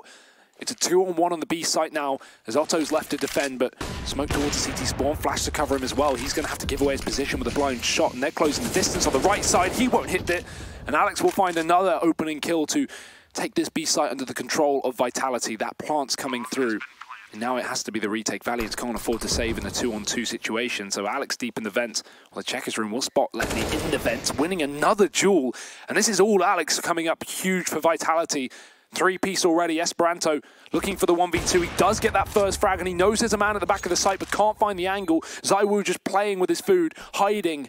As Esperanto desperately looks for him, he actually doesn't know. He's not convinced, and he will look away. But ZywOo finishes it off, and Vitality winning yet another round. They are looking unstoppable on this T side. And you highlighted Alex. Not only did he pop off by getting 3 big kills in that round, but it's that critical trade in through the smoke onto Nexa. It was the real saving grace for them in that round. You imagine how different that had been had Nexa been allowed to cross back into the bomb site. He could have had a crossfire set up with Otto. Maybe you could have even had Otto reposition into the heavens, have Nexa stick around in the checkers. That close smoke was obviously the thing that came back to punish him, because Vitality just went pushing through it. Had he had a rifler there, someone to trade back and forth, could have been a very, very different story. But we only know what we know, and that is that Vitality now 11 of 14. They're closing this gap. It's been an absolutely monumental effort. They're not looking to let Valiance walk all over them here in map 1. In fact, they're not even looking to let them get away with anything on this CT side. Ever since winning that anti-eco in the second round for Valiance, or sorry, the force buy in that second round, and then chaining together the couple on the broken economy for Vitality, they haven't managed a single round since. This one could be more of the same as well, as they only have this partial buy. The limited bit of utility they have sits down on that B bomb site on the back of Otto, and that's not where the bomb is right now. It's going to hit this A bomb site. Letney, he's been good at locking it down, but you're asking him to perform a 1v3 effectively with just a deagle. That is a very tall order, and he's got big boots to fill. And they have mollies for the site as well. These executes again coming down for Vitality, and great at sectioning off portions of this A site with 30 seconds left. MBK sneaking out through the forklift, and Letney buying time. He does get that first shot, traded immediately, but it's allowed for his teammate to rotate in. The issue is MBK is picking up the frags. That bomb getting planted for Vitality, and while MBK's low, there's still so many nades up for Vitality to keep this site under control. The issue is the flank's fast. The Hunter's found himself one, and the second with the AK. ZywOo now left to clutch once again for Vitality, and he's already found that first and second kill. Blink and you miss it. The quick peeks from ZywOo, shutting down the retake from Valiant. They cannot catch a break. No, they most certainly cannot. And the one thing that was really going to be leaning massively in their favor was that they get ZywOo off to such a slow start. They have him looking so down in the dumps, right? You saw whenever we were cutting a Vitality, they had that head in their hands. No one really looked all too cheery. But now, ZywOo starting to find his footing. Couple of clutch rounds in a row. His confidence going to be all built up And that is a scary fact. With Dust 2 coming up next, if Vitality make this comeback happen, and we have, you know, heading into Dust, we have ZywOo firing on all cylinders, we have MBK and Apex keeping this form up, then that 2-0 becomes a very realistic possibility. And I never thought I'd be saying that, because this was 14-5 at one point in time, Hugo, in favor of Valiance over on that CT side. The pressure's definitely getting to them, Harry, if it hasn't already gotten them. 2 AWPs again here for Valiance. We've got Esperanto on that secondary orb. We need to see a little bit of CT aggression. That's what I would like. But Vitality have been locking it down round after round. Default set up early on. Esperanto locking down mid with his orb. And Otto trying to take a fight down towards B. We've already got Vitality holding a slow default. They're passive. They're waiting for this. They know that this is the kind of round that Vitality, or Valiance, sorry, should be pulling in some crazy plays potentially. And look at Otto. He's peering in for one. Trying to find the opening kill desperately here for Valiance. But smoke around the corner, flash to follow. Otto avoids it, goes back in. They could even line up, but he misses both. That's so unfortunate. And the Molotov behind him, he will be able to get through it, but takes a lot of damage in response. Luckily, the smoke actually helps out in his favor, but the Molotov extinguished in it. RPK will get control of the checkers. That's worth it for Vitality. And in fact, they're going to bring all 5 players here. Same story for Valiance. 4 men just outside or inside of the B site. And the nades behind it to hold back Vitality for more time. And in this B bomb site, there's too many men. Just too many men. Vitality stacking on up, ready to push on in. They've already snuck through the checkers, and Valiance once again braining themselves, start this rotation away. Nexa, he's going to get a nasty surprise. Flash is there. They have RPK in the anti-flash, and he bails out Alex just in the nick of time. Pivots on round, picks that up, and in the blink of an eye, it's Otto trying to stand his ground, but he's been bested. This smoke up in heaven has missed its mark. And that gives Hunter a bit of a gap to peek in from. 3v4, and you can see Valiance looking like they wanted to save. Yeah, they're just going to give this one up. They give a lot of respect to Vitality, but you understand why. There's no money over on this CT side, so the only option is for them to save. Yeah, and Hunter even mollied himself off in the heaven there, tried to throw it down in the site, but it actually rebounded off the corner. It looked like it landed, but that was definitely the final nail in the coffin that called the save from Valiance to go, okay, our best line of sight onto this bomb site has been cut off for the next 8 seconds, so this is a lost round. They're already a man down as well. Again, another attempted save from Valiant. And boy, oh boy, this has been the comeback of dreams. Vitality up to 13 rounds. They will lose another man on the exit. But at this point, they're rolling in money, Harry. They don't give a damn. We've got 12k on Alex. We got 15 on ZywOo. Money is no longer even a question here for the French as we head into the last few rounds of this map. If Valiance had any more tricks up their sleeve, this is the time to pull them. I mean, I hope they don't have any more tricks up their sleeve. I like to think they have been sitting on some right guys, it's really, wait till they get 14. We've been saving it for the major, but we've got to bring it out now because otherwise we're in some real trouble.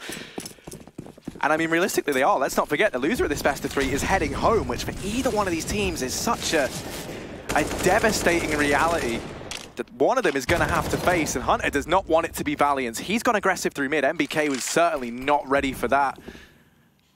For the first time in a very long time, Valiance have maintained a 5v4. This push looking to come in.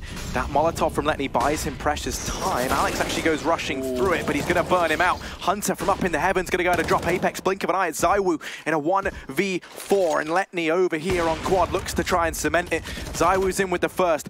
Back out with the Tech 9, trying to make this work, but Letni has Otto's back, is able to pick that up, and now we're going to go and see Valiance reach map point. 15-13, Vitality working so hard to grind back into this game. And now the time comes to see if that was all in vain. And it was that fast mid-play that opened things up again for Valiance, right? We haven't seen really any CT aggression this half, which is a bit of a surprise, apart from a couple of peers down A main and B.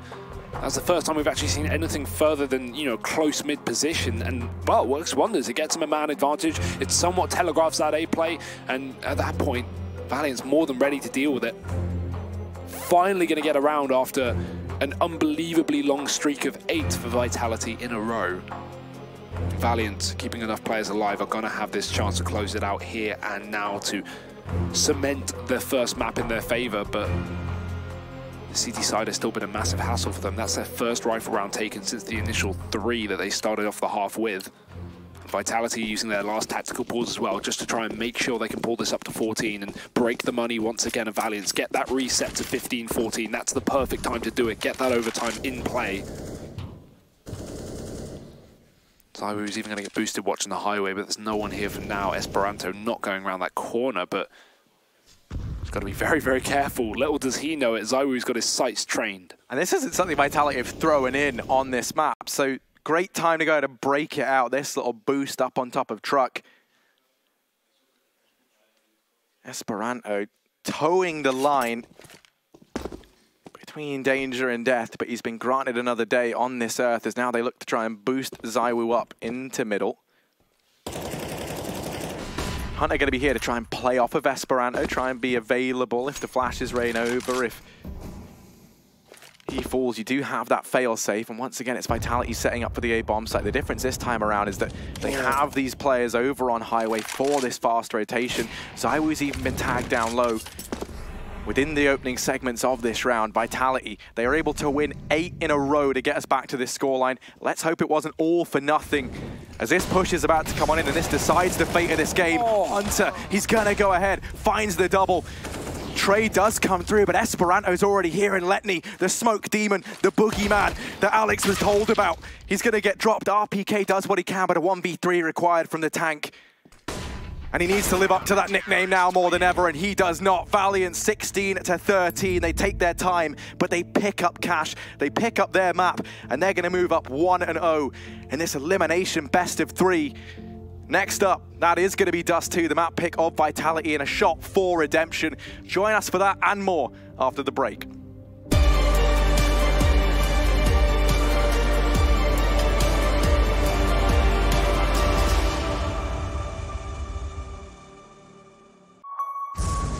The champions of ESL One Cologne. Do you remember?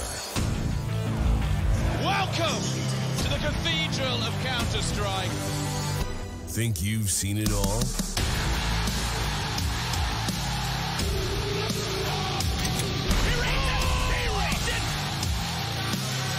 you ready to be a part of Counter-Strike history? ESL One returns to Cologne in 2019.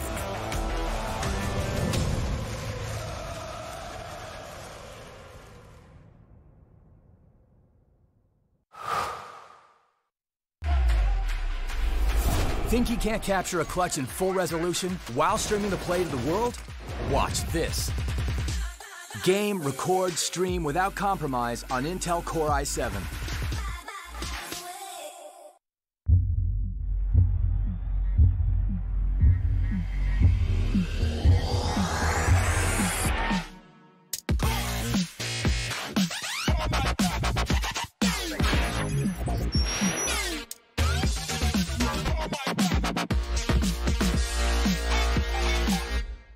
Prepare for combat. Go forth and conquer.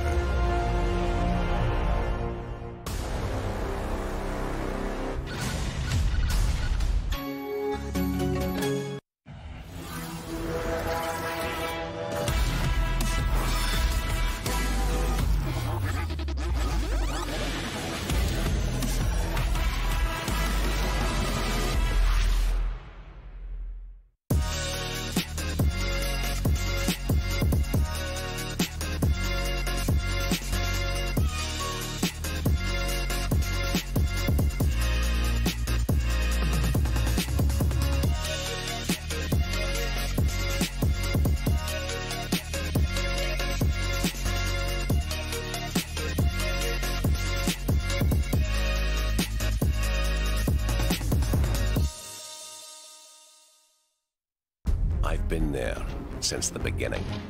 Every map, every frag, every moment.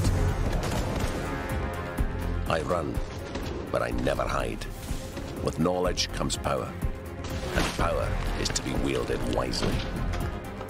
Which is why, as the expert, I bet with Betway. If you know CSGO, then you'll know the best way to bet on esports is with Betway, for the love of the game.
In a tale of two halves, this elimination game does press forward as we see the conclusion of the first map of Cash going in the way of Valiance. That's right, a 16-13 score line, and T-sides were the storyline here to catch up on. Most of the firepower really being shown there, and the firepower that I've got here is one that you don't want to mess with. I've got Chad Burchill and Yona Lepinen, and we're going to be making some sense of this whole thing. Did I get it? We keep the gun. Pretty close, pretty close. Yeah. I'll give you a pass on that one because it is hard. I'll give you that. Yona Lepinen. Yona. God damn it. Lepinen. See, no one's pronouncing that. Might as well. That's what I'm saying. That's why I gave you a pass. That's why I gave you a pass. Anyway, roll back the caches. Oh, here's the situation. I actually think that Vitality messed up in picking which side they wanted to start on. I think if they decided to start on the T side here, they could have got the ball rolling and taken advantage of those individual plays and tilt Valiance off the face of the earth.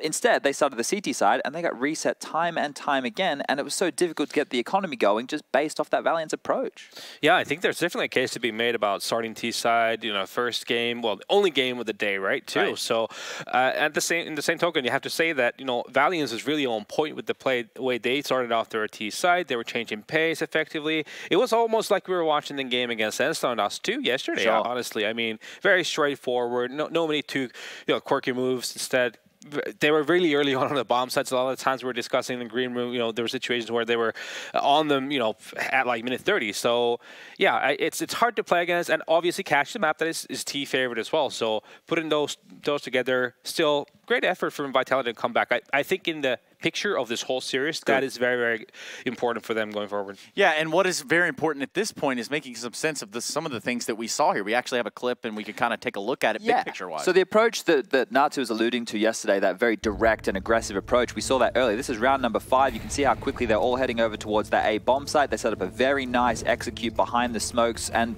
protocols of Vitality, and they pounce. What you're going to notice here is how direct it is into the bomb site. They don't want to smoke off the quad player. They want to kill him. They want to smoke off the forklift player and the highway player, isolate the one player on the bomb site, and you see these guys. You can see when the camera angle is about to change. They posture for jewels. They're in no rush to get that bomb down. They know you're going to push. They know you need to make a play, and that's the way that Valiants like it. They like to take the fights, and if you're going to offer them to them, they're going to take it. After this, and as the game progressed, we saw the pace slow down. They did a few more like defaulty rounds, and you were using your utility a lot earlier. You were going for aggressive plays to make sure they weren't going for those direct approaches 30 seconds into a round, and that's exactly what we saw against ENCE yesterday. Yeah, I mean, the hard part is that it's happening so early on. So a lot of CT halves or CT teams have these protocols for, when certain smokes or things are happening, you'll have a counter flash so that you have that right moment in time as the execute is happening, and all the Ts would be blind, and then that would give you an opportunity to try and basically stop the push, right? But when it's happening so early on, you're not ready for it. So essentially what you would have to do as a CT, you kind of start off by playing a retake. You're not just occupying the side at all, kind of let the Ts have it, and then if you have all the nades left, right, it's still a bomb side that's easily retakeable. Yes. And once you've done it time and time again,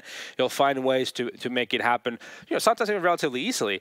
So, yeah, definitely a tough one for Vitality to try and hold that bomb side as it was. And an 11-4 first half definitely didn't make it any easier on themselves. Well, the fact of the matter is they went on to win the pistol in the second and then lost a really, really dumb round. Run it all the way to 14-13. I mean, I think dumb is a bit of an understatement there, Chad. You think dumb's an understatement? Yeah, it was a bad. What happened, right? It was a bad anti-eco considering the force buy came in, and you know that the way that Valiants approach it, right? You know that they're going to force buy, and the thing is, they attacked both bomb sites late in the round, pushing through smokes in 2 different. If they'd won that, they could have potentially won the map. I know we're talking about ifs and buts, and that's not really the realms of what we're dealing with. Valiant still had to win the round, but it was just a bad approach by Vitality. But, I mean, you did make a very good point there, and it was something that we talked about in the green room, starting perhaps on the T side in the first map of the day. But in this instance, they're going to be able to brush off that dust and head over to Dust 2, because that's going to be the second map of this series. Now, bottom tis, save all the good punchlines, all the good jokes. The reality is here that the pressure is on for Vitality.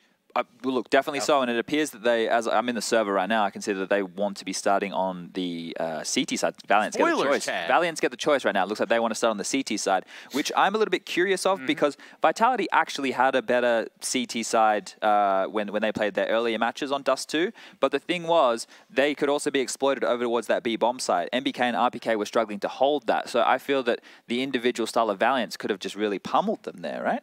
Yeah, and for the fact that we've seen Valiance being a team that they're like anti-strat, you know, they try to play kind of off of what the opposition likes to do, and then we see the fact that, as we saw yesterday on Dust 2, there are individuals on this team that can basically just stop a push on their own. You have your Hunter, for example. Yeah. He had a massive game on Dust 2, so that's the scariest prospect. I feel like Dust 2 is a map that's wide open, so it's going to be tough. And this could be that player, as we saw yesterday, that he could really turn the tide of the entire game itself, maybe take it into his own hands. I mean, he does have that Kovac blood, so it's very much a reality. And of course, I need to ask you, Chad, and not to, where are we feeling? Does it end here? Do we go to a third map? The comeback's a positive sign for Vitality to get into this, but it's just going to depend how sloppy their T side is. I think they need a more direct approach and really make sure they're trading, not allowing the multi-kill potential of Valiance to shine through. Yeah, no, there's definitely 2-0 potential here, but I still have faith in Vitality on this one. Yeah, you got to think that that veterancy is going to come out at some point and make 2 and 2 equal 4, which is what we're doing right now. Is we add another 2, and that's going to make, I guess, a 4, including my analysts, some Alabama math in there. Anyway, look, it's time to get into this next map. We're going to Dust 2. It's going to be Harry and Hugo bringing it to you.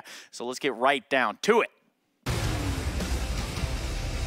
Yes, thank you very much, Trace. Here's some quick maths for you. Currently, it is going to be Valiant sitting 1-0 up in this series after picking up their map pick of Cash 16-13. And that means now for Vitality, they're going to have to really fight tooth and nail here on Dust 2 if they want to long this one out and take us through to Inferno. Let's not forget, the loser of this best of 3, they say bye-bye to that major dream. They say goodbye to Katowice. They will be going home.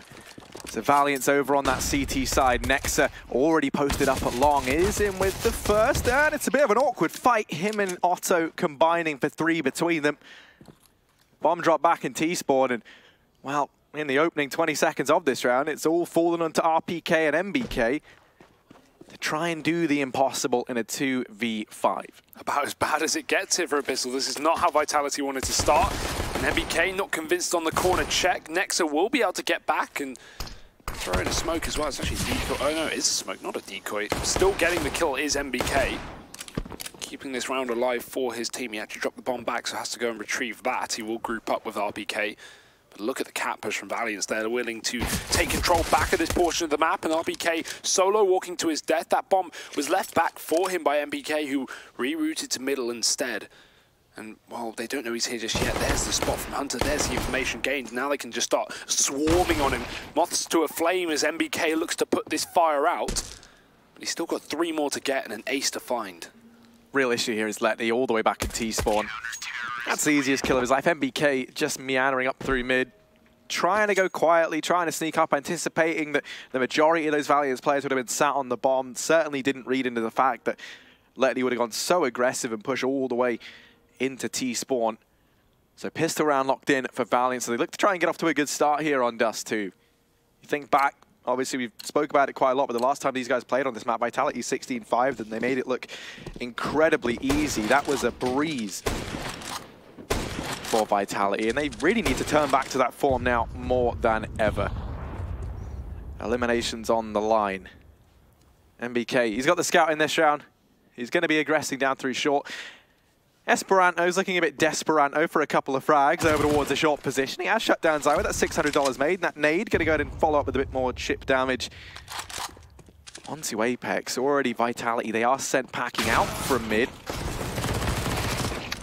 Hunter managing to mop up both players over in the tunnels. And that leaves Alex thrust into a 1v4. Don't fancy his chances here. Key thing for Valiance, they've kept it pretty clean. They farmed up some extra cash over on Otto and Hunter. And that's pretty big for Otto because he's looking to try and bring that AWP out. You can bet that he's going to want to go toe-to-toe with Zywo as soon as he can, because Zywo was the real driving force for Vitality on this map when they won it versus Valiance last time around.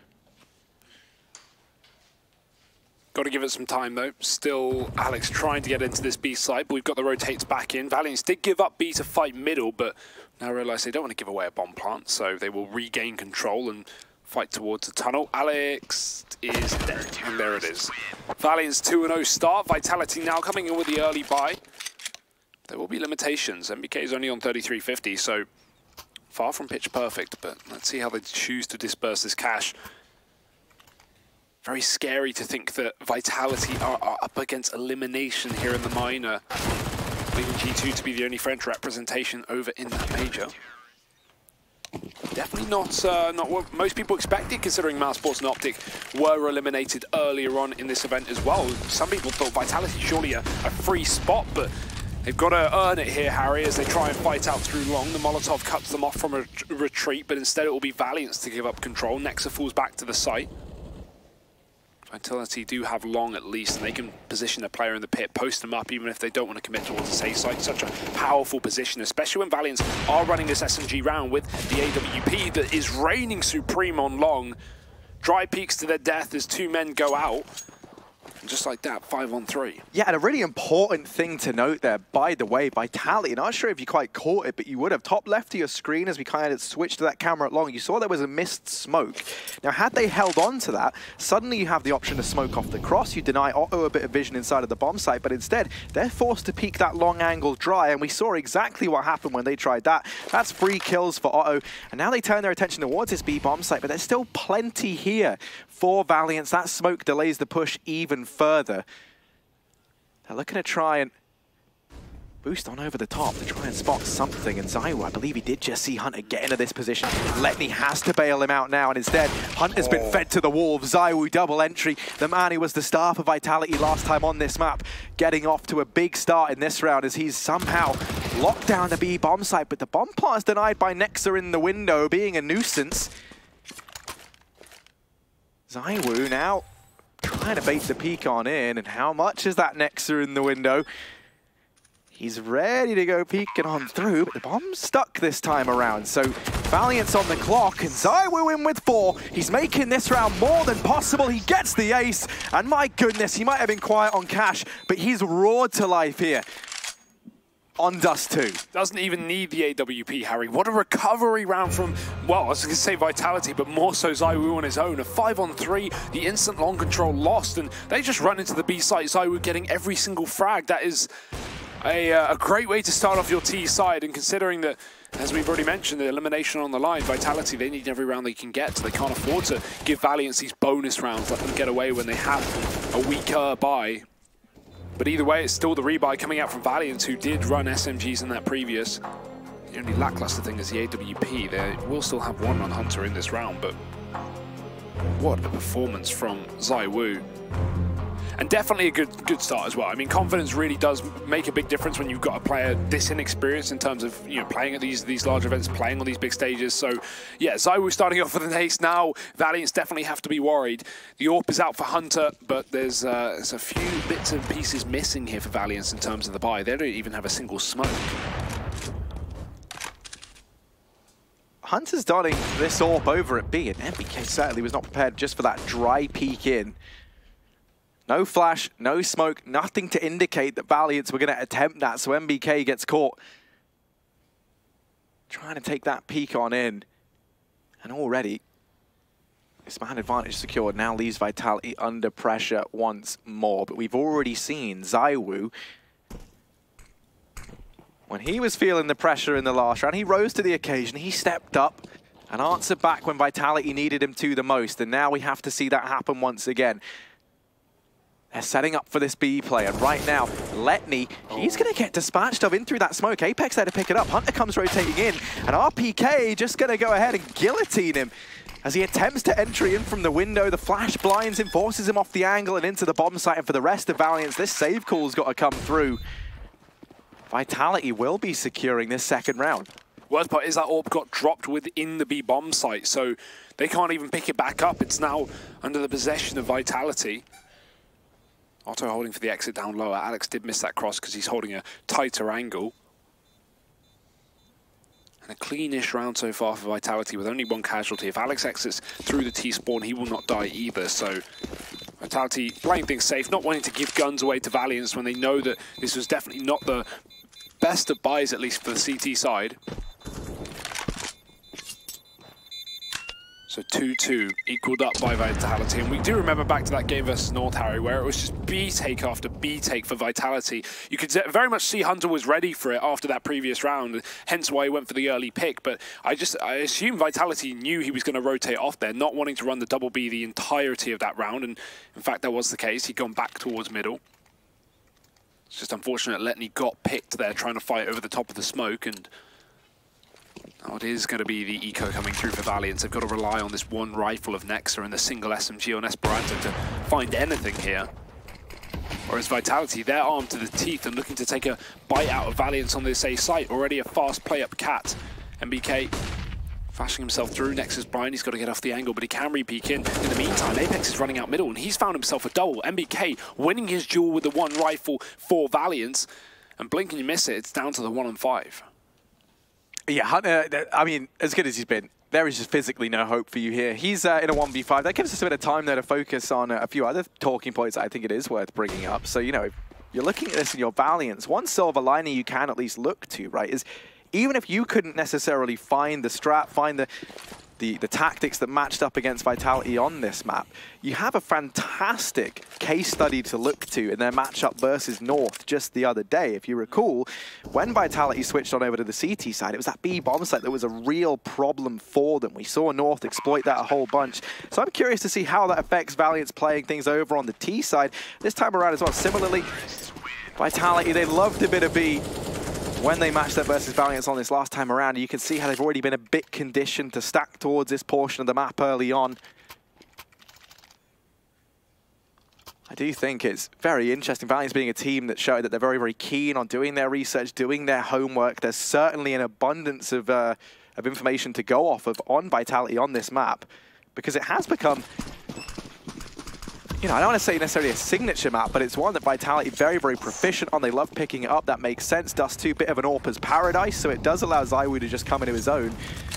Already in this round, ZywOo's dished out some damage. He's tagged down Esperanto on that cross, and that should have been called in this. Didn't actually spot if they threw that smoke down in the beginning. Even if they did, there's 3 players here on B, so Valiant's so prepared for a potential B play from Vitality. And even getting tagged early on the molly. Oh, that will kill him if they don't smoke it out, but the smoke is there, and he is going to be saved by it. Vitality, they know they've put a lot of pressure on B. They forced out utility. They may even be aware, as you said, of that cross shot connecting. And so B really is looking like a good decision right now, apart from the fact that it's very heavily stacked to 4 players on this side of the map. Otto flashed off of middle with the AWP. Vitality maybe wanting to avoid this for the time being. Apex walks up through short. We still have Alex holding on to the exterior of long as well. So Vitality are looking to put pressure on A, but with this tunnels control still held and the bomb back down in middle, it wouldn't surprise me to see another one of these A fakes where they eventually resort back into a B tunnel split through middle. Yet to be confirmed by Vitality, but smokes are being set up on that A site. Now with the pressure being put through mid as well, 30 seconds left, they've got to make a choice. Oh, and Hunter crossing into CT. That there means that he's now trapped on the other side of this smoke. That 3-man hold that was once present over at B no longer exists, and Hunter, he's completely locked out of it. He's trapped down in mid. That means all the pressure falls onto Letni, and oh my, ZywOo's in the air, and he's still finding kills. My goodness. Well, he's going to be feeling pretty great now. ZywOo gets himself an ace in their first buy round, jumping Deeg just to go ahead and build up confidence even more. And if there's one man on this team you don't want to let get comfortable on Dust 2, it is ZywOo. Yeah, I think the whole of Vitality comfortable in this round. They are chasing for these kills. Look how hungry they are, wanting to take away the guns from Valiant. Otto considers a repeat there, but you can tell it's just not the best choice. You want the gun for the next round. This one's done, this one's lost. Vitality have money whether you like it or not. Hunter, he's definitely going to be checked here. Might be able to get himself one, but not even that. It's just ZywOo taking him down with the Deagle again. And now Otto being pressured from so many positions. He's got to win both of these duels here, or at least try and stay alive, but shots missed, pistol out, MBK will finish him off. And it's another round for Vitality. No survivors left alive here for the likes of Valiant. That's going to come back and hurt them when it comes to the money. So this is a really strong start from Vitality, considering they lost the pistol and the follow-up. Since then, it's been smooth sailing for the French. And everyone's just looking a lot better individually in terms of, you know, taking these confident duels and not shying away from them. Something that was a bit of a problem back on Cash, right? They had to pull the huge comeback there. Still lost out at the end there. Pistols here for Valiant. Vitality already fast into middle. MBK's got to be careful. There is a man on the corner. The flashbang's there, but it won't fully blind him. The wide peek coming out from Nexa, but with no real information and doesn't want to take too much of a risk. He won't commit to that for the time being.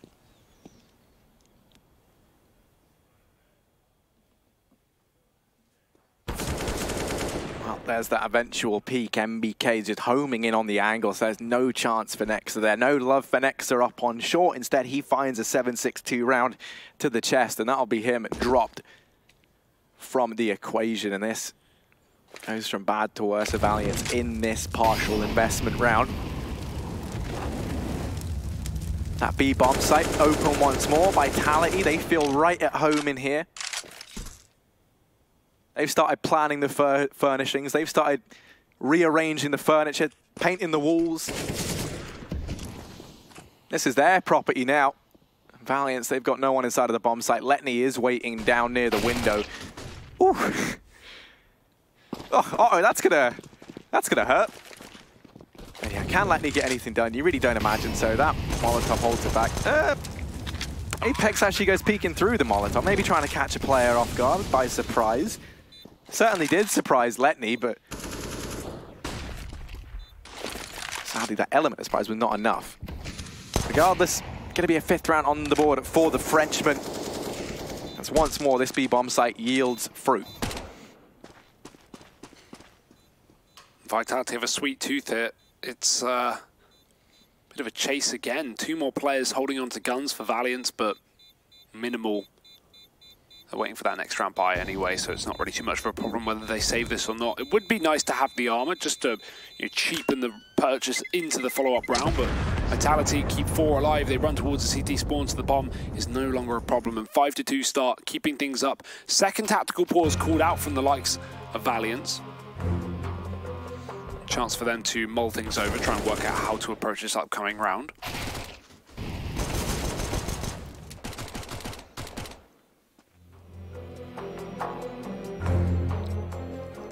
One of the points that I've been most excited about was this Inferno Decider. And the reason why I hope that we get there is because this now becomes a very interesting series. If it goes 1-1, one of the things you'll note, you should remember, is Alex, formerly, IGLing over on LDLC, they weren't really a team known for their Inferno. They didn't really play it all too much. And so his inexperience there did show actually on the first day when Vitality opted to play that map. MBK went on to speak about it later on in interviews, saying that that's something they've been trying to work on, but they still haven't necessarily found where he slots in picture perfect yet. It was a map they elected to ban the other day for that exact reason. So it's interesting to me that it slips through as map number 3, and I think that is really where we start to have a game on our hands. In this round, though, double AWP between Letney and Otto. Letney once again giving up B and does go peeking on in. Sad for him, Apex has already reared on out from the tunnels, picked up that first man, and once more the B bomb site is split wide open. Nobody here for Valiance inside of the site. Esperanto trying to do what he can from the doors, but he does not want to go down, because a 3v4, that becomes almost damn near impossible for Valiance. He goes pushing in, and at this point, I think if you're Valiance, you just want to kind of turn your head, maybe to consider saving. Try and spot and see if you can catch someone on the cross, find something within the initial opening segments of this retake, and as these kills don't come through, it paints a grimmer and grimmer picture for this CT side in this round. Yeah, Esperanto going for a ballsy play there with a flashbang. We needed a hero, so fair enough for him to try it, but it's not going to be enough to allow Valiance back into this round. You can see they're still staying around to look for exit kills, but they're not going to be committing to the retake here. Unfortunate for Valiance. I mean, think about how many saves they pulled in on the CT side of Cash when Vitality were coming back into that game. Yeah, okay, it's great for getting these full buys and then, having every round be winnable somewhat, but you can't do this all too often. I think as well, you look at Esperanto there and you say to yourself, he has to get one if he's going to go for this. And then when he doesn't, as you say, they needed a hero. But they're in a very, very awkward spot. They know that if he just waits around outside and they try and take that on a 4-on-4, because Vitality have just walked into B and not expended any utility, they are going to have 4 players fully kitted in that post plant. It's bad enough, right? If you think about it, if you have, like a Molotov and a smoke still in play, they had 4 of everything. So from that point on in, they knew that they had to try and take him out of advantage. They had to try and make a big play. That never materialized, and as a result, we see Vitality sitting comfortably in the lead right now. That's a long approach here from Valiance. They have got the guns out with Otto on the AWP. But Vitality not willing to take that early fight themselves, so we won't be having the spawn for it at least. He's just watching the top of middle once again, making sure Valiants don't try and go for any aggro play here. Boost up in that CT spawn to cut off a mid to B play. This is a good call from Valiants, considering how much Vitality have been going B. At least having that mid portion of the map with a bit of a surprising position.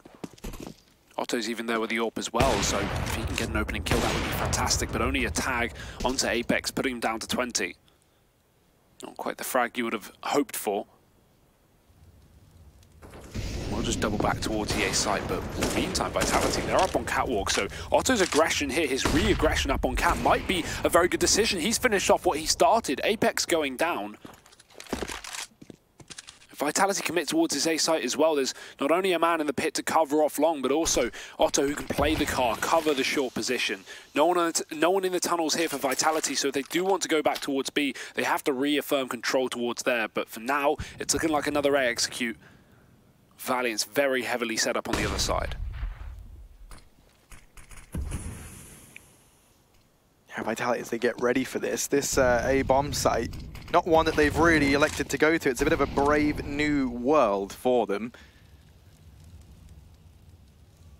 Let's hope for Vitality it doesn't follow the same sort of dystopian reality. They start to creep on in, and things are not as they seem here. Two players grouped up over on the ramp. That's Otto and Esperanto trying to fight back to back, but they're both flashed, and they have to try and play together. Esperanto over the trade. He falls. Hunter's up on the ramp. Manages one. The bomb's down, and RPK bailing out ZywOo. Such an important kill to pick up. And that is just Letni left standing, this lone B player. Vitality, they know that he's been the man on B because they've been fragging him every single round. It's just a matter of where is he creeping on in from. Hasn't made a drop of noise just yet. There's the first man found. RPK, the trade king, cementing that 7th round on the board for Vitality. It comes down to the 1v1. Definitely not as comfortable as their B-bomb site takes, but still, it's another round on the board, and an important one at that, because once again, I believe that's the reset onto Valiants. Yeah, round is a round, and I mean, it's their money, yeah, getting broken once again, but it's not like Valiants have had anything since that second Harry. It's been a 7-round streak from Vitality. Yeah, oh dear, this T-side is looking wonderful for Vitality, and Valiant's certainly going to get a bit fearful of that, especially with another fast B play. We've got 4 players immediately in the tunnels. If Hunter peeks here, he's peeking to his death, and with that, they can just charge in. One more man coming through the window. ZywOo already ready for it, but it's Apex to steal the kill away. I feel like Valiants are, yeah, they need a response to this, because this is just going to keep happening round after round. If it ain't broke, don't fix it, and Vitality, well, they've broken Valiants' money once again. Ooh, and these players, they're just getting hounded down at this point. Vitality, I mean, they were all sitting on max cash almost at the end of that last round. You had 3 players on $16,000, just to give you an idea of how one-sided this has been. And like vultures to a corpse, they pick the bones of Valiants dry in that one, 8-2. The Frenchman looking utterly flawless here on their T side of Dust 2. For Valiants, they need to try and switch things up. Maybe we see, you know, a bit of a gimmicky round. You go ahead and maybe try and throw a smoke down close to tunnels in mid, try and send a couple of players in through lower tunnels just to deny that early presence there for Vitality, because every single time they've been allowed to get so much real estate at this B bomb site, and once more they return. It's back to basics. They know the economy of Valiants isn't going to be looking fantastic, and already ZywOo's opened up as Letni once more offers himself up to the French youngster. I mean, they're just giving away picks at this point. Like, if you're not winning the challenges in the tunnels, there's no real point committing to the fight. Now, obviously, that allows, you know, if you don't check it at all, it allows Vitality to sneak in, and they have done that in the past. But you've got to find the fine point. You've got to find the balance there, because Valiants are peaking at the start of every round into tunnels, and every round they lose a man. So that definitely can't keep happening. Obviously, this is a pistol round, so you can afford to give this one away, but 4-on-4 with Vitality sneaking through. Hunter's playing close for contact. ZywOo's playing trade. MBK, oh, he's not ready for it. Close shot from Hunter, but the reload's going to take so long, and they're going to hound him down before he can get the clip in the gun. RPK already finding himself that frag. And while Esperanto's doing his damn best with his second deke, he's so low, and the B site's been conceded. They have a buy in the next round anyway, so they might just try and attempt this 2v2. It's really one of the best chances they've had at a round in a very, very long while. Esperanto has done a lot of work to make something possible here for Valiants. Now we need to see if Otto and him can complete it. As that second AK's picked up, I'm curious now the temptation to save increases. Might just elect to try and keep players inside of the bomb site, but no, creeping forward from the tunnels is Otto.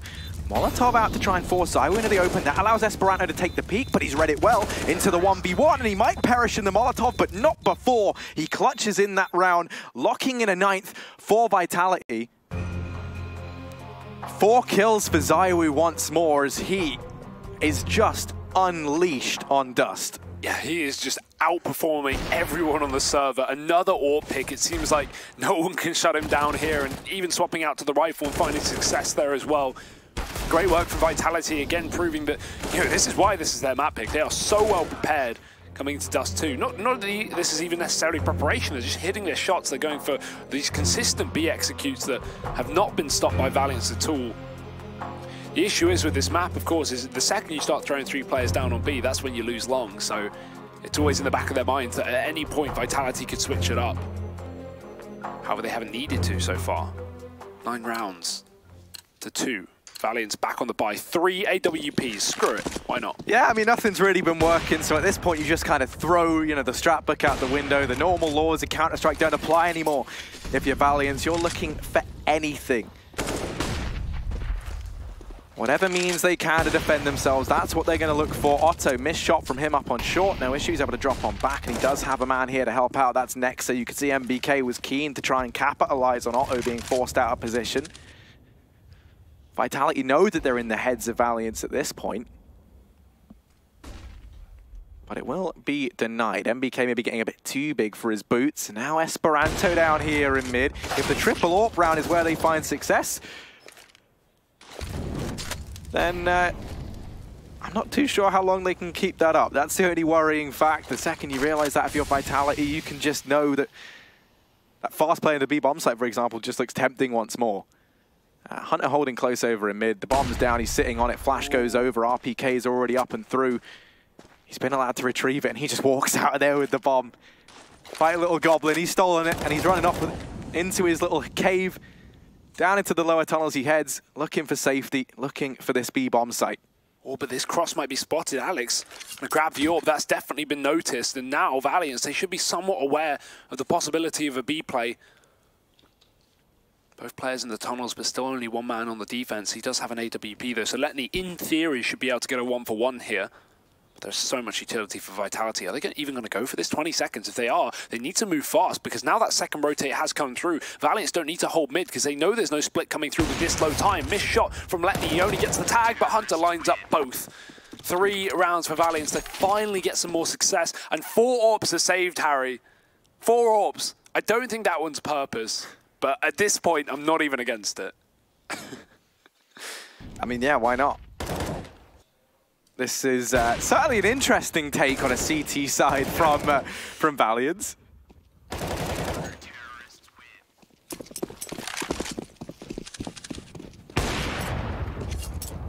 4 AWPs, but they still don't take the mid fight, and I don't blame them versus ZywOo. Otto already smoking off long, and they keep all 4 AWPs as well. They don't have the money to, you know, go, oh no, we'll pick and choose. We'll buy a rifle over that. Take what you can get at this point. It's 9-3.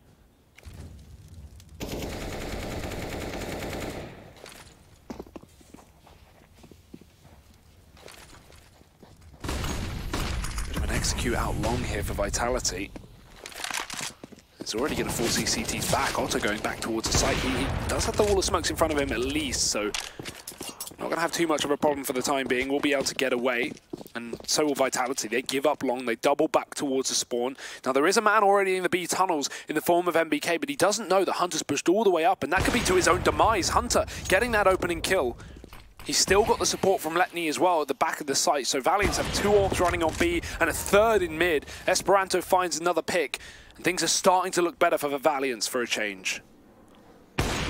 This is just incredible.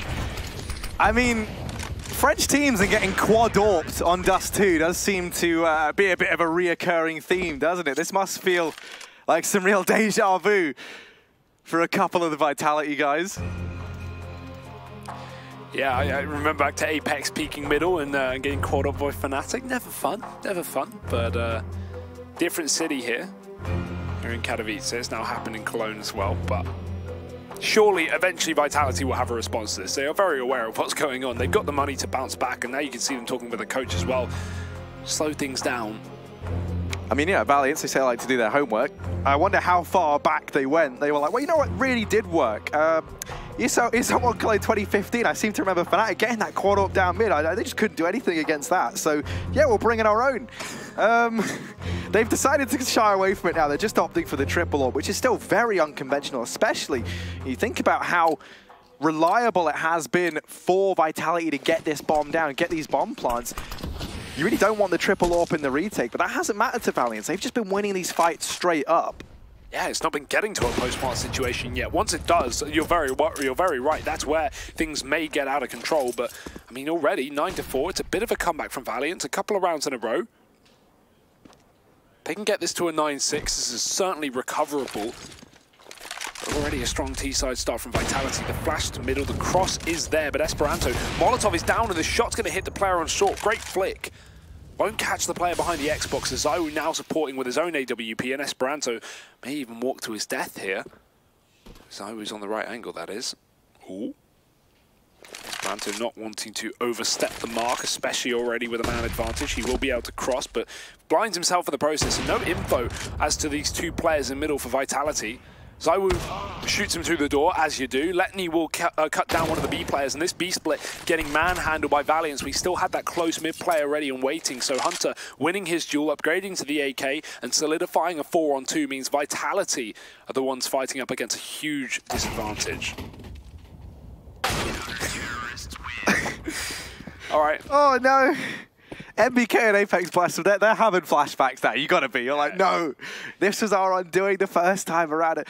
The issue is that this means you just basically can't sneak around any corners because you're gonna lose that fight every time. You've got to either flash or like wide peek or jiggle or do something to catch out this AWP, because if you sneak peek, you're gonna die. Look at it. Vitality love a sneak carry. Oh, Valiance, they've just gone down to the double AWP. They've abandoned that triple AWP setup. And if it's an instant turnaround, I will... I mean, it just really is the kryptonite of this French scene. But early frag found onto Esperanto, and that's quite the man to find. He's been someone creating a decent bit of space for Valiance. Already long control going to be going the way of Vitality. Now, obviously, with the double AWPs, long, maybe not the most ideal position. They do still have plenty of smokes, plenty of Molotovs to make this play happen. You can go ahead and throw the smoke down on the cross. Opting to do that instead of the smoke down in CT. That does give no vision of these AWPers watching for the cross. Nexa only manages one, and you can see Hunter holding close to this smoke, maybe tempted to try and push on through and make a bit of a play. But Alex is posted up on car to watch for exactly that. As these smokes start to fade back and off, tries to burn Alex out of the open. That Molotov misses its mark, and that's such a shame. Had it hit, Alex would have been forced forward, and that could have been a potential means of getting back into this retake. But now, all these crossfires set up, and I mean, just look at the minimap. That's such a terrifying sight to try and retake right now. So many angles, all being watched over by the... Just too many bodies for Vitality. Yeah, the key there was that Molotov up cat that cut off Otto's line of sight. Maybe this round would have been winnable without that, but Vitality didn't let him hold down the line from short. As a result, a fast A execute working out to find their 10th round of the half, and they will keep this lead in double digits. But we're going to see if a comeback can be drawn by Valiance to try and close this out in a 2-0, or if we will be hitting the train yard. Join us after the break to see exactly that.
A bit of an unconventional end to an otherwise very dominant half of Vitality. Valiant's managing to make the quad AWP work to kickstart a 3-round consecutive comeback to pull this to a 5-10 scoreline. Much more respectable when you take into account it was, what, 9-2 in favor of Vitality at one point in time.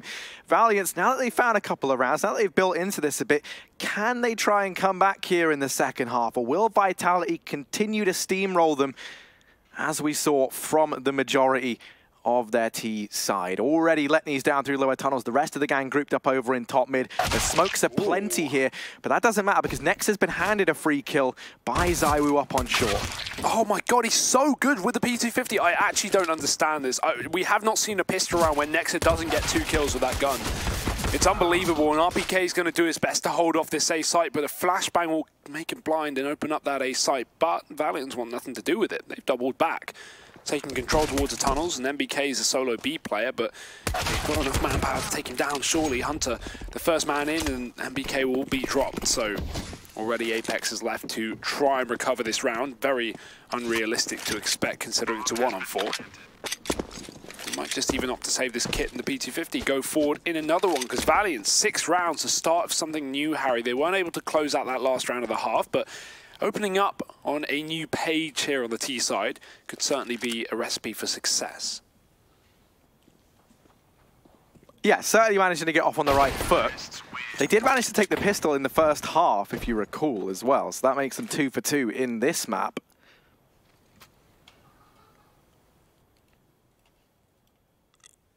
And a chance to start to try and build back into this off of the bat. Great stuff from Nexa on that P250. I mean, I've come to expect so much from him with that weapon. Like, I can't think of anyone else who I can see who could just open up rounds the way he can in these pistols with that weapon. It's unheard of. Here's the push towards B. It's a fast play, trying to take advantage of this very, it's just the eco from Vitality, so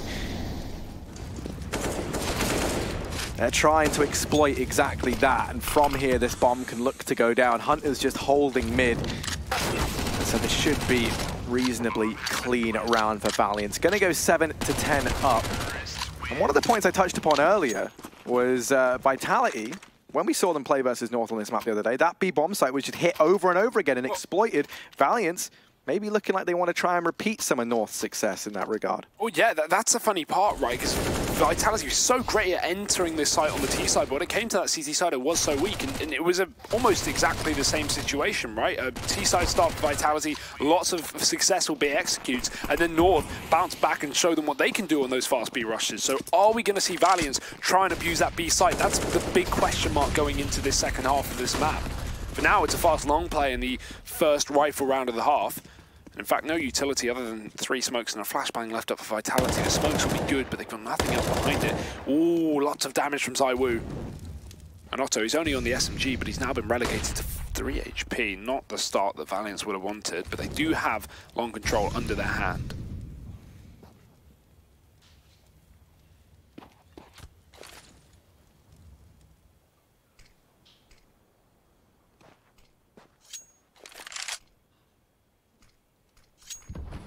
Now, with long control under their belt, Valiants, the world is their oyster. They're going to go and leave Esperanto posted up here. That denies this entire portion of the map away of Vitality. Used to be the case that frequently you'd see a player drop down into the pit to hold it, but Esperanto opting just to go ahead and stick around at long suggests that there won't be the A commitment. They don't want him down in that pit where he's trapped that he can't rotate off.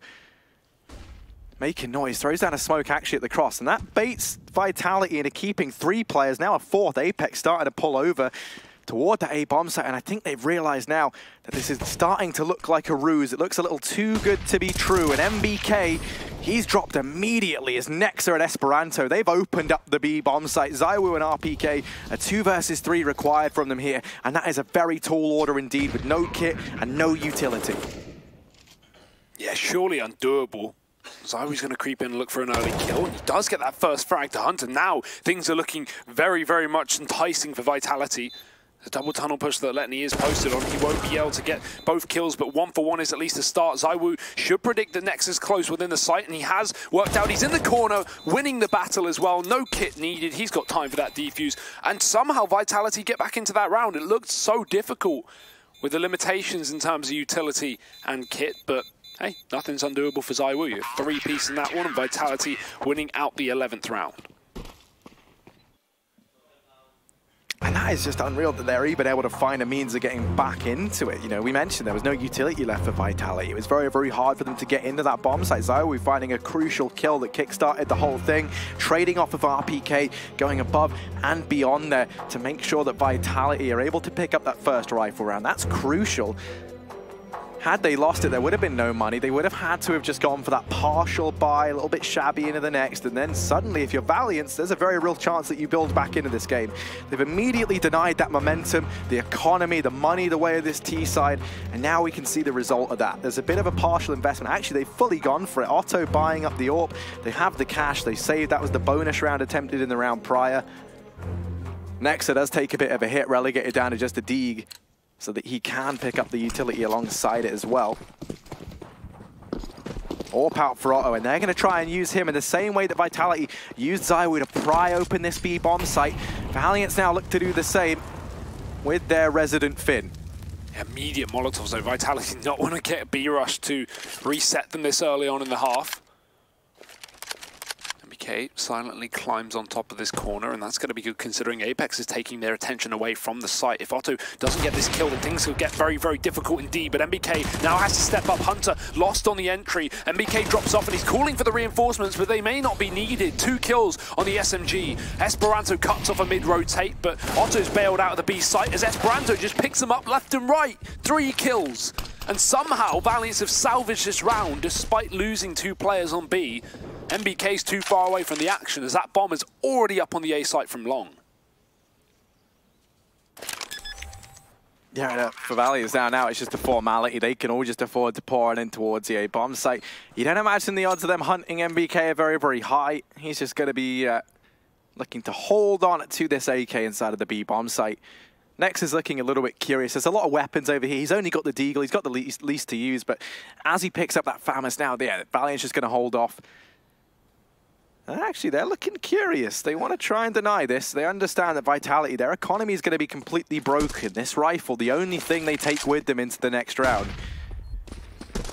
So they want to try and deny it. And that Molotov, not going to force MBK out, so he's still got room to maneuver. But Nexa is there. MBK ultimately just too low on HP to survive that push. And that will be Valiant's back with a round, seemingly from nowhere. I think that's a worthwhile chase, and the reason being is because that's a reset round to Vitality. Now, if they save that a 1AK, they have a pistol force with a single rifle, and those rounds can always get out of hand. So Valiant's just remove any chance of Vitality having a real gun into this buy round. And in fact, it just forces them to P250s. They may have considered it, but now they certainly won't. It's really nothing invested from Vitality, so this just makes things easier for Valiants to get their 9th. Early nade to deny aggression, but it actually bounces a little bit too short. Knowing that it is common to have pistols close towards that corner, and that's exactly what Vitality are doing. I like the setup. 3 players committed to B. We've got the Deagle taking the attention from the window. Double car setup. Still a mid-crossfire as well. Now, I'm sure they can smoke off RPK. But either way, that's 4 players that Valiants will have to fight if they want to take this B site. I mean, not only that, we're just 2 players keeping an eye on the top of tunnels here. If any aggression were to come through from Vitality, if they're able to win a couple of these fights and then continue to push up, there's a real risk of that bomb being discovered. Otto's looking to try and mitigate any risk of this round going wrong.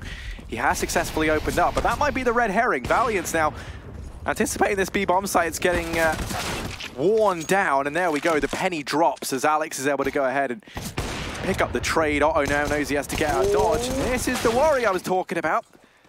Or picked up for Alex, and luckily enough, Esperanto will be there to apply the brakes to that train before it picks up too much momentum. Yeah, you hit the nail on the head there. You know, it seemed like they wanted to rush into the B site after 2 picks, but then realizing it was quad stacked really sent Otto packing. So fair play that he gets that extra kill with the P250. and actually somewhat makes the round impossible for Vitality, because Alex was already getting chased from the lower tunnels, was not able to scavenge that AWP, and Valiants do not want to give that kind of gun away, especially when it's still a single eco left for Vitality before they even have guns. And this comeback, Harry, well and truly on right now. It was a 10-5 half to Vitality. They've mustered 1 so far. Now, Economy has been a big part of that, but as they come into a full buy round with the option for that double AWP in the upcoming one, there's no more excuses. They need to shut this down early on if they want to keep their spot here and keep their chance to make it to the major. Elimination is on the line, remember, and they're a map down in this series. Fast B play from Esperanto. Flash will not catch MBK, and he finds 2 kills. That's unreal. Nex is going to try and line them up, but they're just running in one by one to their own demise. Bombs under the control of Vitality. This was a P250 round, and Letni needs to scavenge something. He needs to turn this on its head. First is connecting, second as well, but the repeat coming through, and Letni's down to 3 HP. He can't win it out. RBK surviving with just 6. And hey, we were going to say Vitality needed to win the follow-up rifle round. That's even better. They win the P250 one. Yeah, I mean, MBK looking to try and challenge Nexa for his title as, the PT50 King. Look at this. 1 just wasn't enough for him. Look how one by one they're going in. I mean, there's just no trading here. No, I mean, definitely not. And it's a real bad time for Valiants to have a sort of blunder as that, maybe only anticipating they can deal with a PT50 play. It's only 1 man. How much damage can he do? Well, when you underestimate your opponent, when you give them those one-on-ones, that is what they can get away with. MBK, not a man knowing to go easy on the opposition. RPK opens up this round with an early man advantage for Vitality. They're looking to try and get back on top of things here. If they manage to pick this up, it's the reset onto Valiants, and from then on in, Vitality. The rest starts to feel a bit like a formality at that point.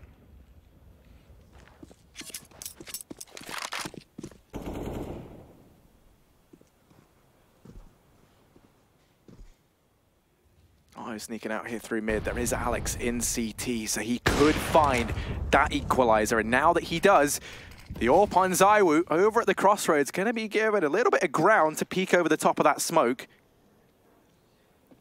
They don't look too interested in B.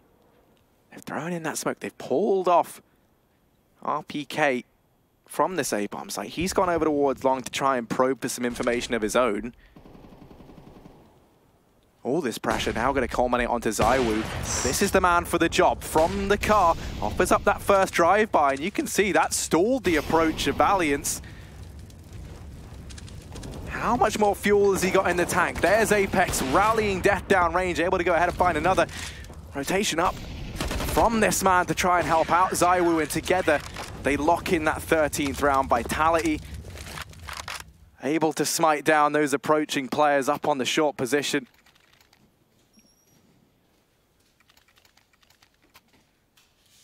And now for Valiants, it's back to the drawing board. The only issue is, Hugo, they don't have any money.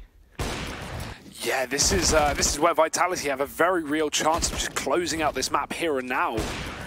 13 rounds to 9. Pistols in for Valiants. They've got to just go for a cheese round, try and get some damage, try and save some guns potentially. Bomb plant would make all the difference as well. As you can see, this is still limited for Valiants. They may even have to double eco with this slight overinvestment. Actually, no, of course, 2-round loss bonus. They've got the 3rd coming up here, so it should just be fine. However, this round is not going to be fun. Apex is already lining one up in middle.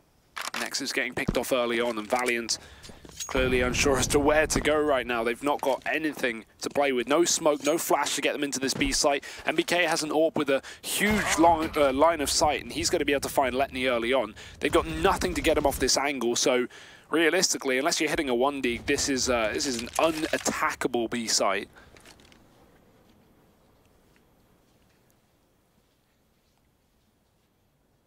They will try and peer through middle for something here, but no smoke towards the CT spawn. Alex has a crossfire established with that AWP, reposition from MBK towards the door.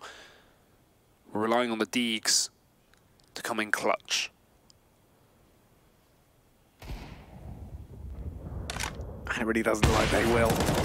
This round going to be going the way of Vitality, 14-9. buy left in the tank for Valiance. They can at least take solace in the fact that that loss bonus is built up. They get the buy here. They're in with another chance. They have that tiny bit of breathing room, although it is fast running out as they start to go under the sea of death that has been Vitality on this map. One of the most intriguing things to me is I just decided to take a look at the opening duels and how they've panned out. And actually, one of the things you find is that Valiance, they've actually been faring better in a lot of these opening fights. You think to some of these rounds, they have been finding those man advantages. They're sometimes able to open things up, but the trades and the clutch plays from Vitality have just been so good. Yeah, in terms of like big multi-kill rounds, that's definitely in Vitality's bank. Like they've been the one winning, you know, these multi-kills, these 3Ks, these 4Ks. We've seen those aces from ZywOo as well. And Valiance, aside from, you know, that one mid-round where Esperanto pops out and catches those rotations, we've not really had any crazy multi-kills. That's going to come back to haunt them. Already a fast play out long, getting cut down by RPK, and Apex in middle is just lining them up. Valiance getting torn to shreds here in another rifle round, and it may just cost them the map, with Hunter attempting to abuse this B push. His teammate of MBK going down, but he'll be able to hold on to this B site with his life, and now it is just Otto, not for long. Map point Vitality, 15-9. Dust2 looking to go the way of the Frenchman once again, leaving them 2-0 over Valiance on this map, rather. Currently, Valiance 1-0 up in this series. Last time we saw them play, Vitality were a lot more one-sided, admittedly. That was a 16-5 affair. This one has been closer from Valiance. But even then, you kind of look at it, right? They were able to win both pistol rounds. They were able to get the conversions. On top of that, there was the kind of whole gimmicky rounds where they had the quad AWP. Since really just being on the rifles, not having that element of surprise of being able to run their quad AWP setup, things have been going back in favor of Vitality.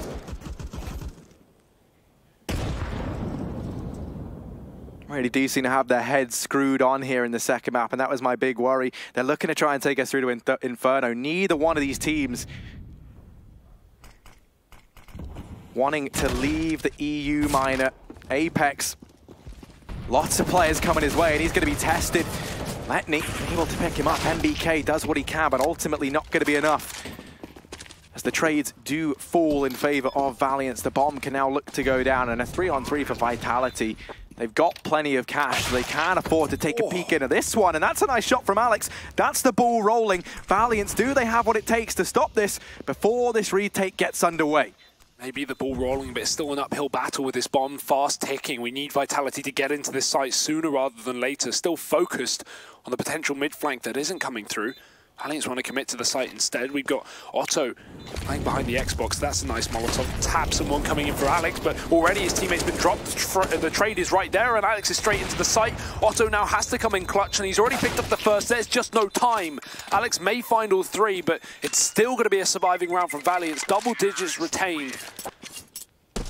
And another one for this T side, but the money, Harry, they lose every player in the process. That's not going to be fun when you're facing a loss on Vitality's map pick. Yeah, I mean, if you look at Valiance, this is one of these situations where... Ooh, sorry, I just wanted to see the replay from Alex getting that shot. My goodness. But yeah, I mean, usually, the economy kind of doesn't matter at this juncture in the game because, you don't have to worry about buys in the future. The issue is Valiance had no money heading into that round, so when everybody dies, their buy here is pretty dire. You look at the utility, and they've got no smokes, one Molotov. This has to be a fast and explosive play. They can't rely on grinding this out, so they have to hope that the blistering pace is enough to catch Vitality off guard, and they're not falling for it. MBK is going to get dealt with, and actually, in the blink of an eye, this A bomb site might look right for the taking. Alex and RPK answering back. The bomb gets caught, and that leaves Hunter, the man who has been putting up numbers, the top performer of this team, at the minor. In a 1v1 up against Alex, the new kid on the block in Vitality. Hunter repositioning over towards long. Alex adamant that he's over at short, but as he clears this, he's going to set himself up nicely to keep an eye on that bomb. Now, Hunter does have a Molotov, and he's retrieving that much more utility from these deceased players over here at long. Oh, now this is a big brain play. A ballsy move a wrap through CT potentially. He knows he still has this bomb on the site, so while he doesn't know that Hunter's picked it up, Hunter's going for the exact same play. He's getting aggressive on short to make sure Alex isn't waiting for this. Hunter's going to try and go to the B site, and he might just be able to bypass Alex. As long as he makes no noise here, Alex is wrapping back towards A. Now, if Hunter goes mid, he's dead, but it's the tunnels push that Alex will not hear. And once this bomb goes down, at least Alex will hear the noise and know it's the B site, but this is definitely not what he expected. 15 seconds, just enough time for the plant. And he might even get shot in the back. Hunter, living up to his name, deploys his little tracking instincts, is able to sniff out the last man, and that game of cat and mouse over towards short, they just bypass one another. You understand what Alex is trying to do. He believes that the play is going to come in towards that A-bomb site. In those 1v1s, when you don't have the information, you haven't seen the other play, you do just have to hedge your bets. And in the end, he chose wrong. Who was he to know that Hunter would go so quickly towards long and then wrap in through short?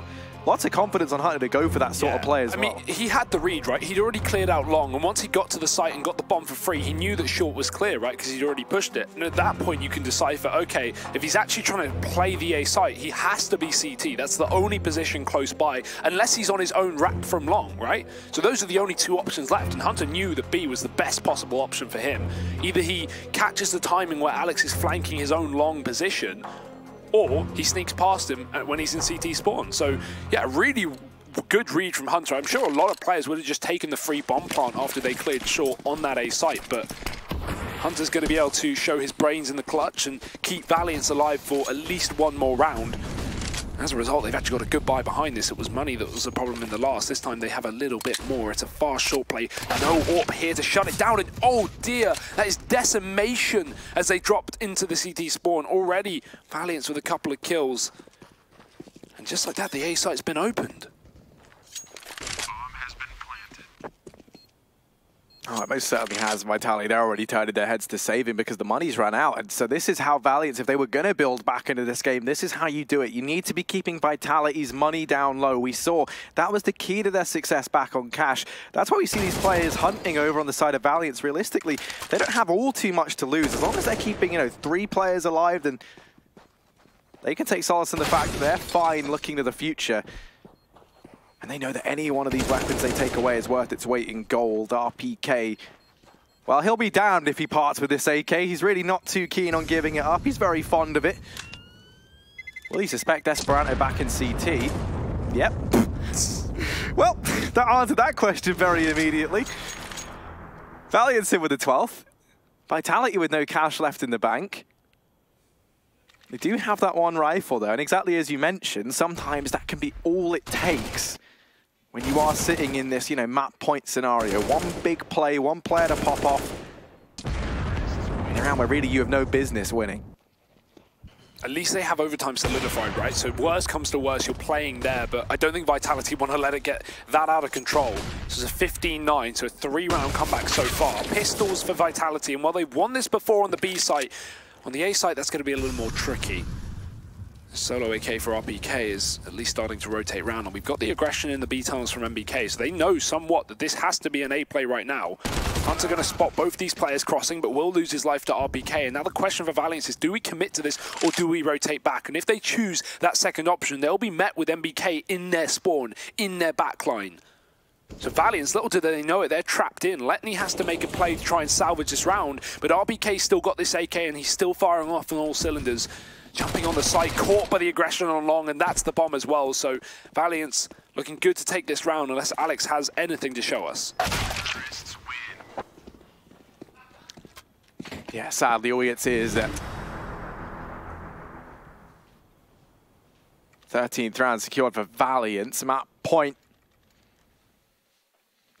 Well, it was once a real dream for Vitality. Things were looking so good. Now it's all kind of been called into question, and Valiance have started eroding down that money, grinding back into this game. Now the AWP's out on ZywOo.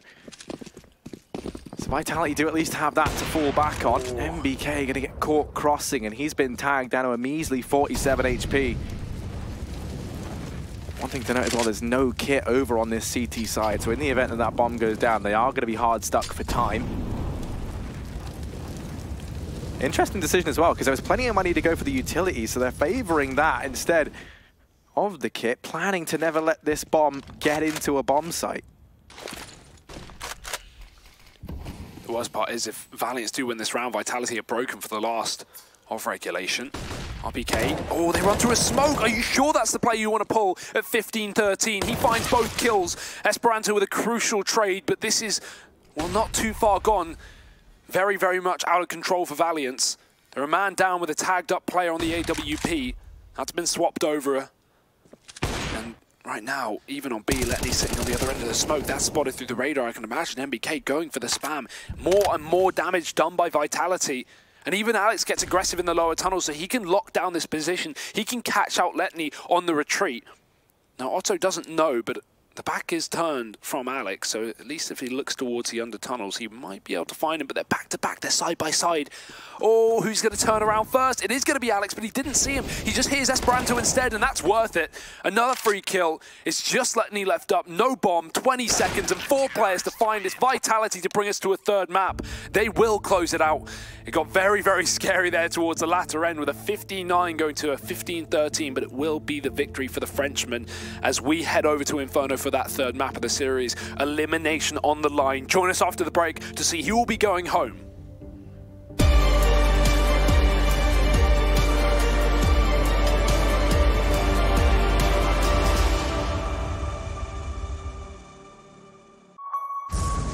The champions of ESL One Cologne. Do you remember? Welcome to the Cathedral of Counter-Strike. Think you've seen it all? Are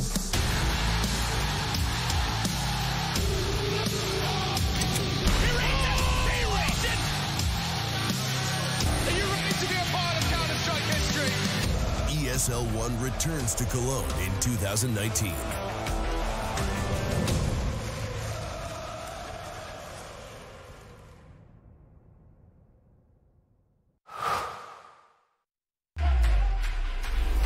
Think you can't capture a clutch in full resolution while streaming the play to the world? Watch this. Game, record, stream without compromise on Intel Core i7.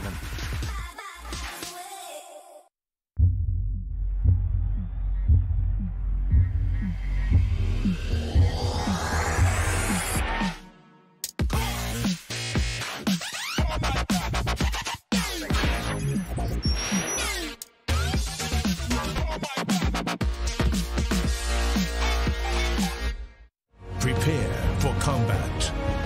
Go forth and conquer.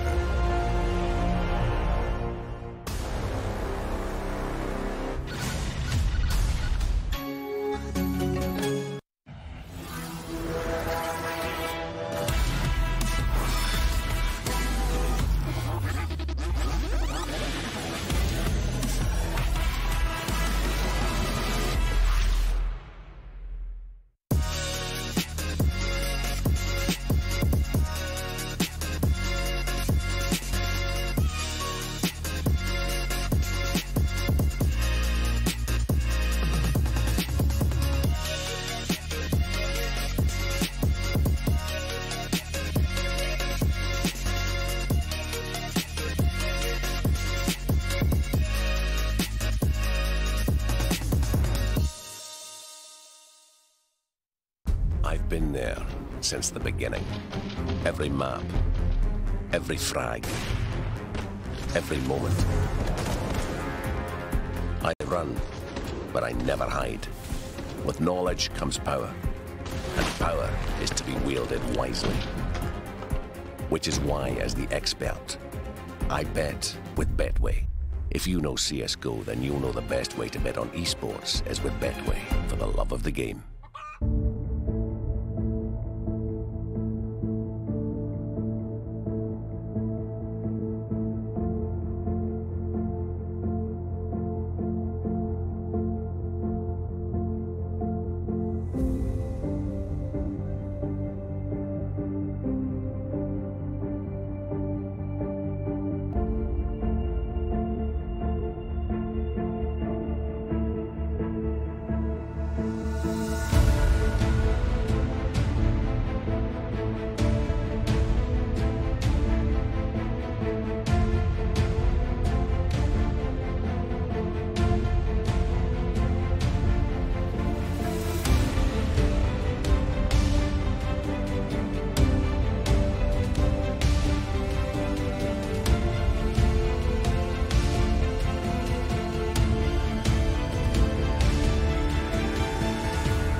ZywOo, more like ZyWows, a 10-5 first half, leads this one almost the full distance there. We do see Dust2 go down into the books, and then we carry on with this best of 3. But first, you need to learn a few things about this map. In fact, I've got the storytellers themselves in here, writing some of the simulation, writing some of the scripting right now to what the next map is going to be. So if you bear with them, for the time being, we do have Sponge and Natu. Guys, what are we looking at here for Dust2?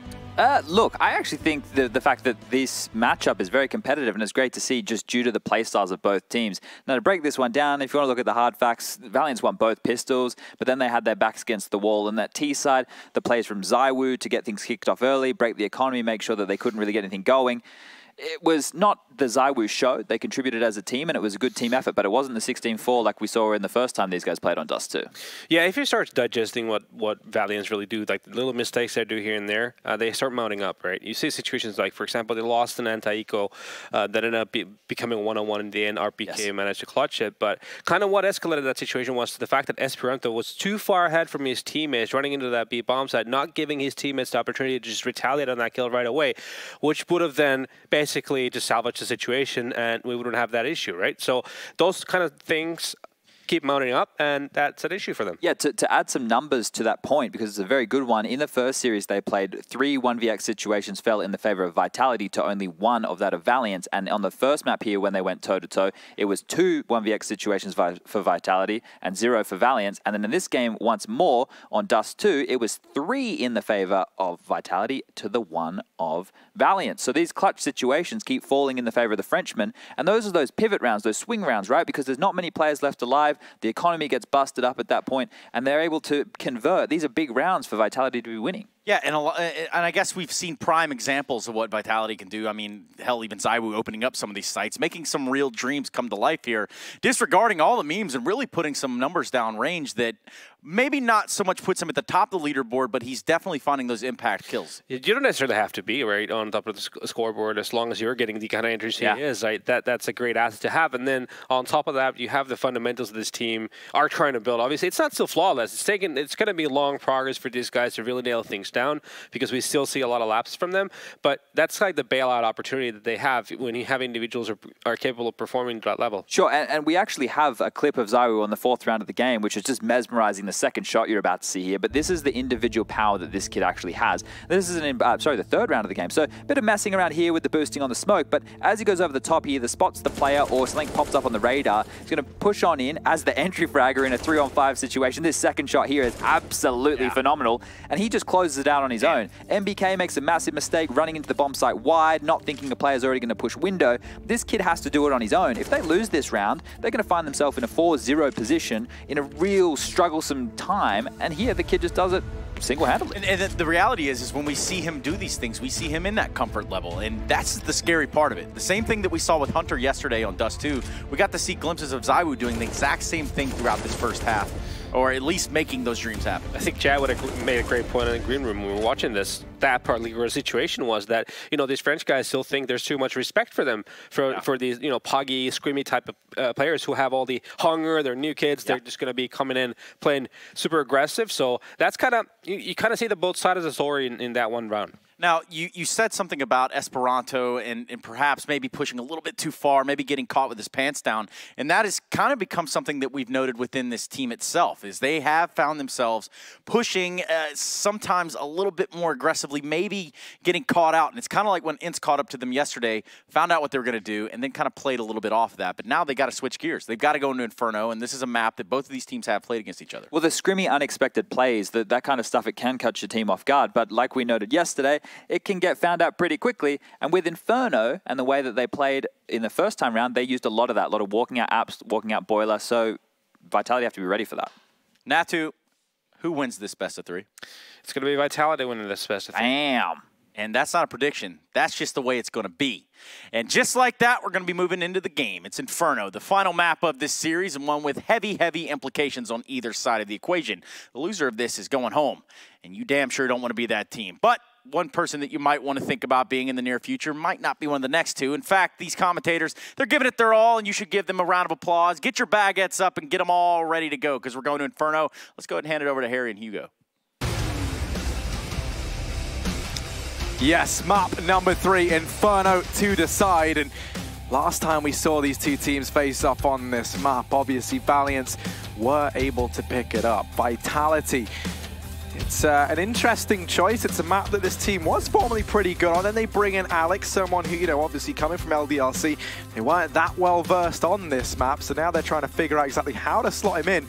We noticed it was one of their bans yesterday in their game versus North. That's what interests me, is the decision to play it again here. So clearly they think they figured out how Valiants like to approach this one, and already lots of aggression from ZywOo, looking to try and continue that sheer confidence, that sheer aggression once more, and he's not going to go ahead and be disappointed. 3 kills for him. Hunter's able to trade, and now maybe actually a chance for Vitality to get back into this round could present itself, as Alex on this flank just misses the timing. Hunter's got that bomb, and he's hightailing it in towards a B bomb site. Alex managing to retrieve the kit. Going to be planted for Ruins, and Esperanto already taking up position there, leaves Alex in a very tricky 1v2. Yeah, and Hunter's jiggling on the site as well, getting the information. He spotted him, an instant kill coming through. Will solidify the round for Valiance and Co. Nice attempt from ZywOo, but that mid push did not work out too well for everyone else, right? He gets 3 kills there, but you could see Vitality attempting to aggress on Banana at the same time. Esperanto was very ready for that, very aware, holding on the other side. Vitality, they may have a one-man army in that pistol round, but it will not be enough. Valiant's taking their first, and already 2 AKs into the next spy. Vitality ecoing this round, and I mean, we talk about this a lot, in the implications of eco versus force on the CT side after losing pistol. This means they're going to be buying up in the next round, and that will severely limit the amount of utility, the ability to pull in that AWP as well, that's so important on the CT side of this map. I much prefer a force personally on a map like Inferno. But let's see what Vitality can do with it. This one's a bit of a formality. Their upcoming buy will be rifles upon rifles, but a bit of a boost up in the apartments. Nexa, he's going to learn that the hard way. He's seen 3 players, and they've already got top B control, so we might just see Valiance steamroll their way into that bomb site. In the meantime, Hunter's already catching those A players, so it doesn't really matter regardless, because Vitality are on that full eco, so no real threat being shown by these pistols, and so far, no casualties either. Looking like a clean sweep for Valiance, rather. That is exactly what happens. Yeah, I mean, this is where, you know, we heard the guys on the desk, and they were pretty big fans of thinking Vitality could run away with this one. And this is where my opinion is going to differ from that. I figured that if Vitality were going to take this series, I think it had to be in 2 maps. This is an interesting fact just for the addition of Alex into this roster. Now, obviously, Vitality have had a bit of time to go back, reflect, see where Alex can slot into Inferno, rather. And obviously, they've got a lot to go off of on the back of the VODs that are accessible from that matchup they had versus Valiance. Let's hope Vitality have been doing their homework. They will have had to if they want to pick this up. I will say you have to remember that, okay, you know, Alex being a recent addition and that you know, changing, and we've started to see Vitality banning this map. In the 15 times they've played it, Harry, they've won it 14 times, so you've got to remember that. But one player does make a big difference to the setup. Already, strong start down Banana, utility usage, cutting down Esperanto and putting Letny on 2. He's cornered. Vitality, they're even pushing down further. MBK is going to get a little bit big for his boots, considering they hadn't taken control of the tree. They assumed maybe the player was dead, but Letny flies around the corner and gets the frag. He will eventually be shut down through the smoke, but Valiant still committing to this B site. The bomb just tailing behind as well. No smoke to cut off this Ruins just yet. Otto's rather take the fight and pull back the man advantage. That he will do. And now they can start to smoke off the exterior of this map, but Otto's getting repeat, and he gets tagged down to 2 HP as the bomb plant comes through. Yeah, gets caught in the open there trying to line that smoke up into CT, but he does manage to get it off and survive. And that's crucial because now he's funneled Vitality in through Ruins. The bulk of this retake going to have to come from there. There's no one on Banana, and that is where the bomb is planted for. So Hunter, he can just look to be hidden away. Look to try and clutch this out, and now he's going to have to. A 1v3, smokes down an RPK. Picking it up, Defuse will come in, and that's Vitality with their first round on the board. They're able to make that retake happen in spite of losing MBK at that B bomb site. And in spite of the site, you know, almost being given away for free I mean, it was given away for free. They didn't really have any resistance there, right? They not only lose... Apex, the only man to get anything done through that smoke, right? Yeah, they completely lose a B site. The smoke cuts them off. The bomb plant goes down, and they even lose that man just here due to Otto. So, yeah, still a very strong retake with 3 players surviving. That's going to be a nice round from Vitality. And as a result, the AWP ride into this one. None on the side of Valiance. But this is the T side of Inferno, so not as necessary. Always remember that. Pressuring top B early on, but they don't want to take immediate banana control. Fearful of the utility that Vitality may throw out. Nice shot from ZywOo, good angle that Otto will not expect. So man advantage already taken here from the CT side. Valiant still looking to pressure the apartments. Seemed like they wanted to go for a quick mid-execute there with a setup, but that's going to get locked down, and Vitality have 4 players on this A site as well. That would definitely prohibit any push to come through for the time being. In the meantime, look at Apex as well. He's going all the way down mid. A ballsy approach, but he's going to get damage and info off the back of it. ZywOo even dropping the bomb down bottom mid as Valiance tried to rotate to take over this B site. Now, Vitality with a 2-man advantage can rotate another man over and have a stronger B defense. Yeah, this now becomes a very difficult round for Valiance. Vitality are not pressured. They don't have to go peeking into anything. They don't have to give anything up. Apex over here towards B does still have that Incendiary as well. He can look to drop that when this push comes in. They haven't smoked off CT, instead opting to peek it dry.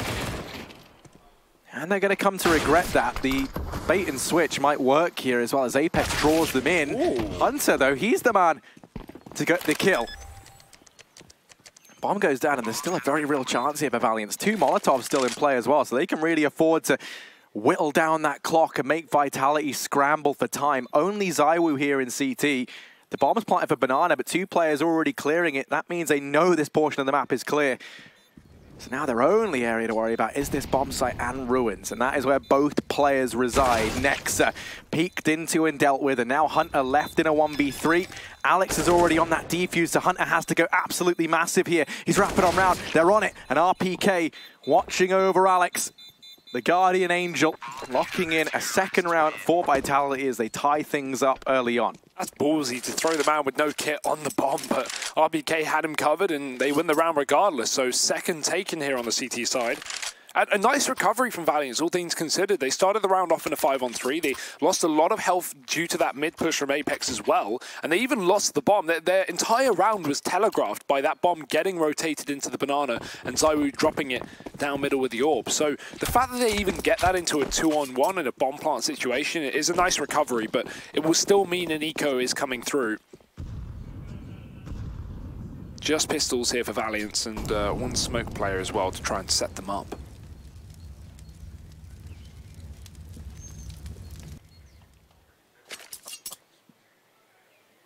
Yeah, they are clutching at straws to try and find much. MBK, ooh, trying to get out of danger. These pistols are still a pretty terrifying beast to contend with. MBK as well, only on the A1S, does have to be cautious of his ammo count. Next, they're going to dig him down.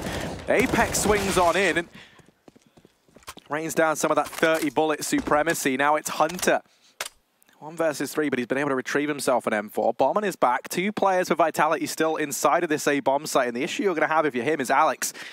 In this position already, he pushed up into the apartments, cleared that portion of the map early, and Hunter not ready for it, completely blindsided.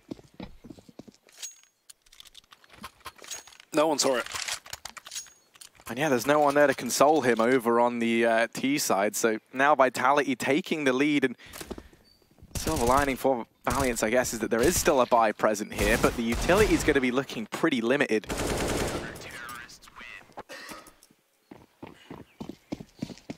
Yeah, still only that single AWP for Vitality. If it ain't broke, don't fix it. And ZywOo is back up on that A site. Not seen him put the pressure down on B, but Vitality have had already good utility displayed down that portion of the map. Round ahead as RPK's got to watch out to this boiler. Hunter's already pressuring the apartments. The damage off to ZywOo, down to 50. He's still confident. He still goes back in for more, and the nade may put him down low, but he still wins the battle. A big opening kill for ZywOo. While he is low, that's one of the two A players actually shut down early on. In the meantime, the rest of Valiance is setting up outside of B, but take account of this bomb. It's not even with them, so even if they get the kills, it's going to be a long time coming before they get the plant. Luckily enough, Vitality have left this B site fairly uncovered. Only one man here currently, but he is able to retreat and hold on to the ruins as Nexa pushes deep into the CT spawn. It's a trade from ZywOo, his second kill of the round. This bomb is only just getting up into the B site, and it's going to be very hard to get this plant down, considering Vitality have players circling. Ooh. Well, Molly to try and deny the bomb plant, tags Otto just a little bit. Now they know the bomb is going to be planted for Banana. No one clearing it, so maybe in Vitality's mind, they're going to be a little bit cautious. So that's why you can see them smoking it off now. All three players of Valiance do fall inside of the bomb site. And well, into the slaughterhouse they go. Otto farming up two. Esperanto with another in the blink of an eye. It's Alex left up in an impossible 1v3. They get put through the meat grinder. Otto doing so much work there with that Krieg.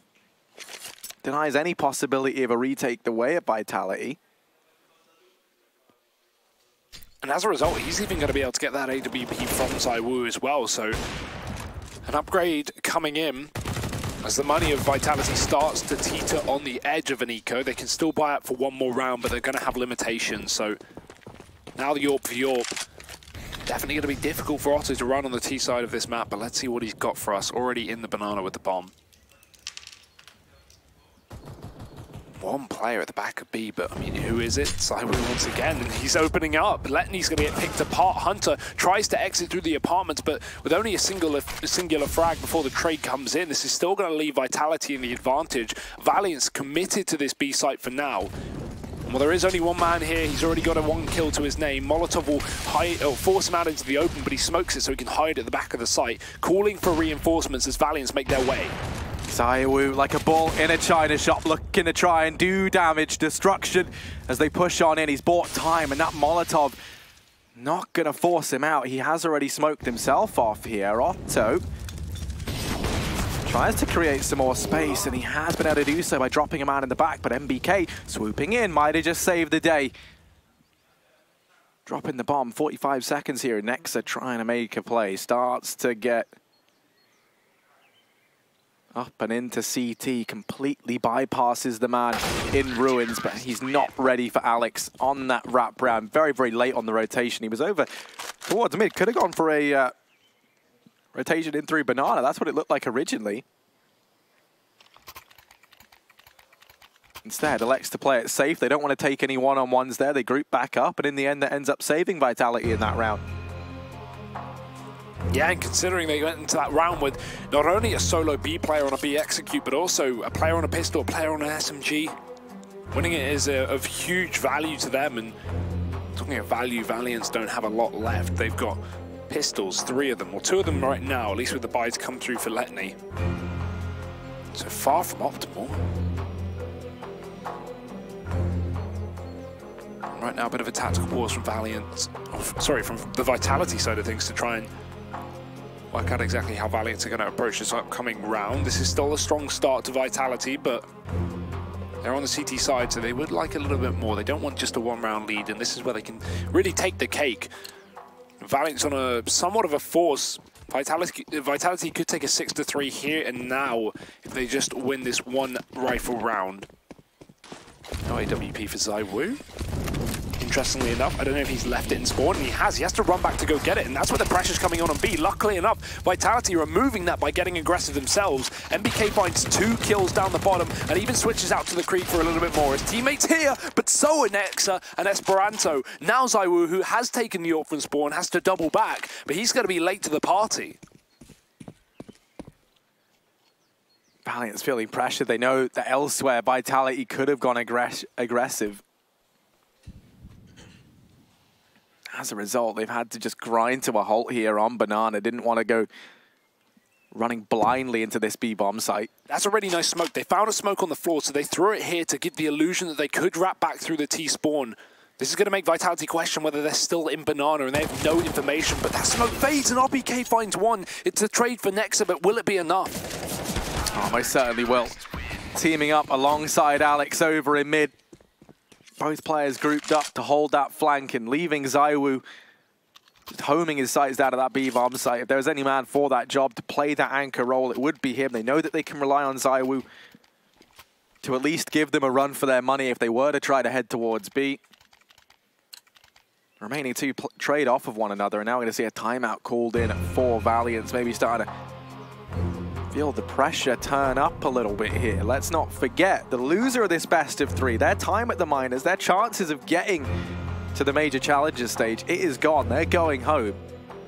And that means all these games, all the effort that these teams have put in is almost for naught, fighting so hard to get to this position. Over on the side of Vitality, you know, it's that French team looking to rise up, looking to try and be the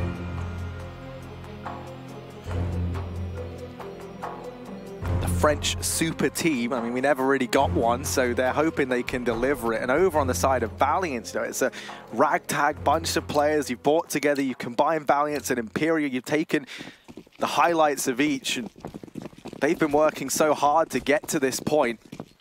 So there's so much stake in this for either one of these two teams. There's another force buy as well from Valiance.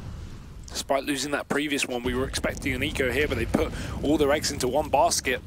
Gotta hope they don't get cracked in the process. Vitality are already getting aggressive once again. They have not been fearful of this banana.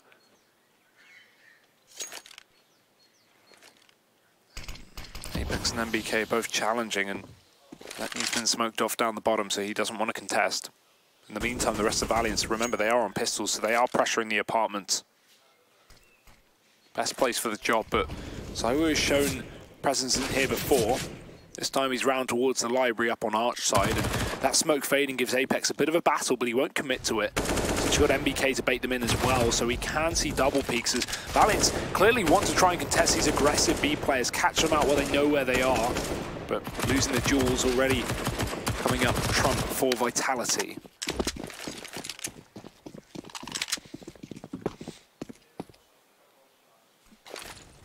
This aggressive smoke wasting a lot of time in this round as well. Valiance now rushing up through Banana. Going to try and hit B. They have a smoke for Coffins, a smoke for CT as well to try and facilitate this play. Apex was looking to go through. He does have a flashbang. He could try and set himself up nicely. Decides against it. Instead going to wait for the rest of his team to rotate round, so doesn't fall prey to the temptation of taking that peek in. And interestingly enough, all 5 players for Vitality are going to be grouped up in CT. Now the bomb is planted for Banana, and Otto sitting there with that Deagle. He's going to be the man left in this high pressure situation at the end. And that's actually if it comes down to it, because Hunter managing to seemingly from nowhere. There's the wrap round from Otto. And Hunter just lays waste to Vitality. Armed with only a CZ and his wits about him. He's going to cement a 4th of Valiance, seemingly from nowhere. Yeah, the hard carry right now in this map. 12 kills, 6 deaths, top of his team. In fact, top of the server by a good margin as well. No one contesting with Hunter. It could be the saving grace that Valiance need in this final map with elimination on the line. Vitality losing out to the force by Valiance. Remember, that was a double force in a row for them to actually get themselves on this T side once again. We've got the fast mid play from Vitality, who do have pistols themselves, and already next to getting a Molotov kill, Letney going to catch out ZywOo getting aggressive. They knew it was coming because of the nades. Hunter's even wrapped second mid, and Apex has his back turned. This is looking like a clean-ish round for Valiance, and maybe completely flawless as well, with only one more man left up.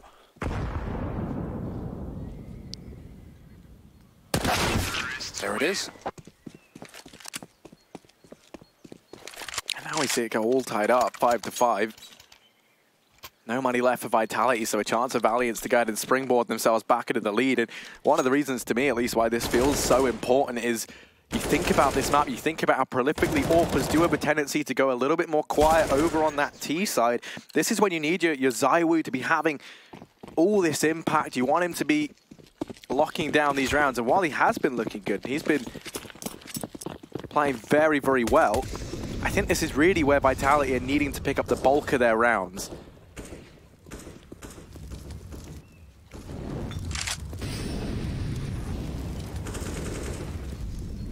This one is just an eco though, so a chance for this T side to continue building their finances. We saw them keep 5 alive in the round prior. So money is already almost overflowing. Another chance to do that here. Apex boosted up. Going to be stood on the shoulders. Good old MBK. Ooh, Esperanto not too keen on going back into that boost. They back away from B.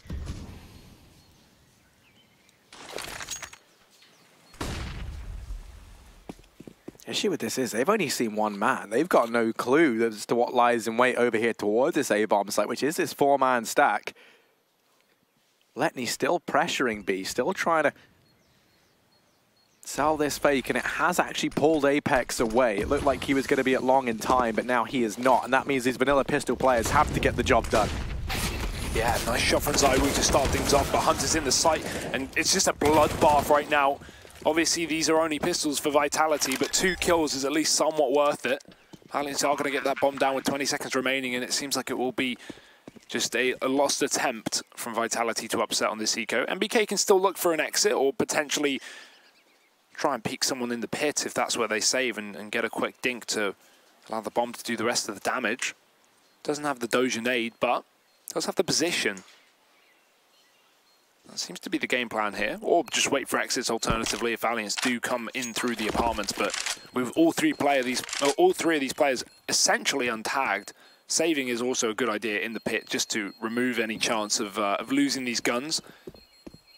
MBK will hear this mid-ramp as well, and the dink comes through, but it's not enough. That bomb is, though. Nexa does die at the end of the day, so it's actually not too bad of an eco from Vitality. They had a single P250 in that round, and they get 3 kills, so another buy round coming out here for the French, but Valiant's just in the lead by 1.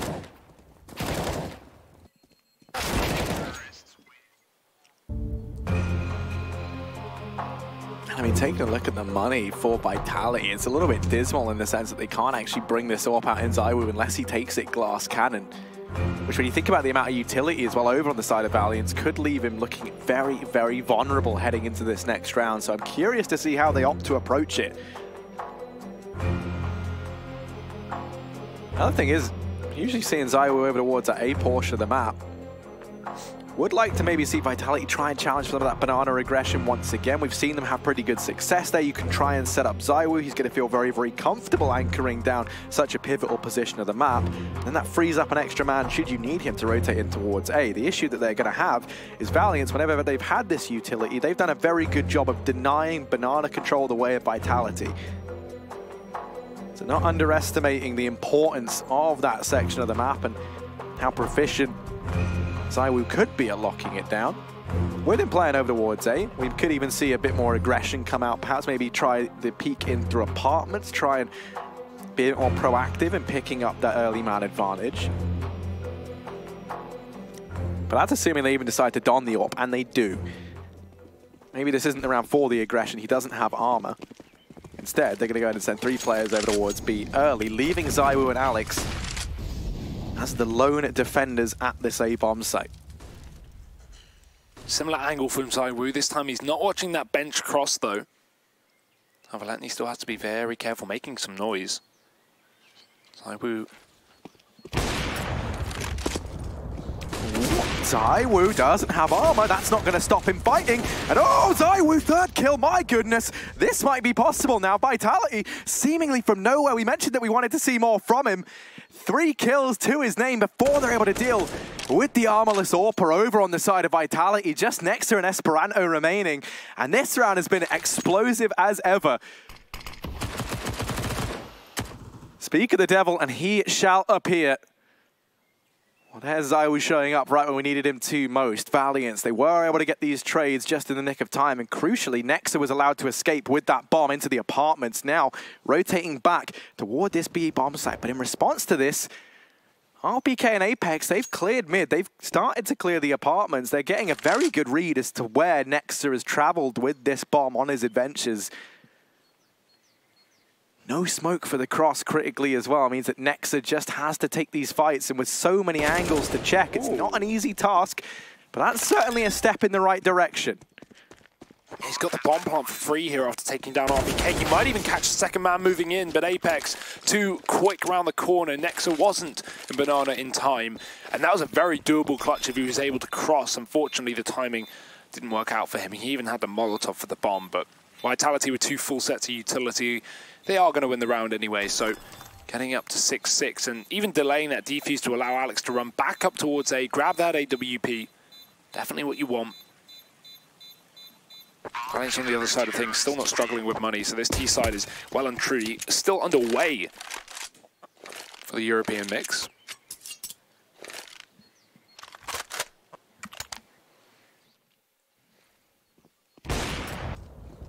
So good it would make you sneeze, Harry. ZywOo with 3 as well, locking down that A site, and as we head into another one, it's going to be a tipping point round, a chance for Valiance to reset the economy of Vitality.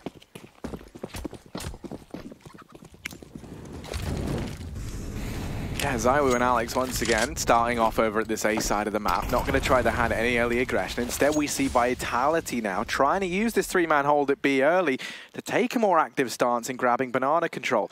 Issue they might have is this leaves RPK a very long way from the action if this push came in right about now, but he might just get to this A bomb site in the nick of time. 3 players out from the apartments, and ZywOo, he's not looking to let Valiance call this bomb site a home. RPK's there to help him out. Nexa gonna fall prey to gravity. Letni and Esperanto, all that remain. 2 on 5, and that bomb is dropped in the pit. And look at how hesitant Vitality even are to get aggressive in the CT spawn. They know they've lost long due to this Moto smoke down, so they're very aware that Valiant could still try and wrap the spawn and try and find kills on rotations. Esperanto hiding in the smoke as it begins to fade, but he's being shot from the back in Library. Apex checks it, and Letni, last man alive, may have a free kill, but he takes so much damage before that comes through. Surely this is going to be too difficult to win. 35 seconds. That bomb gets to be retrieved as well, and he's even been challenged in the apartments. There's a second. Although, it's very hard to bank on him winning this one with 3 Vitality players grouped up on that A site. So easy to trade here. I think he knows it as well. He may as well go for it, have a little look. To be honest, not got much loss bonus, so a save wouldn't even be too bad of an idea. Bring a rifle into that next follow-up round. I think that's exactly what he thinks as well. So no more kills coming his way. He will just hold onto that gun. Vitality 7-6. They avoid the reset.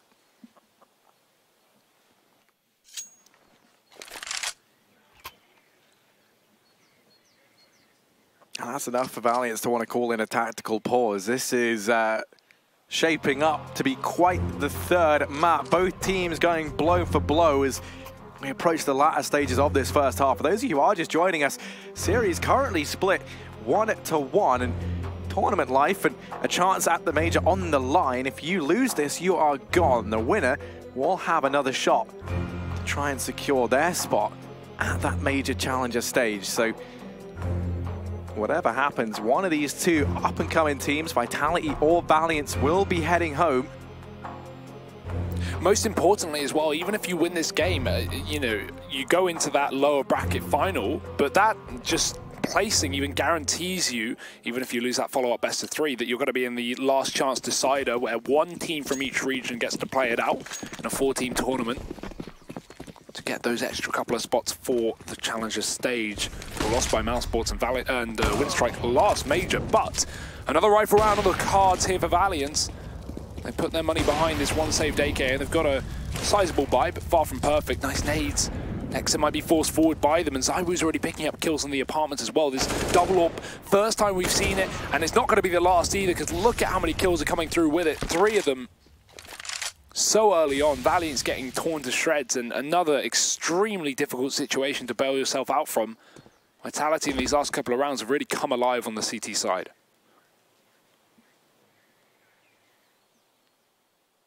Oh, they almost certainly have. I mean, now, just for Letni and Hunter, they're not really expecting to be able to do too much, especially not with the 3 players inside of this A bomb site that they could be running into, should they decide to continue. Hunter, while he does get flashed out, RPK spots him jump down into the pit there. I was going to say, maybe gets a little bit further than they originally anticipated. And now they do have a foothold at this portion of the map. Letni in with the first, but still a long way to go if he wants to secure this A-bomb side. RPK falls prey to Letni, and now a 1v2. This is still possible. Tapping the bomb, and Letni's playing with his food. ZywOo, 1v1. The man that we always talk about, he's normally so poised in these situations, and he closes it out. Vitality, 8-6. By the skin of their teeth, they scrape on by in that round, despite Letni's best efforts to pick it up for Valiance. Yeah, it's huge play from ZywOo to actually close it out, because that would have been a 5-on-2 lost if he wasn't able to clutch out that situation. So, you know, great work from Valiance to actually make something of that mess of a round. But it's not going to be conclusive to winning it. Now they have to go into the last of the half with a solo AK, and far from an optimal buy.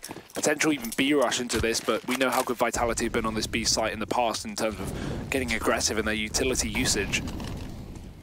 There is only one AWP this time. They obviously did lose 4 players in that previous, but there's no worry for Vitality, who have far the better buy than Valiant, who will be charging mid. That smoke on short allows them to try and get up into the archway, but already 2 players here for Vitality. Swapping positions as ZywOo and RPK to let this orb roam free, and it's actually going to be Apex now tasked with holding this down. They're trying to wrap into B, or at least fake it out from the CT spawn as they go back towards Banana. This is a nice rotation from Valiance, because there's only 1 player here to stop them. Apex will have to come in clutch to rotate and help out MBK, as he's being hounded by these Ts. All of them up in the Banana. And once again, double back from Valiance, but ZywOo's already out mid. This is unbelievably aggressive from Vitality. They knew Valiance had Banana control, so they just decided to get on their heels immediately. ZywOo winning his fight, Apex even killing the 1 man holding on to the B aggression, and Esperanto all that remains. This is a storming round from Vitality, and it may even be the closeout of the half. Yeah, it would be the ace required from Esperanto here, and he has had his fair share of big rounds, but this one would be the biggest yet. You're asking him to go above and beyond where he's ever been before. In the last round of this first half, taps in the bomb. ZywOo decides not to rotate up through Banana and instead rejoins his teammates over in CT. So Esperanto has a little bit of time to try and take up position here at Banana. That is where the bomb is planted for. But Vitality choosing to group up, choosing to play this together. They can just trade off of one another, and that's impossible. Esperanto, try as he might, cannot win that fight. And Vitality, 9-6 at the end of this first half. They managed to close it out with a 3-round advantage here on their CT side. Can they continue bringing the heat in the second, or will Valiance bounce back and dodge elimination? Find out after the break.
Elimination on the line, and we are split right down the middle, almost as even as it gets. Vitality taking a 9-6 half. Does mean they're sporting a small 3-round advantage here heading into the second. We need to continue to see some of these big performances out of these guys if they want to pick this up. Valiant's now over on the CT side. Interesting decision to go no kit into this round. Does mean that if that bomb goes down, they are going to be hard-pressed to find much. It's a 3-man stack over towards the top of Banana early on, and it looks like they might try probing for a little bit of a fight here, and Esperanto could come to regret that. Yeah, RPK's already taken the first kill, but surely they won't expect 2 more men, and maybe not 2 needed. Hunter finds a double. That bomb's already begun to rotate, but Valiant still have 2 players on this A site right now, and Vitality should be somewhat aware. Letney in the pit gets spotted. The Molotov forcing him out wide, but that smoke denies MBK any passage out of the apartments, and Otto's got his back covered as well. ZywOo with the trade, and Otto has to come up clutch, but with only 1 kill for him, it's Vitality getting the plant in. 1 player running through the smoke. Hunter's going aggressive, and MBK's already got the cover of the bomb planter, so that's not going to work out. Nexa was too far away to keep his teammate alive, so now it is just the 1v2, no kit in hand. 2 players peeking in together, and ZywOo's found his second, so Vitality will start things off strong here on the T side of Inferno.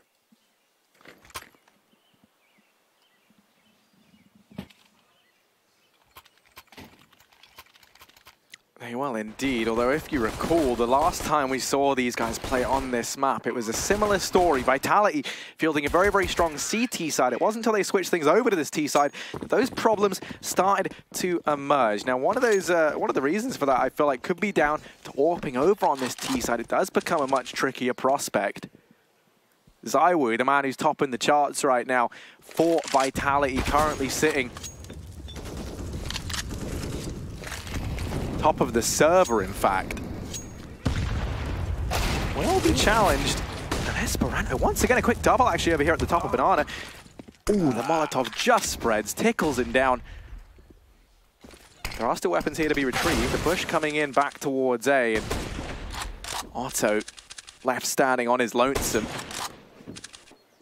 Still a 3-on-2 for Valiant, and a real shot for them in this round. They might not have kits, but almost everyone here for this CT side, this retake about to be underway, and MBK and ZywOo grouping up at short are about to get peeked by Hunter, and it's an important fight to win. MBK takes the initial duel, but Nexa's there to trade, and now Valiant's a 7th round secured, and they're able to win that force buy. That might have just saved the possibility of still winning this game here and coming out in the 3rd map, because Vitality starting things strong off with a pistol round win. If they found the conversions alongside the fact that they're already on a 9-6 half, this definitely could have fallen apart. But now, as you said, they did struggle on their T side last time, and things are already off to a bit of a blinding start for Valiant. Definitely not a good sign for Vitality, but will they be able to recover? Firstly, will they even buy? They're on 2,000 to 3,000 a player. This is always the most difficult of decisions. Do you really want to keep going with the force buy wars, or do you just take 1 eco and nah, you're French, of course you buy. SMGs across the board. But Valiants have rifles upon rifles, and this is not going to be an easy round by any means for Vitality. Oh no, most definitely not. And then you've added into that this aggressive Banana control taken early. Nexa just posted up at the broken wall, allowed the half wall just started to peek on over, get the info. That allows for this rotation from Esperanto. And that means Vitality, they're going to be walking into a 4-man A bomb site if they continue. That might be their undoing in this round. Letney up on the balcony, combining with Otto and his teammates inside of the bomb site. Blink, and you'll miss it. MBK. A 1v5 required, and there's just no chance for him here. Valiant's in with an 8. And now a shot for them to draw this one ever closer to equalizing things up, as the eco has to come in for the Frenchman. Yeah, this gives a very good chance to Valiants to make up for their, bit of a, well, I don't even want to call it a shaky first half. They got 6 rounds T-side, that's good enough. But slow start maybe. And this is where they need to ramp it up, as Vitality have those pistols. Chance to make some money and build some confidence. Valiant, fairly standard start, and Otto even going to get aggressive. And this is the man you want to get money. You want him on that AWP nice and early on, so getting these SMG kills is going to be very important Traded out to the AK as his teammate gets dropped by the Glock. Vitality fast playing these apartments, trying to overwhelm, trying to grab this gun. Letny will give it to them, but it's a small consolation, especially when you're running an MP5 with no armor. That's not a gun you're going to get a one-shot with. Nexa even spotting down on B as well. He's seen one man. That would keep at least Esperanto in the spawn for now, not looking to rush back to the A site in case of the possibility of a B play. But he might need to help out Letny here. Back turn from Apex, spot called in, and Letny just going to fall back. That's when Esperanto swoops in from long. And bit by bit, Vitality are getting shoved out of this round. Valiant's pushing them down the stairs, and 9 on this CT side. So one thing I think it is worth mentioning is, you know, we speak a lot about how AWPs do have a tendency to fall off over on the T side, and that's kind of the story as to what happened for Vitality last time they met on this map. Difference is now, coming into this second half, currently, ZywOo sitting 8-2 in opening duels. I think he just lost that one there, so it dropped down to 8-3. But that is ludicrously impressive. That was from their CT side. And I think, you know, that was the perfect remedy to what Valiants were trying to do at the time. You want to use ZywOo to try and create the space while he can have that AWP, while he can run it. You want him to be taking those man advantages. That's what he's so good at. Now moving over onto that T side, no AWP in sight. It is just the rifles, but they're looking to try and make it work. Hunter already going to fall prey to MBK, and that's the apartments opened up. That's forced the rotation out from Esperanto, and that leaves Nexa here alone at Banana for the time being. Esperanto can look to bail them out. You see he's got that one flashbang. He's lining it up now. Decides against it, and Nexa going to get flashed off the angle. That's now the top of Banana taken as well. Lots of real estate owned by Vitality at this point in time. Valiants looking like they might just hedge their bets and stack this B bomb site, but that might be the right call to make. Oh, Letny's hesitant though, and he's got a player in mid as well to spot with MBK trying to throw in the fake. That will probably keep Letny here for a bit of time, but he's decided to gamble back. In through the CT spawn as Vitality set up for the B play. Otto, he needs to hit a shot, but he's fully flashed, still connects the first. Esperanto, that molly didn't spread, it's 4 new box, so he's got a great position to do some damage, and damage he will do, but only 1. As Apex trades Letny through the smoke with a double, and that's saving the day here for Valiants. 10 rounds apiece. They may have been down in a 3-on-5, but it clearly won't make a difference. Big individual plays shining through there on that B bomb site. And Vitality, that's going to be a real kicker to lose. Yet to get around since winning that pistol, and now they're down on Eco to allow Valiants to take the lead for the first time in a while.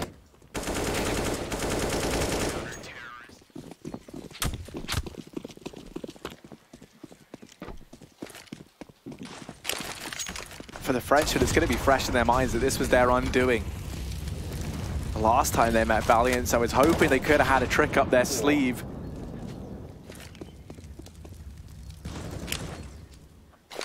That does not look to be the case just yet. This time, aggression out in towards the top mid. They're already up past that Molotov, but Otto's here in the library. Looking to try and make this round very, very silent indeed. Otto, missed shot first time around. Letny's here to help out, and they shut down this force buy, or the partial buy rather. Decimate Vitality on that push. Deny them even a single drop of damage. And now Valiant, for the first time in a little while, gonna springboard themselves up and into the lead. And now if we look at the money, ZywOo 5,400, he can get that AWP, but it's a big question mark. It's a big, do we really want it on this T side, right? He was, as you said, so good on those opening duels over on the CT side, but definitely a little more difficult to run it on this half. However, if there was a time for him to step up, this would be it. 11-10 back up against the wall. A very difficult spot. And one of the things of Vitality that they spoke about was struggling to fit Alex into how they play Inferno. Obviously, it wasn't a map that graced the old LDLC team all that much, whereas Alex did find himself the IGL on. So we were actually giving up the armor to go for the nades as well. Just an interesting note.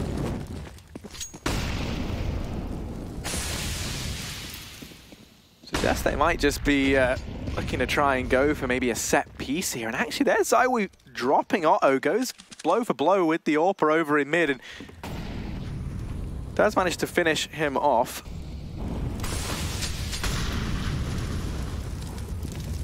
Vitality trying to go through that smoke. They flash on through, but Esperanto gifted the equalizer. We are back into this 4-on-4. Vitality grinding to a halt. They were able to pick up the early man, and since then, they haven't gained much. Alex going to get caught off in the apartments, and now this round has been flipped on its head. The bomb's still over here in mid, has to be retrieved at some point in time. Apex and ZywOo stacking up at Banana. Making noise is one thing, but finding success is another. Vitality gonna attempt to regroup, put all their eggs in one basket, try and find some success inside of this A-bomb site. Esperanto and Nexa posted up here, don't have any Molotovs, don't have any smokes to slow this down. Instead, they've got to try and hold this back on aim alone. Esperanto's not burning. He's still free on top of this triple box. It's finally going to tag him a little bit, but a great position that they will not expect considering they just mollied it. 20 seconds left. They're hesitant. They're not ready to go, and they've not got another smoke for the spawn. Esperanto does get himself one, dropping the bomb, and there's the kill from Hunter in the backline. The hesitation, of course, being the fact that MBK has cleared out the A site, but they had no time to rotate round. They had to commit with their original push. And that will come back to haunt them. Valiants lock it down. Hunter with another 3K round, and he has just been the savior for Valiants here. 23 and 15. The cousin of Nico, I'm sure many will know. And he is proving it here. He is showing his worth. He wants to get to this major. 4 rounds away from eliminating Vitality. Valiants hold the lead for now. Again, Harry, it has not been a round for Vitality since that pistol.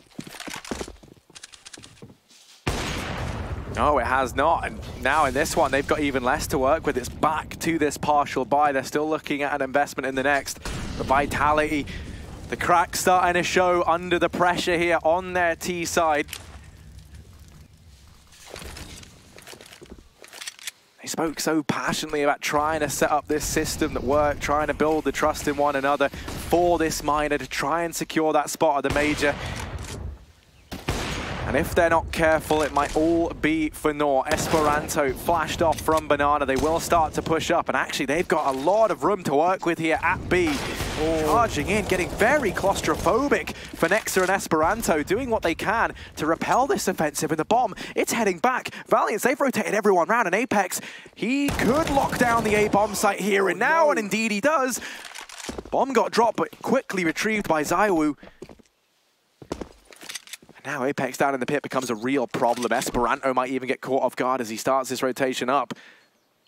His running shoes are on, and he was hot on the heels of Vitality, but now thrust into the back line. He ends up being more of a curse than a blessing for Valiants. Bomb looking to go down, and Apex in with another. This leaves Otto. A 1v3 from Library required. They say knowledge is power. Well, he needs to absorb some of that from these books. Smoke falls at the crossroads, and for Otto, this is looking like he's locked out of this one. Such a good read from Vitality. The reason they went for that is because in the previous round, MBK managed to take over A, and they knew as a result the Valiants are very, very hasty on these rotations off of that site once pressure is shown on B. So once Vitality get control of that site, we instantly see Apex push up on A, get a kill, and therefore hold control for his team to rotate in. Really nice round from Vitality. A French force buy showing up clutch when they needed it most. 12 to 11, keeping this one as close as they get. Now, Valiants definitely won't make that mistake again, but it may cost them a lot more than they would have hoped, giving Vitality a lot of money in a round where they only half invested. They were saving cash as well, so this goes a long way. $6,000 or $7,000 before the buy comes through for some of these players. And Valiant's definitely going to be kicking themselves considering they knew that MBK pushed up onto that A site in the previous round as well. But here we go. The make or break, the chance to reset. If Valiants win this round, Vitality lose all their money and have to force buy. Otto close in middle, Molotov down. The timing of that peek from ZywOo was almost perfect, but just missing the mark.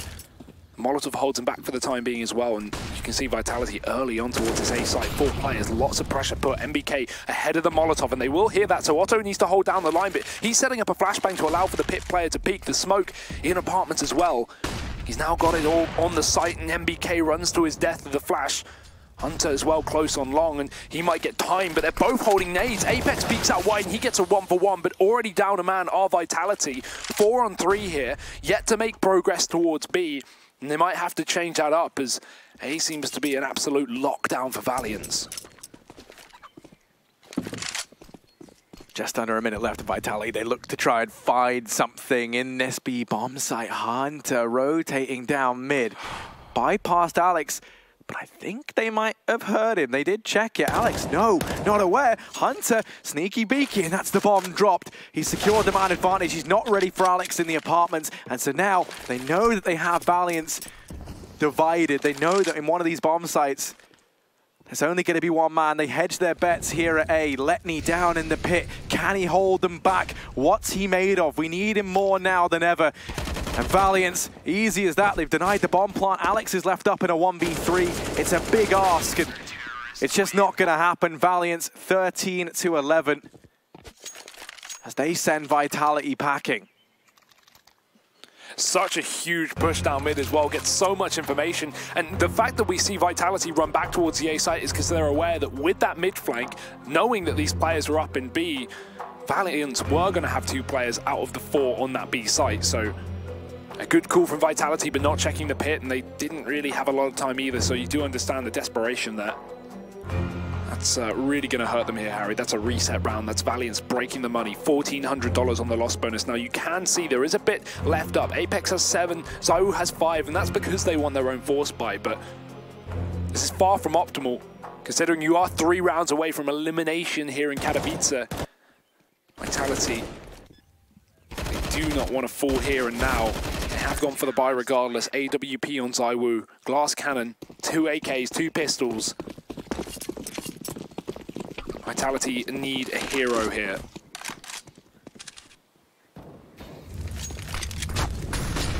RPK first man in. Flash is perfect. Early frag found, man advantage gained, and that there's a weapon drop. But Hunter, here's the problem. The second you gain something somewhere, Hunter is there to reclaim it. ZywOo at least is able to keep the man advantage up in favor of Vitality. RPK gifted another kill with that P250. And Alex makes a drop of noise there. Hunter does get caught. The bomb rotating in. It looks like they should be able to get this bomb planted unless Hunter can show up big here. Flash rains in, holds him off the angle for the time being, spraying on through, and he can't quite connect anything. Vitality looking like on the back of this buy that was cobbled together with the small amount of money left in those bank accounts. Yeah, they're going to get it done. The save call comes in. Otto's not leaving B. Vitality, a 12th round. They managed to clinch another one by the skin of their teeth. Oh, that's a lack of confidence there from Valiants, and you can't blame them at all. I mean, a 3-on-2 where they locked down as smoke to cut them off on long, and they don't even know how much utility Vitality have left either. Not that there is any, but it's always that question mark. Valiant's still able to buy up even if they lost both these guns, but they're more so looking towards the future, very aware that Vitality could pull this comeback, and they don't want to get ahead of themselves assuming this is a free win. ZywOo had no armor, and he dies in the back of the pit, losing the AWP for his team. Oh no. That is a huge mistake. No, that is a huge mistake. They can't afford to bring one out now over on this T side. So that's the AWP stripped from them. Oh dear. And look, you think about it, in these rounds, ZywOo, he has been taking that AWP towards one of the only places you can really look to challenge with it on this map. He's been finding routinely that pick down mid. This time, he's only on the AUG. So the chances of that happening somewhat go out the window. Instead, they try and use him up here towards the top of Banana, and oh, things heat up. ZywOo not perishing in the fire and flames just yet, and that flash almost presents an opening frag for him, trying to show that he's not just an AWPer, he's very proficient with these rifles, is ZywOo, and once again, okay, second kill, looking for a bit more. ZywOo, the young prodigy, third kill, hat-trick locked in, and he's looking to try and carry Vitality through to a 13th. Just Letney and Otto left standing. Bomb looking to go down, but Otto's very quick on the scene. ZywOo's in with a 4th. Where has this come from? The rage has turned him into a machine. Completely calculated, of course. didn't want the AWP, he just wanted to entry B. That was the game plan all along. 4 kills for ZywOo. He could get the ace. Letney's in for the retake, and he does have a better utility, but that smoke needs to go down to the CT spawn right now. That's where both these T's are sat, and it's not common to see this as well. So Letney, you can see, not prepared, not expecting this. MBK going to be playing the first point of contact, and Letney runs with his back turned. It's ZywOo with an ace. Who needs the AWP, Harry? Oh my goodness, him losing the AWP there might have been a blessing in disguise. ZywOo, the prodigy, frags for a tilted generation, and he manages to lock in a 13th at such a crucial avenue. What a confidence-boosting round. And that's going to break the money as well. I mean, the Valiance's cash is going out the window. We're seeing another pause from them. They are calling in their 3rd of the map. And look at the disparity of cash over on Valiance. We've got Otto on 7K. He'll go for an AWP. So yeah, okay, they will be buying, but this is going to be far from perfect, Harry. ZywOo may have just saved the map and saved their tournament lifeline on the side of Vitality. I thought losing that AWP could make them lose the entire series, but in fact it's done the complete opposite. They are still in this, and not only in this, Harry, they are in the advantage, believe it or not. And just remember, a few rounds ago, it looked like this game was over. Valiance had a 6-round streak after losing the pistol. Vitality, they've resurrected themselves from absolutely nowhere. And they're looking to go the full distance. It's Hunter again, the man of the hour for Valiance, getting aggressive down Banana. A 1-for-1 trade, immediately pulled up by Nexa, but ZywOo again with the AUG, keeping it as close as this gets. Esperanto's the solo B-man here. The AWP still sat down towards that A site, and Esperanto, he's peering in. Very dangerous considering there's no smoke down, but he will put one of his own. Didn't know if Vitality are around one of these close corners, and instead he's going to get a bit of an upgrade. M4 in his hands. And Vitality, they just hold off. They know in a 3-on-3 that Valiance may be eager to get a bit aggressive, and because these engagements went on so early, Vitality have all the time in the world to hold off. And I mean, we have seen these pushes, we have seen these flanks down middle, so Vitality making sure all their boxes are checked, even watching the T apartments here. You do not want to lose a round like this to a player who's flanked into your spawn. So Vitality eventually grouping up into B. The pressure is on Esperanto here, and while the rotation is coming through for Letney, it's not going to be here in time. Means Esperanto, he had to go huge now. Letney lines them up. He does do damage. ZywOo and MBK, the 2 players left standing, and he's flashed himself in. He takes the fight, but he's going to come to regret it. ZywOo continuing this stellar form, trying to haul Vitality across this finish line, tooth and nail. There might be players 100 times more experienced than him in this server on his team, but he is outclassing absolutely everybody right now. Otto in the clutch, doesn't have a kit, doesn't have utility. The odds very much stacked against him, and he knows it. He has to back off. He has to play it safe, and with that, Vitality 14-3. They retake the lead, and they reset Valiance. Heading into what could be their map and series point round.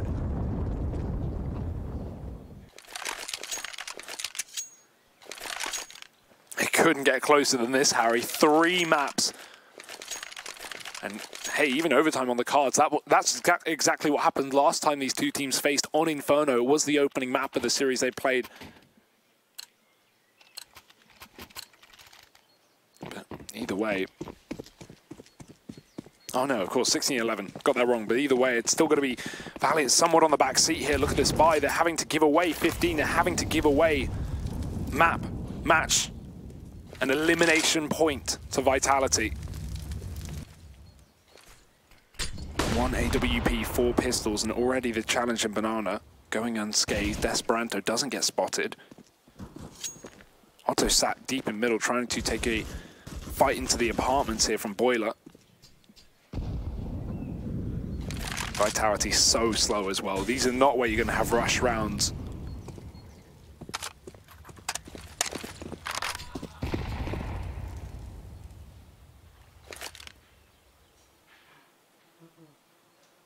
Every single moment matters. this point in time, there's no more second chances. There's no more room for error. This has to be flawless, and these two teams both been playing lights out today. They have to try and reach a level beyond that. ZywOo channeled in. And he is just that X factor right now for Vitality. We need to see the same for Valiance. 30 seconds left. Alex selling this fake at the A bomb site, but Valiance haven't fallen for it. They keep 3 players inside of B. It's only these pistols. Another smoke goes down. So Vitality, they have to go running through it. That could be to their demise. Hunter, lots of targets there. Esperanto helps him out, and this cannot be how this starts to slip away from Vitality. Not if ZywOo can help it. And now Otto and Letni left standing in a 2 versus 3. Bomb goes down with seconds to spare. There is money for the buy for Valiance in the next round. They can afford to try and go for this, but it's going to require something very special indeed if they want to pick this up. Already, Alex looking like he wants to try and challenge Otto. Otto doesn't have head armor, so he's very vulnerable to this MAC-10. Nothing presents itself, and Otto gets dropped. Letni, not going to happen today. Vitality reaching map and series point. 1 round away from eliminating Valiance.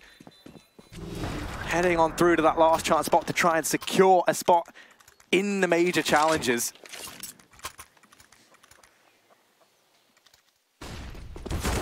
I bet Valiance are glad they ecoed, or at least half-bought in that previous round. They are going to have the chance. They are going to have the AWP to fight back. But right now, Vitality are on a tear. 4 rounds in a row in a game that almost looked like it could have slipped by them. Alex still on the SMG here.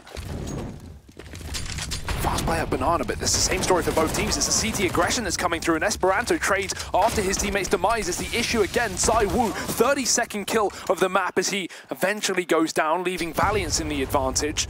This AWP still up on that A site, and Alex trying to come in through the apartments in the meantime. If he can get a kill here, this is still winnable for Vitality. Otto with a quick trade, and now it is MBK. 1v2.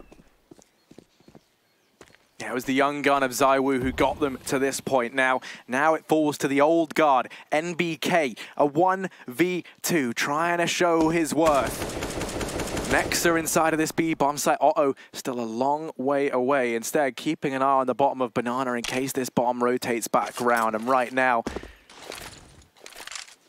makes a bit of noise, throws that flash down. Nexa's going to call that he hears him rotate away from Banana. So you see Otto stop in his tracks. The brakes have been applied. Still in with a smoke and a Molotov on MBK. He can try and force Nexa out.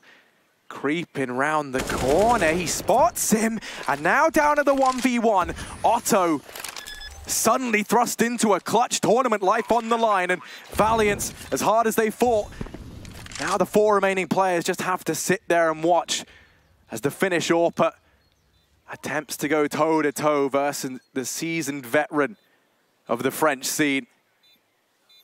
Bomb ticking down, and it's a very open plant. Otto does have a smoke. If times get desperate, he could try and make that happen. Throws the smoke down on the bomb. NBK starts to peek into it. Otto sticking it. Otto sticking it. NBK misses the spray, and Valiance 14 rounds. This keeps on going. The bigger they are, the harder they fall, and Otto shows us at the most important time.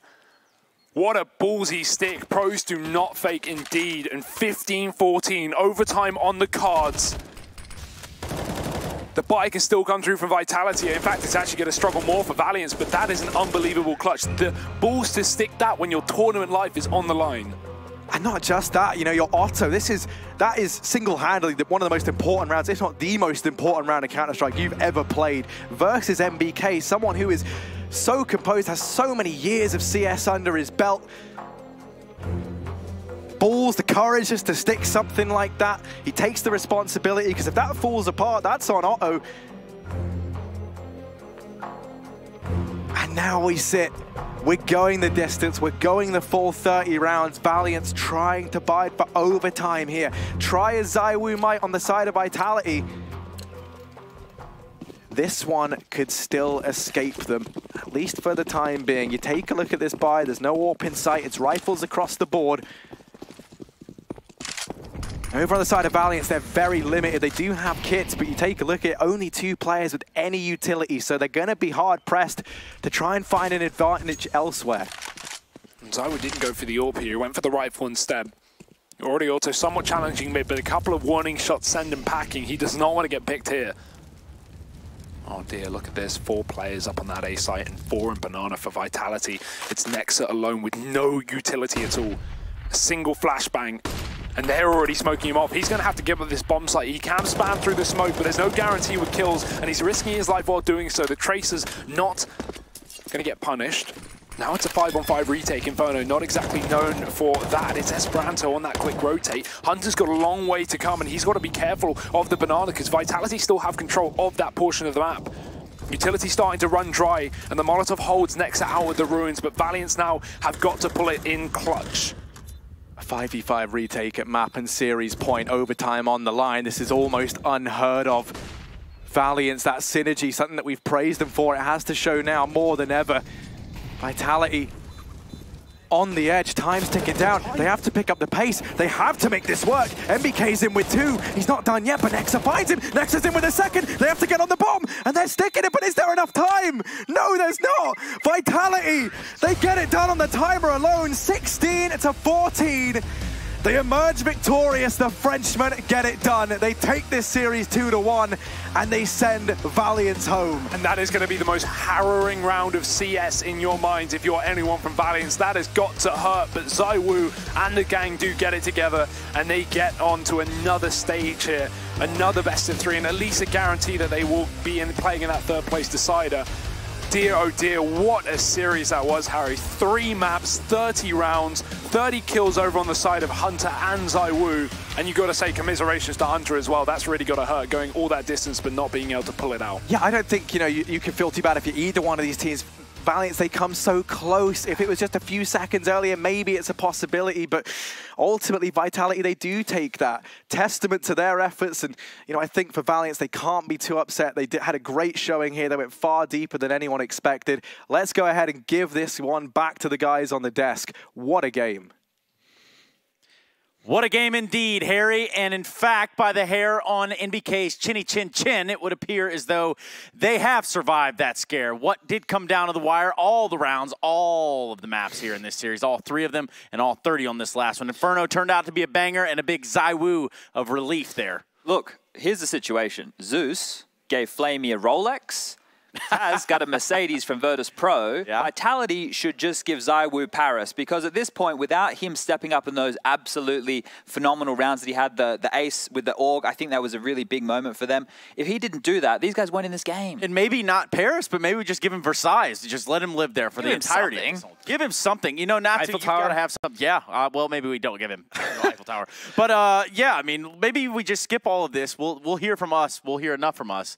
Let's go down to the natural-born killer himself. We do have the opportunity to hear from MBK, and I would love to know what he's thinking on the outside of that miss of the diffuser. Yeah, I think we'd all love to know what he's thinking about that. I'm going to go straight into that very last round.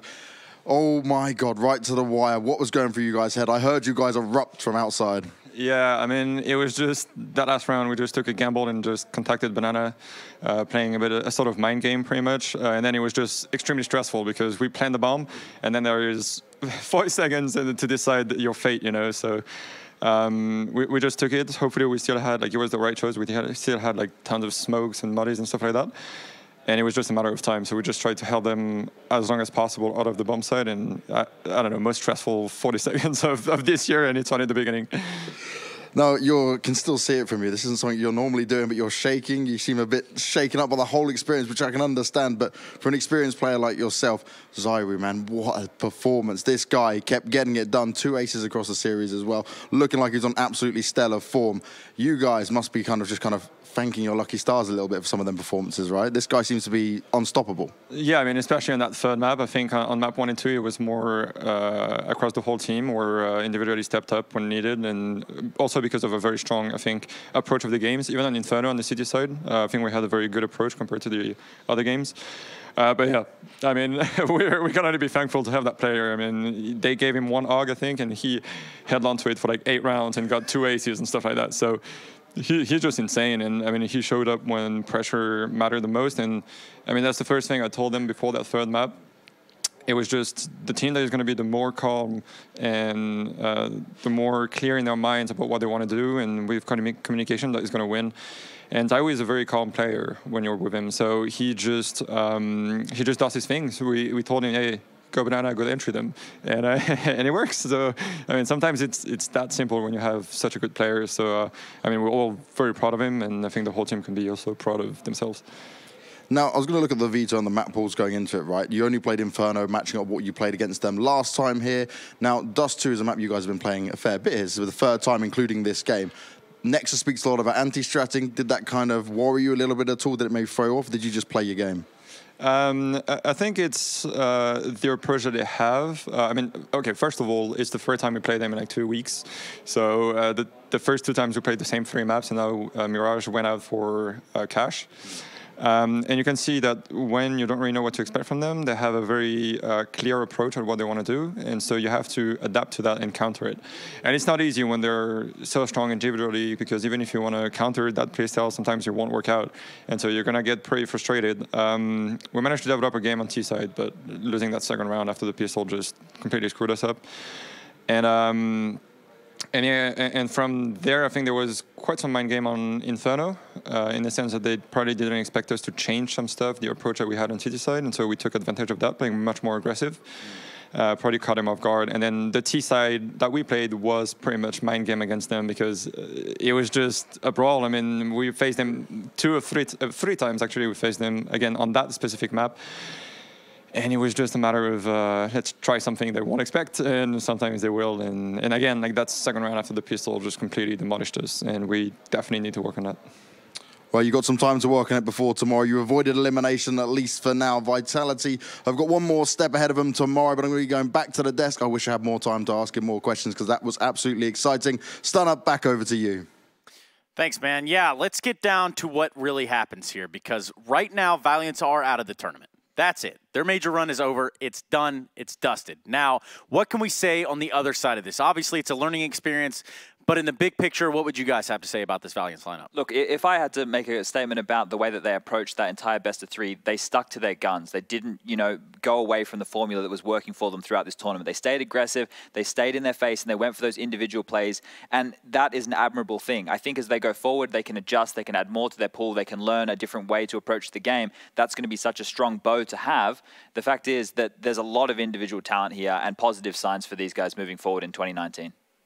Yeah, certain protocols need to be implemented. They created themselves good situations where it's like they equalize from like 2-on-3 situation to a 2-on-2, and then a player just decides to make an aggressive move, loses that fight, and then it becomes a 1-on-2 where that said player could have just fallen back, played it more passively, and regrouped, played a 2-on-2. So there's a lot of like tiny little things like that where they just need to kind of hone and make sure that they're not doing mistakes like that. And obviously, kind of like Chad was saying, they need to add different layers to their game, because teams are going to be adapting to that aggressiveness really, really quickly. It'll work at certain points in time. I like it.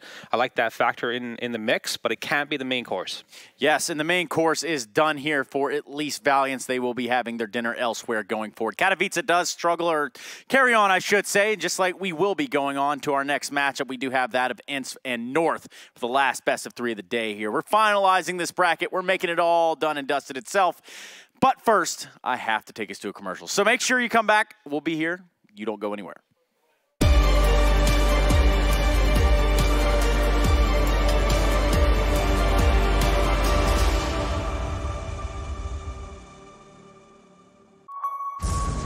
The champions of ESL One Cologne. Do you remember? Welcome to the Cathedral of Counter-Strike. Think you've seen it all?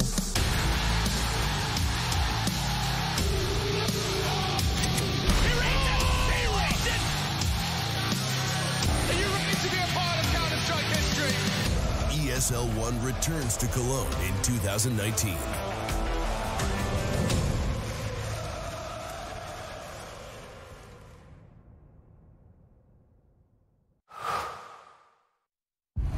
All eyes are on you. So give them greatness with Intel Extreme Masters certified PCs and notebooks and game like the pros. When you see the unique IEM certified stickers on the outside, you'll find high-grade components with Intel Core i5 and i7 processors inside. Every purchase includes in-game content and supports the prize pool of Intel Extreme Masters. Game like a pro, because the world is watching.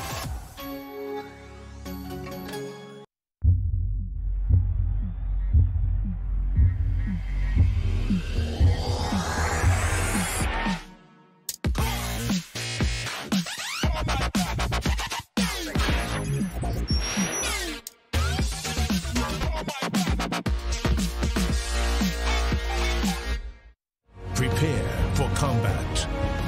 Go forth and conquer.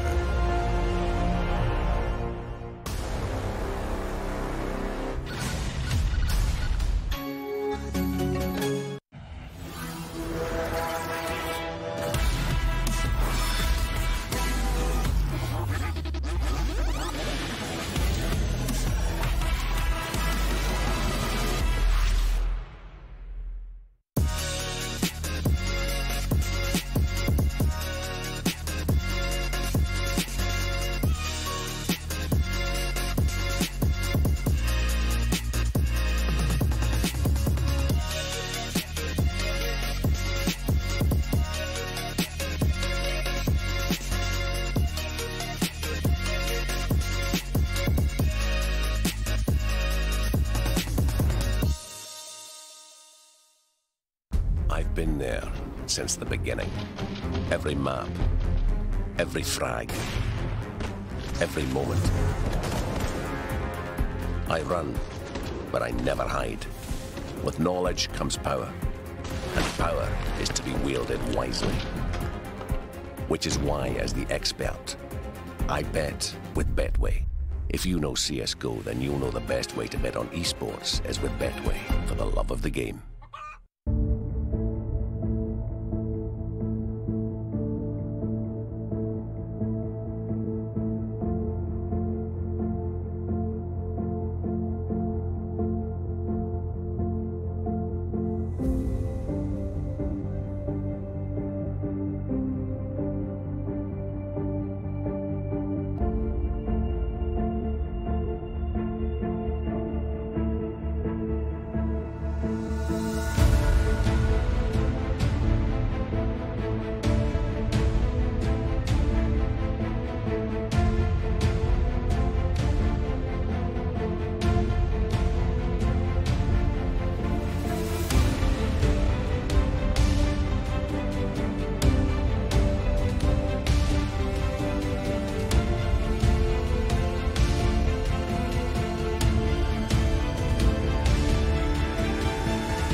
Vodafone presents the pre-match.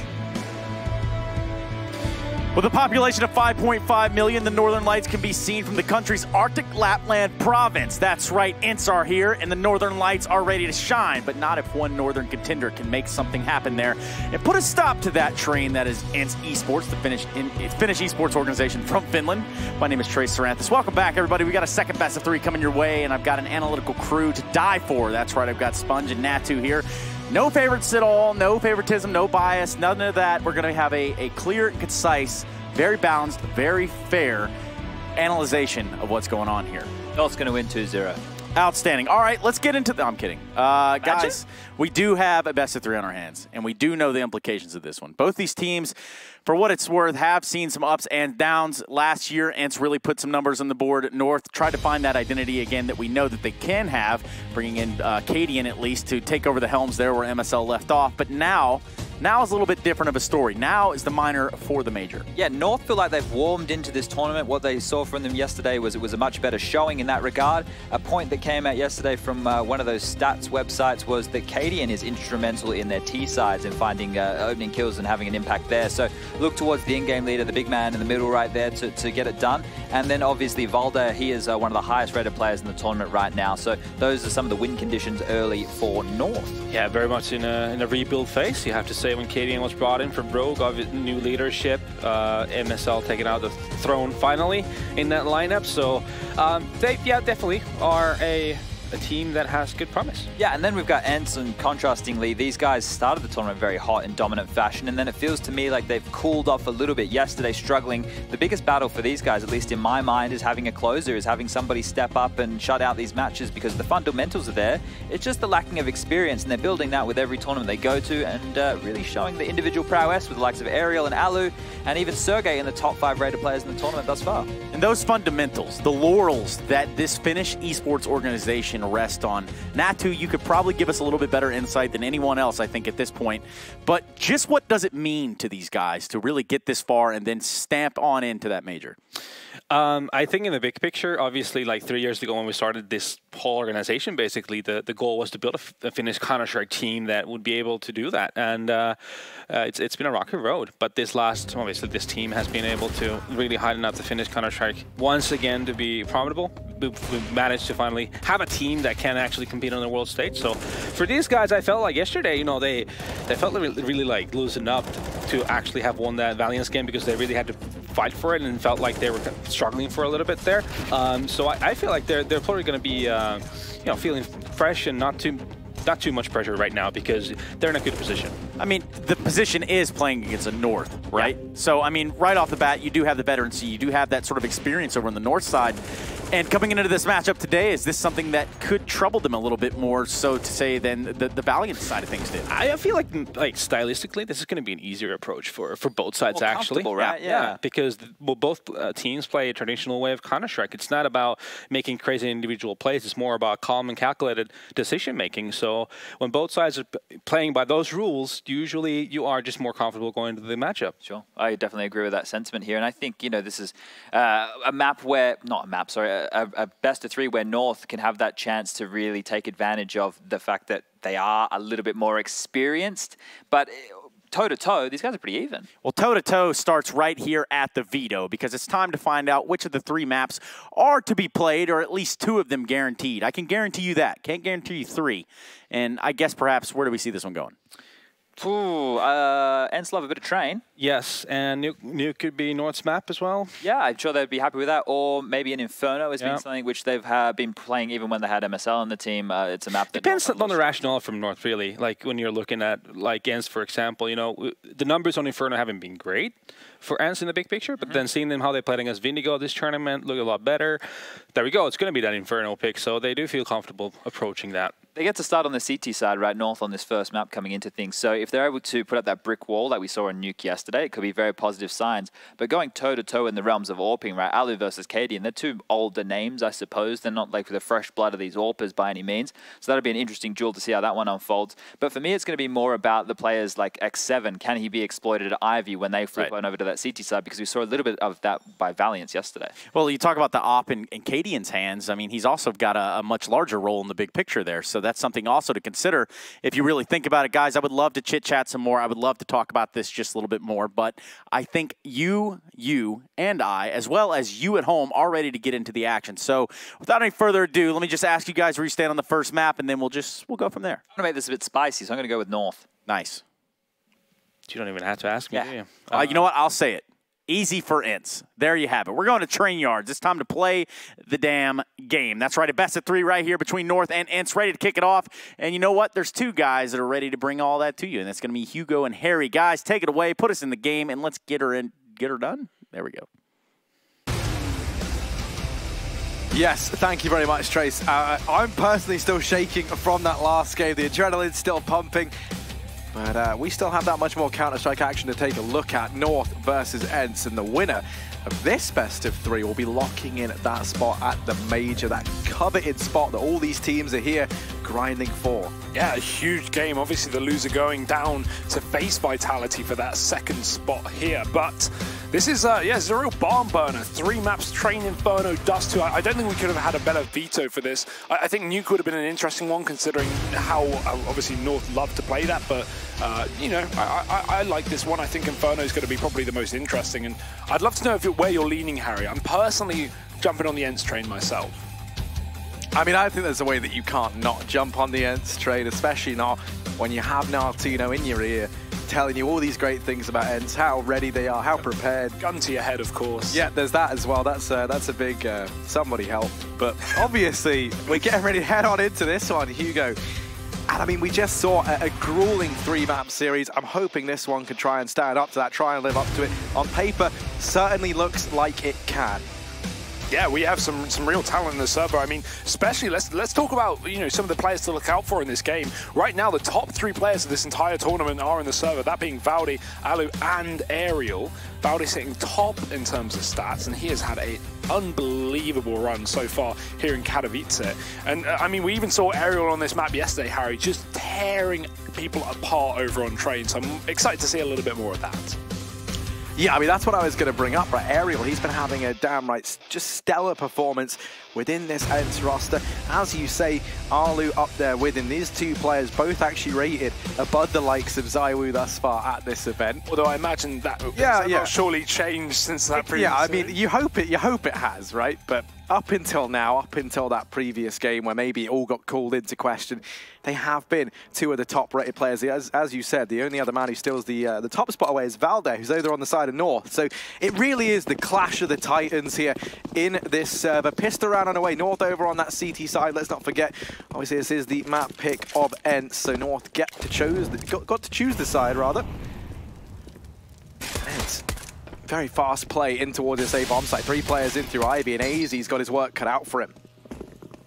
Yeah, but slow. Bomb going down, and North don't even want to contest it. They'll just fully wrap around. This is interesting. Taking a bit of a different approach, as they don't want to fight from the connector. It's Cadian flanking around Pop, but that is going to be covered right now by Sergey. And here's the wrap from the CT spawn with 4 players as well. Alu, great position to cut this off, and jumping shot from AZ. We know he's good with the pistols, but that is unbelievable. The trade from Aerial will keep things intact for Ents as the bomb already starts to half tick. Sergey finds himself another kill, and at this point, North are going to need some quick frags if they want any chance of winning this round. There's a kit and a smoke on Kiebi, and he needs to jump on that bomb right about now, but he's low HP. The spam through the smoke from Alexia B, and Sergey will even finish him off. So looking a little unrealistic for North, and Sergey with a massive start to this map. 3 kills from him, defending the bomb and picking up the pistol for Ents. And getting off to a good start on their map pick as well, most notably over on that T side, gives you a chance to kind of hit the ground running, build up a bit of momentum. Over on the slightly tougher side. One of the things I'm looking forward to is the AWP duel between Arlu and Cadian. And Cadian actually played really, really well yesterday. He was on the top performance for North alongside Valde, having a lot of crucial rounds in their match to get them here in the upper bracket final. Crazy thing about that was, if you recall, it was Cadian versus ZywOo on those AWPs, and Cadian actually was the top performer in the server and for North, constantly able to best ZywOo in those heads-up fights. Now, admittedly, that was after that kind of grueling game over on Nuke, if you recall. Yeah. And from the back of it, they didn't really look like the same team, certainly not the same looking ZywOo. So maybe not the best player to benchmark Cadian against just due to the circumstances, but if he can keep that up, return to the form we saw him hit just the other day, then they can give ENCE a run for their money, most definitely. This round though, 5 players stacked up over towards that A-bomb site. Now leaving, looking to try and do a little bit of damage. Aren't too keen on giving away money. Arlo is going hunting with this MAC-10, and obviously him being the AWP, any kill he can get is going to be worth its weight in gold when it comes to being allowed to pull that AWP out early on for the side of ENCE. I do like this little stack, though, towards a spawn for North. Now I'm going to start to veer into the side to try and catch a few ENCE players, and with that spot going down, ENCE will fully know that this stack is going to be hit. Alu met with a lot of CTs, but hey, 2 kills, that's not too bad. Alexa B has also got an SMG to dive in for a little bit more.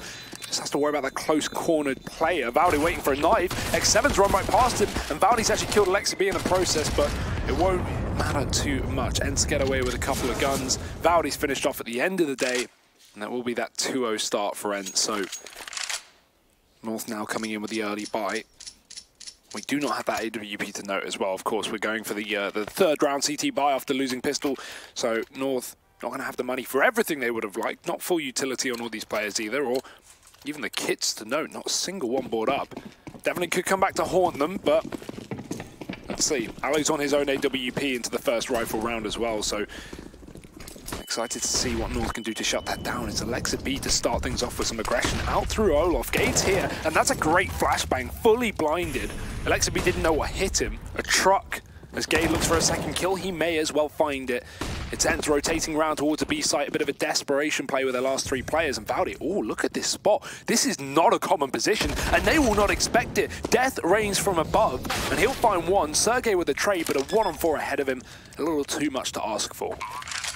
Ooh, has managed to isolate that fight with Cadian. Now pushing forward, AZ almost offers himself up. The trade's there, the defuse will come in, and North, yes, they cement their first on the board in this rifle round. All carried forward by Gade. ENCE, do you manage to get the bomb down? You can see the distribution of cash is a little bit scary, but they can still field the buy here. Sergey can go ahead and drop weapons over X7, can make that decision to drop the AWP. So we will have 4 rifles in play.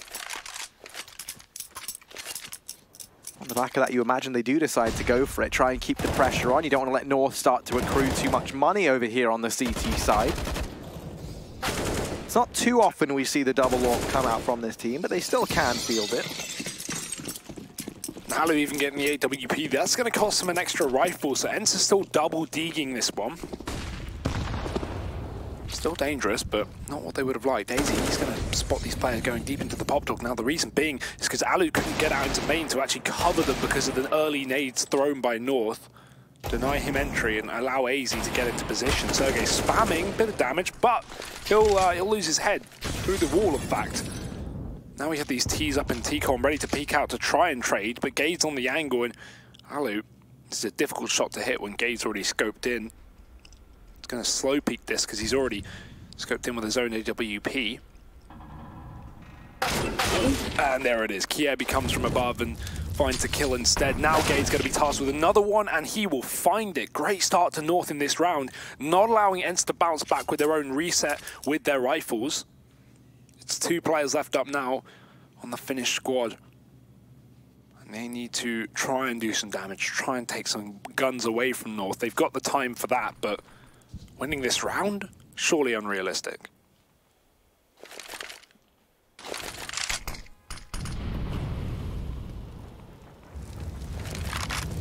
I mean, both these players just so far apart, going to struggle to trade off of one another. Gade continuing his good form, and X7 getting a little too well acquainted with that Molotov, and the noise made means Cadian sprays on through and is easily able to pick that up. North now tying that scoreline 2-2. No money for ENCE means that the Danes here can look to try and take an early lead over ENCE on their map pick. Big start from Gade here for North. Not usually the man that we kind of see stepping up or expect to see, topping the charts. But the fact that he is doing so well early is a bit of a worrying sign of the times, perhaps, for ENCE. Yeah, this double AWP coming straight out on the boost in the connector. I like that as well. It's from the open side, so AZ can watch team aim while he gets boosted up instead of delaying his peak. Lineup from Gade with 2, but it is only Glocks across the board here from ENCE, so there's only one frag coming through. 3-2 to North. They take the lead nice and early on. ENCE do have a buy to come back in with, though, and they can drop over the AWP, but it's a bit of a mess because X7 would have to go not only without head armor, but also without utility. And so they won't decide to do it. They'll just go for the flat rifles. Probably the better decision to make. You want those nades. We are already days. North still holding on to this double AWP. If ENCE are going to be able to get themselves onto the B site nice and early on, North would have a bit of a tough time retaking. So already set up outside that site with 3. The bomb's there as well, and Valde a smoke to elude ENCE to maybe give them the illusion that he's pushing up, and in fact it's not an illusion, it is in fact a fact. Valde gone all the way up, he's going to get shot in the back after 1, and great trading from Alexia B will open up this B site. The Heaven player dead. It's AZ left to try and hold this off, and he does go ahead of the Molotov into another, ENCE blanketing this bomb site with fire as the plant comes in. And this is where that double AWP and the retake is really going to start to hurt you. He will struggle to find much, and yeah, this is where that save call looks to come in. It's such a heavy investment from North. We know, and we've seen from Cadian, he's a big fan of taking the more passive approach. He likes to keep the money in good order, likes to have all the trimmings with his buy. So ENCE going to be able to pick up a 3rd. Fantastic stuff from Alexia B. By the way, that flick was nuts. You see his head's on a swivel, he pivots around and is able to somehow deal with Gade. You see the idea there between Valde and Gade. As you say, they throw that smoke down close. Valde tries to maneuver around it, only manages to get 1. He does drag the attention away from Gade over at upper. But Alexia B was just too fast for North. Yeah, I don't think Valde expected them to kind of just forget about the smoke and walk past. I think he was expecting a lot more attention down the ramp due to that. And as a result, I think Gade was supposed to be the player to really step up there. But, you know, they were so focused on Gade's position. They were so ready for that possibility. Quick flash out from Ali to allow them to get into the A site. We've got this deep push up B halls again, but AZ through the smoke. Nice start off. It's actually from the connector rather. Kiev is going to get one from a player emerging through the smoke on E-Box, and now it is that B push. Gade overwhelmed and unable to keep this man advantage. Will lead ENCE into the B site. The leg, and finally finished up by AZ as well. That's just Sergey left. Molotov at that feet, but Sergey going to get the bomb plant in. Still 2 AWPs left for the retake. This is definitely doable, but Molotov on him as well. There's no smoke to put that out if he can get back up the ramp. Yeah, just one way in which he could try and create some room for himself. A real chance. Does manage to pick off the first man. Pressure's on. No one flanking round. Does mean that had he isolated one more of those fights, there's a very real chance. AZ was only on 4 HP. He had the Molotov, as you pointed out. So even if he isn't able to survive, if you just drop that on the bomb, that would have been enough. No!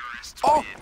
The gun! The AWP's dropped between the trains. Now he might not even get his gun. Oh, he just gets an AK. That AWP fell down the corner of the map. Maybe if you had a nade, you could force it out, but none left. That's awkward. That's a big gun lost.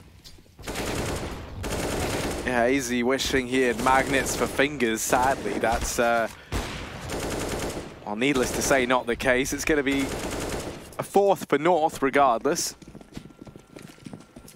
And they actually won't make the decision to reinvest into that double AWP setup, instead just playing with the rifles. The AUG out in full force. We know how strong this can be. Alexia B's been able to get up and past AZ. The trade's going back and forth very quickly in this round, as it's a blistering pace set by ENCE as they try and secure this A bomb site. Gade is here, joined up by Cadian over towards Ivy, now reinforced by Valde in connector. Valde and Gade looking to try and play off of one another.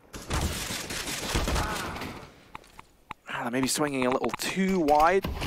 He did spot the players down here towards his Ivy position, so I'm surprised at how much of an impact Sergey's having and seemingly going unchecked. Cadian, a 1v3 required.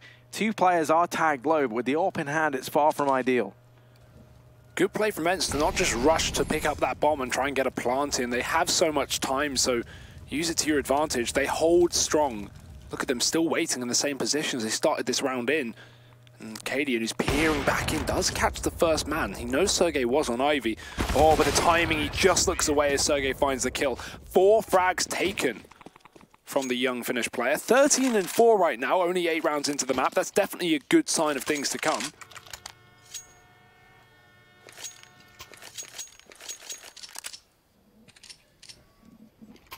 Now North, they may have reset ENCE in the previous round, but it's going to go both ways. They get hit with a bit of an economical curveball. $1,400 on the loss bonus, but it's still going to be a buy. They have plenty of money. It just means in the future they could be down on an eco if they lose the follow-up. I mean, it kind of goes both ways at this point. They do have that double AWP though. That's going to prohibit one of these players from getting dropped over. I assume that we would only have 1 AWP and therefore allowing for 4 rifles, but Gate's going to take a shotgun. So I can imagine we're going to see him in Pop Dog, maybe close B ramp, doing a bit of an Oscar play style.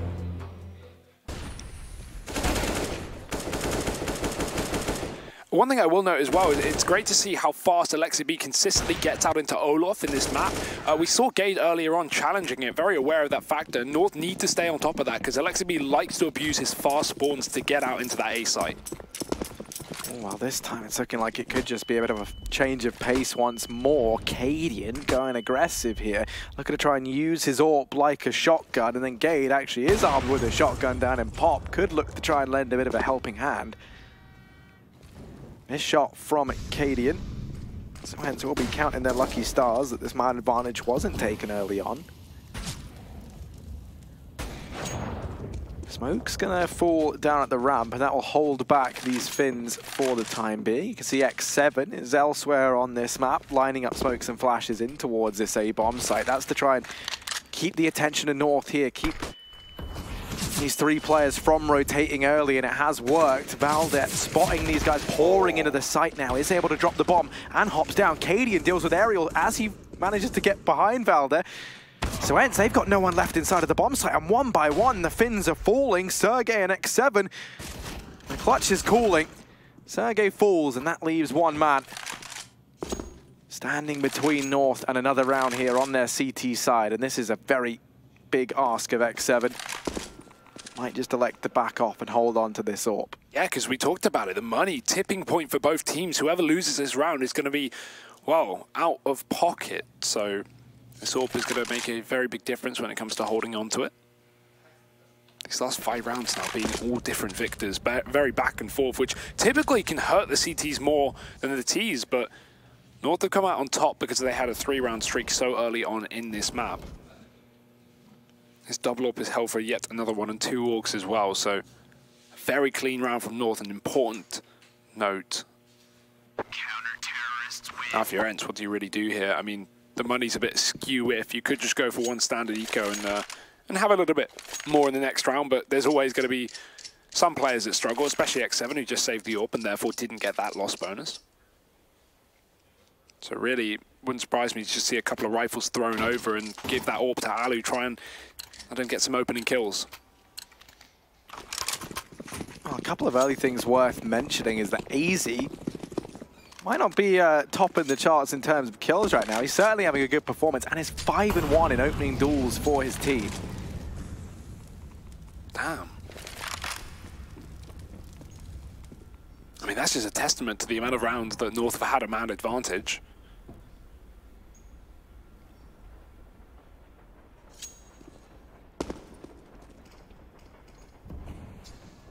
This time he's not able to continue padding that stat, building this legacy, at least not just yet. He does have this AWP situated, keeping an eye on main. Instead it's Gade to go ahead and find the opener. He drops Aerial, and this time around, ENCE, while they've usually been pretty keen at trading these, that trade can't come through. Ali knows that if he tries to go any further around that corner, he's opening himself up to a lot of angles, and with this double AWP set up from North, that is something he cannot afford to do. Does manage to get across. Alu really does have to do God's work here. Oh. If ENCE want to try and find an opener towards that A-bomb site. In the meantime, sneaky Kirby looking to try and slither on up through Ivy, get so much information from this. He's cleared out all of main, all of this portion of the A bombs that the rotations to be should look to come through any second now, and indeed they will. Valde holds his own with the first, and Cadian here to pluck these targets with the AWP at range. Oh, that smoke confused Ali for a second there. Offset his aim a little bit because it bounced, and he misses the follow-up shot. That might cost Enter the round. The flank is already in, and Kjaerbye's taken the kill. Ali down and North up with another round. 6-4 here on the CT side. Both AWPs held as well. North have been doing a very good job of keeping a lot of players alive on these rounds that they have won, despite them not necessarily being the most beneficial situations. Again, another retake with 2 AWPs. But they get it done. And now the money, well, it's gone for Ents. They've got to go for a standard eco. Maybe a couple of Deagles here as they give North away a 7th on the CT side. But it's not too bad at the moment. We are early days, and 4 rounds on the T side is a good start to the map. North definitely here to play, though.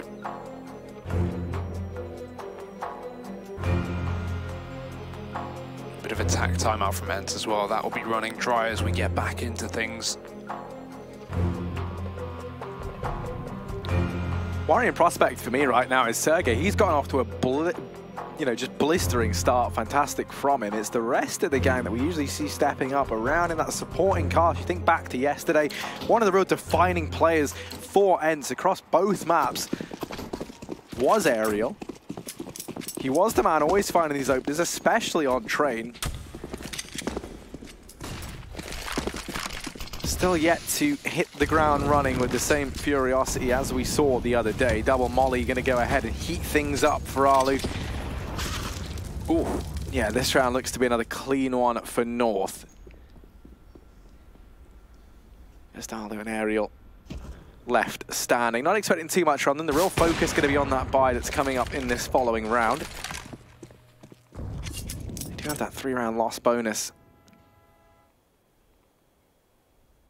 built on up, so they're going to have plenty to work with into the next. This one,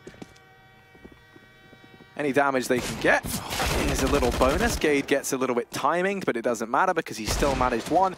Trade is there from Aerial. That's all he's going to be able to muster. So North up 7-4. And that was my big question mark. There is money for the AWP, and we know that Alu is someone who is more than willing to just don that glass cannon, so he's going to go ahead and do that. A good sign, I think, is right now everyone on North seems confident and good individually, right? We have a couple of lax players on the Ent side of things, and yes, they are 3 rounds behind. They are on the T side, but North just don't seem fearful to take these gunfights. Even look at Cadian at the end of that round, just chasing with the P250, making sure that last player could not grab the AUG. So it's a bit worrying, friends, if there's no weak spot that you can abuse on this side of North. Hazy's even on a bit of a different angle as well. It's going to be hard to predict that. He's got a spot towards T-Con. He can catch anyone that gets boosted on that plat. But he also gets to watch the Pop Dog from a bit of an off angle that won't usually be checked. However, it will be above the smokes if Ents go for an execute. Right now, just establishing an early default. No commitment at all. They've not got yet control of Pop Dog. They've barely pressured Ivy with only one player there holding onto all of his nades. And Kjaerbye is going to push up a little bit. So X7 has to remain aware of that on the other side. There's the pressure in Pop Dog that will force Gade into the open. Kjaerbye's going all the way in, but it's a dink. 1 HP. You hate to see it. Oh, you most definitely do. Kjaerbye going to be screeching to his teammates. He's lit down towards Ivy, but... What's he's lit in Danish? I don't know. Well, he's finished off anyway. The nade lands from Cadian. X7 even got out of Ivy there. And now Ents 30 seconds left. Back to the B site. Valde fully blinded. And he actually lets a man pass. He didn't realize that Sergej dropped and the flashbang came through. So there's a free kill. That bomb has made its way all the way down towards B as well. But it's yet to cross from the grey train. Finally, that coming through. Scary with no smoke, but it will be planted. And now Gade getting another frag opens up this retake. Ooh, Alu, very, very quick. Cadian plays a game of peekaboo and he emerges victorious. It will just be AZ left standing. Spots the player inside of the bomb site, but too many bodies here. This flank round from Aerial looks to try and deny that AWP getting saved, and it will. So while the double AWP setup is available for North again here, they have to make that decision. Do they want the extra utility, the extra kits, or do they want to focus on bringing that double AWP back into play? Yeah, it's only proven to be an issue on that B site, right? That's the only time where these AWPs have not been too beneficial for North on those retakes. Other than that, when it comes to these A pushes, yeah, these double AWPs are definitely a bit of a saving grace. So North have to make that decision. We've already got Cadian obviously going straight for his, but I don't know if there's a second. I think actually AZ did get one, so we might have that double AWP once again. And no, actually it's 4 rifles, so probably the safe bet from North. You've got plenty of capable riflers. AZ's going to be absolutely fine on that M4. And North really have embraced the AUG meta on this map, more so than many other teams. 3 of them on the CT side into this round.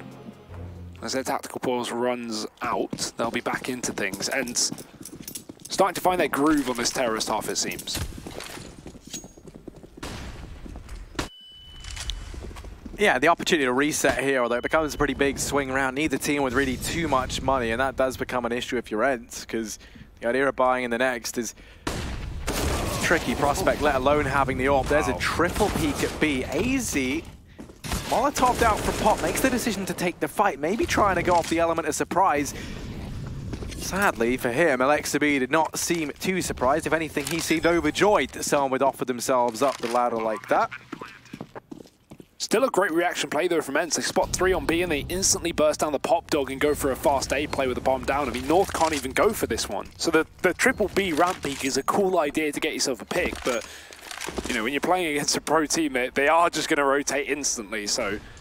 Well, you say that, right? But that's where that kill onto AZ becomes so much more important. If there's a player in Pop Dog who's able to actually delay that, buy some time for these rotations to come in, then it could have been a very, very different round. The only reason they're allowed to rotate so quickly into A, because the bomb was over towards that B bomb site, is the fact that they can rotate down through Pop Dog. So suddenly that push up the ladder from AZ is more than just giving away a man advantage. You've also allowed for that rotation to come in and somewhat shot yourself in the foot. Definitely. Not going to be too happy about the outcome of that, but they do at least have 3 guns saved. 7-6, this T side is starting to get a little bit too hot to handle for North. But they do buy up here. A couple of limitations, but this is still decent. They have that AWP that has been a real make or break gun as well on this CT side. Only 1 player on B this time, and that is Cadian peeking down the ramp once again. Surely they won't do it again, Ensei. As the early peek comes through, and boy does it work. Anything you can do, we can do better. Double peek from Ents, and they find the initial frag. And so not keen on letting North get away with something like that twice in a row. Now Cadian full, and he's just going to have to try and lead his team to victory from beyond the grave. Easy just dodging that nade.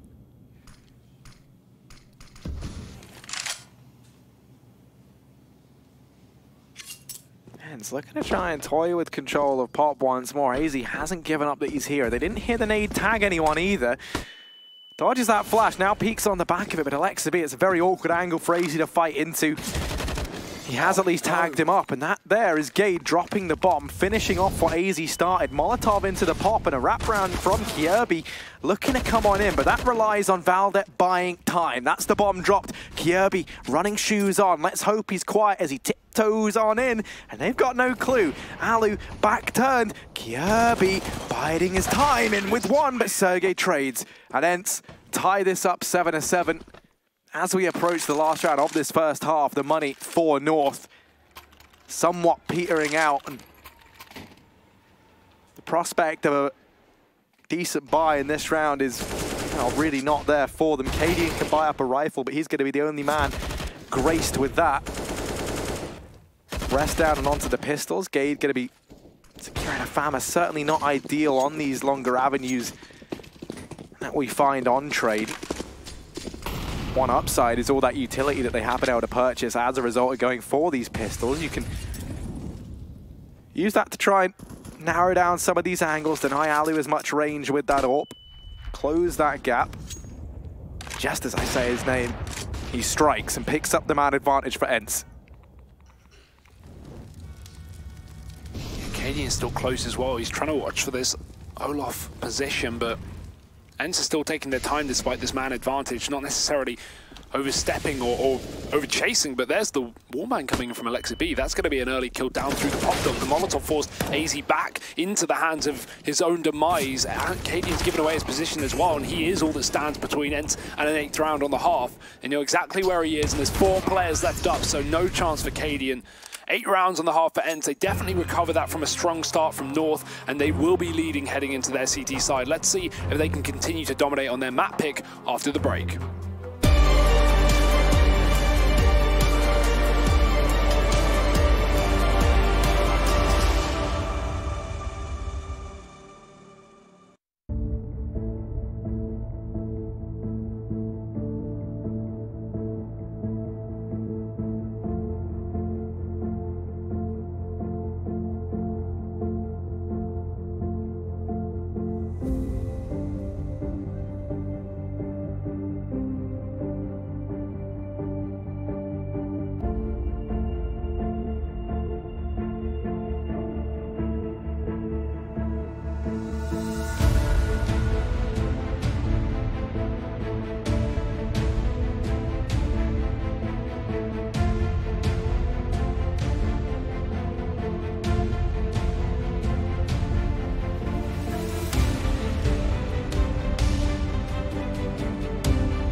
ENCE are out to play here in the train yard. 8 rounds on their T side of the first map of this best of 3, and North now a little bit on that back foot, but let's see how they can recover as we head into number 2. Fast nades on the yard already going through, and North, they'll all be going for that A execute, it seems. Actually, Ali's already been dinked down low, gooshed by the Glock. The bomb is over here towards B, and Sergey, I don't think he quite saw it. They've changed their mind. They're back towards Pop Dog. They're unsure. We're unsure. And damage done onto Aerial. He's going to go back and tries to take the fight. Will come up short. Valdet, double kill on the entry. AZ tapping down another. Alexa B joined up now by Sergey. Back-to-back brothers in arms, and the bomb dropped over at the sandwich. Alexa B, so many angles to keep an eye on, and while he does land a nice shot onto Gade, he would have needed 3 more to cement that round. So North finding the pistol here to kickstart this second half, as they throw ENCE into disarray. Yeah, they may have forced those early rotates down towards B, but ENCE were 1 step ahead in terms of rotating back into that A site. The issue was the full smoke execute from North kept them out of that connector, or at least kept them behind the bomb train. From that point, North were able to convert, and very heavy rifle buy into round number 2 as well, as ENCE are on that full eco. Looking for the 3rd round purchase here. Fast Ivy play from 3.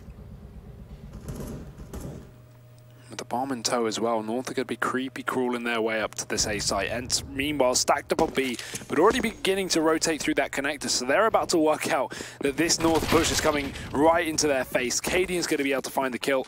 Aerial getting dropped as well, and North guaranteeing their round here for number 9. They are, of course, waiting for that follow-up buy, so this is just a bit of a punch in the gut for ENCE. And they're just going to charge back into A. Gade on the other side, trying to overwhelm him. 1 kill coming through, but that'll be it. North take it fairly cleanly. Cadian not going to be able to upgrade that Mach 10. Actually, that's a shame as well, because he's a little bit of money off that orb. Luckily enough, Ali won't have the money for it either, so it's a bit of a stalemate in that sense. He can continue to run this SMG, and hey, North could even pull in a bit of a faster B approach into this round if need be, knowing that ENCE won't have the AWP on the 3rd round.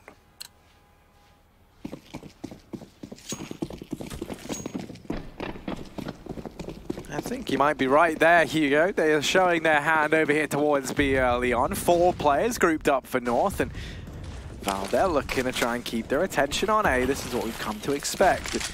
Gade already out from the heavens. As you say, there's the lack of the AWP on ENCE right now, so these AKs looking to try and do damage, but the bomb is the man to go aggressive. So with that, it's been dropped over here near the connector. AZ left inside of this B bomb site on his lonesome. Alu's wrapped around from behind, and now Val there thrust into a clutch situation. He's been the top performing player of the minor thus far, and he has succeeded in picking up the first man. Now just Alexa.B left to contend with. Still sat pretty in that connector, and they know that he had the bomb. Valdes saw that. Valdes saw it indeed, and he's going to try and take the fight. He does have a Molotov. He could just elect to drop it, but he's going to try and close it out here and now, and he's going to regret it.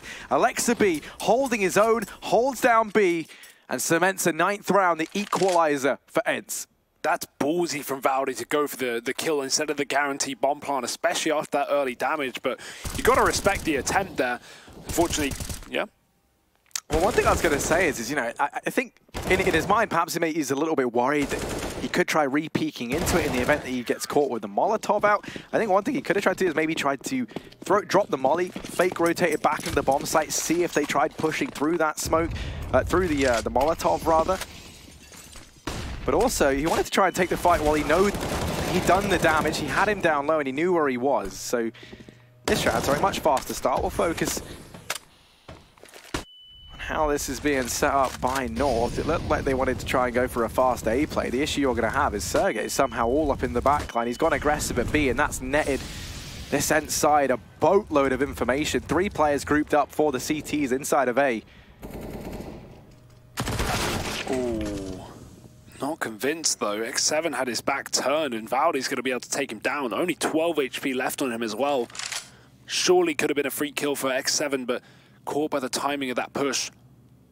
Kjaerbye, he may catch his own timing as he sees a man close up towards the sandwich. Expecting the climb, and Alu's gone for it, but just a centimeter. Oh, how much off the top? Kjaerbye not going to be able to find him. He goes back round, but that's when Alu moves forward. This is so awkward. So Kjaerbye, instead of taking the guaranteed kill, waits for Alu to make a mistake, and there it is. Little does he know, shot in the back as Kjaerbye doubles down. And Sergej, maybe in the pop dog, but he's already been spotted. Swapped to the AK, smoke at his feet, but while he's trying to cut off that bomb from main, all he's done is hide his own line of sight. The Molotov does get the kill, but so does Cadian. So North, they will find the round after all, 10-9 on the T side. And ENCE with another tactical timeout as their money gets broken.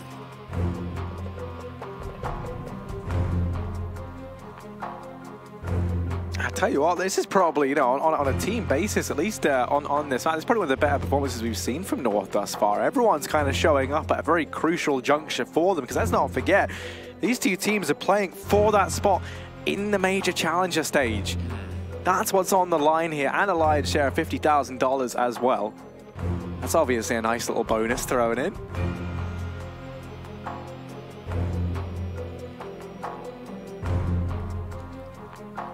The perfect time for all the pieces of the puzzle to kind of start to fall into place for North here.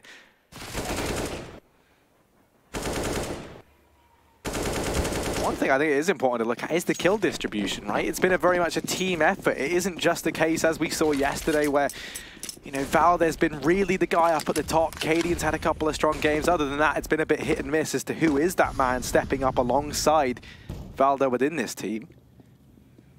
I mean, this time around, from top to bottom, there's a kill difference of 3. Meanwhile, over on the side of Ents, it's 15. Oh, what? Oh my! How did he manage that? That is the most unbelievable flick I've seen in a while. We know Arlo is a man who likes to go balls to the wall, but I think I heard Natu laugh. Yeah, I did as well. Yeah. I definitely heard that. Oh, God. Nice shot. Nice shot. I mean, they may even win the round off the back of it. This was a half by Friends. This was not much to play with, but eventually getting shut down by the rifles. A bit of a scary one. I didn't even know what happened in the rest of that round. No, I was just so mind-blown. Like, how did he hit it? That was the fastest flick alive. Someone get make sure Arlo's okay. I'm worried he's just like severed his wrist. Oh, I don't think we get to sit on the replay, which is that's so devastating. I'm sure we'll find that somewhere. Yeah, it's going to be lying around. Wow. And I mean, now Friends, okay, yeah, they lose that round, but they do make it expensive. Let's not forget that. Oh. Those nades are meaty. Sergey did have one as well. He chooses not to head towards A and throw it in. Had he, though, Kjaerbye would have fallen, and you would have done a whole heap of damage to the rest of the squad. Somehow, Ali's making a lot of noise, but he's been allowed to sneak all the way up towards main. They've got no clue. And he's looking to try and do it again, but AZ catches him crossing. Ali loves going for these knives, doesn't he? He just loves a knife. We saw it on Mirage yesterday, and it didn't work out, but that is just optimistic to a new level. I mean, you're running across the map. No, it's fine. You've got to go for it. It's a USP round. Give it a go. Not only that, right? You imagine if he gets the knife kill, you know, you're looking at the AWP in the next round with Armor behind it. That's his thinking there. He can get the utility. They could even move into a double AWP setup if they would like. Knows that the odds are they're not going to win that round, even if he's able to get, you know, I think optimistically you could have said 2 kills from that sort of flank. That's really like a best case scenario, right? So he knows the knife. His flank isn't going to win in the round. He could have at least been a nice little cash injection. Tries to make it happen, and it doesn't. Yeah. I like it when people do go for that. But either way, it's 12-9 right now for North. AWP is in for Cadian, and 2 of them Friends. That's an awkward smoke. It's actually a flashbang, sorry. It looked accidental because Aerial was blind, but he flashed himself inside of the pop. I love it. Even confused me there. X7's on that secondary up down Ivy. He's had a bit of a rough game so far, so this will be the time for him to step up on this new weapon. It'd be good to see with 2 players down Ivy. North, with the current positions, they can split the A site, or they can easily go into B and try and wrap CT with the 2 other players, or even come in on a late flank. But that bomb's going back towards main, so this will be the Pop Dog play. We'll start to set up utility to go for exactly that. Caden AZ fumbling around a little bit up here, but they will be able to get the smoke set up eventually. And with 1 man in the Pop Dog, they've got to get past that if they want to commit towards this site.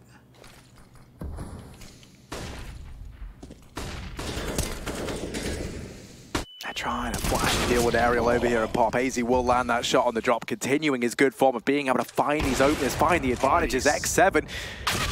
Collateral's there, but Kjaerbye tanks the shot. Alexa B caught crossing out to E-Box, not anticipating that man from Pop Dog. Now it's Arlo. He's weak and wrist broken.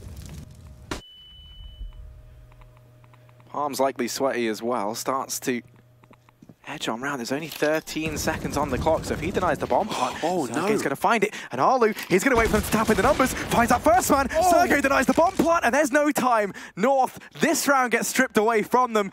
And oh my word, what a fashion to do that in. Sergey got 2 under the train. 2! That's unreal. And as a result, Alu doesn't even need to peek because they don't know he's there, so he can just wait for that bomb to get punched in once again. I'd love to see the replay of Sergey's perspective, getting both those kills underneath the train. But either way, regardless, it's a fantastic round from Ents. And definitely not one that you can account for. Look at this from Sergey. Yeah, sure. What even is that? I never understand that. Like, that people are so good at hitting that shot. I mean, not just once, but twice. Not bad.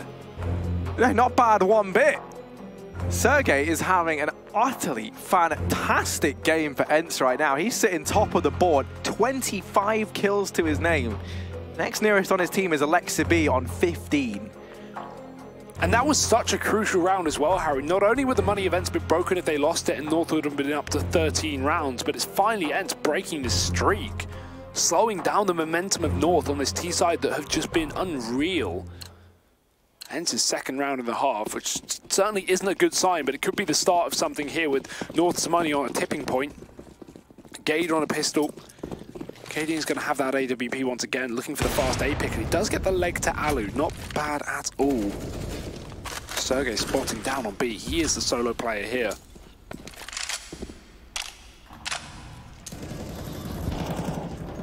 Nick 7 can't really challenge Ivy as well. He's not got the range, no longer on that AWP.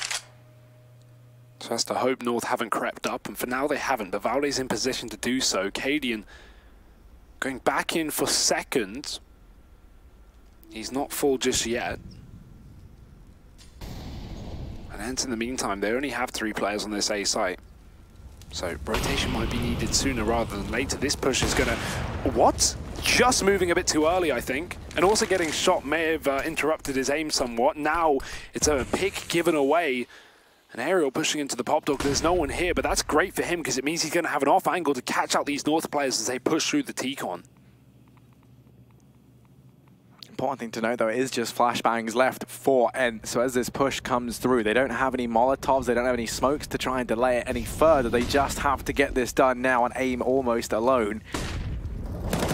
There's Aerial, certainly not shy of that. Alexa B combines with him. They anticipate there's going to be a player hidden over here towards Pop Dog, and that is not the case. It's Valde, last man left standing. Down in Ivy.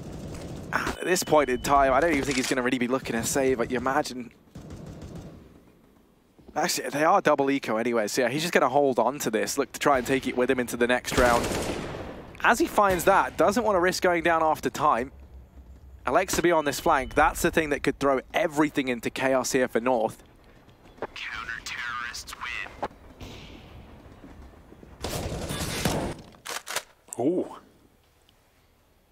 Oh, close wallbang there, not coming through that. 12 to 11, this has certainly been the catch-up from ENCE. 1 round away from equalizing the score, and with North having no money to play with, that may very well be the case. Now, you do have Valde on that saved AK, right? So he's certainly in a position to try and get these entry frags. The rest of his team, however, not really a supporting cast, only Glocks. A couple of smokes to go quickly into the A site, and Valde's hoping for the best. But that Alu's already posted on that AWP towards T-Con. Smoke is going to cut off his line of sight, so he will rotate because he's serving no purpose towards A with smokes in his base. And maybe the right call to make after all, because we still have these players outside of the B ramp. Cadian trying to make some noise in the Pop Dog that has been gifted away. North on eco and ENCE are aware, so they didn't want to fight up close. And that's why we do have them playing so far back, even for the retake on that B site. Nice to see them adjusting the setup. Keeping North on their toes as Valde looks for the opening kill. There it is. His teammate goes down behind him, but the one man with armor still stands, and that's important.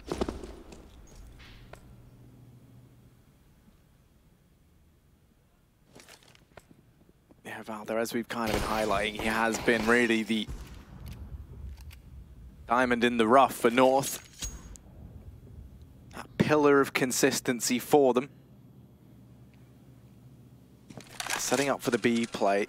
There is the smoke on Valde. That at least could either go down towards this connector or get thrown through the ramp. But as they're using their one bit of utility they have at this A bomb site, you are left scratching your head because Alu now given free reign with his AWP.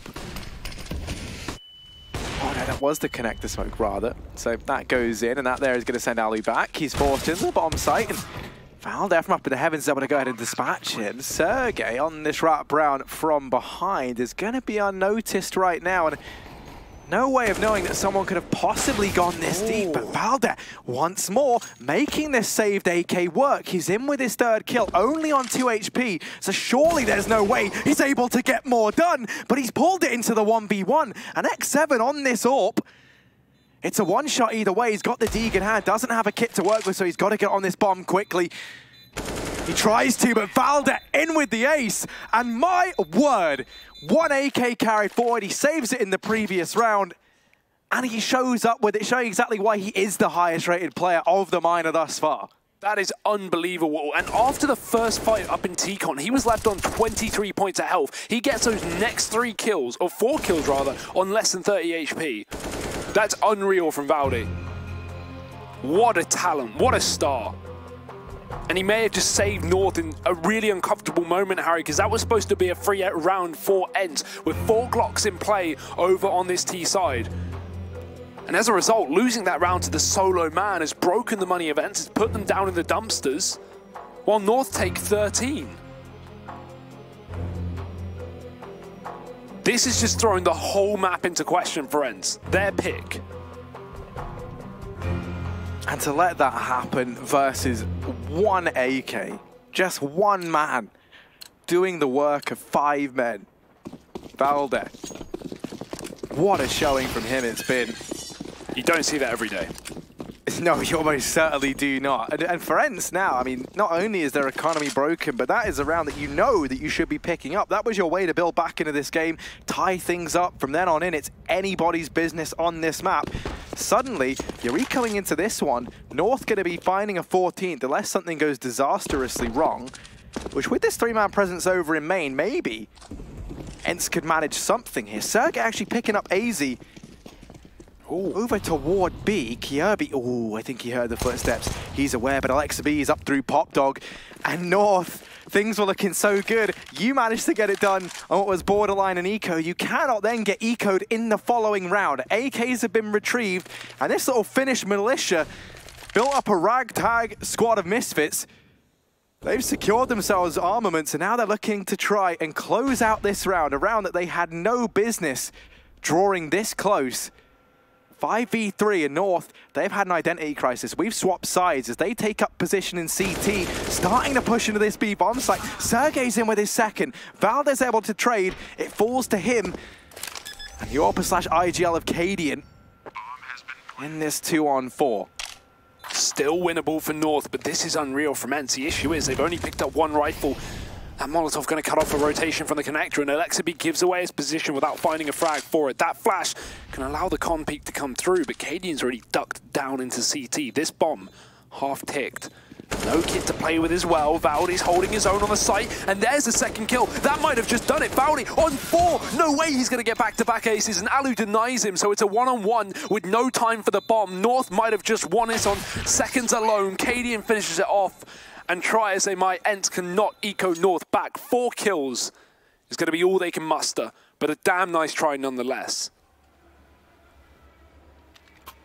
And let's talk about Valde, Harry. Yeah, I think justifiably so. Yeah, he, I was just making sure he isn't, like, you know, sat in ZywOo's seat. Maybe there's something there, but no, he's doing like a stellar job. Doesn't even begin to describe how well he's doing. I mean, previous round gets the job done with just an AK and armor. That one there, a round that North almost give up, which would have been so important because, you know, they would have been eco into this round. That could have been the way for ENCE back into the game, but Valde single-handedly almost saving the day. They needed a hero, and a hero they got. Heroic efforts. You don't want to be tricked by ENCE once more.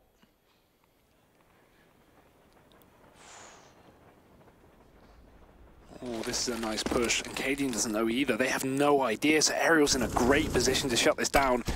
Smoke is there, Aerial on the other side, and Alexa B's even found a kill, dropping the bomb by the E-Box. Gage with a quick trade, but he's down to 24. It's actually easy to bail him out from the player on top of the train, so X7, the only player left up on A, as that rotate comes out from Sergej, but he drops the bomb again, getting toppled over the map, as Valde is the last man standing, but oh, do you believe in this 1v2? Oh, of course you believe. Valde's looking to try and cement his status as the #1 clutcher. Surely not. Surely not, Valde. You have to give them a chance. You have to give them a round eventually. You can't keep doing this to them. An X7, he will finally beat the beast. They're able to topple Valde, lock in a 12th. And with it, they've reset the economy of North. When he gets that first kill, you do start believing. You really do. Yeah.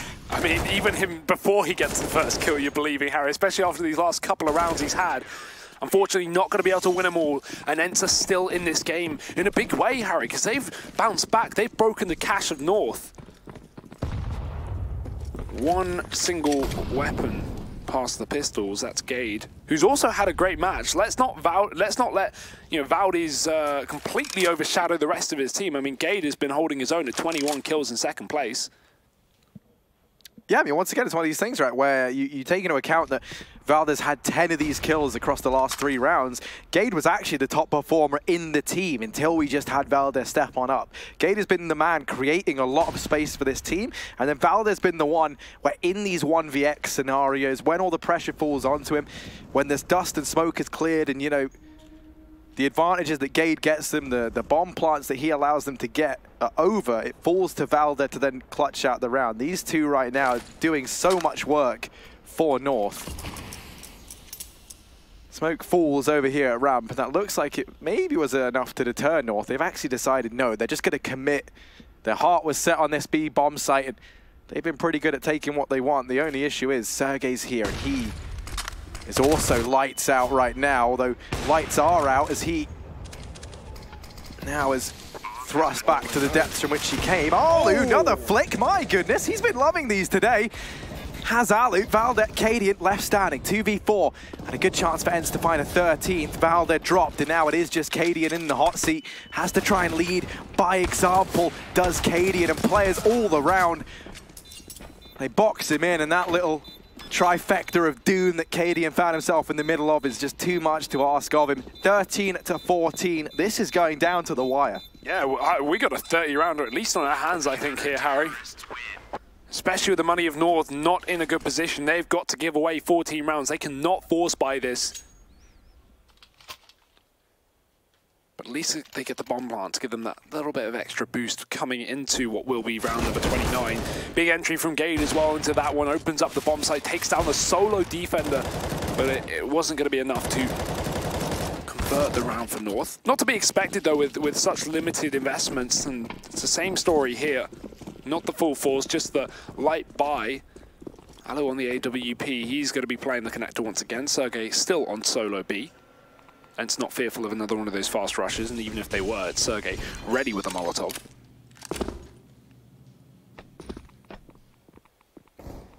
North setting up very passive, hoping that Ents waste a bit of their utility early on because they've got no nades to bait them out. Only one flashbang on Cadian. This is not around what you want to overinvest in. Nothing that can stop you from buying in the follow-up. That's what we're really waiting for here.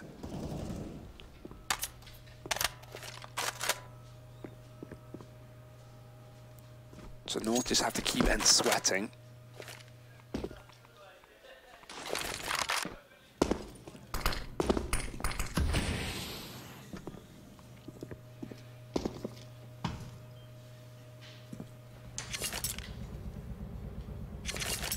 Crucially for Ents, they just need this round to be clean. They cannot afford a repeat of rounds prior where Valdes was able to go ahead and get the job done with an AK, or even in some of these ecos where they've lost more players than they should. It's looking like they are going to keep it clean. That's not seeming like it's an issue here for Ents. Looks like they might just sweep this one under the rug. At the range, asking a lot. Bombs dropped out in the open. There's no hope here for AZ. Ooh, okay. Oh, that is all. So, fancy shot to open up. Traded very, very promptly by Aerial. So many prying eyes looking over at main. You didn't think he could get anything done. But as you pointed out, Hugo, the focus for North was not that round there. It's this round here and now. Round 29. These two teams tied up 14-14. The pressure right now, I would say very much, is actually on North. It feels like it's somewhat Ents' game to lose just because they've got the extra money. If they manage to pick this up and they go 15-14, there is nothing left for North in the next round. So this could very well decide the fate of this game. 30 rounds certainly will do it justice. To to think this is only the first map of a potential 3 as well, to see who will be making their way to the major. The first qualified EU team. Alu, he's watching for that boost up in main. He did spot Valde on the jump, I think, there, but not going to be able to catch out the kill. So Alexa B moves in close. It's actually Valde around the corner, waiting for contact to be made on Gaden. Oh no, the flashbang! It comes back to her ends! They fully blind themselves! And Gaden and Valde combine for a kill apiece. North have opened up this A site with ease. And they back in may do some damage. And Gade's tagged down to 60, but we are going to need a hero for ENCE. A team known for their fundamentals just messed them up in what could be one of the worst ways possible in one of the most important rounds of this map. Oh, most definitely. You mentioned that they need a hero. One man who has been that hero in this series has been Sergej. He's still up, he's still alive, but he's over here at B. So all the pressure now is going to fall onto Alu. Oh, maybe not. They've changed their mind. They've left that A-bomb site. They've got 4 players there. Gade opens that, and yeah, the bomb goes rotating back right now. Alu's bested straight away. He's knocked out of that round. Sergej and X7, they're just going to have to back off. ENCE having to play for overtime here. On their map pick, North arriving at map point first. And I don't think North are even going to chase, because they barely got enough to buy themselves. They would love to take that AWP off the body of Alu, and I'm sure they will. That's down on the A site. I think if you're North, it's definitely worth maybe sending just one guy to go hunting, only because the implication of taking away these guns has. Yeah. But it's not looking like they're too hungry for now. This means, though, heading in to round 30, we go the distance. We go all 30 rounds to decide the outcome of this game, whether we see overtime. Will it be North moving 1-0 up in this series? And the upside of it is this isn't going to come down to one team having to scramble a force buy together in the last. We get to see a full buy for ENCE. That's the silver lining. They made the decision to save, and as a result, they reap the benefits of that. They're allowed to move into a double AWP setup here. They have all the utility they could possibly need. Foregoing a little bit on X7 and Alu in favor of the double AWPs. North, physically everything they could possibly want over here on the T side. We get to see both teams fully bought up into this, the penultimate round.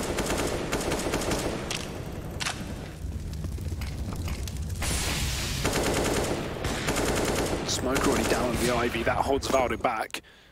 North putting pressure on very early in this round, not being as passive as typical because they want to force out this utility. They know ENCE don't have everything in terms of nades, and already they're starting to dwindle. X7 and Alu, none left. And even when it comes to smoke, there's one for the whole team. So North, smoke down to the left side of Ivy. Cadian trying to force the peak of X7. It won't come down. It's actually just deep to allow Cadian to hypothetically push up, but it's only hypothetical. He's already fallen back towards the T-Con. Sergej is still the solo B player, but he's very far passive. ENCE are willing to pay retake again. But look at this fast play into main. Gade's ready for it. There's no flashbang behind it this time, and that will not be the right call to make. Aerial gets domed. This aggression from ENCE has caught them out 2 rounds in a row, and now the smoke's getting set up over the A side. But X7, that's a shot through T-Con. That's into the head of Gade. Not something North can account for. They needed a miracle, and that might be it. This bomb now heading over toward B up the ladder. Alexa B, missed shot from Cadian. That's the bomb dropped. Valde doing what he can elsewhere to try and reclaim this man advantage. Alexa B still down in Pop Dog. If he denies this bomb here and now, then it's going to be over, and they drop into him. ENCE should be taking us through to overtime unless Valde can do the impossible. 10 seconds, it doesn't look like there's any time, and all Alu has to do is hide. Alexa B gets it done in Pop Dog, and we are heading through to overtime here in map number 1. Oh my god, and to think that's off the back of that shot through the wall from X7 as well. Just blindly in through main, killing Gade, avenging Aerial. And what a mess up the Pop Dog as well. I mean, you know, like Alexa B climbs up the ladder. We have obviously that straight up miss from Cadian. Alexa B able to get that frag in. And then as a result, North running out of the time. That is not a way you want to be going into overtime. Strats out the window. The past 30 rounds forgotten. The pressure really is on, if it wasn't already. Yeah, I mean, we wiped that slate clean, and now magic number that we are going to be looking for, of course. 19 rounds is the victor.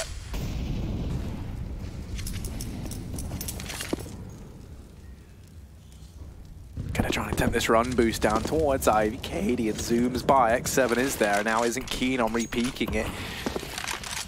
Just smoke it off and drop back. They leave out there in this portion of the map to try and take up that lurking role.